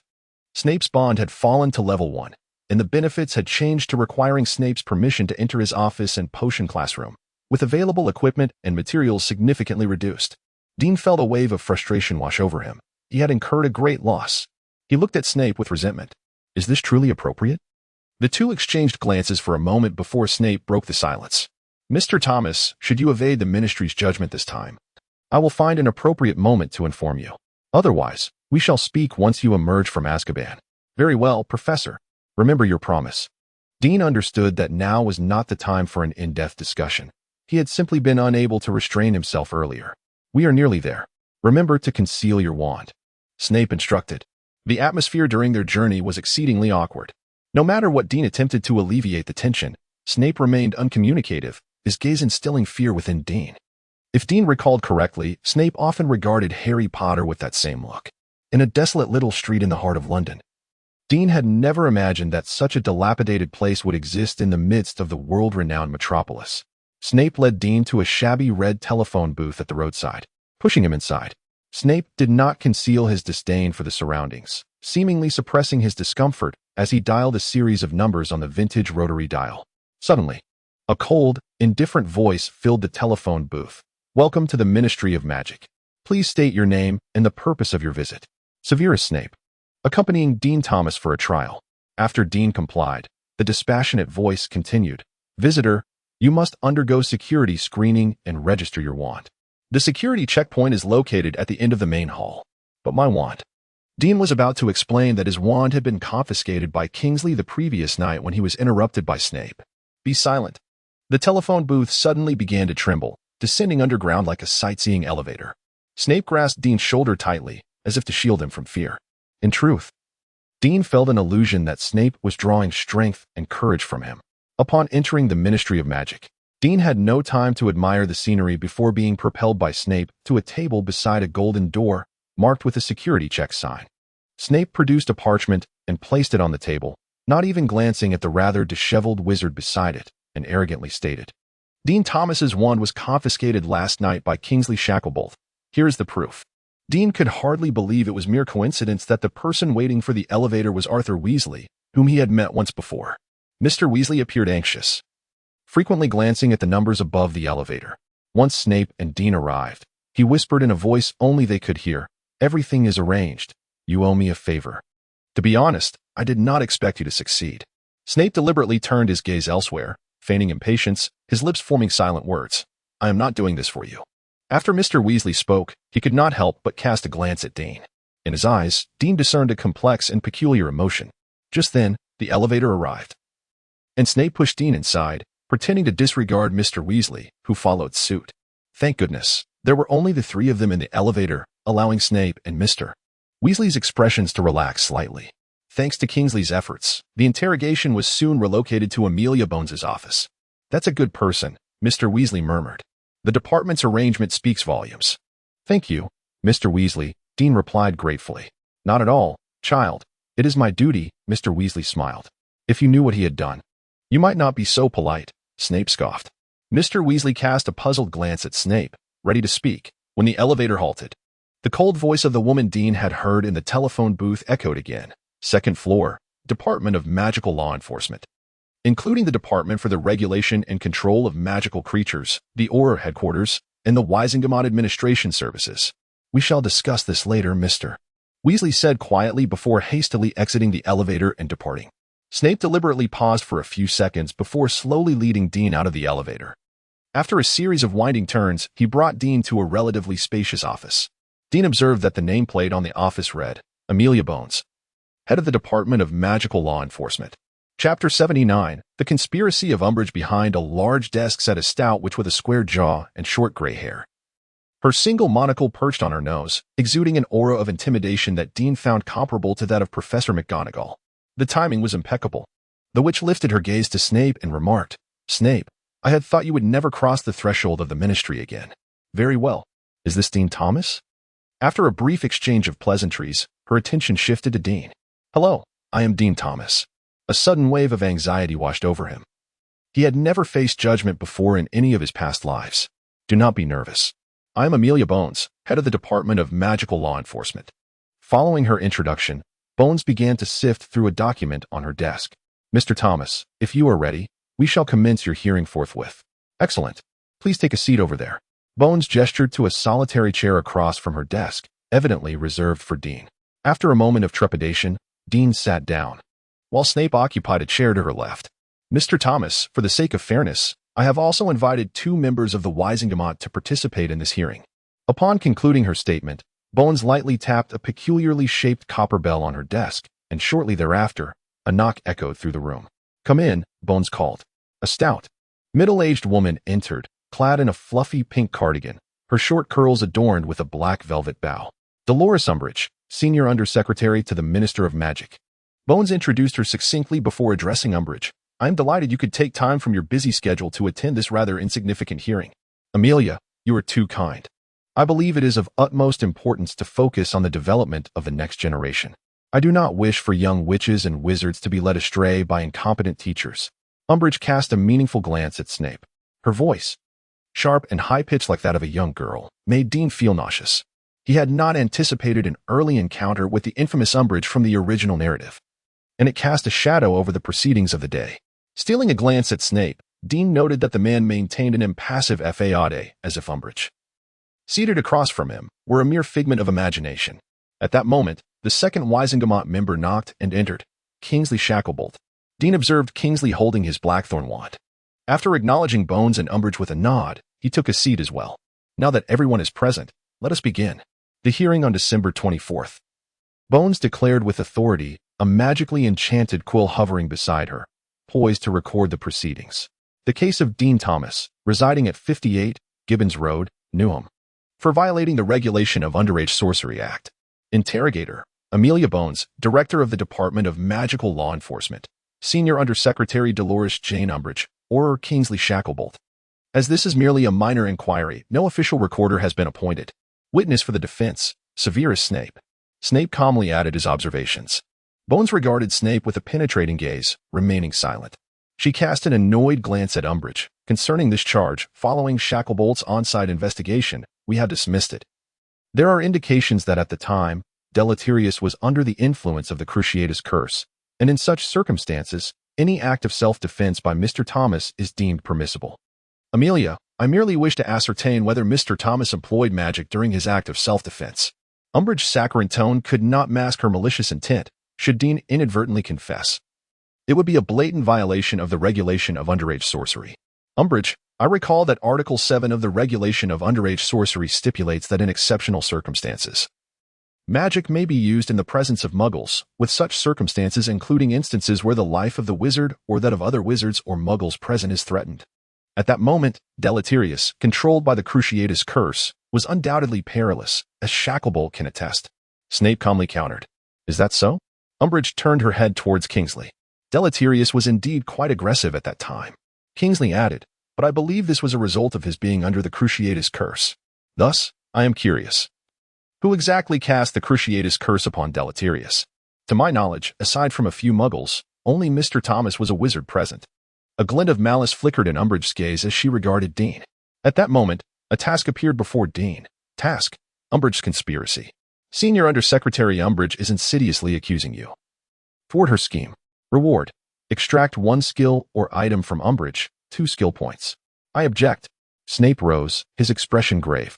Addressing Bones, I protest against Undersecretary Umbridge for attempting to induce my student into confessing that he employed the Cruciatus Curse against Deleterious. Mr. Snape, I did not assert that. I merely raised my suspicions, Umbridge shrilled. Umbridge, your words indeed lend themselves to misinterpretation, suggesting that you are accusing Mr. Thomas of casting the Cruciatus Curse upon Deleterious, which is utterly impossible. Bones sternly scrutinized Dean before declaring, an 11-year-old wizard casting an unforgivable curse upon an adult auror?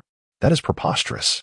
I fear even Voldemort at such a tender age would not have possessed such capability, Snape interjected.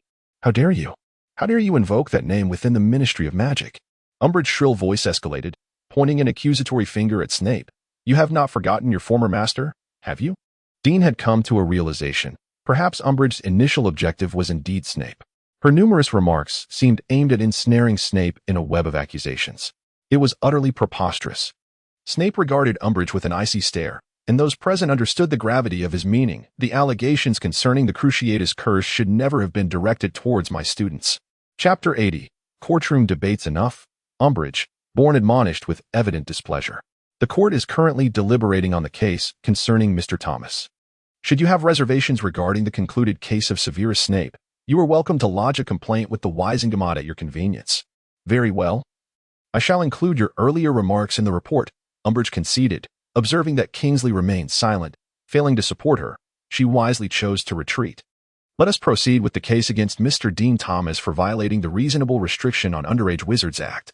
Bourne cleared his throat and addressed Dean. Now we shall hear the charges. Peering over his monocle at Dean, he inquired, You are indeed Dean Thomas, residing at 58 Gibbons Road, Newham, correct? You are fully aware that at your age, it is forbidden to perform magic off school grounds? I am aware, Dean replied. I was fully cognizant that a muggle was present at the time. Indeed, that muggle was your mother, Umbridge interjected sharply. This does not alter the fact of her being a muggle. Thank you, Umbridge. I believe I am the presiding judge here, Bourne retorted, clearly irritated by Umbridge's overstepping. Very well, Amelia, Umbridge responded with a saccharine smile that made Dean feel nauseous. So, do you admit to using the Dementor's kiss on your mother? Bourne's voice dripped with disdain. No, I did not, Dean asserted. If you were to examine my wand, you would see that I have not cast any spells since leaving Hogwarts. As he spoke, Dean cast a glance towards Kingsley. Shacklebolt, do you have anything to add? Bourne turned her gaze to Kingsley as well. I fear Mr. Thomas is indeed correct, Kingsley replied in a low tone. On the night in question, I arrived on the scene promptly and confiscated Mr. Thomas's wand. Upon inspection, my colleagues and I found that the last recorded use of that wand was on the night of December 22nd, just prior to the defendant's departure from Hogwarts, with the last spell cast being the levitation charm. However, I have received reports indicating that spells were indeed being cast in the vicinity at the time of the incident. According to our investigation, Mr. Thomas was the only wizard present, Bourne remarked while rifling through her documents. Dean noted that her tone had shifted to a more impartial one, devoid of the earlier harsh disdain. Umbridge interjected with a conspicuous cough, drawing everyone's attention. Umbridge, do you have a question? Bourne was compelled to turn her gaze towards Umbridge. I have heard an intriguing rumor, Umbridge said with a feigned smile. Among this year's first-year students at Hogwarts, there is an innate soul reaper. It appears to be none other than this Mr. Dean Thomas. Umbridge cast a triumphant glance at Snape, whose face had abruptly darkened. We all know that for a natural soul reaper, it is entirely possible to cast the Dementor's Kiss without the use of a wand. Umbridge, even those born as soul snatchers may not achieve this feat upon reaching adulthood. To my knowledge, among those currently known, only the dark mysterious one has managed it. Snape stood and fixed his gaze on Umbridge. Dean's mind was in turmoil. He was not a natural soul snatcher, yet others evidently believed otherwise. Upon hearing that Dean was a born soul snatcher, Baines's eyes flickered with surprise. After Snape concluded, he inquired of Umbridge, Umbridge, is your information reliable? You must understand how rare natural soul snatchers are. I possess a compelling witness, Umbridge replied with a feigned smile. Please allow that witness to take the stand. I concur. Baines nodded. Umbridge flicked her wand, summoning a feline Patronus that bounded out of the room. Moments later, a series of brisk knocks echoed from outside. Come in, Baines said. And after her words, Umbridge stood, a saccharine smile gracing her face. Allow me to introduce my witness, Mundungus Fletcher. Dean's expression froze. Had not Mundungus gone to Germany to procure a wand from Grigovich? How could he possibly serve as Umbridge's witness? Just then, a disheveled middle-aged man entered. And even in ashes, Dean would recognize him as Mundungus. Mundungus appeared battered and terrified, casting a fearful glance at Umbridge, seemingly oblivious to the presence of others. I object, Snape declared, regarding Mundungus with disdain before addressing Baines. Baines, we all know the character of Mundungus. I believe such a rogue's testimony is not worth considering. On the contrary, Umbridge countered swiftly. Mundungus was apprehended while attempting to smuggle himself into Germany. To secure clemency, he agreed to testify on my behalf. Amelia, you must understand that under such circumstances, he cannot dare to lie, lest he incur further penalties and be sent straight to Azkaban to receive the Dementor's Kiss. Baines frowned in contemplation. She clearly disapproved of Umbridge's methods, yet she could not deny that Mundungus's testimony, in this context, would be reliable. I reluctantly agree to allow Mundungus Fletcher to testify, Baines conceded. Splendid, Amelia. I knew you were a fair-minded individual, Umbridge sweetly praised before turning to Mundungus. Mundungus, can you attest that Mr. Dean Thomas is a natural soul snatcher? Mundungus cast a fearful glance at Dean and nodded. I can attest. At that moment, Dean's mind went blank. Did Mundungus not fear breaching the unbreakable vow? Observing his demeanor, it was evident that he had been well prepared. Could it be that? A sudden realization struck Dean. The unbreakable vow he had made with Mundungus did not encompass a prohibition against threatening or harming him. Thus, as long as Mundungus did not obstruct Dean, he had no reason to be concerned about his actions. How naive he was to have allowed Mundungus to exploit this oversight. Dean was filled with regret. At that moment, he heard Umbridge's malevolent inquiry. So, Mundungus, from where did you obtain this information? And is it reliable? Absolutely reliable, Mundungus replied, nearly unraveling under Snape's intense gaze, for this information comes from Severus Snape. Chapter 81. An unexpected witness. Dean gazed at Snape in disbelief. Indeed, aside from a single naive attempt at using legilimency on Snape when he had just grasped the fundamentals, Dean had only distantly directed his skills at Quirrell at the beginning of the school year, without Quirrell realizing it was him. Thus, the only individual who could possibly be aware of his legilimency ability was Snape. A pang of anguish pierced Dean's heart. He never anticipated that Snape would betray him in such a manner. Snape looked at Dean with a complex expression, fully comprehending the turmoil within him. He could hardly fathom that a mere casual remark, made when he had instructed Mundungus to escort Dean for school supplies, would plunge Dean into such irrevocable peril. Snape, do you have anything to say? Bourne asked, turning toward him. I confess I once informed Mundungus that Thomas is a natural legilimens, Snape replied through clenched teeth. And how did you come to know this? Bourne inquired. When I first encountered Thomas, he had just received his acceptance letter from Hogwarts and had yet to engage with any magic. Yet he inadvertently employed legilimency on me, Snape explained, fixing his gaze on Dean. Only a born legilimens could achieve such a feat. It appeared the answer was abundantly clear. Dean Thomas had indeed utilized legilimency, contravening the reasonable restraint of Underage Wizards Act, and thus should be deemed guilty. Furthermore, Snape, fully aware of Thomas's transgression, had chosen to protect him, thereby compounding his own culpability. He ought to be imprisoned in Azkaban alongside his prized pupil. Umbridge declared venomously. Umbridge, I have never denied that Dean is a natural legilimens. Snape replied calmly. I merely wish to remind you that an 11-year-old wizard, even if inherently gifted, cannot possess the capacity for self-control. Snape, are you implying? Bourne pondered aloud. Even if Thomas did indeed use legilimency at that moment, it would have been entirely inadvertent. Article 49 of the Reasonable Restraint of Underage Wizards Act stipulates that when an underage wizard unintentionally casts a spell they cannot control, they may be granted immunity provided no severe consequences ensue, Snape articulated with conviction. Shackle, upon arriving at the scene, did you observe any adverse outcomes resulting from Mr. Thomas's legilimency? Bourne queried. So, you are suggesting that Thomas fully qualifies for the immunity outlined in Article 49? Bourne mused. Amelia, I believe you are mistaken. Umbridge feigned a smile. How did we ascertain that Thomas had violated the law? It was through the trace. I am certain the trace can clearly differentiate whether Thomas cast his spell intentionally. If, as Snape asserts, Thomas acted inadvertently, the trace would not have alerted us at all. Umbridge, you make a valid point. Not long ago, the Department for the Regulation and Control of Magical Creatures upgraded the trace system, which automatically filters out instances of talented underage wizards casting spells unintentionally, Bourne remarked while perusing a document. That upgrade was completed under my initiative. Umbridge smiled with a sense of satisfaction, for the facts had become abundantly clear. Dean Thomas had deliberately employed the art of legilimency on his mother, and as a natural legilimens, he was capable of doing so without the aid of a wand. Upon concluding his statement, Umbridge exhibited a triumphant grin. Mr. Thomas, unless you can produce other substantial evidence, I fear. Bones remarked with a hint of regret, casting a glance at Dean. To her, Dean was indeed a rare and promising talent, simply due to his innate ability as a legilimens. Of course we have further evidence, Snape interjected firmly, rising to his feet. Bones shrugged and gestured for him to proceed. Snape turned to Umbridge and inquired. The upgraded trace system prevents the inadvertent spellcasting of young wizards from being reported, correct? I was quite clear regarding this point. Such instances are deemed innocent, are they not? He pressed on. Those situations would not be reported. How could there be any guilt? Umbridge responded, perceiving that Snape was becoming flustered. So, after the recent upgrade to the trace system, it remains incapable of discerning which wizard cast a spell when two or more are present together? Am I correct? What are you implying? Umbridge's complexion shifted slightly. Let us consider a hypothetical scenario. If an adult wizard casts a spell while a minor wizard nearby inadvertently performs an uncontrollable spell, would the trace mistakenly attribute the wrongdoing to the minor? Snape questioned.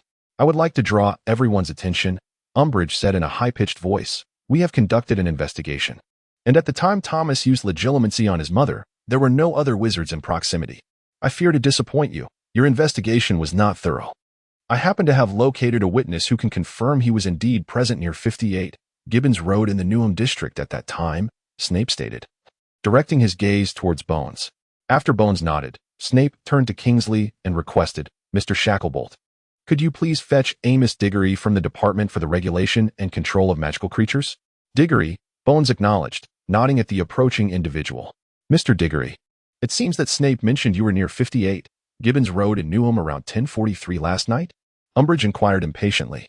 Yes, Mr. Diggory replied, somewhat sheepishly. I was in pursuit of an escaped Snidget. As you know, Snidgets can apparate, and while I was chasing it, I inadvertently passed by there. Dean exhaled in relief. Given Snape's meticulous arrangements, he was certain that no flaws would be found by Bones. Shackle, please examine Diggory's wand, Bones promptly instructed. Kingsley accepted the wand from Mr. Diggory, giving it a gentle shake, and immediately a flash of light erupted from the tip. Chapter 82, Exoneration. This does not prove Thomas's innocence. Umbridge screeched. You have entirely missed the point. Regardless of whether Diggory coincidentally employed the petrifying spell at that precise moment, the crux lies in whether he was in the vicinity of 58 Gibbons Road in Newham at that time. I must remind you that, according to the Ministry of Magic's investigation, there was only one wizard present there at that moment, which means Diggory was not there. Umbridge, I regret to inform you that your knowledge of the Snidget is severely lacking, Snape retorted with sarcasm. The Snidget, when using its apparition ability, moves at such a speed that it evades detection by the Ministry's magical tracking. Furthermore, Mr. Diggory, who was undoubtedly in a state of rapid movement while pursuing the Snidget, would not have been detected. Unfortunately, the petrifying spell he was using was foolishly captured by the inept tracking charm, and Thomas inadvertently activated the Patronus charm, resulting in the misjudgment of intentional casting. Then why did the Snidget not collapse immediately in Thomas's yard after being hit by the petrifying spell, but instead appeared outside the designated nearby range? Umbridge challenged. I again lament your ignorance. Mr. Diggory could provide you with a satisfactory answer to that query. Snape seemed disinclined to waste his breath on such a ludicrous question. Diggory? Bones inquired of Mr. Diggory. Please elucidate. Umbridge, do you have any further questions? Bones asked. Amelia, I suspect that Diggory and Snape have conspired in advance. The timing is far too fortuitous, Umbridge maliciously speculated. I find Diggory's statements to be quite reasonable. Kingsley, who had maintained a seemingly neutral stance, seized the opportunity to interject. Dean noticed that when Mr. Diggory mentioned Snape as a former Death Eater suspect, Snape's complexion turned frightfully pale. Snape, do you have anything to say in response? Bones queried. After a brief silence, Snape curled his lips and remarked, I did not expect Mr. Diggory to harbor such resentment towards me due to my strict expectations of his son. However, this perfectly illustrates that collusion was entirely improbable. Suddenly, Dean recalled who Mr. Diggory was. He was Cedric Diggory's father, the very individual who would ultimately be slain by Voldemort during the future Triwizard Tournament. Originally hesitant to risk encountering the killing curse to save Cedric, Dean now found himself with no alternative. He must repay Mr. Diggory for this favor today. The facts are now abundantly clear. My student is a naturally gifted seer, yet he has not yet fully mastered his abilities. In an unintentional release of the Patronus charm, he encountered Mr. Diggory, who was nearby and had cast a petrifying spell, which was mistakenly detected by the Ministry's immature tracking charm, leading to the erroneous belief that Thomas had actively cast the spell. I recommend an immediate declaration of Thomas's innocence and an urgent upgrade to the Ministry's tracking system to prevent such misunderstandings from occurring in the future. As Dean became momentarily distracted, Snape had already commenced his summation. Umbridge, what of you? Bourne exhibited his impatience, unmistakably revealing that Umbridge was merely causing a ruckus. Umbridge glanced at the adversarial Mr. Diggory and Snape, then resignedly stated, I have no further questions for the moment, but I shall reserve my opinion. Now, those in favor of the charges being dismissed, please raise your hands. Bourne raised his right hand, followed closely by Kingsley. Those in favor of the charges being upheld, please raise your hands. Umbridge immediately raised her right hand. So, it stands at 2-1. The charges are dismissed, Bourne announced. We shall see. After the conspiracy was thwarted, Umbridge stormed out after hurling a parting remark. Mr. Thomas, although you have narrowly escaped conviction this time, I advise you to swiftly master your innate abilities, whether intentional or unintentional. The indiscriminate use of legilimency on others is exceedingly perilous, Bourne cautioned in conclusion. I understand. This lesson has been profoundly impactful, Dean replied, displaying utmost compliance. Snape, you ought to suggest to Dumbledore that he nurture Mr. Thomas, for his abilities may prove invaluable. Such natural legilimens are exceedingly rare. Bourne unabashedly expressed his regard for Dean's talent. I believe he will heed your advice. Snape nodded at Bourne before leading Dean out of the office. Dean was dismayed to discover that Montague had quietly slipped away during Bourne's pronouncement. Oh dear. You have offended our deputy minister. Be wary of her future vexations, Kingsley whispered to Mr. Diggory as they exited Bourne's office. She will soon forget a minor character such as myself, Mr. Diggory replied to Dean. I merely hope to assist in some small way. Mr. Diggory, I am immensely grateful for your testimony, Dean promptly expressed. It is my duty. My son Cedric also attends Hogwarts, 2 years above you, in Hufflepuff House. I hope you two will get along well, Mr. Diggory remarked. I will, Mr. Diggory. Furthermore, I hope someone remembers today as events and refrains from unjustly troubling my son. Mr. Diggory gazed ahead, addressing the air. Snape's expression darkened, yet he remained silent, rendering the atmosphere exceedingly awkward. Mr. Diggory, I have heard that Cedric's academic performance is exceedingly commendable, indeed one of the finest in his year, thus I would like to request that you write him a letter, encouraging him to assist me as much as possible while at school, Dean complimented. It is settled. Chapter 83, Mysterious Fragments. The antidote to the blood curse. At the moment of parting, the usually reticent Snape finally addressed Dean, saying, Dean, there is absolutely no need to be so courteous to Diggory. He is a man who revels in his own glory, perpetually boasting about his son's achievements at every available opportunity. Yet, Cedric is indeed exceptionally talented, is he not? Dean promptly replied, I gathered from Mr. Diggory S. remarks that you were rather brusque towards Cedric at Hogwarts. I suspect your disdain for Mr. Diggory's demeanor prompted your behavior, am I correct? Dean sighed inwardly. Recognizing Snape's prideful nature made it quite challenging to meet his expectations. Professor, I am genuinely grateful to both you and Mr. Diggory. I will not alter my judgment based on your mutual perspectives, Dean stated earnestly. Snape scrutinized Dean's face for a moment before coldly retorting, then farewell. He turned to leave. Professor, do not forget your promise, Dean reminded him. I have a request, Dean said calmly. You have too many demands, Mr. Thomas. Snape replied with displeasure. I wish to personally resolve the matter concerning Mundungus, Dean declared. Do not forget that you have only just cleared your name, should you err again. I shall have no time to revisit your case, Snape cautioned. Professor, trust me, I can manage it well, Dean insisted. Very well, I shall leave Mundungus to you.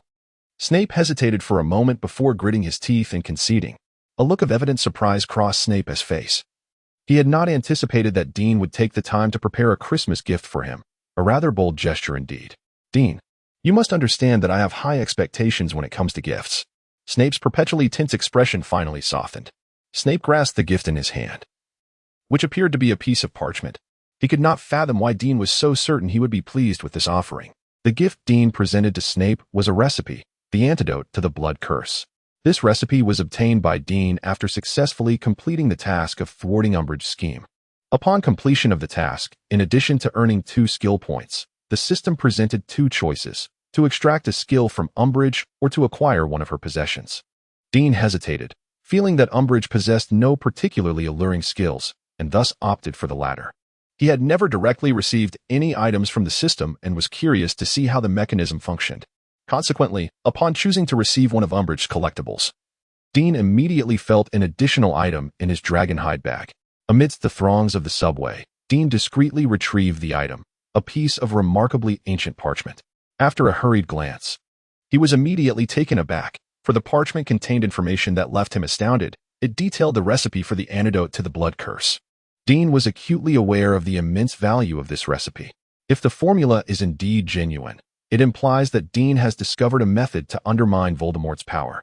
Dean is aware that Voldemort's pet, the great serpent Nagini, is actually a woman cursed by the blood magic, and later, Nagini would be transformed into a Horcrux by Voldemort. Should Dean be able to concoct an antidote for the blood curse according to this formula, what might be the consequences of administering it to Nagini at an opportune moment? Although Dean possesses expertise in potion making, his knowledge is insufficient to ascertain the authenticity of the formula. Thus, he resolved to present this formula as a Christmas gift to Snape. Dean firmly believes that Snape, with his discerning eye, will recognize the value of the formula and, with his abilities, would undoubtedly determine its authenticity and potentially brew a genuine antidote. In essence, Dean has afforded Snape a chance to alter his fate. Ironically, Snape ultimately meets his demise at the hands of Nagini. If he were to create an antidote that could lift the blood curse from Nagini, restoring her consciousness and memories, would she turn against her savior? Dean contemplates that this is the finest Christmas gift he could bestow upon Snape. While generously gifting the formula to Snape, Dean has, in fact, reaped the greatest reward. The system has backed up the contents of the formula and includes extraordinary annotations in the relevant description. Formula, antidote for the blood curse. Hidden fragment. Upon acquisition, it enhances the completion rate of the legacy of the trickster by 5. Dean checks the progress of his legacy task, the trickster's progress, and indeed, with the additional 5, the progress has reached 12, simultaneously unlocking a new skill, Unravel Everything. This skill is remarkably potent. The only regret is that it is an active skill, requiring deliberate use. Dean speculates that perhaps these skills do not fall within the domain of spells. At present, the most pressing matter is, of course, to have a thorough discussion with Mundungus. Chapter 84. In pursuit of Montangas after a brief tidying up, Dean stealthily slipped out of his home once more. He intended to seek out Bork to inquire about the whereabouts of Montangas. Upon arriving at Bork's shop in Upside Down Alley, Dean discovered a sign hanging on the door indicating that the shop was temporarily closed. This struck Dean as somewhat peculiar. Today was a prime business day, with the bustling crowd in Diagon Alley vividly illustrating the day's potential. Although Upside Down Alley was not as crowded, it hardly qualified as deserted. With daylight still in abundance, Dean pondered why Bork would forego the opportunity for revenue by closing the shop. After a moment's contemplation, He quietly circled around to the back door of Bork and Bork's shop and activated the invisibility feature of his Proco's robe. Faint voices drifted from within, but Dean could not discern them clearly. He only caught a few words such as unfortunate, targeted, and done for. Yet, Dean was certain that Montangus' voice was among them. Truly, fortune favored him in this endeavor. Once he deactivated the invisibility, Dean rapped on the back door and called out in a loud voice, "Mr. Bork, are you there?" A flurry of commotion ensued inside the shop, and after a brief interval, Bork appeared at the back door, an awkward smile plastered across his face. "Mr. Thomas, why did you not enter through the front door? I noticed the sign indicating that we are closed for business, and I presumed you were not in the shop. So I merely wandered around and fortuitously found myself at the back door, hoping to try my luck." Dean fabricated a clumsy excuse. "Is there something you need? If you're looking to purchase something, I would recommend returning another day, as the shop is closed," Bork stated, blocking the doorway. Unfortunately, Bork's hunched stature did little to obstruct Dean's view. He easily glanced over Bork to assess the shop's interior. In the resting area of the shop, 2 butterbeer mugs sat abandoned on the table, indicating that Montangus had indeed concealed himself. "Mr. Bork, it appears you are entertaining guests?" Dean inquired, casting a glance at the 2 mugs. "Guests? Certainly not," Bork hastily denied. However, as his gaze followed Dean's to the 2 untouched mugs, his expression shifted dramatically. "So, does that mean the other mug of beer was prepared for me?" Dean teased, not wishing to expose Bork outright. "I had forgotten. You are still underage and cannot drink," Bork replied, immediately waving his wand to hastily dispose of the 2 conspicuous mugs. Seizing the opportunity, Dean forcefully pushed his way through the back door. "Mr. Thomas, the shop is closed today," Bork lamented. Though Dean was unarmed, Bork had heard of Dean's formidable prowess from Montangus and was reluctant to escalate the situation. "I am not here to purchase anything. I suspect I could not afford anything in your shop. I merely wish to inquire about the location of Montangus," Dean stated. Activating the newly acquired skill to see through all deceptions, his mind already set on the path ahead. Dean observed Mundungus, cloaked in an invisibility garment, hiding behind a chair. It seemed he had intended to retreat into a nearby tall black cabinet, but Dean's swift movements thwarted his plan. "I informed you yesterday that Mundungus has gone to Germany to procure a new wand from Grigovich," Bach stated, lacking conviction. "Is that so?" Dean deliberately elongated his tone. "Reliable sources indicate that he was seen at the ministry today." "Really? You certainly possess remarkable insight," Bach replied, his smile lacking sincerity. Feigning nonchalance, Dean settled into the chair behind which Mundungus concealed himself, casually picking up a gnarled cane that resembled an antiquity. As he toyed with it, he addressed Bach. "Let us dispense with the pretense, Mr. Bach. Kindly reveal Mundungus's location, and I shall take my leave immediately." "How would I know?" Bach feigned innocence. "Or perhaps you could disclose his residence." Dean gestured with the cane. "Individuals like him rarely have a permanent abode, if I must venture a guess." "He likely has a hideout in Hogsmeade," Bach retorted, locking eyes with Dean. Through his honed instincts, Dean sensed Mundungus's subtle movements behind him, evidently signaling Bach to respond in such a manner. Dean sighed, reflecting on the inability of some to confront reality. "Mr. Bach, do you comprehend why I am inquiring about Mundungus's whereabouts?" "How would I know?" Bach replied with a forced chuckle. "Today, I appeared before the ministry for judgment due to a misunderstanding stemming from a trace," Dean stated calmly.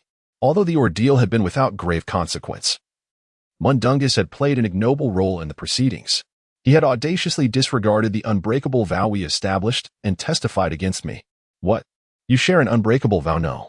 I mean, his testimony puts him at great risk," Bach stammered, clearly taken aback by the revelation. "Indeed. For he was apprehended by the ministry while attempting to illegally cross into Germany. To absolve himself, he engaged in a sordid deal with that old hag Umbridge to testify against me," Dean declared sternly. "Mr. Bach, can you not discern Mundungus's true nature? So selfish that he would exploit the loopholes of an unbreakable vow to evade culpability. So what are you insinuating?" Bach feigned confusion. "What I am suggesting is that, should the price be right, he would not hesitate to betray you. Would you still be inclined to shield him?" Dean inquired. Bach's hesitation was palpable, and Dean recognized the moment had arrived. Although Bach had yet to betray Mundungus, the seeds of distrust had been sown between them, necessitating no further delay. At that moment, Dean felt Mundungus's furtive movements once more. This time, he refrained from civility and thrust the cane forcefully backward. A strangled cry escaped Mundungus as he sprang up from behind the chair. Dean stood up, utterly unperturbed, and glanced at Montangus with a slight smile. Mr. Montangus, you have finally decided to make an appearance. Was this deliberate on your part? You have known all along that I was concealed here. Montangus, clutching his rear in a fit of rage, shouted at Dean. Indeed. Do you presume that donning an invisibility cloak would allow you to elude my pursuit? Let us not forget that you testified this morning that I am a natural soul manipulator. You must comprehend the implications of that. Dean realized that discussing martial techniques would be futile with Montangus, so he opted instead to emphasize his innate ability as a soul manipulator. This justification proved potent. Not only Montangus, but even Bach stared at Dean in disbelief. Mr. Bach, I trust this secret will remain confined within you, lest you meet the same fate as Montangus. Dean warned coldly before raising his staff towards Montangus. Chapter 85. The Staff of the Enigmatic Walker. Mr. Bach, I sincerely apologize for the chaos I have caused in your shop, Dean said, one hand supporting the bruised and battered Montangus on the ground, while the other held the staff, courteously expressing his regrets to Bach. It's quite all right. I had planned to close the shop today for some tidying up anyway. Bach replied awkwardly, having never witnessed such an intense thrashing without the use of spells. Oh, by the way, this staff belongs to your store. I return it to you. Dean offered the staff back. No need for that. Keep it. It isn't worth much anyway. Bach regarded the staff Dean presented as if it were a venomous serpent. Are you certain? Dean confirmed, seemingly incredulous. Of course, consider it a modest Christmas gift from me to you. Although humble, I hope you will accept it graciously. Bach chuckled dryly. Then I shall not be polite. Dean feigned indifference, though inwardly he rejoiced. Bach might lack discernment. Yet Dean recognized that this staff was indeed one of the enigmatic shards. The only slight disappointment was that, despite achieving a completion rate of 17, he had not acquired a new inheritance. Nevertheless, obtaining 2 enigmatic shards in a single day left Dean quite satisfied. He perceived it as a recompense for the injustices he had endured. This staff was not only remarkably sturdy, but possessed a unique feature. Its interior was hollow, capable of concealing a wand. This meant he could disguise a wand as a staff. And the remarkable aspect was that using the wand in this form would leave no trace, allowing Dean to wield it with confidence beyond the school grounds. Furthermore, it served another practical purpose as a close combat weapon. After bidding farewell to Bach, Dean took Montangus and departed from the alley of Upside Down. Seeking a secluded spot, Dean flashed a charming smile and inquired, Montangus, would you prefer to invite me to your home, or shall we resolve our issues right here? To Montangus. Dean's smile resembled that of a demon, and he anxiously scanned the surroundings as if hoping for a savior to descend from the heavens, evidently. Santa Claus had no intention of fulfilling his wishes today. Are you even listening to me? Dean raised the staff. No, please spare me. Montangus quaked before the iron rod, still reeling from his earlier ordeal. It's simple. Tell me where Umbridge resides, Dean replied with a disarming smile. I don't know. She is a high-ranking official in the Ministry of Magic. Montangus was visibly terrified. Then I shall have to apologize, Dean threatened softly in Montangus's ear. You ought to be grateful it is I, not Snape, who has come to trouble you. I truly do not know. Even if Snape were to ask, my answer would remain the same. Montangus looked at Dean in terror, nearly on the verge of tears. Haha, just a jest. I believe you have received sufficient instruction already. Dean smiled lightly as he released Montangus, having extracted the desired answer directly from his mind through the art of mental manipulation. Although Montangus was unaware of Umbridge's whereabouts, he possessed a fragment of information regarding her. Umbridge had commanded Montangus to meet her tonight at a concealed wizarding hideout not far from Knockturn Alley. It was no wonder Montangus had sought refuge in Borgin and Berks. He was evidently preparing for a clandestine meeting with Umbridge shortly. Are you serious? Montangus exclaimed, taken aback by Dean's sudden shift in demeanor, unable to believe his ears. Montangus, I wish to clarify something. I have never intended to be your enemy. The misunderstandings that arose were solely due to your lack of candor with me, Dean said earnestly. However, your actions today have left me profoundly disappointed. Do you think I desire to collaborate with that old hag? Montangus erupted in agitation. If it weren't for your insistence on borrowing my wand, I would never have risked smuggling myself to Germany to procure a new one. And how was I to know she would catch me? A shiver ran down Montangus's spine as he recalled her words. Smuggling is a grave offense. I shall cast you into Azkaban. So you chose to ally with her, risking your life to exploit an unbreakable vow? Dean scoffed. Montangus, why did you not consider that even if I borrowed your wand during the holidays, it would be for at most 2 weeks? In comparison, the peril of smuggling is far too great. Furthermore, not all smugglers face imprisonment in Azkaban, It is your extensive criminal record that has led to your misfortune. The wand you borrowed is no longer responsive to my commands. Montangus lamented. I require a new wand, one that will obey me completely. Trust me, Montangus. Such occurrences will not happen again, Dean assured as he produced his smoking wand and offered it to him. Montangus hesitated briefly before reaching for the wand, tugging at it with force, yet it remained steadfastly in Dean's grasp as if it were part of him. Are you toying with me again? Montangus questioned, on the verge of despair. You aren't deceiving me, are you? He wore a look of incredulity. Before his words could fully escape his lips, Montangus suddenly bellowed, mental shock. Is this a skill you developed yourself? Dean asked, glancing at the sudden appearance of a spell named mental shock within the magical system, astonished. Well, it's not bad, I suppose, Montangus panted. You should be grateful I showed restraint. Otherwise, you might be teetering on the brink of madness right now. Ah, I truly appreciate that. Dean replied, noting that the system's annotation indicated a significant risk of irreversible mental damage when the caster's mental strength greatly exceeded that of the target. This suggested that Montangus's self-invented spell indeed held some merit, yet Dean did not believe the disparity in their mental fortitude was sufficient to inflict such harm upon him, even if he was still experiencing a decline in his own mental strength. With the acquisition of the enigmatic Walker's staff, Dean can confidently wield his own wand, no longer burdened by the apprehension of contravening the statute for the regulation of underage sorcery. Moreover, exchanging a rather superfluous wand for a spell crafted by Montague himself is undoubtedly worthwhile. Chapter 86. The intrigue approaches on Christmas Eve at 8:30 in the evening. In a dilapidated ruin near Hampstead Heath, long abandoned in the eyes of Muggles, a sudden bang resounded. Emerged from the shadows was Umbridge, clad in a striking pink wool coat, who cautiously inspected the surrounding enchantments.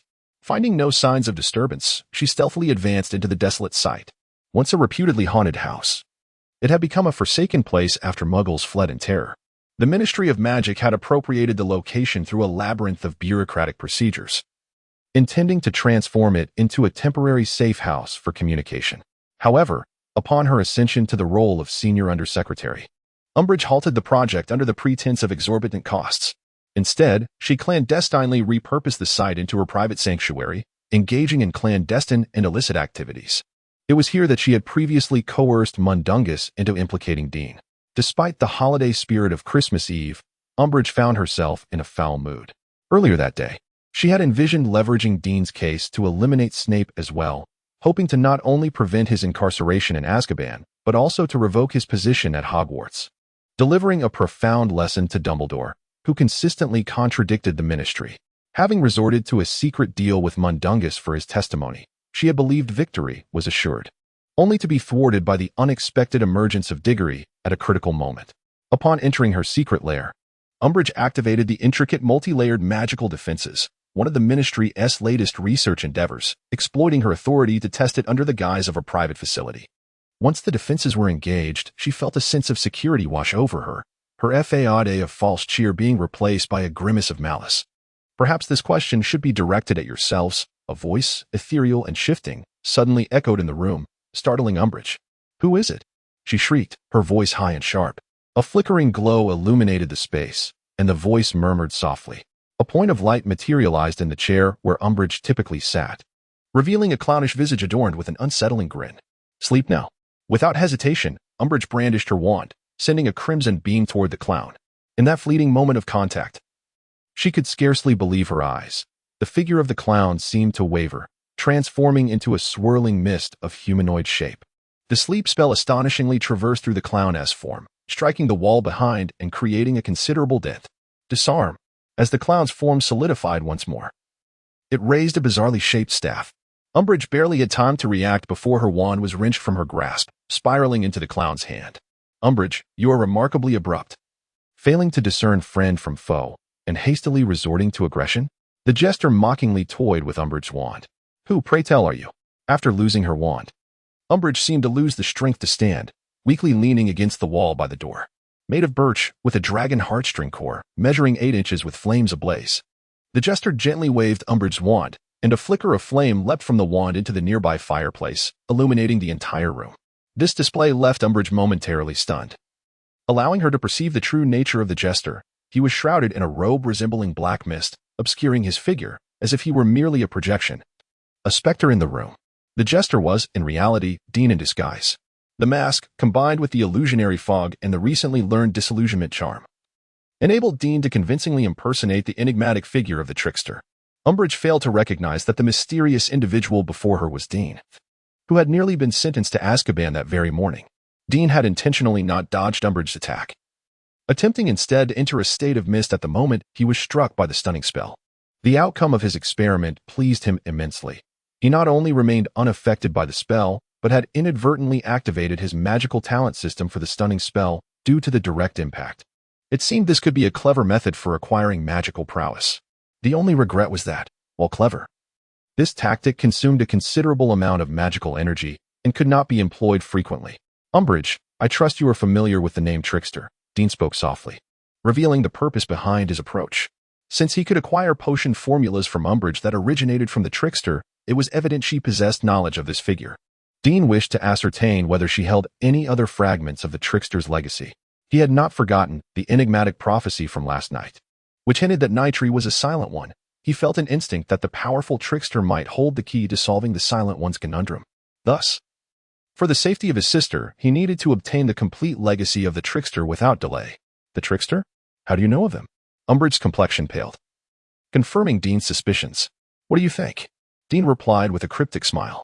Could it be that you are the Trickster? Umbridge screamed. That is impossible.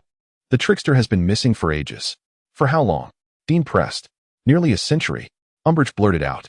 Dean harbored no doubts about her words, for upon her entrance, he had employed a familiar tactic, mixing a truth serum into the mist for Umbridge to inhale. Originally, Dean had prepared several contingency plans to compel Umbridge to yield. Unfortunately, Umbridge was far too complacent. Upon entering, she neglected to ignite the fireplace immediately, granting Dean an opportune moment in the darkness. Umbridge was entirely oblivious to the presence of the fog infused with the truth serum. As you mentioned earlier, the enigmatic wanderer is merely missing, not deceased, Dean proclaimed with feigned bravado, asserting that when the moment necessitates his reappearance, he will indeed emerge once more, just as he is now. Chapter 87 3 Formulas. Dean increasingly felt an extraordinary affinity with the enigmatic figure of the mysterious walker, assuming this guise came to him with remarkable ease. He even experienced the illusion that, while impersonating the mysterious walker, he was somehow influenced by the aura of that mysterious presence, transforming him into someone wholly different from his original self. Are you truly the mysterious walker? Umbridge exclaimed, her tone bordering more on excitement than skepticism. If you have indeed heard of the mysterious walker, then you must recognize this wand. Dean waved the wand he had just acquired from Bork before Umbridge. The shape undeniably resembled that of the fabled mysterious walker's wand. Umbridge's words suggested that she knew far more than Dean had anticipated. Do you still doubt my identity? Dean inquired. How could I? I have never questioned your identity, Umbridge replied, her voice suddenly taking on a syrupy sweetness. Dean felt an involuntary shiver run down his spine, momentarily believing Umbridge might leap forward to embrace his leg. Umbridge, do you know why I've come to see you so suddenly? Umbridge's expression turned perplexed. I do not know. I am aware that you are collecting items related to me, Dean stated, noticing a look of terror flicker across Umbridge's face. I am your fervent admirer, which is why I am doing so. Umbridge hastily defended herself. Under the influence of the truth serum, it was impossible for Umbridge to lie, and Dean began to feel a twinge of unease. Her bold assertion indicated she knew quite a bit about the mysterious walker's exploits. Would she not slip up? How many items have you collected? Dean asked directly, eager to obtain what he needed and swiftly distance himself from Umbridge. What formulas do you have? Dean failed to notice the slight tremor in his voice. Is that all? Dean queried, somewhat begrudgingly, as he had not heard the formula he desired most. That is all I have for now, Umbridge admitted, appearing strangely bashful. What do you intend to do with my formulas? Dean questioned, as he was under the impression that Umbridge was not particularly adept in potion making. I have a mute brother, and I wish to enable him to become a true wizard, Umbridge stated, a hint of embarrassment coloring her tone. Is that truly your intention? Dean asked softly, for it seemed unlikely that Umbridge would be so benevolent. Upon hearing this, Umbridge's demeanor shifted, and she eagerly proclaimed, my ambitions extend far beyond that. I hope to utilize these formulas to command the aid of wizards afflicted by blood maledictions and werewolves. This way, once Cornelius Fudge is ousted, I can run for the position of Minister of Magic. After finishing her breathless confession, Umbridge immediately covered her mouth in horror at her own words. I am not concerned with your ambitions, I merely wish to know what becomes of your brother once he becomes a true wizard, Dean remarked, indifferent to the squabbles between her and Fudge. Indeed, it seemed that at her core, Umbridge remained a selfish individual. Since you have acquired the formulas, why not use them for your brother? Dean inquired. The tone of Umbridge unmistakably reveals her lingering shame regarding her brother, indicating that she has yet to administer that potion to him. He and my Muggle mother have vanished, lost within the Muggle world, and I have yet to locate them. Umbridge's disdain is palpable. I suspect this is merely one of the reasons. Dean, with an air of penetrating insight, remarked, I surmise that even if you obtained the formula, you would lack the capability to concoct that potion, and you have refrained from seeking assistance from other potion masters, as you harbor no trust in them. I suspect this morning you aimed to entrap Snape through that young wizard's case, likely intending to coerce him into aiding you with potion making. Am I right? The more he spoke, the more convinced he became of his deductions. How could you compel Snape to brew the potion for you without revealing your secrets? Surely, by imprisoning him in Azkaban and then offering his freedom as a condition for his assistance in potion making, even after your objectives are achieved. The now utilitarian Snape would face a sentence that includes a kiss from a Dementor. Such a plan would perfectly obscure all your machinations, would it not, Deputy Umbridge? Umbridge gazed at Dean in disbelief. How do you know this? Let us not forget, prophecy is among my most refined skills, Dean replied with a light chuckle. The long-conceived conspiracy was abruptly laid bare by Dean's unreserved revelation, leaving Umbridge feeling utterly drained, leaning against the wall as if struggling to remain upright. Mr. Trickster, I have a request. Could you assist me in concocting that potion? After a prolonged silence, Umbridge cautiously inquired, her composure slightly regained. Dean's conjecture was accurate. After acquiring those 3 formulas, Umbridge had been too fearful to disclose them, harboring distrust towards everyone. She had finally seized a seemingly viable opportunity to compel Snape to serve her, only to have it backfire. Umbridge, on what grounds do you believe I would assist you in potion making? Dean scoffed. Consider it in light of my keeping your secret. Umbridge shrieked. You must understand that with my position in the Ministry of Magic, should your secret be exposed, I could mobilize considerable manpower and resources for an investigation, and you would not enjoy the same freedom you do now. Umbridge, are you threatening me? Dean demanded, raising his voice. It must be acknowledged that Umbridge is a seasoned politician. Her threat could not be dismissed lightly, and Dean needed to extinguish her precarious intentions swiftly. No, I am merely stating a fact, hoping you might recognize my modest contributions and grant me a suitable reward. Umbridge feigned weakness in her tone. Umbridge, I believe you are mistaken, Dean replied unhurriedly, as if her threats held little weight. You are certainly not the first to seek to investigate me, yet over the years, no one has succeeded. What might be the reason for this? Mr. Trickster, you misunderstand, Umbridge exclaimed, waving her hands in a flurry. I am well aware of your formidable prowess and your indifference to investigations. I merely wish for you to acknowledge my trivial efforts and perhaps afford me a modicum of reward. As a reward for keeping my secret? Dean scoffed. You are not safeguarding my secret at all. Rather, you are driven by your own ambitions. Chapter 88. A frightening Christmas Eve. Mr. Sneaky Walker, I do not deny this. But you must understand that my actions have objectively served to preserve the secret. Under the influence of the truth serum, Umbridge candidly expressed her true thoughts. After a moment of silence, Dean reluctantly stated, as a reward for your acquisition of my formula without leaking it, I can assist you in concocting one of the potions. Have you decided which one you wish for? Is it the potion that transforms a muggle into a wizard? Am I limited to only one choice? Umbridge inquired, her dissatisfaction evident. Do not push your luck. At least I have granted you the privilege of choice, Dean cautioned. In that case, I choose the improved version of the Wolf's Bane potion, Umbridge declared decisively. One must admit that Umbridge is indeed a shrewd witch. Among the 3 formulas, the improved Wolf's Bane potion has the broadest appeal, and her gains from it would be substantial. It is settled. However, I must remind you, Umbridge, that I must first verify that those 3 formulas indeed originated from my hand before I concoct the improved Wolf's Bane potion as a reward. Should I discover that those formulas are fraudulent? Dean chuckled coldly. No, that will not happen. I will retrieve those 3 formulas right now. You will be able to discern their authenticity at a glance, Umbridge asserted, turning to leave. Very well, but there is one more thing you must heed. You must vow never to pry into my whereabouts by any means, including invoking the powers of the Ministry of Magic. Dean warned, brandishing Umbridge's wand as a caution. Do you require me to make an unbreakable vow? Umbridge asked sweetly, causing Dean to shudder.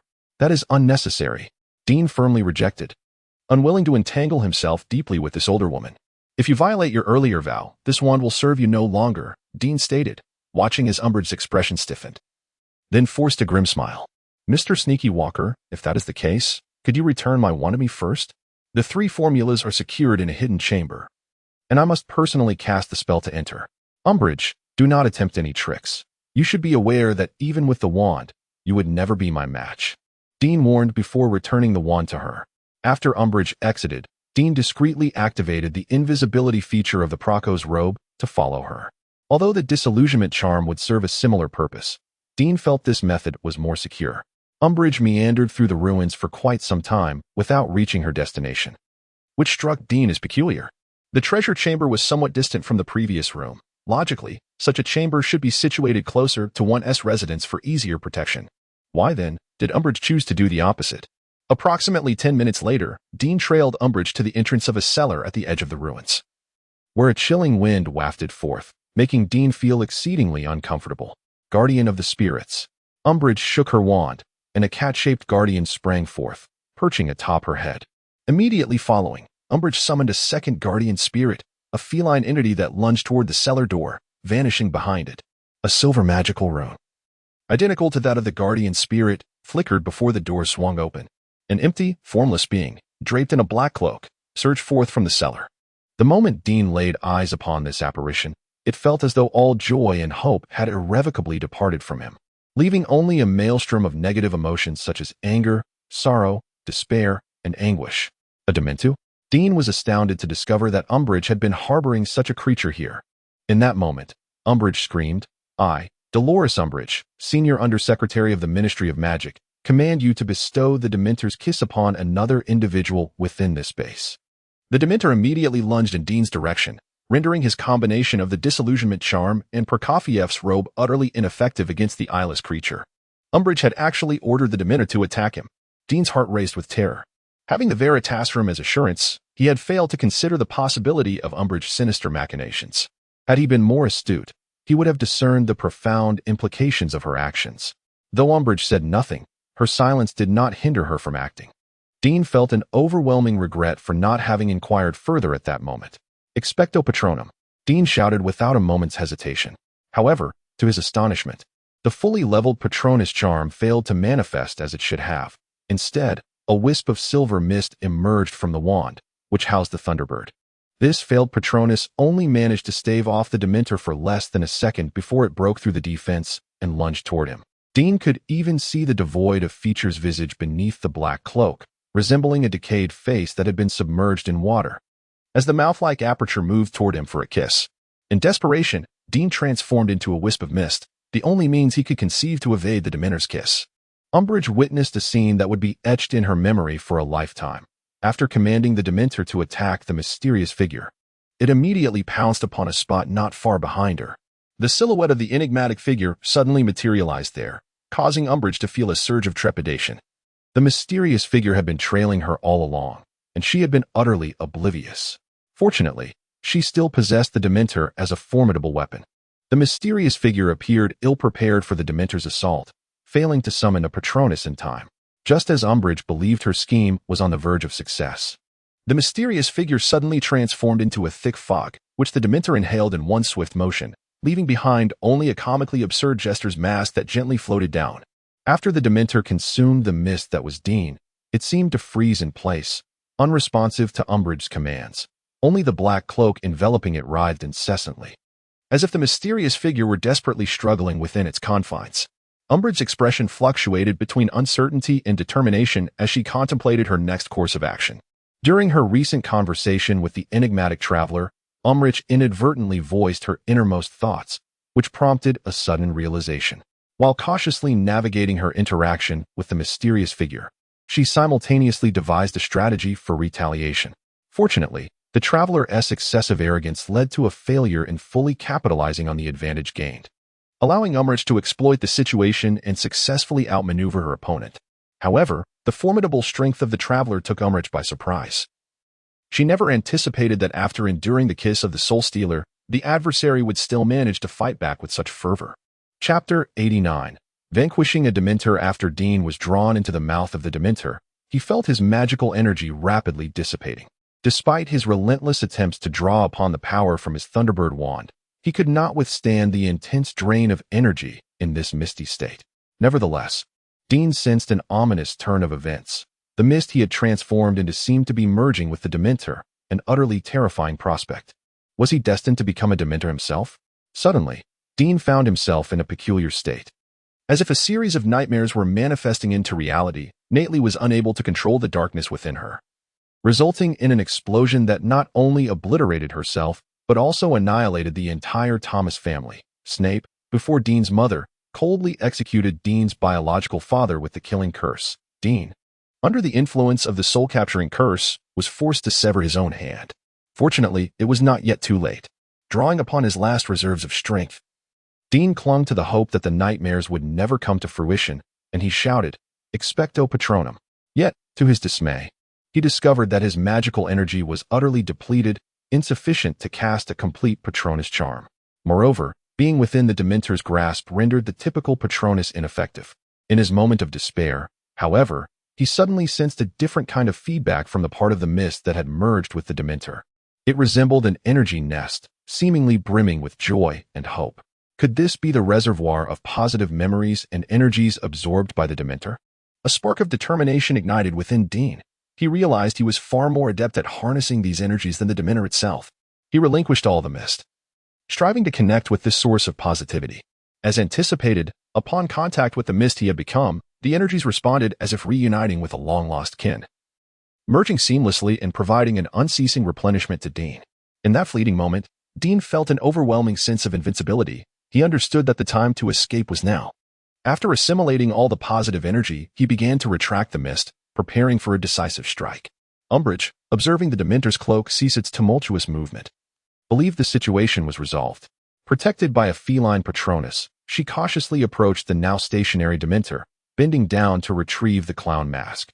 A cold smirk gracing her lips. "Mysterious Walker, I know you are formidable, yet you ultimately cannot contend with the power of a Dementor.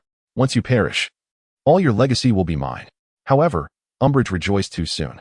A brilliant silver light erupted suddenly, resembling a sword capable of cleaving through darkness, bisecting the Dementor in two. A magnificent Thunderbird Patronus emerged from the Dementor's form, unfurling its wings and emitting a clarion call, tearing apart the Dementor along with the dark energies housed within, ultimately dissolving into the silvery luminescence of the Thunderbird Patronus. The entire realm seemed to bow before the majesty of the Thunderbird Patronus. As the previously halted snowfall resumed its descent, transforming into large droplets of rain that cascaded down, as if to cleanse the evils from the ruins below. Umbridge was utterly astounded. She had never anticipated that the enigmatic walker possessed such formidable strength to independently vanquish a Dementor, an unprecedented display of might. Yet, this also appeared to present an opportunity. Umbridge was convinced that the enigmatic walker could not emerge unscathed after defeating a Dementor. If she could seize the moment of his utmost vulnerability to eliminate him, her plan to monopolize the legacy of the enigmatic would still come to fruition. With this thought, Umbridge gripped her wand tightly, her gaze fixed upon the Patronus of the Thunderbird, knowing that when the Patronus vanished, it would signal the return of the enigmatic walker. Umbridge's calculations were not in vain. Dean, having summoned his Patronus using the positive energy within the Dementor to obliterate it, found his magical energy nearly depleted, unable to maintain his foggy state and revert to his human form. To make matters worse, the invisibility feature of the Praco's robe, along with the disillusionment charm and the misty illusion, simultaneously failed, threatening to expose his true identity to Umbridge. At that moment, an unexpected figure appeared, salvaging Dean from imminent exposure. Upon seeing the figure coalesce, Umbridge unhesitatingly raised her wand, casting a spell to incapacitate him. However, from the shadows of the ruins, another individual sprang forth with remarkable speed, rescuing the enigmatic walker and executing a disillusionment charm in the blink of an eye, escaping right under Umbridge's nose. Her stunning spell narrowly missed its target, instead shattering a piece of rubble in the ruins. "Montague, that thief, that scoundrel, that rogue. I knew it, I knew it." In an instant, Umbridge recognized the person who had saved the enigmatic walker. It was indeed Montague. "Mr. Montague, I never expected you to save me." Dean weakly opened his eyes. "Dean, I cannot believe you managed to defeat a Dementor. I have never heard of any wizard capable of such a feat," Montague remarked, his expression a mixture of complexity as he handed Dean a generous piece of chocolate, urging him to eat it for his own benefit. "Mr. Montague, Please forgive my earlier rudeness, Dean sincerely stated, acknowledging that Montague had saved his life, a debt he felt obliged to honor. Do you think I desired to save you? Had it not been for the unbreakable vow, I would have preferred to see you fall to that old hag. Montague replied gruffly, clearly in a foul mood. Dean stared at Montague in confusion, struggling to comprehend his meaning. Do you not understand? One of the clauses of the unbreakable vow states, to provide reasonable assistance when necessary. I would be doomed if I stood idly by while you were slain by that old witch. Montague lamented, feeling thoroughly unlucky. Even so, your willingness to step forward in such a dire moment speaks volumes of your courage. Dean began to grasp why Dumbledore had welcomed Montague into the Order of the Phoenix. Tonight was originally meant for Umbridge to meet with him, yet Montague had no desire to attend, bound as he was by the leverage held by the other party.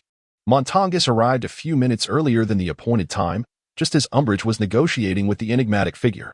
Without her wand, Umbridge was unable to monitor and defend the ruins in a timely manner, allowing Montangus to successfully infiltrate. He only managed to overhear that the individual wearing the jester mask was indeed one of the mysterious agents, but he did not catch the specifics of their transaction. Shortly thereafter, Montangus learned that Umbridge intended to visit the treasure chamber, and a devious thought crossed his mind as he sought to take advantage of the ensuing chaos. Chapter 90. New clues. After Dean stealthily followed Umbridge, Montague mustered his courage to act as a hidden observer. In his state of invisibility, Dean had overlooked the heavy snowfall earlier in the day, leaving behind a trail of footprints in the snow. Subsequently, Umbridge led Dean in circles before unexpectedly unleashing Dementors upon him, all of which Montague witnessed with bated breath. The sight of the Dementors nearly terrified him to the point of losing control, had he not feared that they might suddenly redirect their attention towards him. He would have fled in haste. Montague was astonished by the formidable power of the mysterious figure who had vanquished the Dementors. However, like Umbridge, he surmised that the figure might be in a state of extreme weakness after their confrontation. This ignited a thought within him to seize the opportunity for his own gain. Due to his concealed position, Montague saw Dean's true identity before Umbridge did, and to his utter astonishment, the enigmatic figure was none other than Dean himself. Montague finally grasped the adage that curiosity killed the cat. Upon recognizing Dean, the unbreakable vow he had taken began to sear painfully in his hand, compelling him to expend all his efforts to save Dean or face death by the very vow that bound him. With no choice but to risk it all, Montague dashed out unexpectedly, taking Dean with him through apparition while Umbridge remained unsuspecting. He could only pray that Umbridge had not discerned his true identity. Yet, reality proved harsh. Not only did Umbridge recognize him, but after their escape, she discovered that a cherished potion recipe for a blood curse antidote had mysteriously vanished from her vault. Without hesitation, she attributed this transgression to Montague, as he alone possessed the motive and opportunity for such deceitful antics. Umbridge promptly resolved to initiate an investigation into Montague after the Christmas holidays, seeking to avenge her indignation. Had Montague known that saving Dean would result in such dire repercussions, he might have entertained thoughts of eliminating Dean instead. However, that was a concern for another time. At present, Montague was consumed with the desire to uncover the identity of the so-called mysterious figure to assess any potential trouble it might pose for him. The mysterious figure is an enigmatic individual. Legends of him have circulated within Hogwarts, and I merely borrowed his name for this occasion, Dean explained. Evading the crux of the matter, the mysterious figure is shrouded in secrecy, with no one purportedly aware of his true visage, Dean continued. Yet I have uncovered it. Montague jested lightly, contemplating whether he could use this revelation as leverage to persuade Dean to release him from their unbreakable vow. Trust me, Mr. Montague, not only am I not the true mysterious figure, but even if you were to divulge this secret, no one would believe you, Dean cautioned earnestly. Moreover, should you choose to speak of it, it would undoubtedly disrupt my ordinary life, constituting a breach of the unbreakable vow, and you would assuredly meet a grim fate. Monty's face instantly turned a shade akin to that of a liver, as he realized that Dean, having suffered once, had become exceedingly adept at wielding the unbreakable vow to manipulate him. I can only assure you that I will not willingly disclose this secret. But should I encounter a master of legilimency, I fear, Monty said with ill intent. Dean believed that if this matter was not handled with care, Monty would undoubtedly dwell on the secret incessantly, eventually seeking out someone like Snape, a master of legilimency, which would significantly heighten the risk of a breach. Mr. Monty, I must remind you that even an accidental leak would still constitute a violation of the unbreakable vow. Are you certain you want to face the fatal consequences of the vow? Dean inquired. Monty was momentarily taken aback. This was indeed a guarantee he could not provide. What shall we do? Monty began to genuinely panic, fearful that a careless slip could lead to his untimely demise. Perhaps I could cast a forgetfulness charm on you? Dean suggested, raising his wand. No. Monty protested vehemently, his emotions aflame. The forgetfulness charm could potentially inflict irreversible damage on my memory. You shan't attempt such a thing. You are aware of the dangers of the forgetfulness charm, are you not? Dean exclaimed in disbelief. Yet you cast it on me at the Boggins and Bork shop. Monty's face reddened, resembling a purple eggplant. And despite his thick skin, he felt a pang of shame in confronting his victim, Dean. I controlled it with utmost caution. Besides, you seem none the worse for wear, Monty retorted, grasping at straws. If you can manage the forgetfulness charm so precisely, why not apply it to yourself? Dean suggested earnestly. I cannot. Monty was on the verge of breaking down after years of navigating the British underworld. He had never encountered anyone who could so expertly manipulate him as Dean did. He felt Dean was heaven sent to serve as his tormentor. Seeing that the jesting had reached its limit, Dean finally composed his expression. Mr. Monty, I was merely jesting, regardless of your past actions towards me. Your recent act of saving my life renders those trifling matters insignificant. Are you serious? Monty's face was a canvas of disbelief. Indeed. I assure you I am not one to repay kindness with malice, Dean declared, thumping his chest in affirmation. Very well, for Sean's sake. I shall trust you one last time, Monty said almost instinctively. What did you say? For whose sake? Dean probed sharply. No, I meant Sean, your stepfather. Monty's complexion shifted dramatically as he hastily clarified. Do not jest, Mr. Monty. I hardly believe you share any rapport with a muggle. You must have meant Sean. Brian Sean, my biological father. You know him, do you not? Dean fixed Monty with an unwavering gaze. Monty met Dean's eyes fearlessly, yet faltered after less than 10 seconds. Very well, I do know your biological father, but do not expect to extract any information about him from me. Why not? Dean was perplexed by Monty's reticence concerning his own father. He could not help but recall Mr. Weasley's unusual reaction during their visit to the second-hand robe shop. So he too was aware of Brian Shaw. Dean's curiosity regarding his biological father intensified. I had once sworn an unbreakable oath to keep that secret buried deep within my heart, and no one could extract it from me, not even through legilimency. Montague's face was etched with profound disdain. Evidently, the unbreakable vow had become his inner torment. Who compelled you to take such an unbreakable oath? Dean pressed. That individual is manifestly far more meticulous than you. I cannot divulge his identity, as it is also part of the unbreakable vow stipulations. Montague lamented. Mr. Montague. Could it be that person is Snape? Dean casually remarked. Montague's expression immediately shifted to one of subtle complexity, and Dean instantly realized he had hit the mark. Chapter 91. Chaotic memories. At this moment, Dean discovered that a previously issued task in the system had undergone a transformation. It was no longer the sequential task, the mystery of lineage, but rather the task, Severus Snape's care.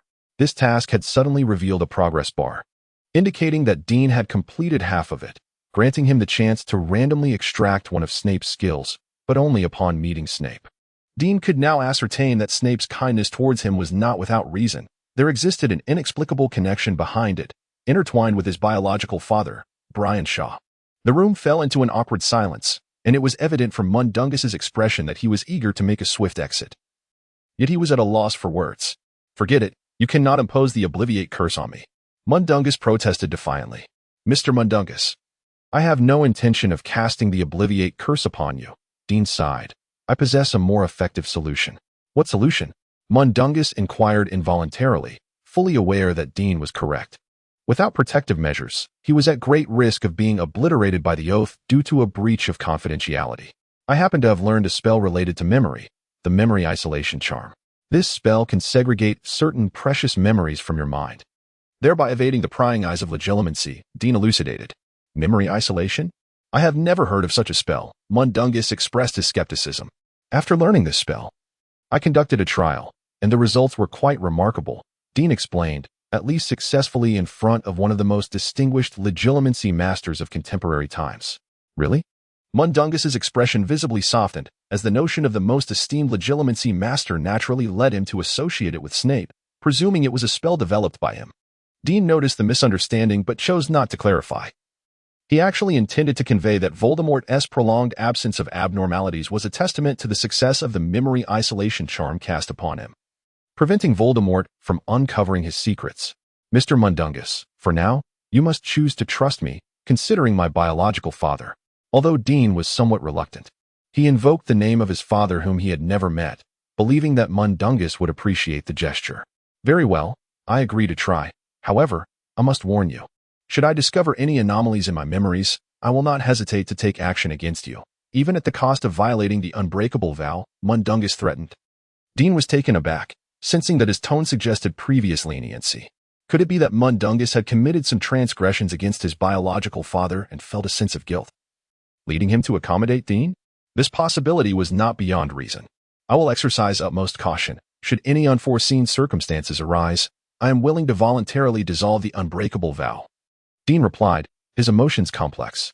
Then let us begin, Mundungus stated bluntly. As Dean had indicated, he was left with no choice but to trust. He raised his staff, concealing the Thunderbird wand, and softly uttered towards Mundungus's temple, memory isolation. It seemed as though a flash of lightning had struck, yet it also felt as if nothing had transpired.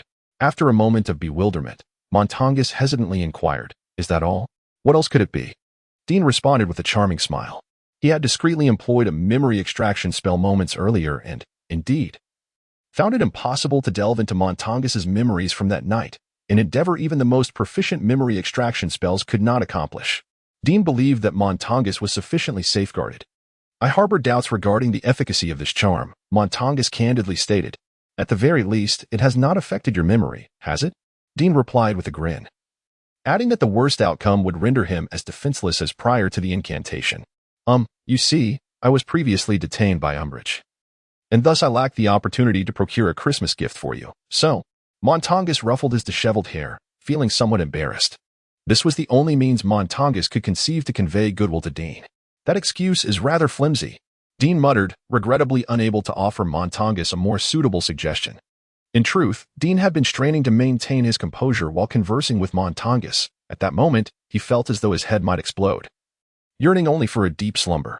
The cost of vanquishing the Dementor had been exorbitant. The positive energy contained within the creature had indeed bestowed Dean with immense power. Yet it had also inflicted severe after-effects upon him. Those joyous memories had intertwined with the energy, and Dean was compelled to wholly accept these memories that did not belong to him in order to harness the strength they afforded.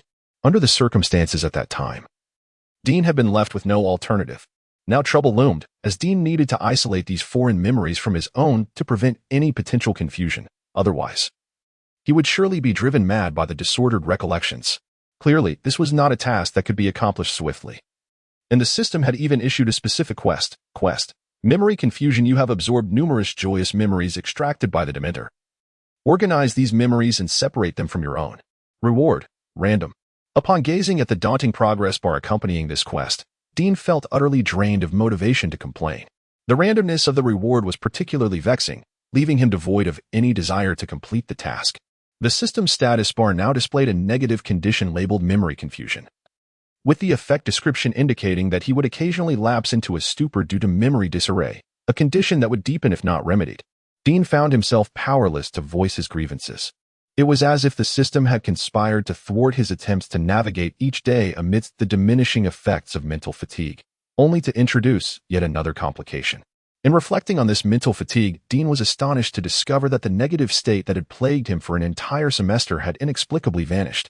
After reviewing the system's notes, he realized that the power he had garnered from the Dementor had provided a significant boon, effectively eliminating that negative state in one fell swoop.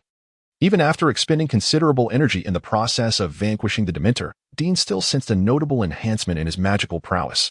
Although there is no precise measurement, Dean felt that he had at least reached the level of the OWL, Ordinary Wizarding Level, examination. Chapter 92, The Grand Christmas Delivery. However, to be precise, it was last night when Dean's gains were extraordinarily abundant, so bountiful that he could easily dismiss the system's absurdly trivial memory confusion task. Aside from alleviating the distress of mental fatigue, there was a series of tasks he had not had the opportunity to examine due to the urgency of the situation. Yet the system had indeed issued and completed them. Task: defeat the Dementor you encountered an assault by a Dementor. Vanquish it. Reward: 10 skill points. Skill: Kiss of the Dementor. Status completed.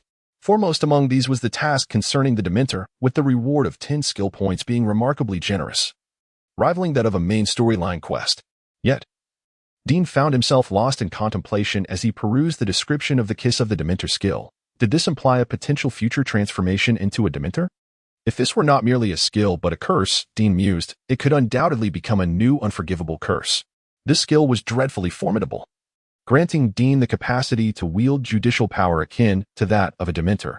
He vowed to refine this skill into a true dragon-slaying technique, resolutely refraining from using it, for fear that he might become enamored with the intoxicating sensation of controlling life and death, ultimately succumbing to its allure and transforming into a genuine Dementor. In contrast to the ambiguous nature of the previous task's reward, the next task was straightforward and blunt. Task: an uncommon guardian. You have successfully summoned a guardian spirit. Congratulations. Even in the annals of magical history, wizards capable of summoning a powerful guardian like the Thunderbird are exceedingly rare. Reward: 5 skill points. Status completed. Dean was thoroughly pleased with the reward for this task. It felt akin to a buy one get one free offer. Although he did not acquire an additional skill, the 5 skill points were undeniably tangible. In comparison to the 2 preceding tasks, the third task left Dean somewhat perplexed. Task: the bond of Montague. Regardless of the sincerity behind it, Montague saved your life, and you ought to feel gratitude. Through conversation, you discover that Montague bears his own burdens. Regain his trust. Reward: Montague's affection level 100. Activate the bond with Montague. 2 skill points. Status completed. Montague's bond. Haggling. Haggling. You have acquired Montague's signature skill from the black market in Great Britain, enabling you to boldly negotiate in any transaction. Enhancement effect. The success rate of haggling is correlated with Montague's affection level, currently increasing the success rate by 10. Dean was at a loss regarding this task. It felt as though the system was forcefully activating Montague's bond, and the system's dark humor was quite amusing. Was it preparing him to inherit Montague's legacy? Yet, the most peculiar of all was the fourth task. Chain task: the steps of the enigmatic walker. You have successfully played the role of the enigmatic walker, taking your first step. Your performance tonight has left a profound impression on Umbridge. Reward: the spell combination Mist Illusion has been upgraded to Phantom Mist, granting 3 skill points. This task has been completed. Continue striving to become a force that the Ministry of Magic cannot overlook. The reward for this task is indeed substantial after the upgrade. Phantom Mist can not only be used on others, but more importantly, it allows for direct skill point enhancement, achieving a maximum level effect at merely 1/3 of the skill points. This series of task rewards has replenished Dean's skill point pool, which had been significantly depleted from upgrading the Disillusionment Charm and the Patronus Charm. Perhaps the only regret is that he still has not had the opportunity to activate the Apparition Charm. Reflecting on this, Dean felt a twinge of embarrassment. He had indeed been rather greedy. By the way, the task regarding Snape's care is also halfway completed. When he next encounters Snape, he might extract a skill from him, and perhaps luck will favor him with the coveted Apparition Charm. Snape, what are you thinking? As Dean reviewed his task gains, he unknowingly drifted into slumber, a satisfied smile gracing his face, completely oblivious to the fact that he was currently lying in the frigid wilderness. Dean lay in bed for a moment, his thoughts lingering on his parting with Mundungus. He recalled that they had seemingly been in the desolate countryside. So, how did he end up in this room? Scanning his surroundings, he noticed the room's condition was far from pleasant, resembling a makeshift structure cobbled together from large blocks of granite, with occasional pests scuttling about. Thick grime coated the few protruding windows, allowing almost no light to penetrate, and the rough wooden bedside table bore remnants of burnt candle stubs. Dean felt a wave of nausea. He could hardly believe he had slept soundly in such a setting the previous night. At that moment, a series of vigorous knocks echoed from outside the door, indicating the visitor's growing impatience. "Come in," Dean hastily called out. The door swung open, and a tall, lanky old man with long, gray hair and beard entered, accompanied by a gust of cold air, balancing a greasy tray with several unappetizing rock pies. "Apologies. That was not my intention." Dean quickly realized his rudeness and said, "May I ask where this is?" "The Hog's Head Inn. Surely you must be." Dean suddenly recognized the peculiar old man before him. "Indeed, I am the proprietor of this establishment." The old man interrupted Dean. Dean regarded the old man's blue eyes and replied, "Very well then, proprietor, Merry Christmas."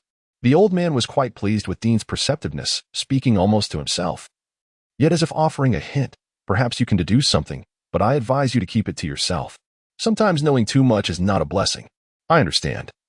Dean sighed inwardly, realizing that the old man indeed wished to conceal his true identity. Regrettably, even if Dean had not perused the original work, the task presented by the system at that moment completely unveiled the identity of the individual. Task: the favor of Aberforth Dumbledore. You have encountered the proprietor of the Hogshead Inn, whose true identity is Aberforth Dumbledore, the brother of Albus Dumbledore. Seek to earn his favor, as doing so may yield unforeseen benefits. Reward: random. Chapter 93. At the Pig's Head Tavern. By the way, boss, how did I end up at the Pig's Head Tavern? Dean inquired. Given the task assigned by the system, he began to engage Bufus in conversation. Do you not recall? Montangus brought you here last night, but he abandoned you and fled. I have prohibited his entry since 1975. Bufus cast a peculiar glance at Dean. Were it not for your rather unfortunate state, I would not have taken you in. I have never seen Montangus show such meticulous care for anyone.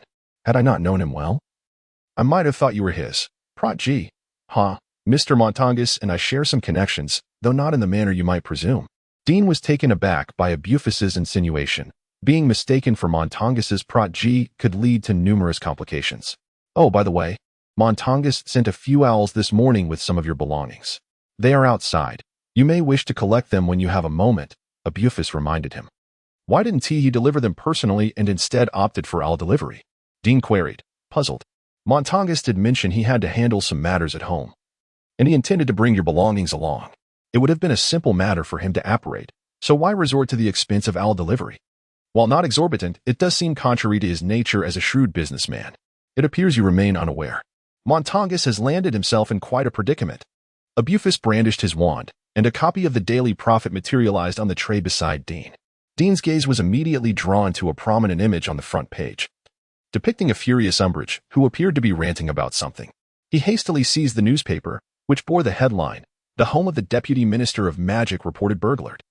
Exclusive report by Rita Skeeter. It is reported that the residence of Deputy Minister Umbridge, located on the outskirts of London, was targeted by thieves last night. Deputy Minister Umbridge claims that a valuable ancestral recipe has been stolen. The Auror Command has dispatched personnel for an in-depth investigation. Reliable sources suggest that the burglary may be linked to Montangus Fletcher. Montangus Fletcher has long been engaged in illicit activities within the black market and remains on the Ministry's blacklist. The Ministry has issued a warrant for Montangus Fletcher and cautions all wizards to be wary of this individual. Accompanying the article was a photograph of Montangus.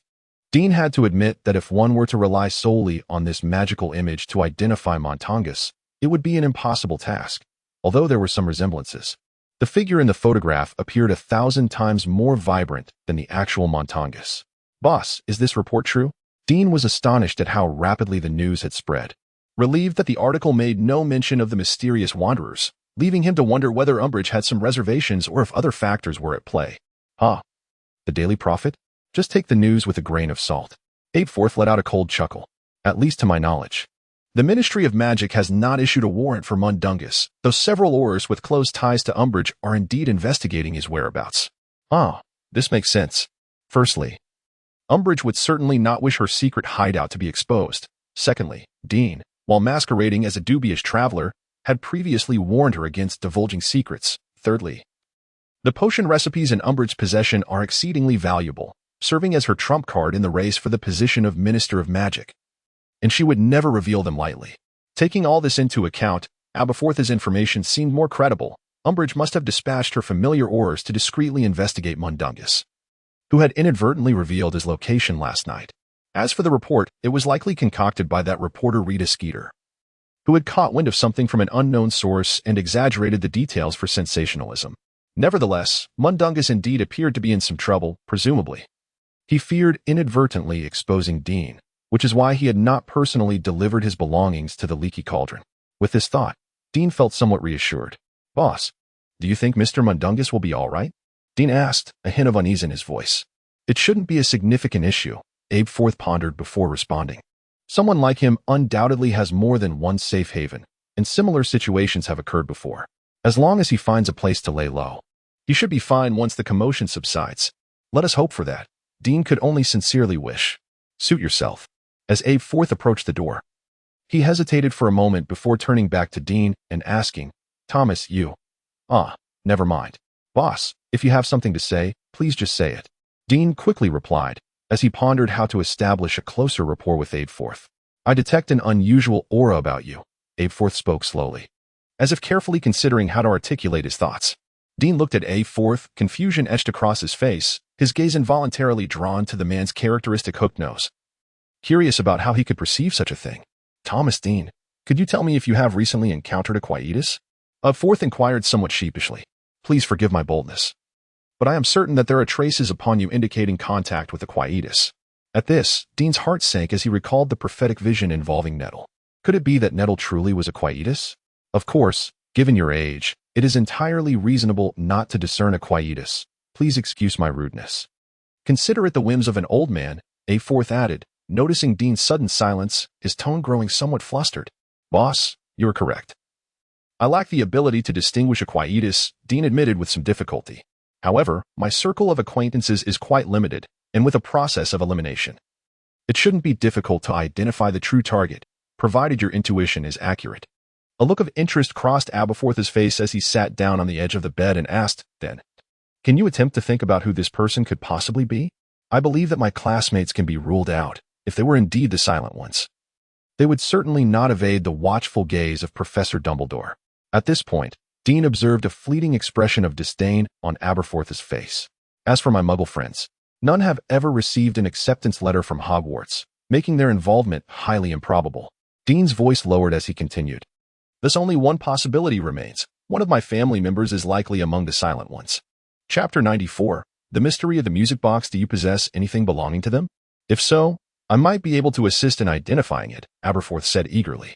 Well, I don't have anything from my parents at the moment, but I do happen to have items from my 3 younger siblings, Dean replied. Your parents are adults, so it is highly improbable that they're the Silent Ones, Aberforth remarked. But your siblings, however. Could you perhaps take a look? Dean asked, retrieving the birthday gifts his siblings had sent him from his dragonhide bag. Unbeknownst to Dean, a fleeting expression of surprise crossed Aberforth's face as he witnessed him conjuring items seemingly from thin air. It was evident that the owners of these 2 gifts possessed no magical talent and were unlikely to be Silent Ones. Aberforth first set aside the gifts from Daniel and Fiona. As for this particular item, Aberforth scrutinized the music box that Nately had gifted to Dean, lost in contemplation. Is there a problem? Dean inquired nervously, wondering if the prophetic vision was indeed true. This music box is rather extraordinary, Aberforth murmured softly, his gaze drawn to a portrait resting on the mantelpiece, depicting a young girl. Dean observed a profound tenderness on Aberforth's face.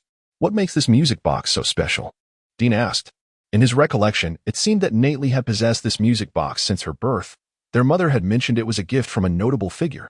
If I am not mistaken, your sister is not the first owner of this music box, Aberforth stated, lifting the box and pressing a discreet corner within. The base suddenly sprang open, revealing an inscription, where the treasure lies, there too shall the heart reside. Upon reading these words, Aberforth was instantly moved to tears. Sir, could this music box possibly be? Dean gasped, glancing at Aberforth before looking back at the portrait of the young girl. The first owner of this music box was my sister, Aberforth choked out. Dean fell silent. Aware that the youngest daughter of the Dumbledore family appeared to be a Silent One, tragically perishing in an incident during the conflict involving the Dumbledore brothers and Grindelwald. If this music box were indeed a relic of Ariana Dumbledore, it would seem to provide an explanation for Nately's potential transformation into a Silent One. The essence residing within her could very well originate from Ariana. Excuse my boldness, but is it possible that your sister is also a Silent One? Dean inquired, growing anxious at the thought of Aberforth's sister. I can only say that she exhibits the most pronounced characteristics of a Silent One. Aberforth seemed reluctant to associate his sister with such a fate. Is there, then, any trace of the Silent One's essence upon this music box? Dean asked, his heart racing. Undoubtedly, Aberforth affirmed. Forgive my lack of malice, but could the essence of the Silent One on this music box indeed stem from your sister? Dean clung to a flicker of hope and inquired further. Impossible. I know you wish to ask whether the entity residing in your sister, Mororan, is connected to my sister. I can unequivocally assure you that the aura of this music box is entirely different from that of my sister. Aberforth suddenly retorted with agitation. Undoubtedly, your little sister is quite likely the Mororan, and she bears no relation to my sister. Dean gazed at Aberforth in disbelief. Such a crude evasion of responsibility only served to make him appear more guilty. You don't believe me, do you? Abufus inhaled deeply, striving to regain his composure. If your skills were sufficient, you would discern that this music box has been imbued with a remarkably sophisticated spell. Is that so? Dean concentrated intently, yet yielded no results. I am unaware of the name of this spell, as I have never encountered it before, but it undeniably serves a conspicuous purpose, to inhibit the growth of Mororan. Abufus's tone was peculiar, a blend of admiration and disdain. What did you say? Dean thought he had misheard. If the music box indeed functioned in such a manner, then after Natalie gifted it to him, it would become exceedingly perilous. Indeed, I am well acquainted with this technique. It must originate from the great Dumbledore, as he undoubtedly conceived this spell. Abufus emitted a low, sardonic chuckle, muttering complaints about why such an invention had not been created sooner. Does this spell possess any side effects? Dean blurted out instinctively. To suppress Mororan necessitates an immense reservoir of magical power. Thus, the side effect of this spell is the suppression of the wizarding talents of the Mororan, rendering them akin to a muggle, though this may not be without its advantages. Abufus sighed. Boss, I wish to know what will transpire if my sister is separated from this music box. Dean hastily queried. The Mororan residing within her will commence its growth, and when it reaches a point beyond her control. Abufus's voice trailed off, the implications becoming all too evident. No, I must return the music box to her immediately. Dean practically leapt from the bed. He froze, realizing that Natalie cherished this music box immensely, rarely parting with it. It now appeared that her attachment was not merely affection, but an instinctual awareness of the music box's profound significance to her. What shall I do now? Dean comprehended fully. He understood why Natalie was immune to his magic, why her wizarding talents had never manifested, and why prophetic visions had indicated she would be a Mororan. What am I to do? Dean despondently grasped his hair, lamenting that had he known the music box's critical importance, he would have ensured it remained with Natalie, but alas, it was too late to rectify this. To my knowledge, aside from the esteemed Dumbledore, there are two others in this world who possess profound insights into Mororan. Albus clearly did not wish for Dean to seek assistance from Dumbledore. Newt's commander, upon hearing this, could not disguise the disdain that crept across his face at the mention of Gellert Grindelwald. Are you suggesting that I might appeal to them for help? Dean inquired. At that moment, the system promptly presented a task, time-sensitive mission, save your sister. Your sister, Nately Thomas, has been confirmed as a silent one. You cannot idly stand by as a tragic fate looms over her. Devise a way to address Nately's affliction. Deadline, 7 years, by noon on April 25, 1998. Reward, liberate Nately's wizarding potential, earn the title Nemesis of the Silent Ones, receive 20 skill points, and gain 1,000 wizarding reputation points. Mission failure, Nately will perish, and you shall bear the burden of regret for eternity. Chapter 95, The Gift from Abufus. For the first time, Dean felt the urgency of time. Although the 7-year deadline to rescue his little sister seemed ample, it underscored the daunting nature of the task. Even Dumbledore could only manage to suppress the silence. Unable to resolve it entirely, Dean doubted that the other two great figures could surpass Dumbledore's achievements. Unless they joined forces? Dean offered a wry smile, acutely aware that such a possibility was nearly non-existent. Boss, may I pose a question? Could it be that Professor Dumbledore foresaw that Nately would be a silent one, and thus cast a spell on this music box to suppress the silence, presenting it to her upon her birth? Dean queried, filled with intrigue. I suggest you seize the opportunity to ask him yourself. Abufus replied, his expression less than cheerful. However, to my knowledge, he is acquainted with many remarkable seers. Perhaps one of them provided him with this precise prophecy. Dean fell into contemplation regarding the origins of the music box. His family unanimously claimed it was a gift from a notable figure to Nately, yet no one mentioned who this figure was or when the gift was bestowed. Dean himself had no recollection. It seemed the music box had existed since Nately's birth. What was once taken for granted now bristled with inconsistencies upon reflection. If this music box was indeed a deliberate gift from Dumbledore to Nately, did it not imply that he and his family had been subtly enchanted by Dumbledore to conceal certain secrets? Dean's heart tightened. Had he perhaps caught Dumbledore's eye long ago? Dean, this music box is no longer of use to your sister, but perhaps one day it may serve you well. Be careful to keep it safe, Abufus advised, unaware of the concerns plaguing Dean's mind. After a prolonged moment of caressing the music box, he resolutely pushed it towards Dean. Dean was slightly taken aback by Abufus's determination. He had expected him to make excuses to keep it for himself. Boss, if you wish, perhaps this music box could remain with you as a memento? Dean pondered, still mindful of Abufus Dumbledore's favor in this task. If this music box, now rendered ineffective for Nately, could facilitate the completion of his quest, he deemed it worthwhile. Bufus regarded Dean with a profound gaze. I appreciate your kindness, but this music box may prove more beneficial to you. Dean felt somewhat at a loss. At least for the moment, he could not discern any utility in the music box. Bufus, observing Dean's puzzled expression, could not help but smile slightly. His long fingers pointing to the inscription on the music box, where treasures lie, there also lies the heart. He remarked, when you truly grasp the essence of this phrase, you will understand my intent. To me, the treasure is not this music box, but my sister, Nately. Dean defended, gazing into Bufus's blue eyes. Surely, you comprehend my meaning? Meanwhile, the system indicated that the goodwill towards Albus Dumbledore had been successfully completed, yielding a reward of 3 skill points. As for the random reward, Dean's gaze inadvertently fell upon the object handed over by Albus, presumably referring to this gift. My dear sir, you are far too kind, Dean said. A touch of embarrassment evident as he accepted the present, discovering it to be a small object resembling a spinning top. This is a pocket spyglass. If there are any untrustworthy individuals nearby, it will emit a light and begin to spin, Albus elucidated. It's a little gadget for you to play with. How intriguing. Dean casually placed the spyglass on the wooden table beside him, where it balanced steadily on its pointed tip. Now, please gather your belongings. I cannot be held responsible should you lose anything. Albus stood up, making a concerted effort to avoid glancing at the music box. You are right, Dean replied, beginning to hurriedly stow away the gifts from his siblings, including the particularly significant music box, into his dragonhide bag. Perhaps due to the rush, Dean inadvertently stuffed everything inside.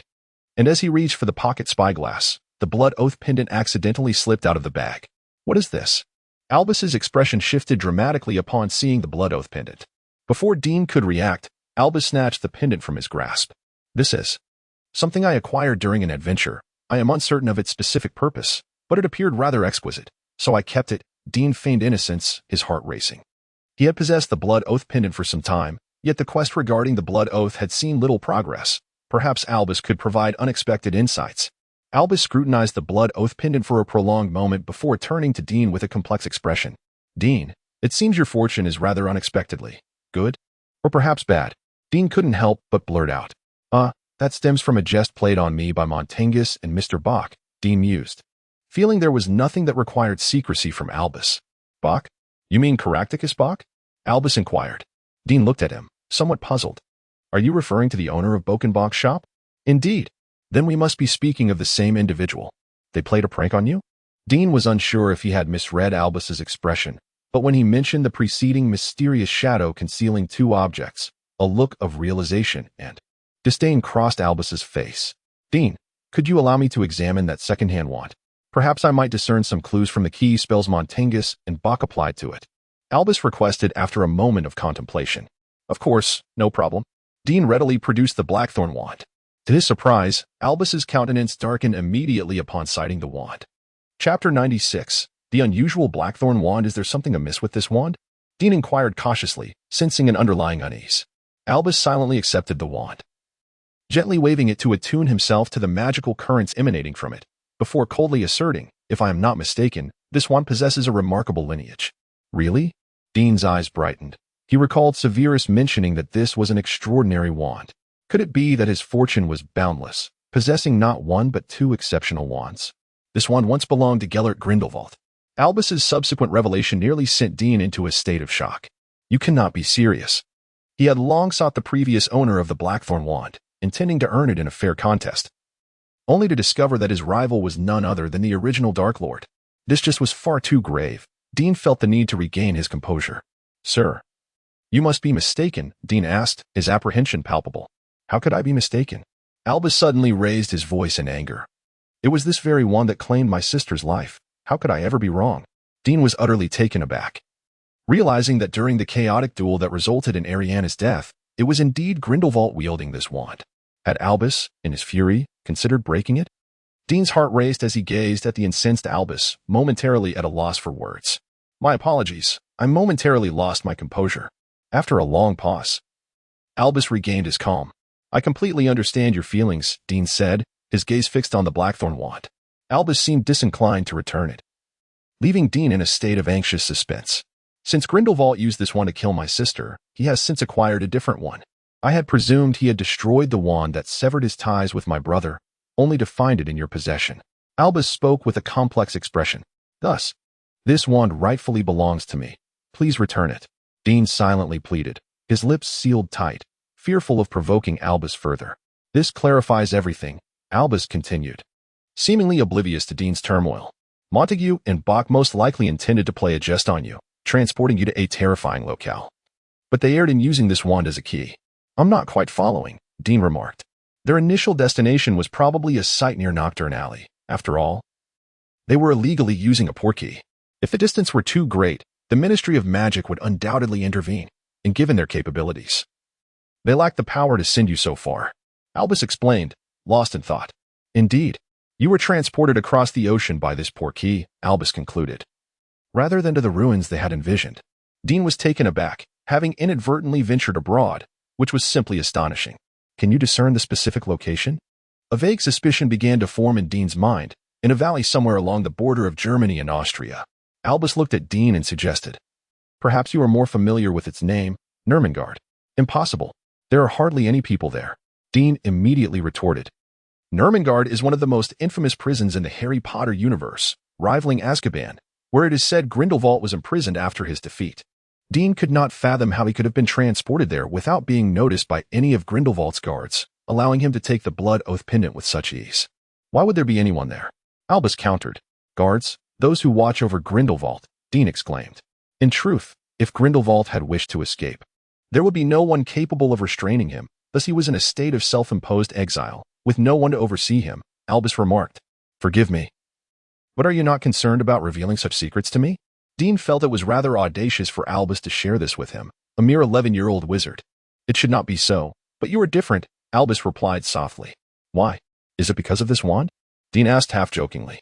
That jest is hardly amusing, Dean said, his expression serious. This is no jest, Dean, Albus said, gently caressing the blackthorn wand.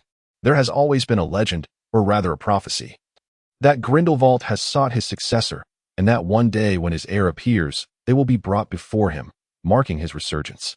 Are you suggesting that the heir he seeks is me? Dean asked incredulously, pointing to himself. At present, it seems so. Albus did not deny it. This is utterly absurd. Perhaps it is merely a legend. Dean shook his head. After Grindelwald's downfall, his former followers devoted their lives to pursuing this prophecy, attempting to locate this individual through every possible means, only to find that the key lay within this wand, long forsaken by Grindelwald himself. Albus lamented. I believe you must be mistaken, Dean insisted, shaking his head. I recall that Nurmengard cannot be accessed via apparition, yet before I arrived at that ruin, at least 2 individuals had indeed used apparition, which clearly indicates it was not Nurmengard. You are correct in some respects, yet not entirely, Albus replied. The true Nurmengard is not only inaccessible via apparition but also barred from using portkeys, a restriction established by Grindelwald when he constructed it. So, are you implying? Dean began, but was interrupted by Albus. That you reached the outskirts of Nurmengard at that time, Albus concluded. Did you not say I am Grindelwald's chosen heir? Why does he not bring me directly before him? This is all utter nonsense, Dean declared emphatically. No. I can only surmise that the moment was not yet ripe, Aberforth replied, shaking his head. When, then, would be the appropriate time? Dean retorted. Perhaps when you are prepared to seek out Grindelwald of your own accord, Aberforth said, with a significant glance. Are you implying that as long as I do not actively pursue Grindelwald, I will not be recognized as his chosen heir? Dean inquired. Theoretically, that is indeed the case. Aberforth chuckled lightly. Then he is bound to be disappointed, for I have no intention of seeking him out. Dean replied somewhat defiantly. Chapter 97. Dumbledore and Grindelwald, an irresistible reason. Dean, having been granted a second chance at life, never intended to become anyone's successor. He merely aspired to be an unparalleled version of himself, even if he occasionally borrowed the mystique of the enigmatic wanderer. It was merely a temporary measure until he truly matured. Now, with Aberforth suggesting the possibility of inheriting Grindelwald's legacy, Dean felt an innate resistance. Despite having once held a deep admiration for this character, who was scarcely elaborated upon in the original narrative. Dean, have you ever considered that perhaps it is all a matter of fate? Aberforth remarked with a tolerant smile, observing Dean's obstinacy. You may have a compelling reason to seek out Grindelwald. What reason? Dean retorted sharply. This blood oath pendant, Aberforth said, raising the pendant before Dean's eyes. I hardly believe I would seek out Grindelwald for this pendant. Dean insisted stubbornly. Dean, why not ponder why the mysterious shadow that arrived before you chose to place this pendant precisely here? It appears as though it was intended specifically for you, Aberforth inquired. I think it is merely a coincidence, Dean replied obstinately. And what of the music box? Aberforth suddenly redirected the conversation, catching Dean off guard. What connection do these two hold? Dean asked, perplexed. On the surface, there seemed to be none, yet Aberforth continued. What if I told you that the shadow which left you the blood oath pendant is the same individual who gifted your sister the music box? Are you suggesting that shadow was Professor Dumbledore? Dean exclaimed, realization dawning upon him. It was no wonder he felt a sense of familiarity upon seeing that figure. Had he not been unfamiliar with Dumbledore at the time, he might have recognized him then. However, after arriving at Hogwarts, he had kept his distance from Dumbledore for personal reasons, never contemplating a connection between the two. Now, with Aberforth's revelation, Dean recognized what he had overlooked. He always enjoys being cryptic, as if that is the only way to showcase his grandeur. Aberforth scoffed without reservation. Dean wisely chose silence, unwilling to involve himself in the feud between the two brothers. Do you comprehend now? Aberforth continued. By intentionally leaving this blood oath pendant for you, he desires for you to approach Grindelwald. I do not understand why Professor Dumbledore would do such a thing. Dean nearly let slip a connection between Dumbledore and Grindelwald. Who knows? Aberforth's tone was laced with disdain. Perhaps you should endeavor to seek answers within this blood oath pendant. My curiosity is not sufficiently piqued to compel me to seek out Grindelwald, Dean asserted, despite his genuine interest in the rumored Dumbledore and Grindelwald. Dean, I had always thought you to be astute and perceptive. It seems I was mistaken, Aberforth expressed with a hint of regret. What are you implying? What have I overlooked? Dean trailed off, suddenly awakening to the realization. Are you referring to the music box? Could it be that only Grindelwald can resolve the enigma surrounding Nately? Is this the hint Professor Dumbledore has given me? You have finally arrived at this conclusion. Given Albus's customary approach, it is quite plausible. Albus expressed his profound relief. If this is indeed the case, I fear I must take the initiative to meet Grindelwald, Dean murmured to himself, acknowledging that this was an irresistible rationale. Fortunately, this matter is not urgent. You still possess ample time for contemplation, Albus remarked as he stood up, placing the blood oath pendant in Dean's hand, seemingly intending to conclude this lengthy conversation. You are correct. At least for now, I lack the ability to venture alone to Nurmengard, and I am not even aware of its precise location. Dean concurred with Albus's assessment, planning first to seek out Newt Scamander for a stroke of luck. If that failed, he would need to consult Dumbledore in person before making any decisions. Dean, I wish to temporarily borrow this wand. It won't be for long, at most. I shall return it by nightfall, and I assure you, you will be able to attend the Hogwarts Christmas party, Albus declared, waving the Blackthorn wand at Dean. A weight settled in Dean's heart. Though Albus returned the blood oath pendant, he withheld the Blackthorn wand. A premonition he had harbored now bore fruit. The good news was that Albus seemed to intend to borrow it for only a day, and now only half a day remained. He hoped he would uphold his promise and return it promptly. However, I have one final query, and I hope you can provide a definitive answer, Dean stated. What question do you have? Albus inquired. Is this blood oath pendant the same one that Professor Dumbledore and Grindelwald once shared? Dean's words caused Albus, on the verge of departure, to stumble. He erupted in a fit of rage, exclaiming, I do not know. I suggest you pose this question to them directly. With that, Albus stormed out, leaving this otherwise harmonious dialogue with an unsatisfactory conclusion. Having lost the Blackthorn wand and unwilling to expose the Thunderbird wand, Dean spent the entire day dutifully confined to his room, diligently working to unravel the memories absorbed from the Dementor, ensuring that his time was not squandered. As evening approached, Albus appeared punctually in Dean's room. However, Albus's demeanor was evidently abnormal. He appeared profoundly dazed, as though bearing a heavy burden. Grab your wand and your belongings, leave immediately. Albus shouted angrily at Dean. I no longer wish to see you or your wand here. What has transpired? Dean, believing he had behaved exceptionally well today, felt that Albus's outburst was certainly not his fault. Nothing has happened, but I simply detest your wand. So unless you procure a different wand, do not present yourself before me again. Farewell. Albus roughly threw Dean along with the luggage sent by Mundungus out into the frigid outdoors, slamming the door of the leaky cauldron behind him and hanging up the sign indicating closure for the day. This was exceedingly unusual. With a bewildered expression, Dean found himself utterly perplexed. At that moment, he noticed a flurry of whispers surrounding him.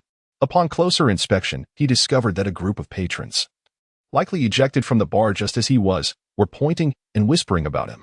Undoubtedly, Dean, being the last to be expelled through the bar's doors, had been deemed the culprit.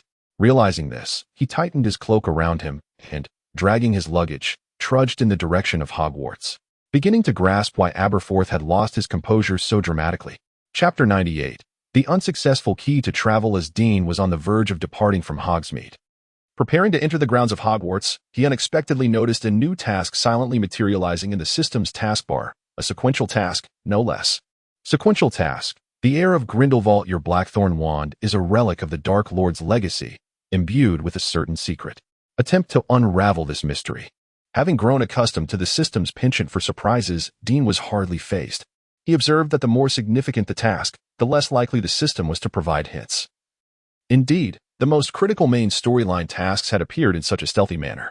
Had it not been for Dean's habit of frequently checking the task list, he might have overlooked them entirely. This newly arisen sequential task was evidently no exception. The question remained, what secret did the Blackthorn wand hold? After a semester of use, the wand had gradually come to accept him, yet Dean had yet to discern anything particularly extraordinary about it. The system would not issue an impossible task without reason, leading him to speculate that the wand's secret might indeed pertain to the key. Aberforth had merely stated that Mundungus and Bork lacked the ability to transport the key to Numengard, suggesting that the wand itself possessed such capability, perhaps merely activated by the key's enchantment. Dean felt he was on the right track. Although he had yet to activate the key spell within the magical talent system, he had already uncovered the incantation and method from the restricted section. Previously occupied with practicing other spells, the seemingly less significant key spell had not yet piqued his interest. Now, Dean felt it worth attempting. Perhaps this was the secret hidden within the Blackthorn wand? Without delving into what the unknown special skill might be, the mere prospect of 2 skill points was certainly enticing. With this thought in mind, Dean withdrew the staff containing the Thunderbird wand as well as the Blackthorn wand. Now within the grounds of Hogwarts, casting magic posed no issue. Unsure of where to set the destination for the key, he chose the nearest edge of the Forbidden Forest. Portus, Dean whispered, holding the staff in his right hand and pointing the Blackthorn wand in his left. After a moment's pause, it seemed as though nothing had transpired. Had he failed? Dean chuckled wryly. It appeared he could not validate this hypothesis without first activating the key spell. At that moment, however, the Blackthorn wand, which Dean had temporarily secured to his belt, suddenly emitted a faint, almost imperceptible glow. Before he could react, he felt as though a hook had violently yanked at the area just behind his navel. Goodness, how could the key activate at this moment? The instant that familiar sensation struck him, Dean knew he was in trouble. The disorientation from this key's transport lasted significantly longer than the last instance, and more alarmingly, he sensed his magical energy depleting at an alarming rate. At this pace, it would not be long before he was utterly drained. What was happening? In a state of transportation, Dean found himself utterly incapable of calling for help, as his magical energy dwindled to a critical low. He sensed the imminent resurgence of the mental fatigue he had just overcome, just as despair began to envelop him. He felt as though he had collided with an invisible soft wall. Following a dizzying whirl, he discovered himself lying upon a pleasantly cool beach, finally liberated from the state of key-based teleportation. However, his magical reserves were completely depleted, leaving him to rely solely on his martial skills to defend himself in this unfamiliar territory. Shaking his head, Dean surveyed his surroundings. This was certainly not near the Forbidden Forest, and the climate was considerably milder than that of Hogwarts. The rhythmic sound of waves crashing against the rocks echoed in the distance, suggesting he had indeed been transported to the seaside. At that moment, a strange odor wafted into his senses, and he suddenly realized that a viscous, dark green substance had adhered to his hair. What was happening? Upon closer inspection, he noticed a toppled glass vial not far from him. It seemed that during his teleportation, he had inadvertently knocked it over, resulting in the substance staining his hair. What are you doing? Just as Dean pondered the nature of this liquid, a startled exclamation reached his ears. He looked up to see a boy of around 14 or 15 standing nearby, his eyes wide with disbelief. Undoubtedly, whatever was contained within that vial belonged to this youth.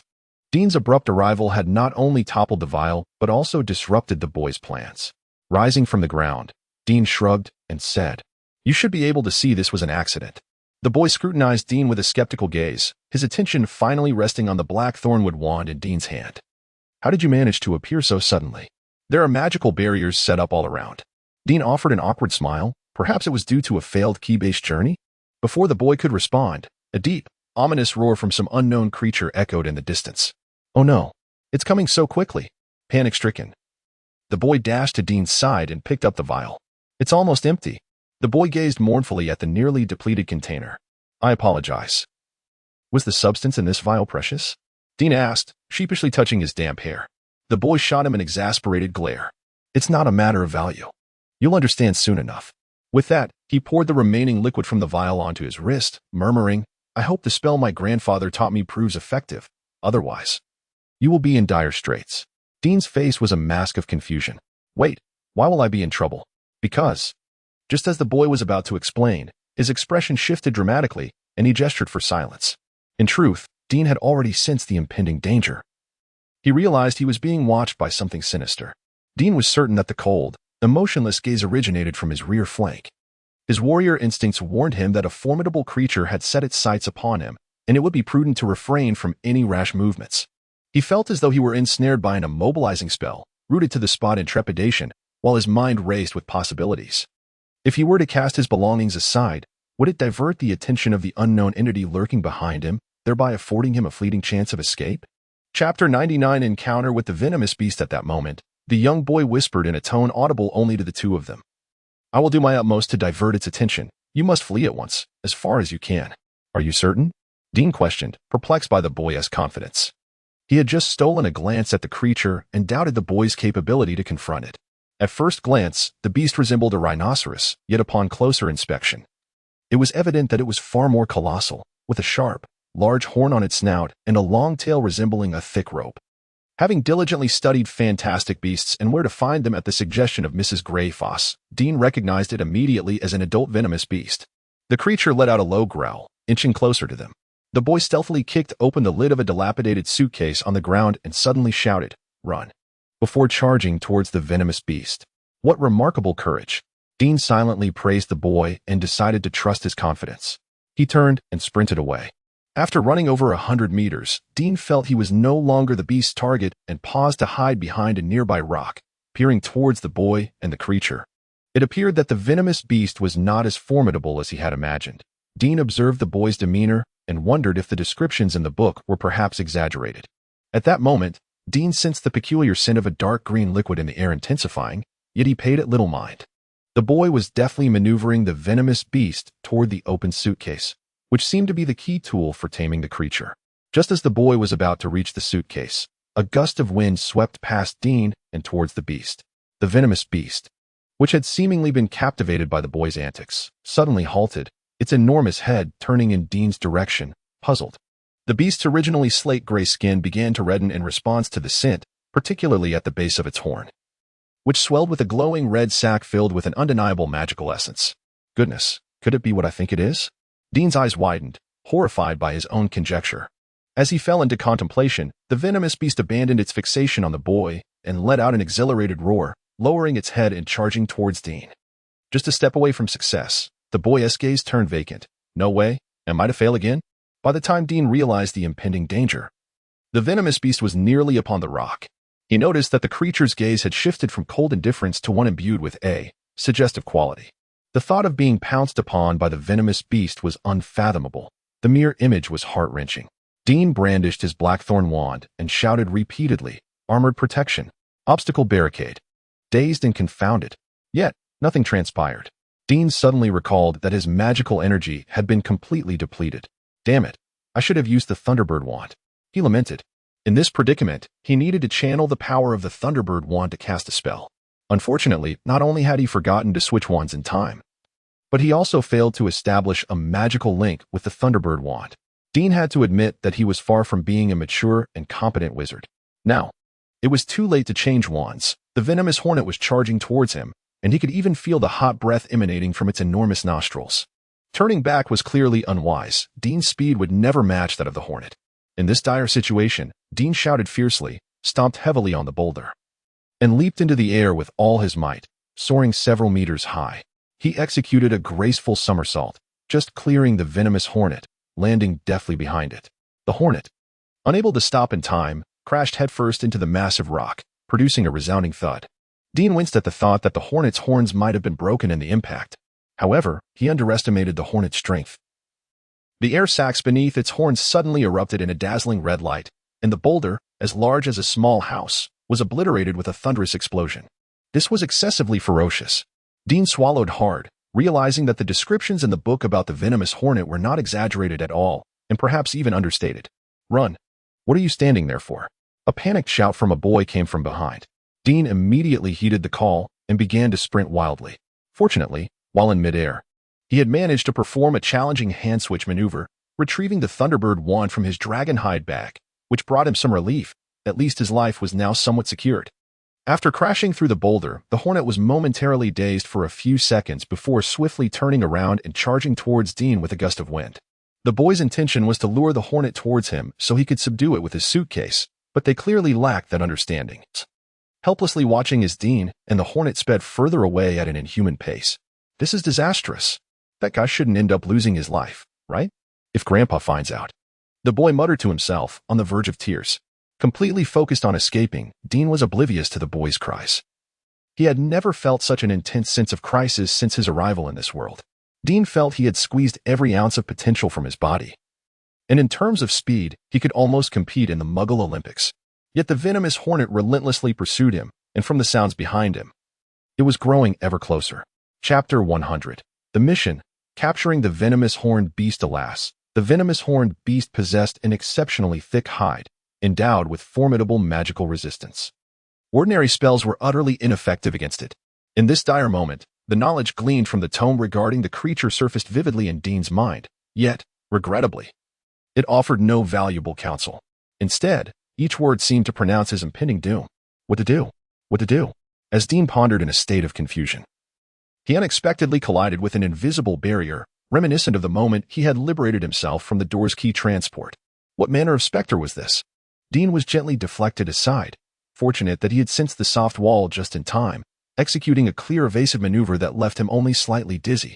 He reached out, attempting to touch what appeared to be empty air, yet he could distinctly feel the presence of the invisible barrier.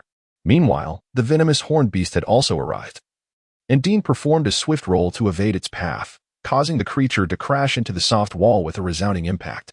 Due to its greater momentum, it was propelled even further away. Squinting his eyes, Dean discerned a potential opportunity to vanquish the beast. As he fled, the system issued a new task. Capture the venomous horned beast. You have unexpectedly encountered a venomous horned beast. Devise a method alongside your companions to capture it. Reward. Based on your contribution during the capture process, rewards will be granted. Dean had never before encountered a task that rewarded based on contribution.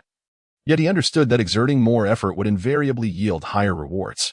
Thus, he resolved to act boldly, not waiting for the boy to catch up. The venomous horned beast, having been rebuffed by the invisible wall, appeared disoriented, shaking its head as if striving to regain its senses. Raising his Thunderbird wand, Dean focused on the most joyous thought he could conjure and shouted at the beast, "Guardian Spirit, heed my call." This was the most potent spell he had mastered thus far, although he was acutely aware that it might not be directly applicable. He felt compelled to try while the beast was still dazed. After all, if it failed, he could always flee.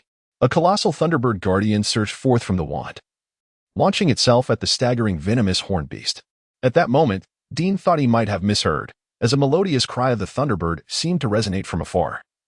Yet also felt as if it were right beside him. Suddenly, the Thunderbird Guardian underwent a transformation. A surge of brilliant blue lightning materialized, enveloping its form.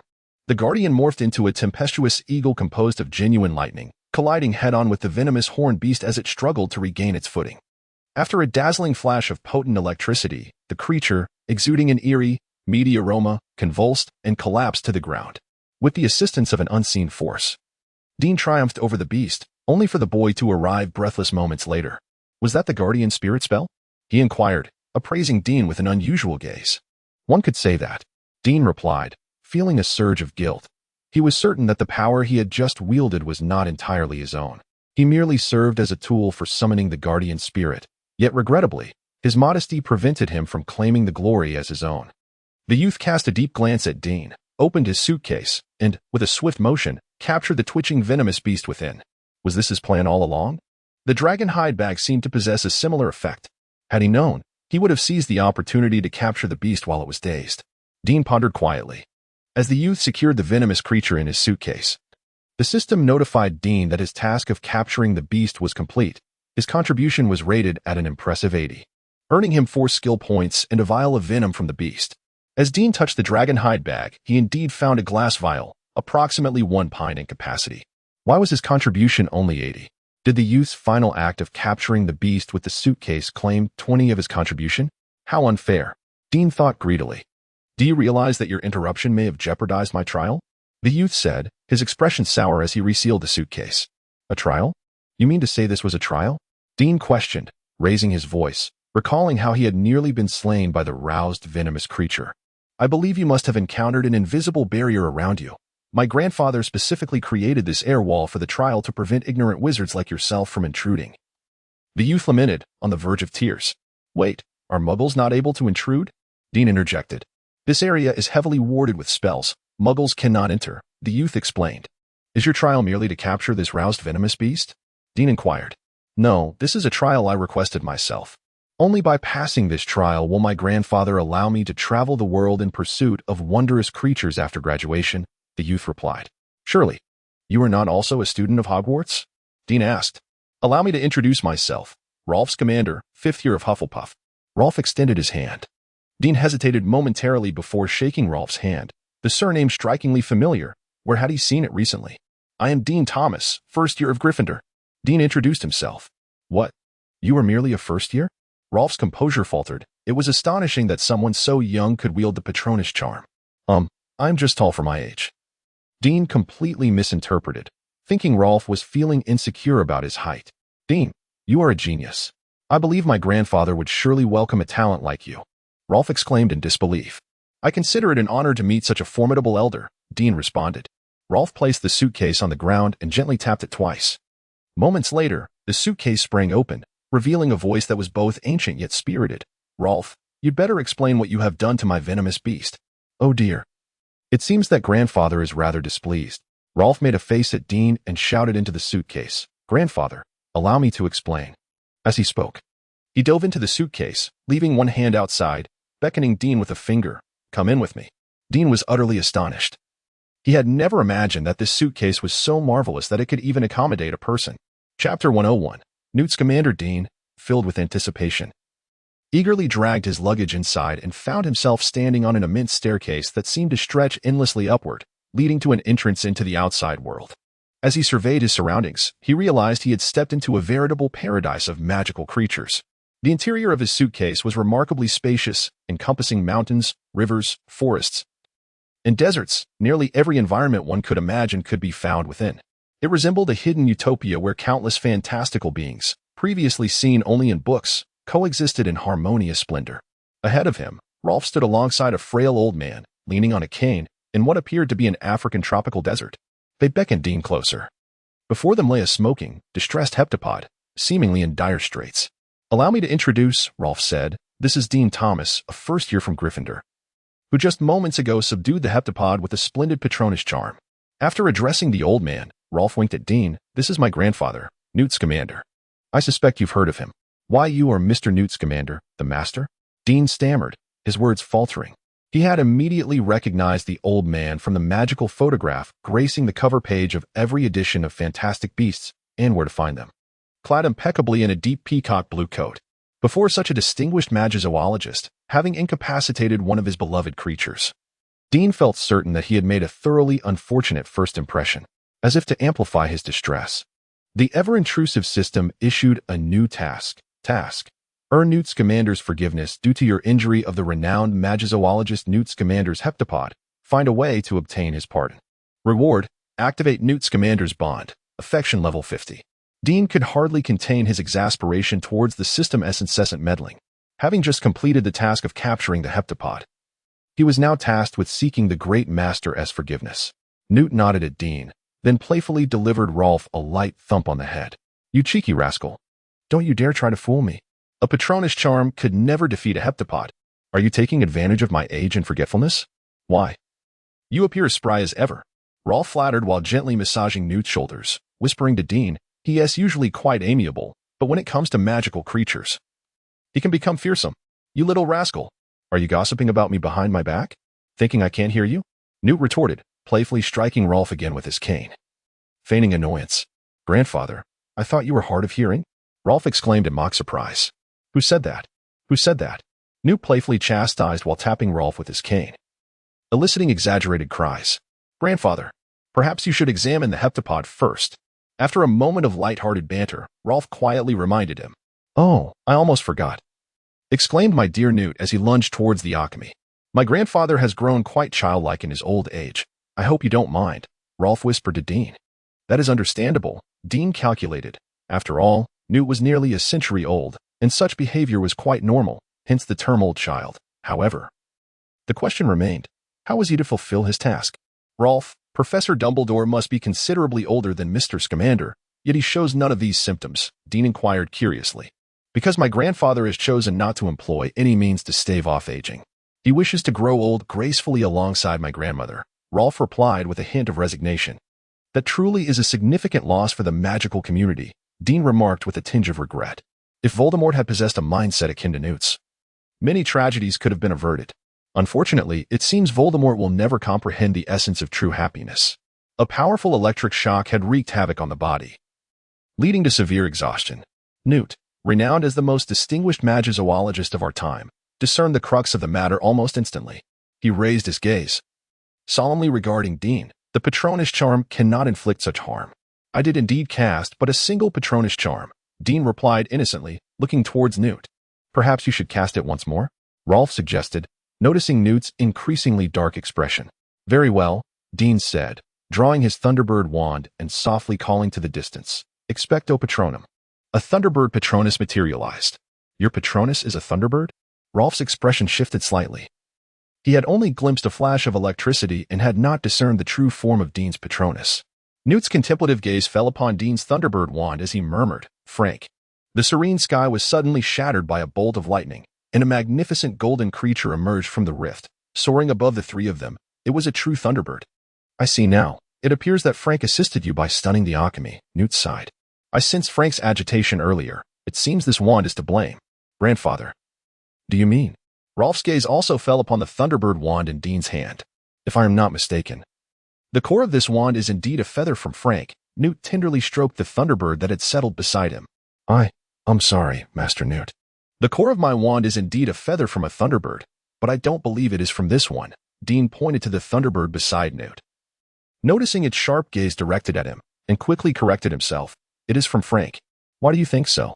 Newt conjured 3 chairs from thin air, gesturing for Dean to sit and converse. When Ollivander sold me this wand, he mentioned it was crafted from local materials during his early travels in America. Dean emphasized the local accent. Wait a moment, grandfather. Rolf interjected, questioning whether the wands crafted by Mr. Ollivander should not exclusively contain cores of dragon heartstring, unicorn hair, or phoenix feather. Newt, in response, produced a wand of a muted greenish-yellow hue. Chapter 102. Newt's trial. Most of Ollivander's early wand creations did not meet his own exacting standards and were subsequently destroyed by him, with only a select few masterpieces preserved. Had I not acquired this special wand from him, I would never have realized he possessed such a wealth of private stock. Newt smiled and gestured toward the Thunderbird wand, stating that I believe you have already discerned the extraordinary qualities of this wand. Indeed, this wand is immensely powerful. Without it, I would not have been able to defeat the alchemy, Dean remarked sincerely. Frank proudly raised his chin. Dean recalled his visit to Ollivander's shop, where Ollivander had presented a wand fashioned from grapevine and the antlers of a horned rabbit. According to Newt, that seemed to be another exceptional wand. Perhaps he should find a way to acquire it for his collection? Suddenly, Dean felt afflicted with a rather peculiar condition known as wand-collecting mania. When you cast the Patronus charm to repel the alchemy, it fortuitously resonated with Frank, who was nearby, thus transforming your Thunderbird Patronus into a genuine thunderstorm eagle. Regrettably, my alchemy suffered as a result, Newt observed sympathetically, gazing at the alchemy. Frank, standing nearby, responded with a haughty affirmation, casting a sidelong glance at the fallen. Feigning death alchemy. Dean surmised that despite the alchemy's less-than-ideal state, it was undoubtedly not gravely harmed. Otherwise, Newt would not have been so leisurely engaged in conversation with them. So, it was actually Frank who subdued the alchemy, rather than Dean's Patronus charm, correct? Rolf displayed a look of relief. This explanation was acceptable, as otherwise Dean would be far too extraordinary. Theoretically, yes, but there are 2 prerequisites. Newt understood precisely what his grandson was contemplating. Firstly, Dean must be capable of independently casting the Patronus charm, and secondly, his Patronus must be the Thunderbird. Both conditions are essential, for without them, Frank's resonance could not be triggered, nor could he receive its assistance. Rolf's expression fell. He felt deeply disheartened, realizing that these two criteria were unattainable for the average wizard. Particularly the latter, as few wizards could summon such a formidable Patronus. It is merely luck, just luck, Dean chuckled awkwardly. Master Newt, Rolf, I have a request. You wish for us to help you keep the Thunderbird's wand a secret? Newt smiled knowingly. Precisely, if others were to discover you possess such a powerful wand, it would undoubtedly attract the covetous eyes of dark wizards. Rolf discerned immediately. Dean nodded and, feeling somewhat anxious, inquired, Is that possible? Of course not, Rolf was about to assure him, but Newt interrupted.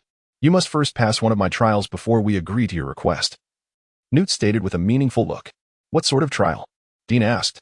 Newt pointed to the alchemy lying at their feet, regardless of the circumstances. Its injury was caused by you, and you must find a way to heal it. Grandfather, this seems a bit unreasonable, Rolf protested. Indeed. I have already provided ample hints on how to treat the venomous tentacula, Newt smiled. While Dean may find himself at a loss with other challenges, the remedy for its extreme exhaustion is rather simple. One merely needs to replenish its strength. Conveniently, Dean's dragon hide bag contains a considerable supply of stamina potions, expertly concocted in potions class under Sirius's guidance. With the enhancement of potion specialization, these brews are of exceptional quality. Dean estimated that his stock would suffice for a thorough soaking of the venomous tentacula. However, such a lavish approach seemed excessive, and even if acquired fortuitously, he would feel a pang of regret. With this in mind, Dean retrieved 3 vials of stamina potion from his dragon hide bag and inquired, Master Newt, I possess 3 vials of high-quality stamina potion. Might they prove effective for the venomous tentacula? Newt's gaze flickered as he accepted the potions, opening one to inhale its aroma. Indeed, the quality is remarkable. It appears to employ some of Sirius's unique techniques to achieve this level of purity. Could these potions possibly stem from your potions, Professor? Indeed. They were a gift from Professor Snape, Dean replied with a sheepish grin, aware that claiming he had brewed them himself would hardly be credible. And he could not elucidate further. It seems he holds you in high regard, Newt observed, studying Dean intently. 1 vial will suffice. Administer it to the venomous tentacula, allowing it to gradually recover. Understood, Dean replied, taking a vial and approaching the creature, uncertain of how to proceed. Rolf, lend him a hand, Newt instructed. Rolf nodded and moved to Dean's side. I didn't expect you to have a solution. Fortune favors the bold, Dean chuckled. Rolf drew his wand and prodded the gas sac beneath the tentacula's horn, prompting it to involuntarily open its mouth. Without waiting for further instruction, Dean swiftly poured the stamina potion into the creature's mouth. Moments later, the venomous tentacula struggled to rise, casting a fearful glance at Dean and the Thunderbird, Frank, before hastily retreating into the depths of the desert. A notification chimed. Task: Earn Newt's Commander's Forgiveness. Completed. Unlock Newt's Commander's Bond. Newt's Commander's Favorability. 50. Current level, 50. Newt's Commander's Bond. Enhanced affinity with magical creatures, facilitating trust and increasing benefits as favorability rises.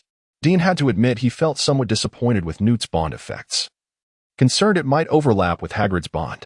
However, while his bond with Hagrid had been activated, its favorability stood at only 10 points, lacking any activated benefits, leaving a glimmer of hope for potential reversal. Dean, I shall return the remaining 2 vials of stamina potion to you, Rolf said, handing over the unused potions at his grandfather's behest. No need, Dean politely declined. I believe you require these potions more than I do. This is an opportunity to secure goodwill. Dean, it would be wise for you to keep them. They may prove invaluable at a crucial moment, Newt insisted, gesturing dismissively. We shall uphold our promise to keep the secret of the Thunderbird wand. I shall not interfere in the matters of children. However, Rolf, I must remind you to refrain from taking any medication lightly unless absolutely necessary, for it is easy to develop a dependency on such substances and neglect your personal growth, Newt stated with gravity. Dean immediately realized that Newt was subtly using the opportunity to educate Rolf as a means of imparting a lesson to himself. Chapter 103. Another main quest, Master Newt. I shall certainly remember your words, Dean promptly interjected. Newt displayed an expression of hopeful mentorship. Dean, earning Sirius's favor is no small feat, yet I urge you not to overly rely on him. His potions. Dean cast a puzzled glance at Newt. sensing that the latter's final words were a spontaneous addition, leaving him momentarily unclear about Newt's intent. Sirius is an exceptionally skilled potion master, given sufficient time. The potions he creates could potentially revolutionize the entire wizarding world. Newt quietly marveled at this notion before fixing his intense gaze upon Dean. As someone he holds in high regard, what role do you envision for yourself in this endeavor? Dean felt somewhat bewildered, taken aback by Newt's high praise for Snape's prowess in potion making. The idea that he possesses the potential to transform the wizarding realm was unprecedented, as the original text had never alluded to such a possibility. Could it be that Snape's ambitions were unfulfilled due to his untimely demise? Yet, such a significant matter warranted a conversation with Dumbledore.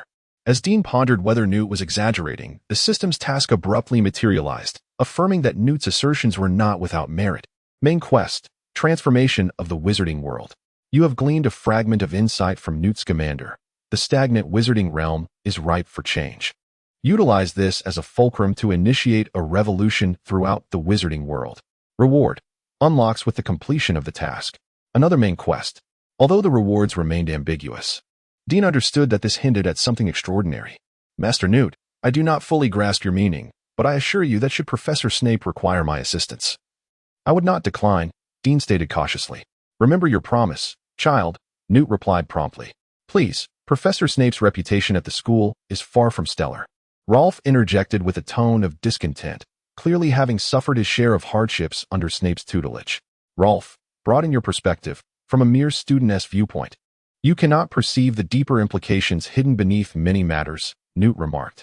Grandfather, you are not even a professor at Hogwarts, so please refrain from lecturing me like one, Rolf exclaimed, visibly exasperated. Newt immediately feigned hurt. Oh, my dear grandson has grown up and begun to disdain his aging grandfather. Dean recognized the familiar dynamic between the two, a playful banter indicative of their relationship. Oh, I thought you were about to threaten to run away from home, Newt teased. As soon as I graduate from Hogwarts, I shall embark on a journey around the world to observe magical creatures, rather than remain confined within your suitcase. Rolf huffed indignantly. Rolf, we had an agreement. You must first demonstrate your ability to independently manage the magical creatures within the suitcase before commencing your global expedition, Newt solemnly reminded him. Today, having passed the test with the venomous tentacula, I am now close to achieving that goal. Rolf nervously glanced at Frank, clearly aware that the Thunderbird represented his final challenge. I must express my apologies, as the trial of the venomous tentacula cannot be deemed successful, primarily due to Dean's contributions, Newt remarked with a smile. This is unjust, Rolf exclaimed, leaping up like a cat whose tail had been stepped on. I acknowledge Dean's significant role, but the true key to capturing the venomous tentacula lies in the essence I collected. You have no idea how much time I spent gathering just that one vial. Rolf? You must remember our agreement. You are to handle this independently, Newt emphasized. Oh no, at this rate, I will need at least another year to gather enough of the venomous tentacula essence. Rolf's expression immediately fell. There's no rush. You are merely 15, with ample time ahead, Newt reassured him. Dean wondered if he had misjudged the situation, as he distinctly perceived a glimmer of delight on Newt's face. It dawned on Dean that Newt was using the trial as a pretext to delay Rolf's solitary ventures. Newt must be aware that Voldemort might soon resurface, which explained his deliberate actions. This suggested that Newt and Dumbledore must frequently be in contact. Grandfather, age is not a barrier. Dean mastered the Patronus charm at just 11. Rolf lamented. That refers to Dean, not you. Unless you possess the strength to defeat that individual, you shall not proceed until you complete my trial, Newt asserted sternly. This is infuriating. Rolf grumbled and dashed towards the exit. Master Newt, is this truly advisable? Dean felt a sense of unease as Rolf clambered out of the platform. It's fine. That boy was not initially so eager. Your presence has served as a wake-up call for him. Newt waved his hand dismissively. Dean's expression darkened. Did this mean he had inadvertently provoked Rolf? Do not worry. Rolf will adjust on his own. Newt discerned Dean's thoughts. Master Newt, you must understand that the matter of the venomous tentacula was merely an accident, Dean defended. I am well aware, Newt chuckled. In fact, your sudden arrival here has some relation to me. Dean looked at Newt in confusion. If I am not mistaken, you were attempting a portkey travel at that moment? Newt inquired. Indeed. A rather unsuccessful portkey travel. Dean seized the opportunity to voice his concerns about the portkey spell. So, you attempted to use the portkey spell on your wand without supervision? Newt's expression turned grave upon hearing the details. I was merely trying it out in Hogsmeade, Dean replied anxiously. He suddenly realized he might be in serious trouble. The porky spell was strictly prohibited by the Ministry of Magic for personal use, and he had not considered the implications, nor taken any precautions. Was he about to face another trial at the Ministry in such a short span? It appears you may encounter some minor complications. Newt flicked his wand, and a horse-shaped Patronus leaped forth. You have been sent from Hogsmeade, have you not? Is this a message from the Patronus? Dean couldn't help but ponder whom Newt was communicating with. Chapter 104. Special Skill, Fixed Point Apparition. Dean contemplated the possibility that if Newt's remedy was delayed, he would have to disguise himself as a mysterious walker and engage in a thorough discussion with Umbridge. Now, let us speak of your porky spell, Newt said. First, allow me to examine your wand. Dean promptly handed over his Thunderbird wand. Not this one, Newt remarked after a brief inspection. This wand is indeed capable of casting the porky spell, yet it bears no trace of such an incantation. Therefore, Newt's gaze lifted in surprise. So, you possess more than one wand? Realization dawned upon him. Indeed, if you had only one wand, your Thunderbird wand would have been compromised long ago. It is this wand that has been used for the porky spell. Embarrassed, Dean retrieved the Blackthorn wand from his dragon hide bag and presented it to Newt. Newt regarded the Blackthorn wand with a serious demeanor, refraining from taking it. Indeed, this wand bears traces of the porky spell. However, regrettably, the incantation is incomplete. There is insufficient magical power to sustain a full portkey transport, hence the abrupt cessation. Looking at Dean, Newt continued, you are still quite young. It is entirely understandable that your magic lacks the strength to support a complete portkey transport. Your recklessness, however, nearly cost you your life. A cold sweat broke out on Dean. He indeed had come perilously close to being drained of his magic. Had the transport not been interrupted in time, the consequences would have been dire. I am truly fortunate to have encountered the air wall you set up, Dean confessed, still shaken. I must say, your luck is astonishing. Newt reflected. To avoid disturbing others while Rolf undertook the testing with the Erumpent, I specifically established this barrier, fortuitously trapping you here. The odds are nearly negligible. Had it been delayed even slightly longer, when your magic was depleted, the portkey transport would have failed, and you would undoubtedly have plunged into the icy waters. Even if you survived, the outcomes would likely have been grave. Luck? A thought stirred in Dean's mind. Could it be that Ron's bond had played a role? It seemed he could not overlook the significance of his first friend in the magical realm. Master Newt, I have a question, Dean inquired. If a wizard's magic is insufficient to complete a spell, does that not result in failure? Why then, did I experience a situation where the process was abruptly halted? Indeed. Under normal circumstances, you should have been unable to activate the portkey spell. There must be something I have overlooked, Newt said, reluctantly accepting the Blackthorn wand. Dean watched Newt anxiously, sensing an inexplicable shift the moment Newt took hold of the Blackthorn wand. So that is how it is. How wondrous. Newt's expression transformed into one of enlightened acceptance. It appears I was mistaken. Newt cast a meaningful glance at Dean, explaining that it was not the key spell that had taken effect, but rather the hidden key transportation activated within the wand itself. Dean, with his limited knowledge of magic, struggled to comprehend Newt's intention. This wand had long ago been imbued with a unique key spell. When used by a specific individual, it would trigger the enchantment, transporting the user to a designated location determined by the original caster. Newt expressed admiration for this solidified enchantment, clearly a product of the caster's original creation and undeniably powerful. At that moment, the system notified them that the first task of the chain quest, concerning the secrets of the Blackthorn wand, had been completed. It appeared that the solidified enchantment was indeed the wand's secret. Alongside gaining 2 skill points, Dean discovered a unique ability bound to the Blackthorn wand.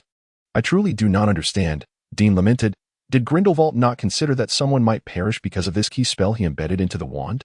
Newt was so astonished that he nearly lost control of his expression. You know that Grindelwald solidified this spell? Then why would you recklessly activate it? I was unaware of the spell's existence, but I knew this one once belonged to Grindelwald. Dean retorted, frustration evident in his voice. So who else could it be? The answer is quite clear. You actually know this was once Grindelwald's wand? Perhaps you do not fully comprehend him, Newt replied, astonished. Not just any wizard would dare to use his former wand. Gellert Grindelwald, the first Dark Lord. Of course, I know him, Dean stated. The owner of the Hog's Head once told me. So it was Aberforth, I see now, Newt remarked, realization dawning upon him. After the majestic roar of the goat Patronus, silence enveloped them, creating an awkward atmosphere. Ah, Aberforth's temper remains as fiery as ever. Newt managed a smile. Aberforth had evidently not anticipated that the subject of his message was standing right beside him. Is Aberforth the name of the owner of the Hog's Head? Dean, feeling quite embarrassed, asked with a forced laugh. I imagine you can infer from his name his relation to Dumbledore. He is the brother of Headmaster Albus Dumbledore, Newt explained. That is quite easy to deduce. Dean feigned a look of understanding, realizing why Aberforth would be so enraged upon encountering the Blackthorn wand. Aberforth has yet to recover from Ariana's death. Newt sighed deeply, pondering the true culprit behind that tragic event. I believe Aberforth already knows the answer, Dean said, gazing at the Blackthorn wand.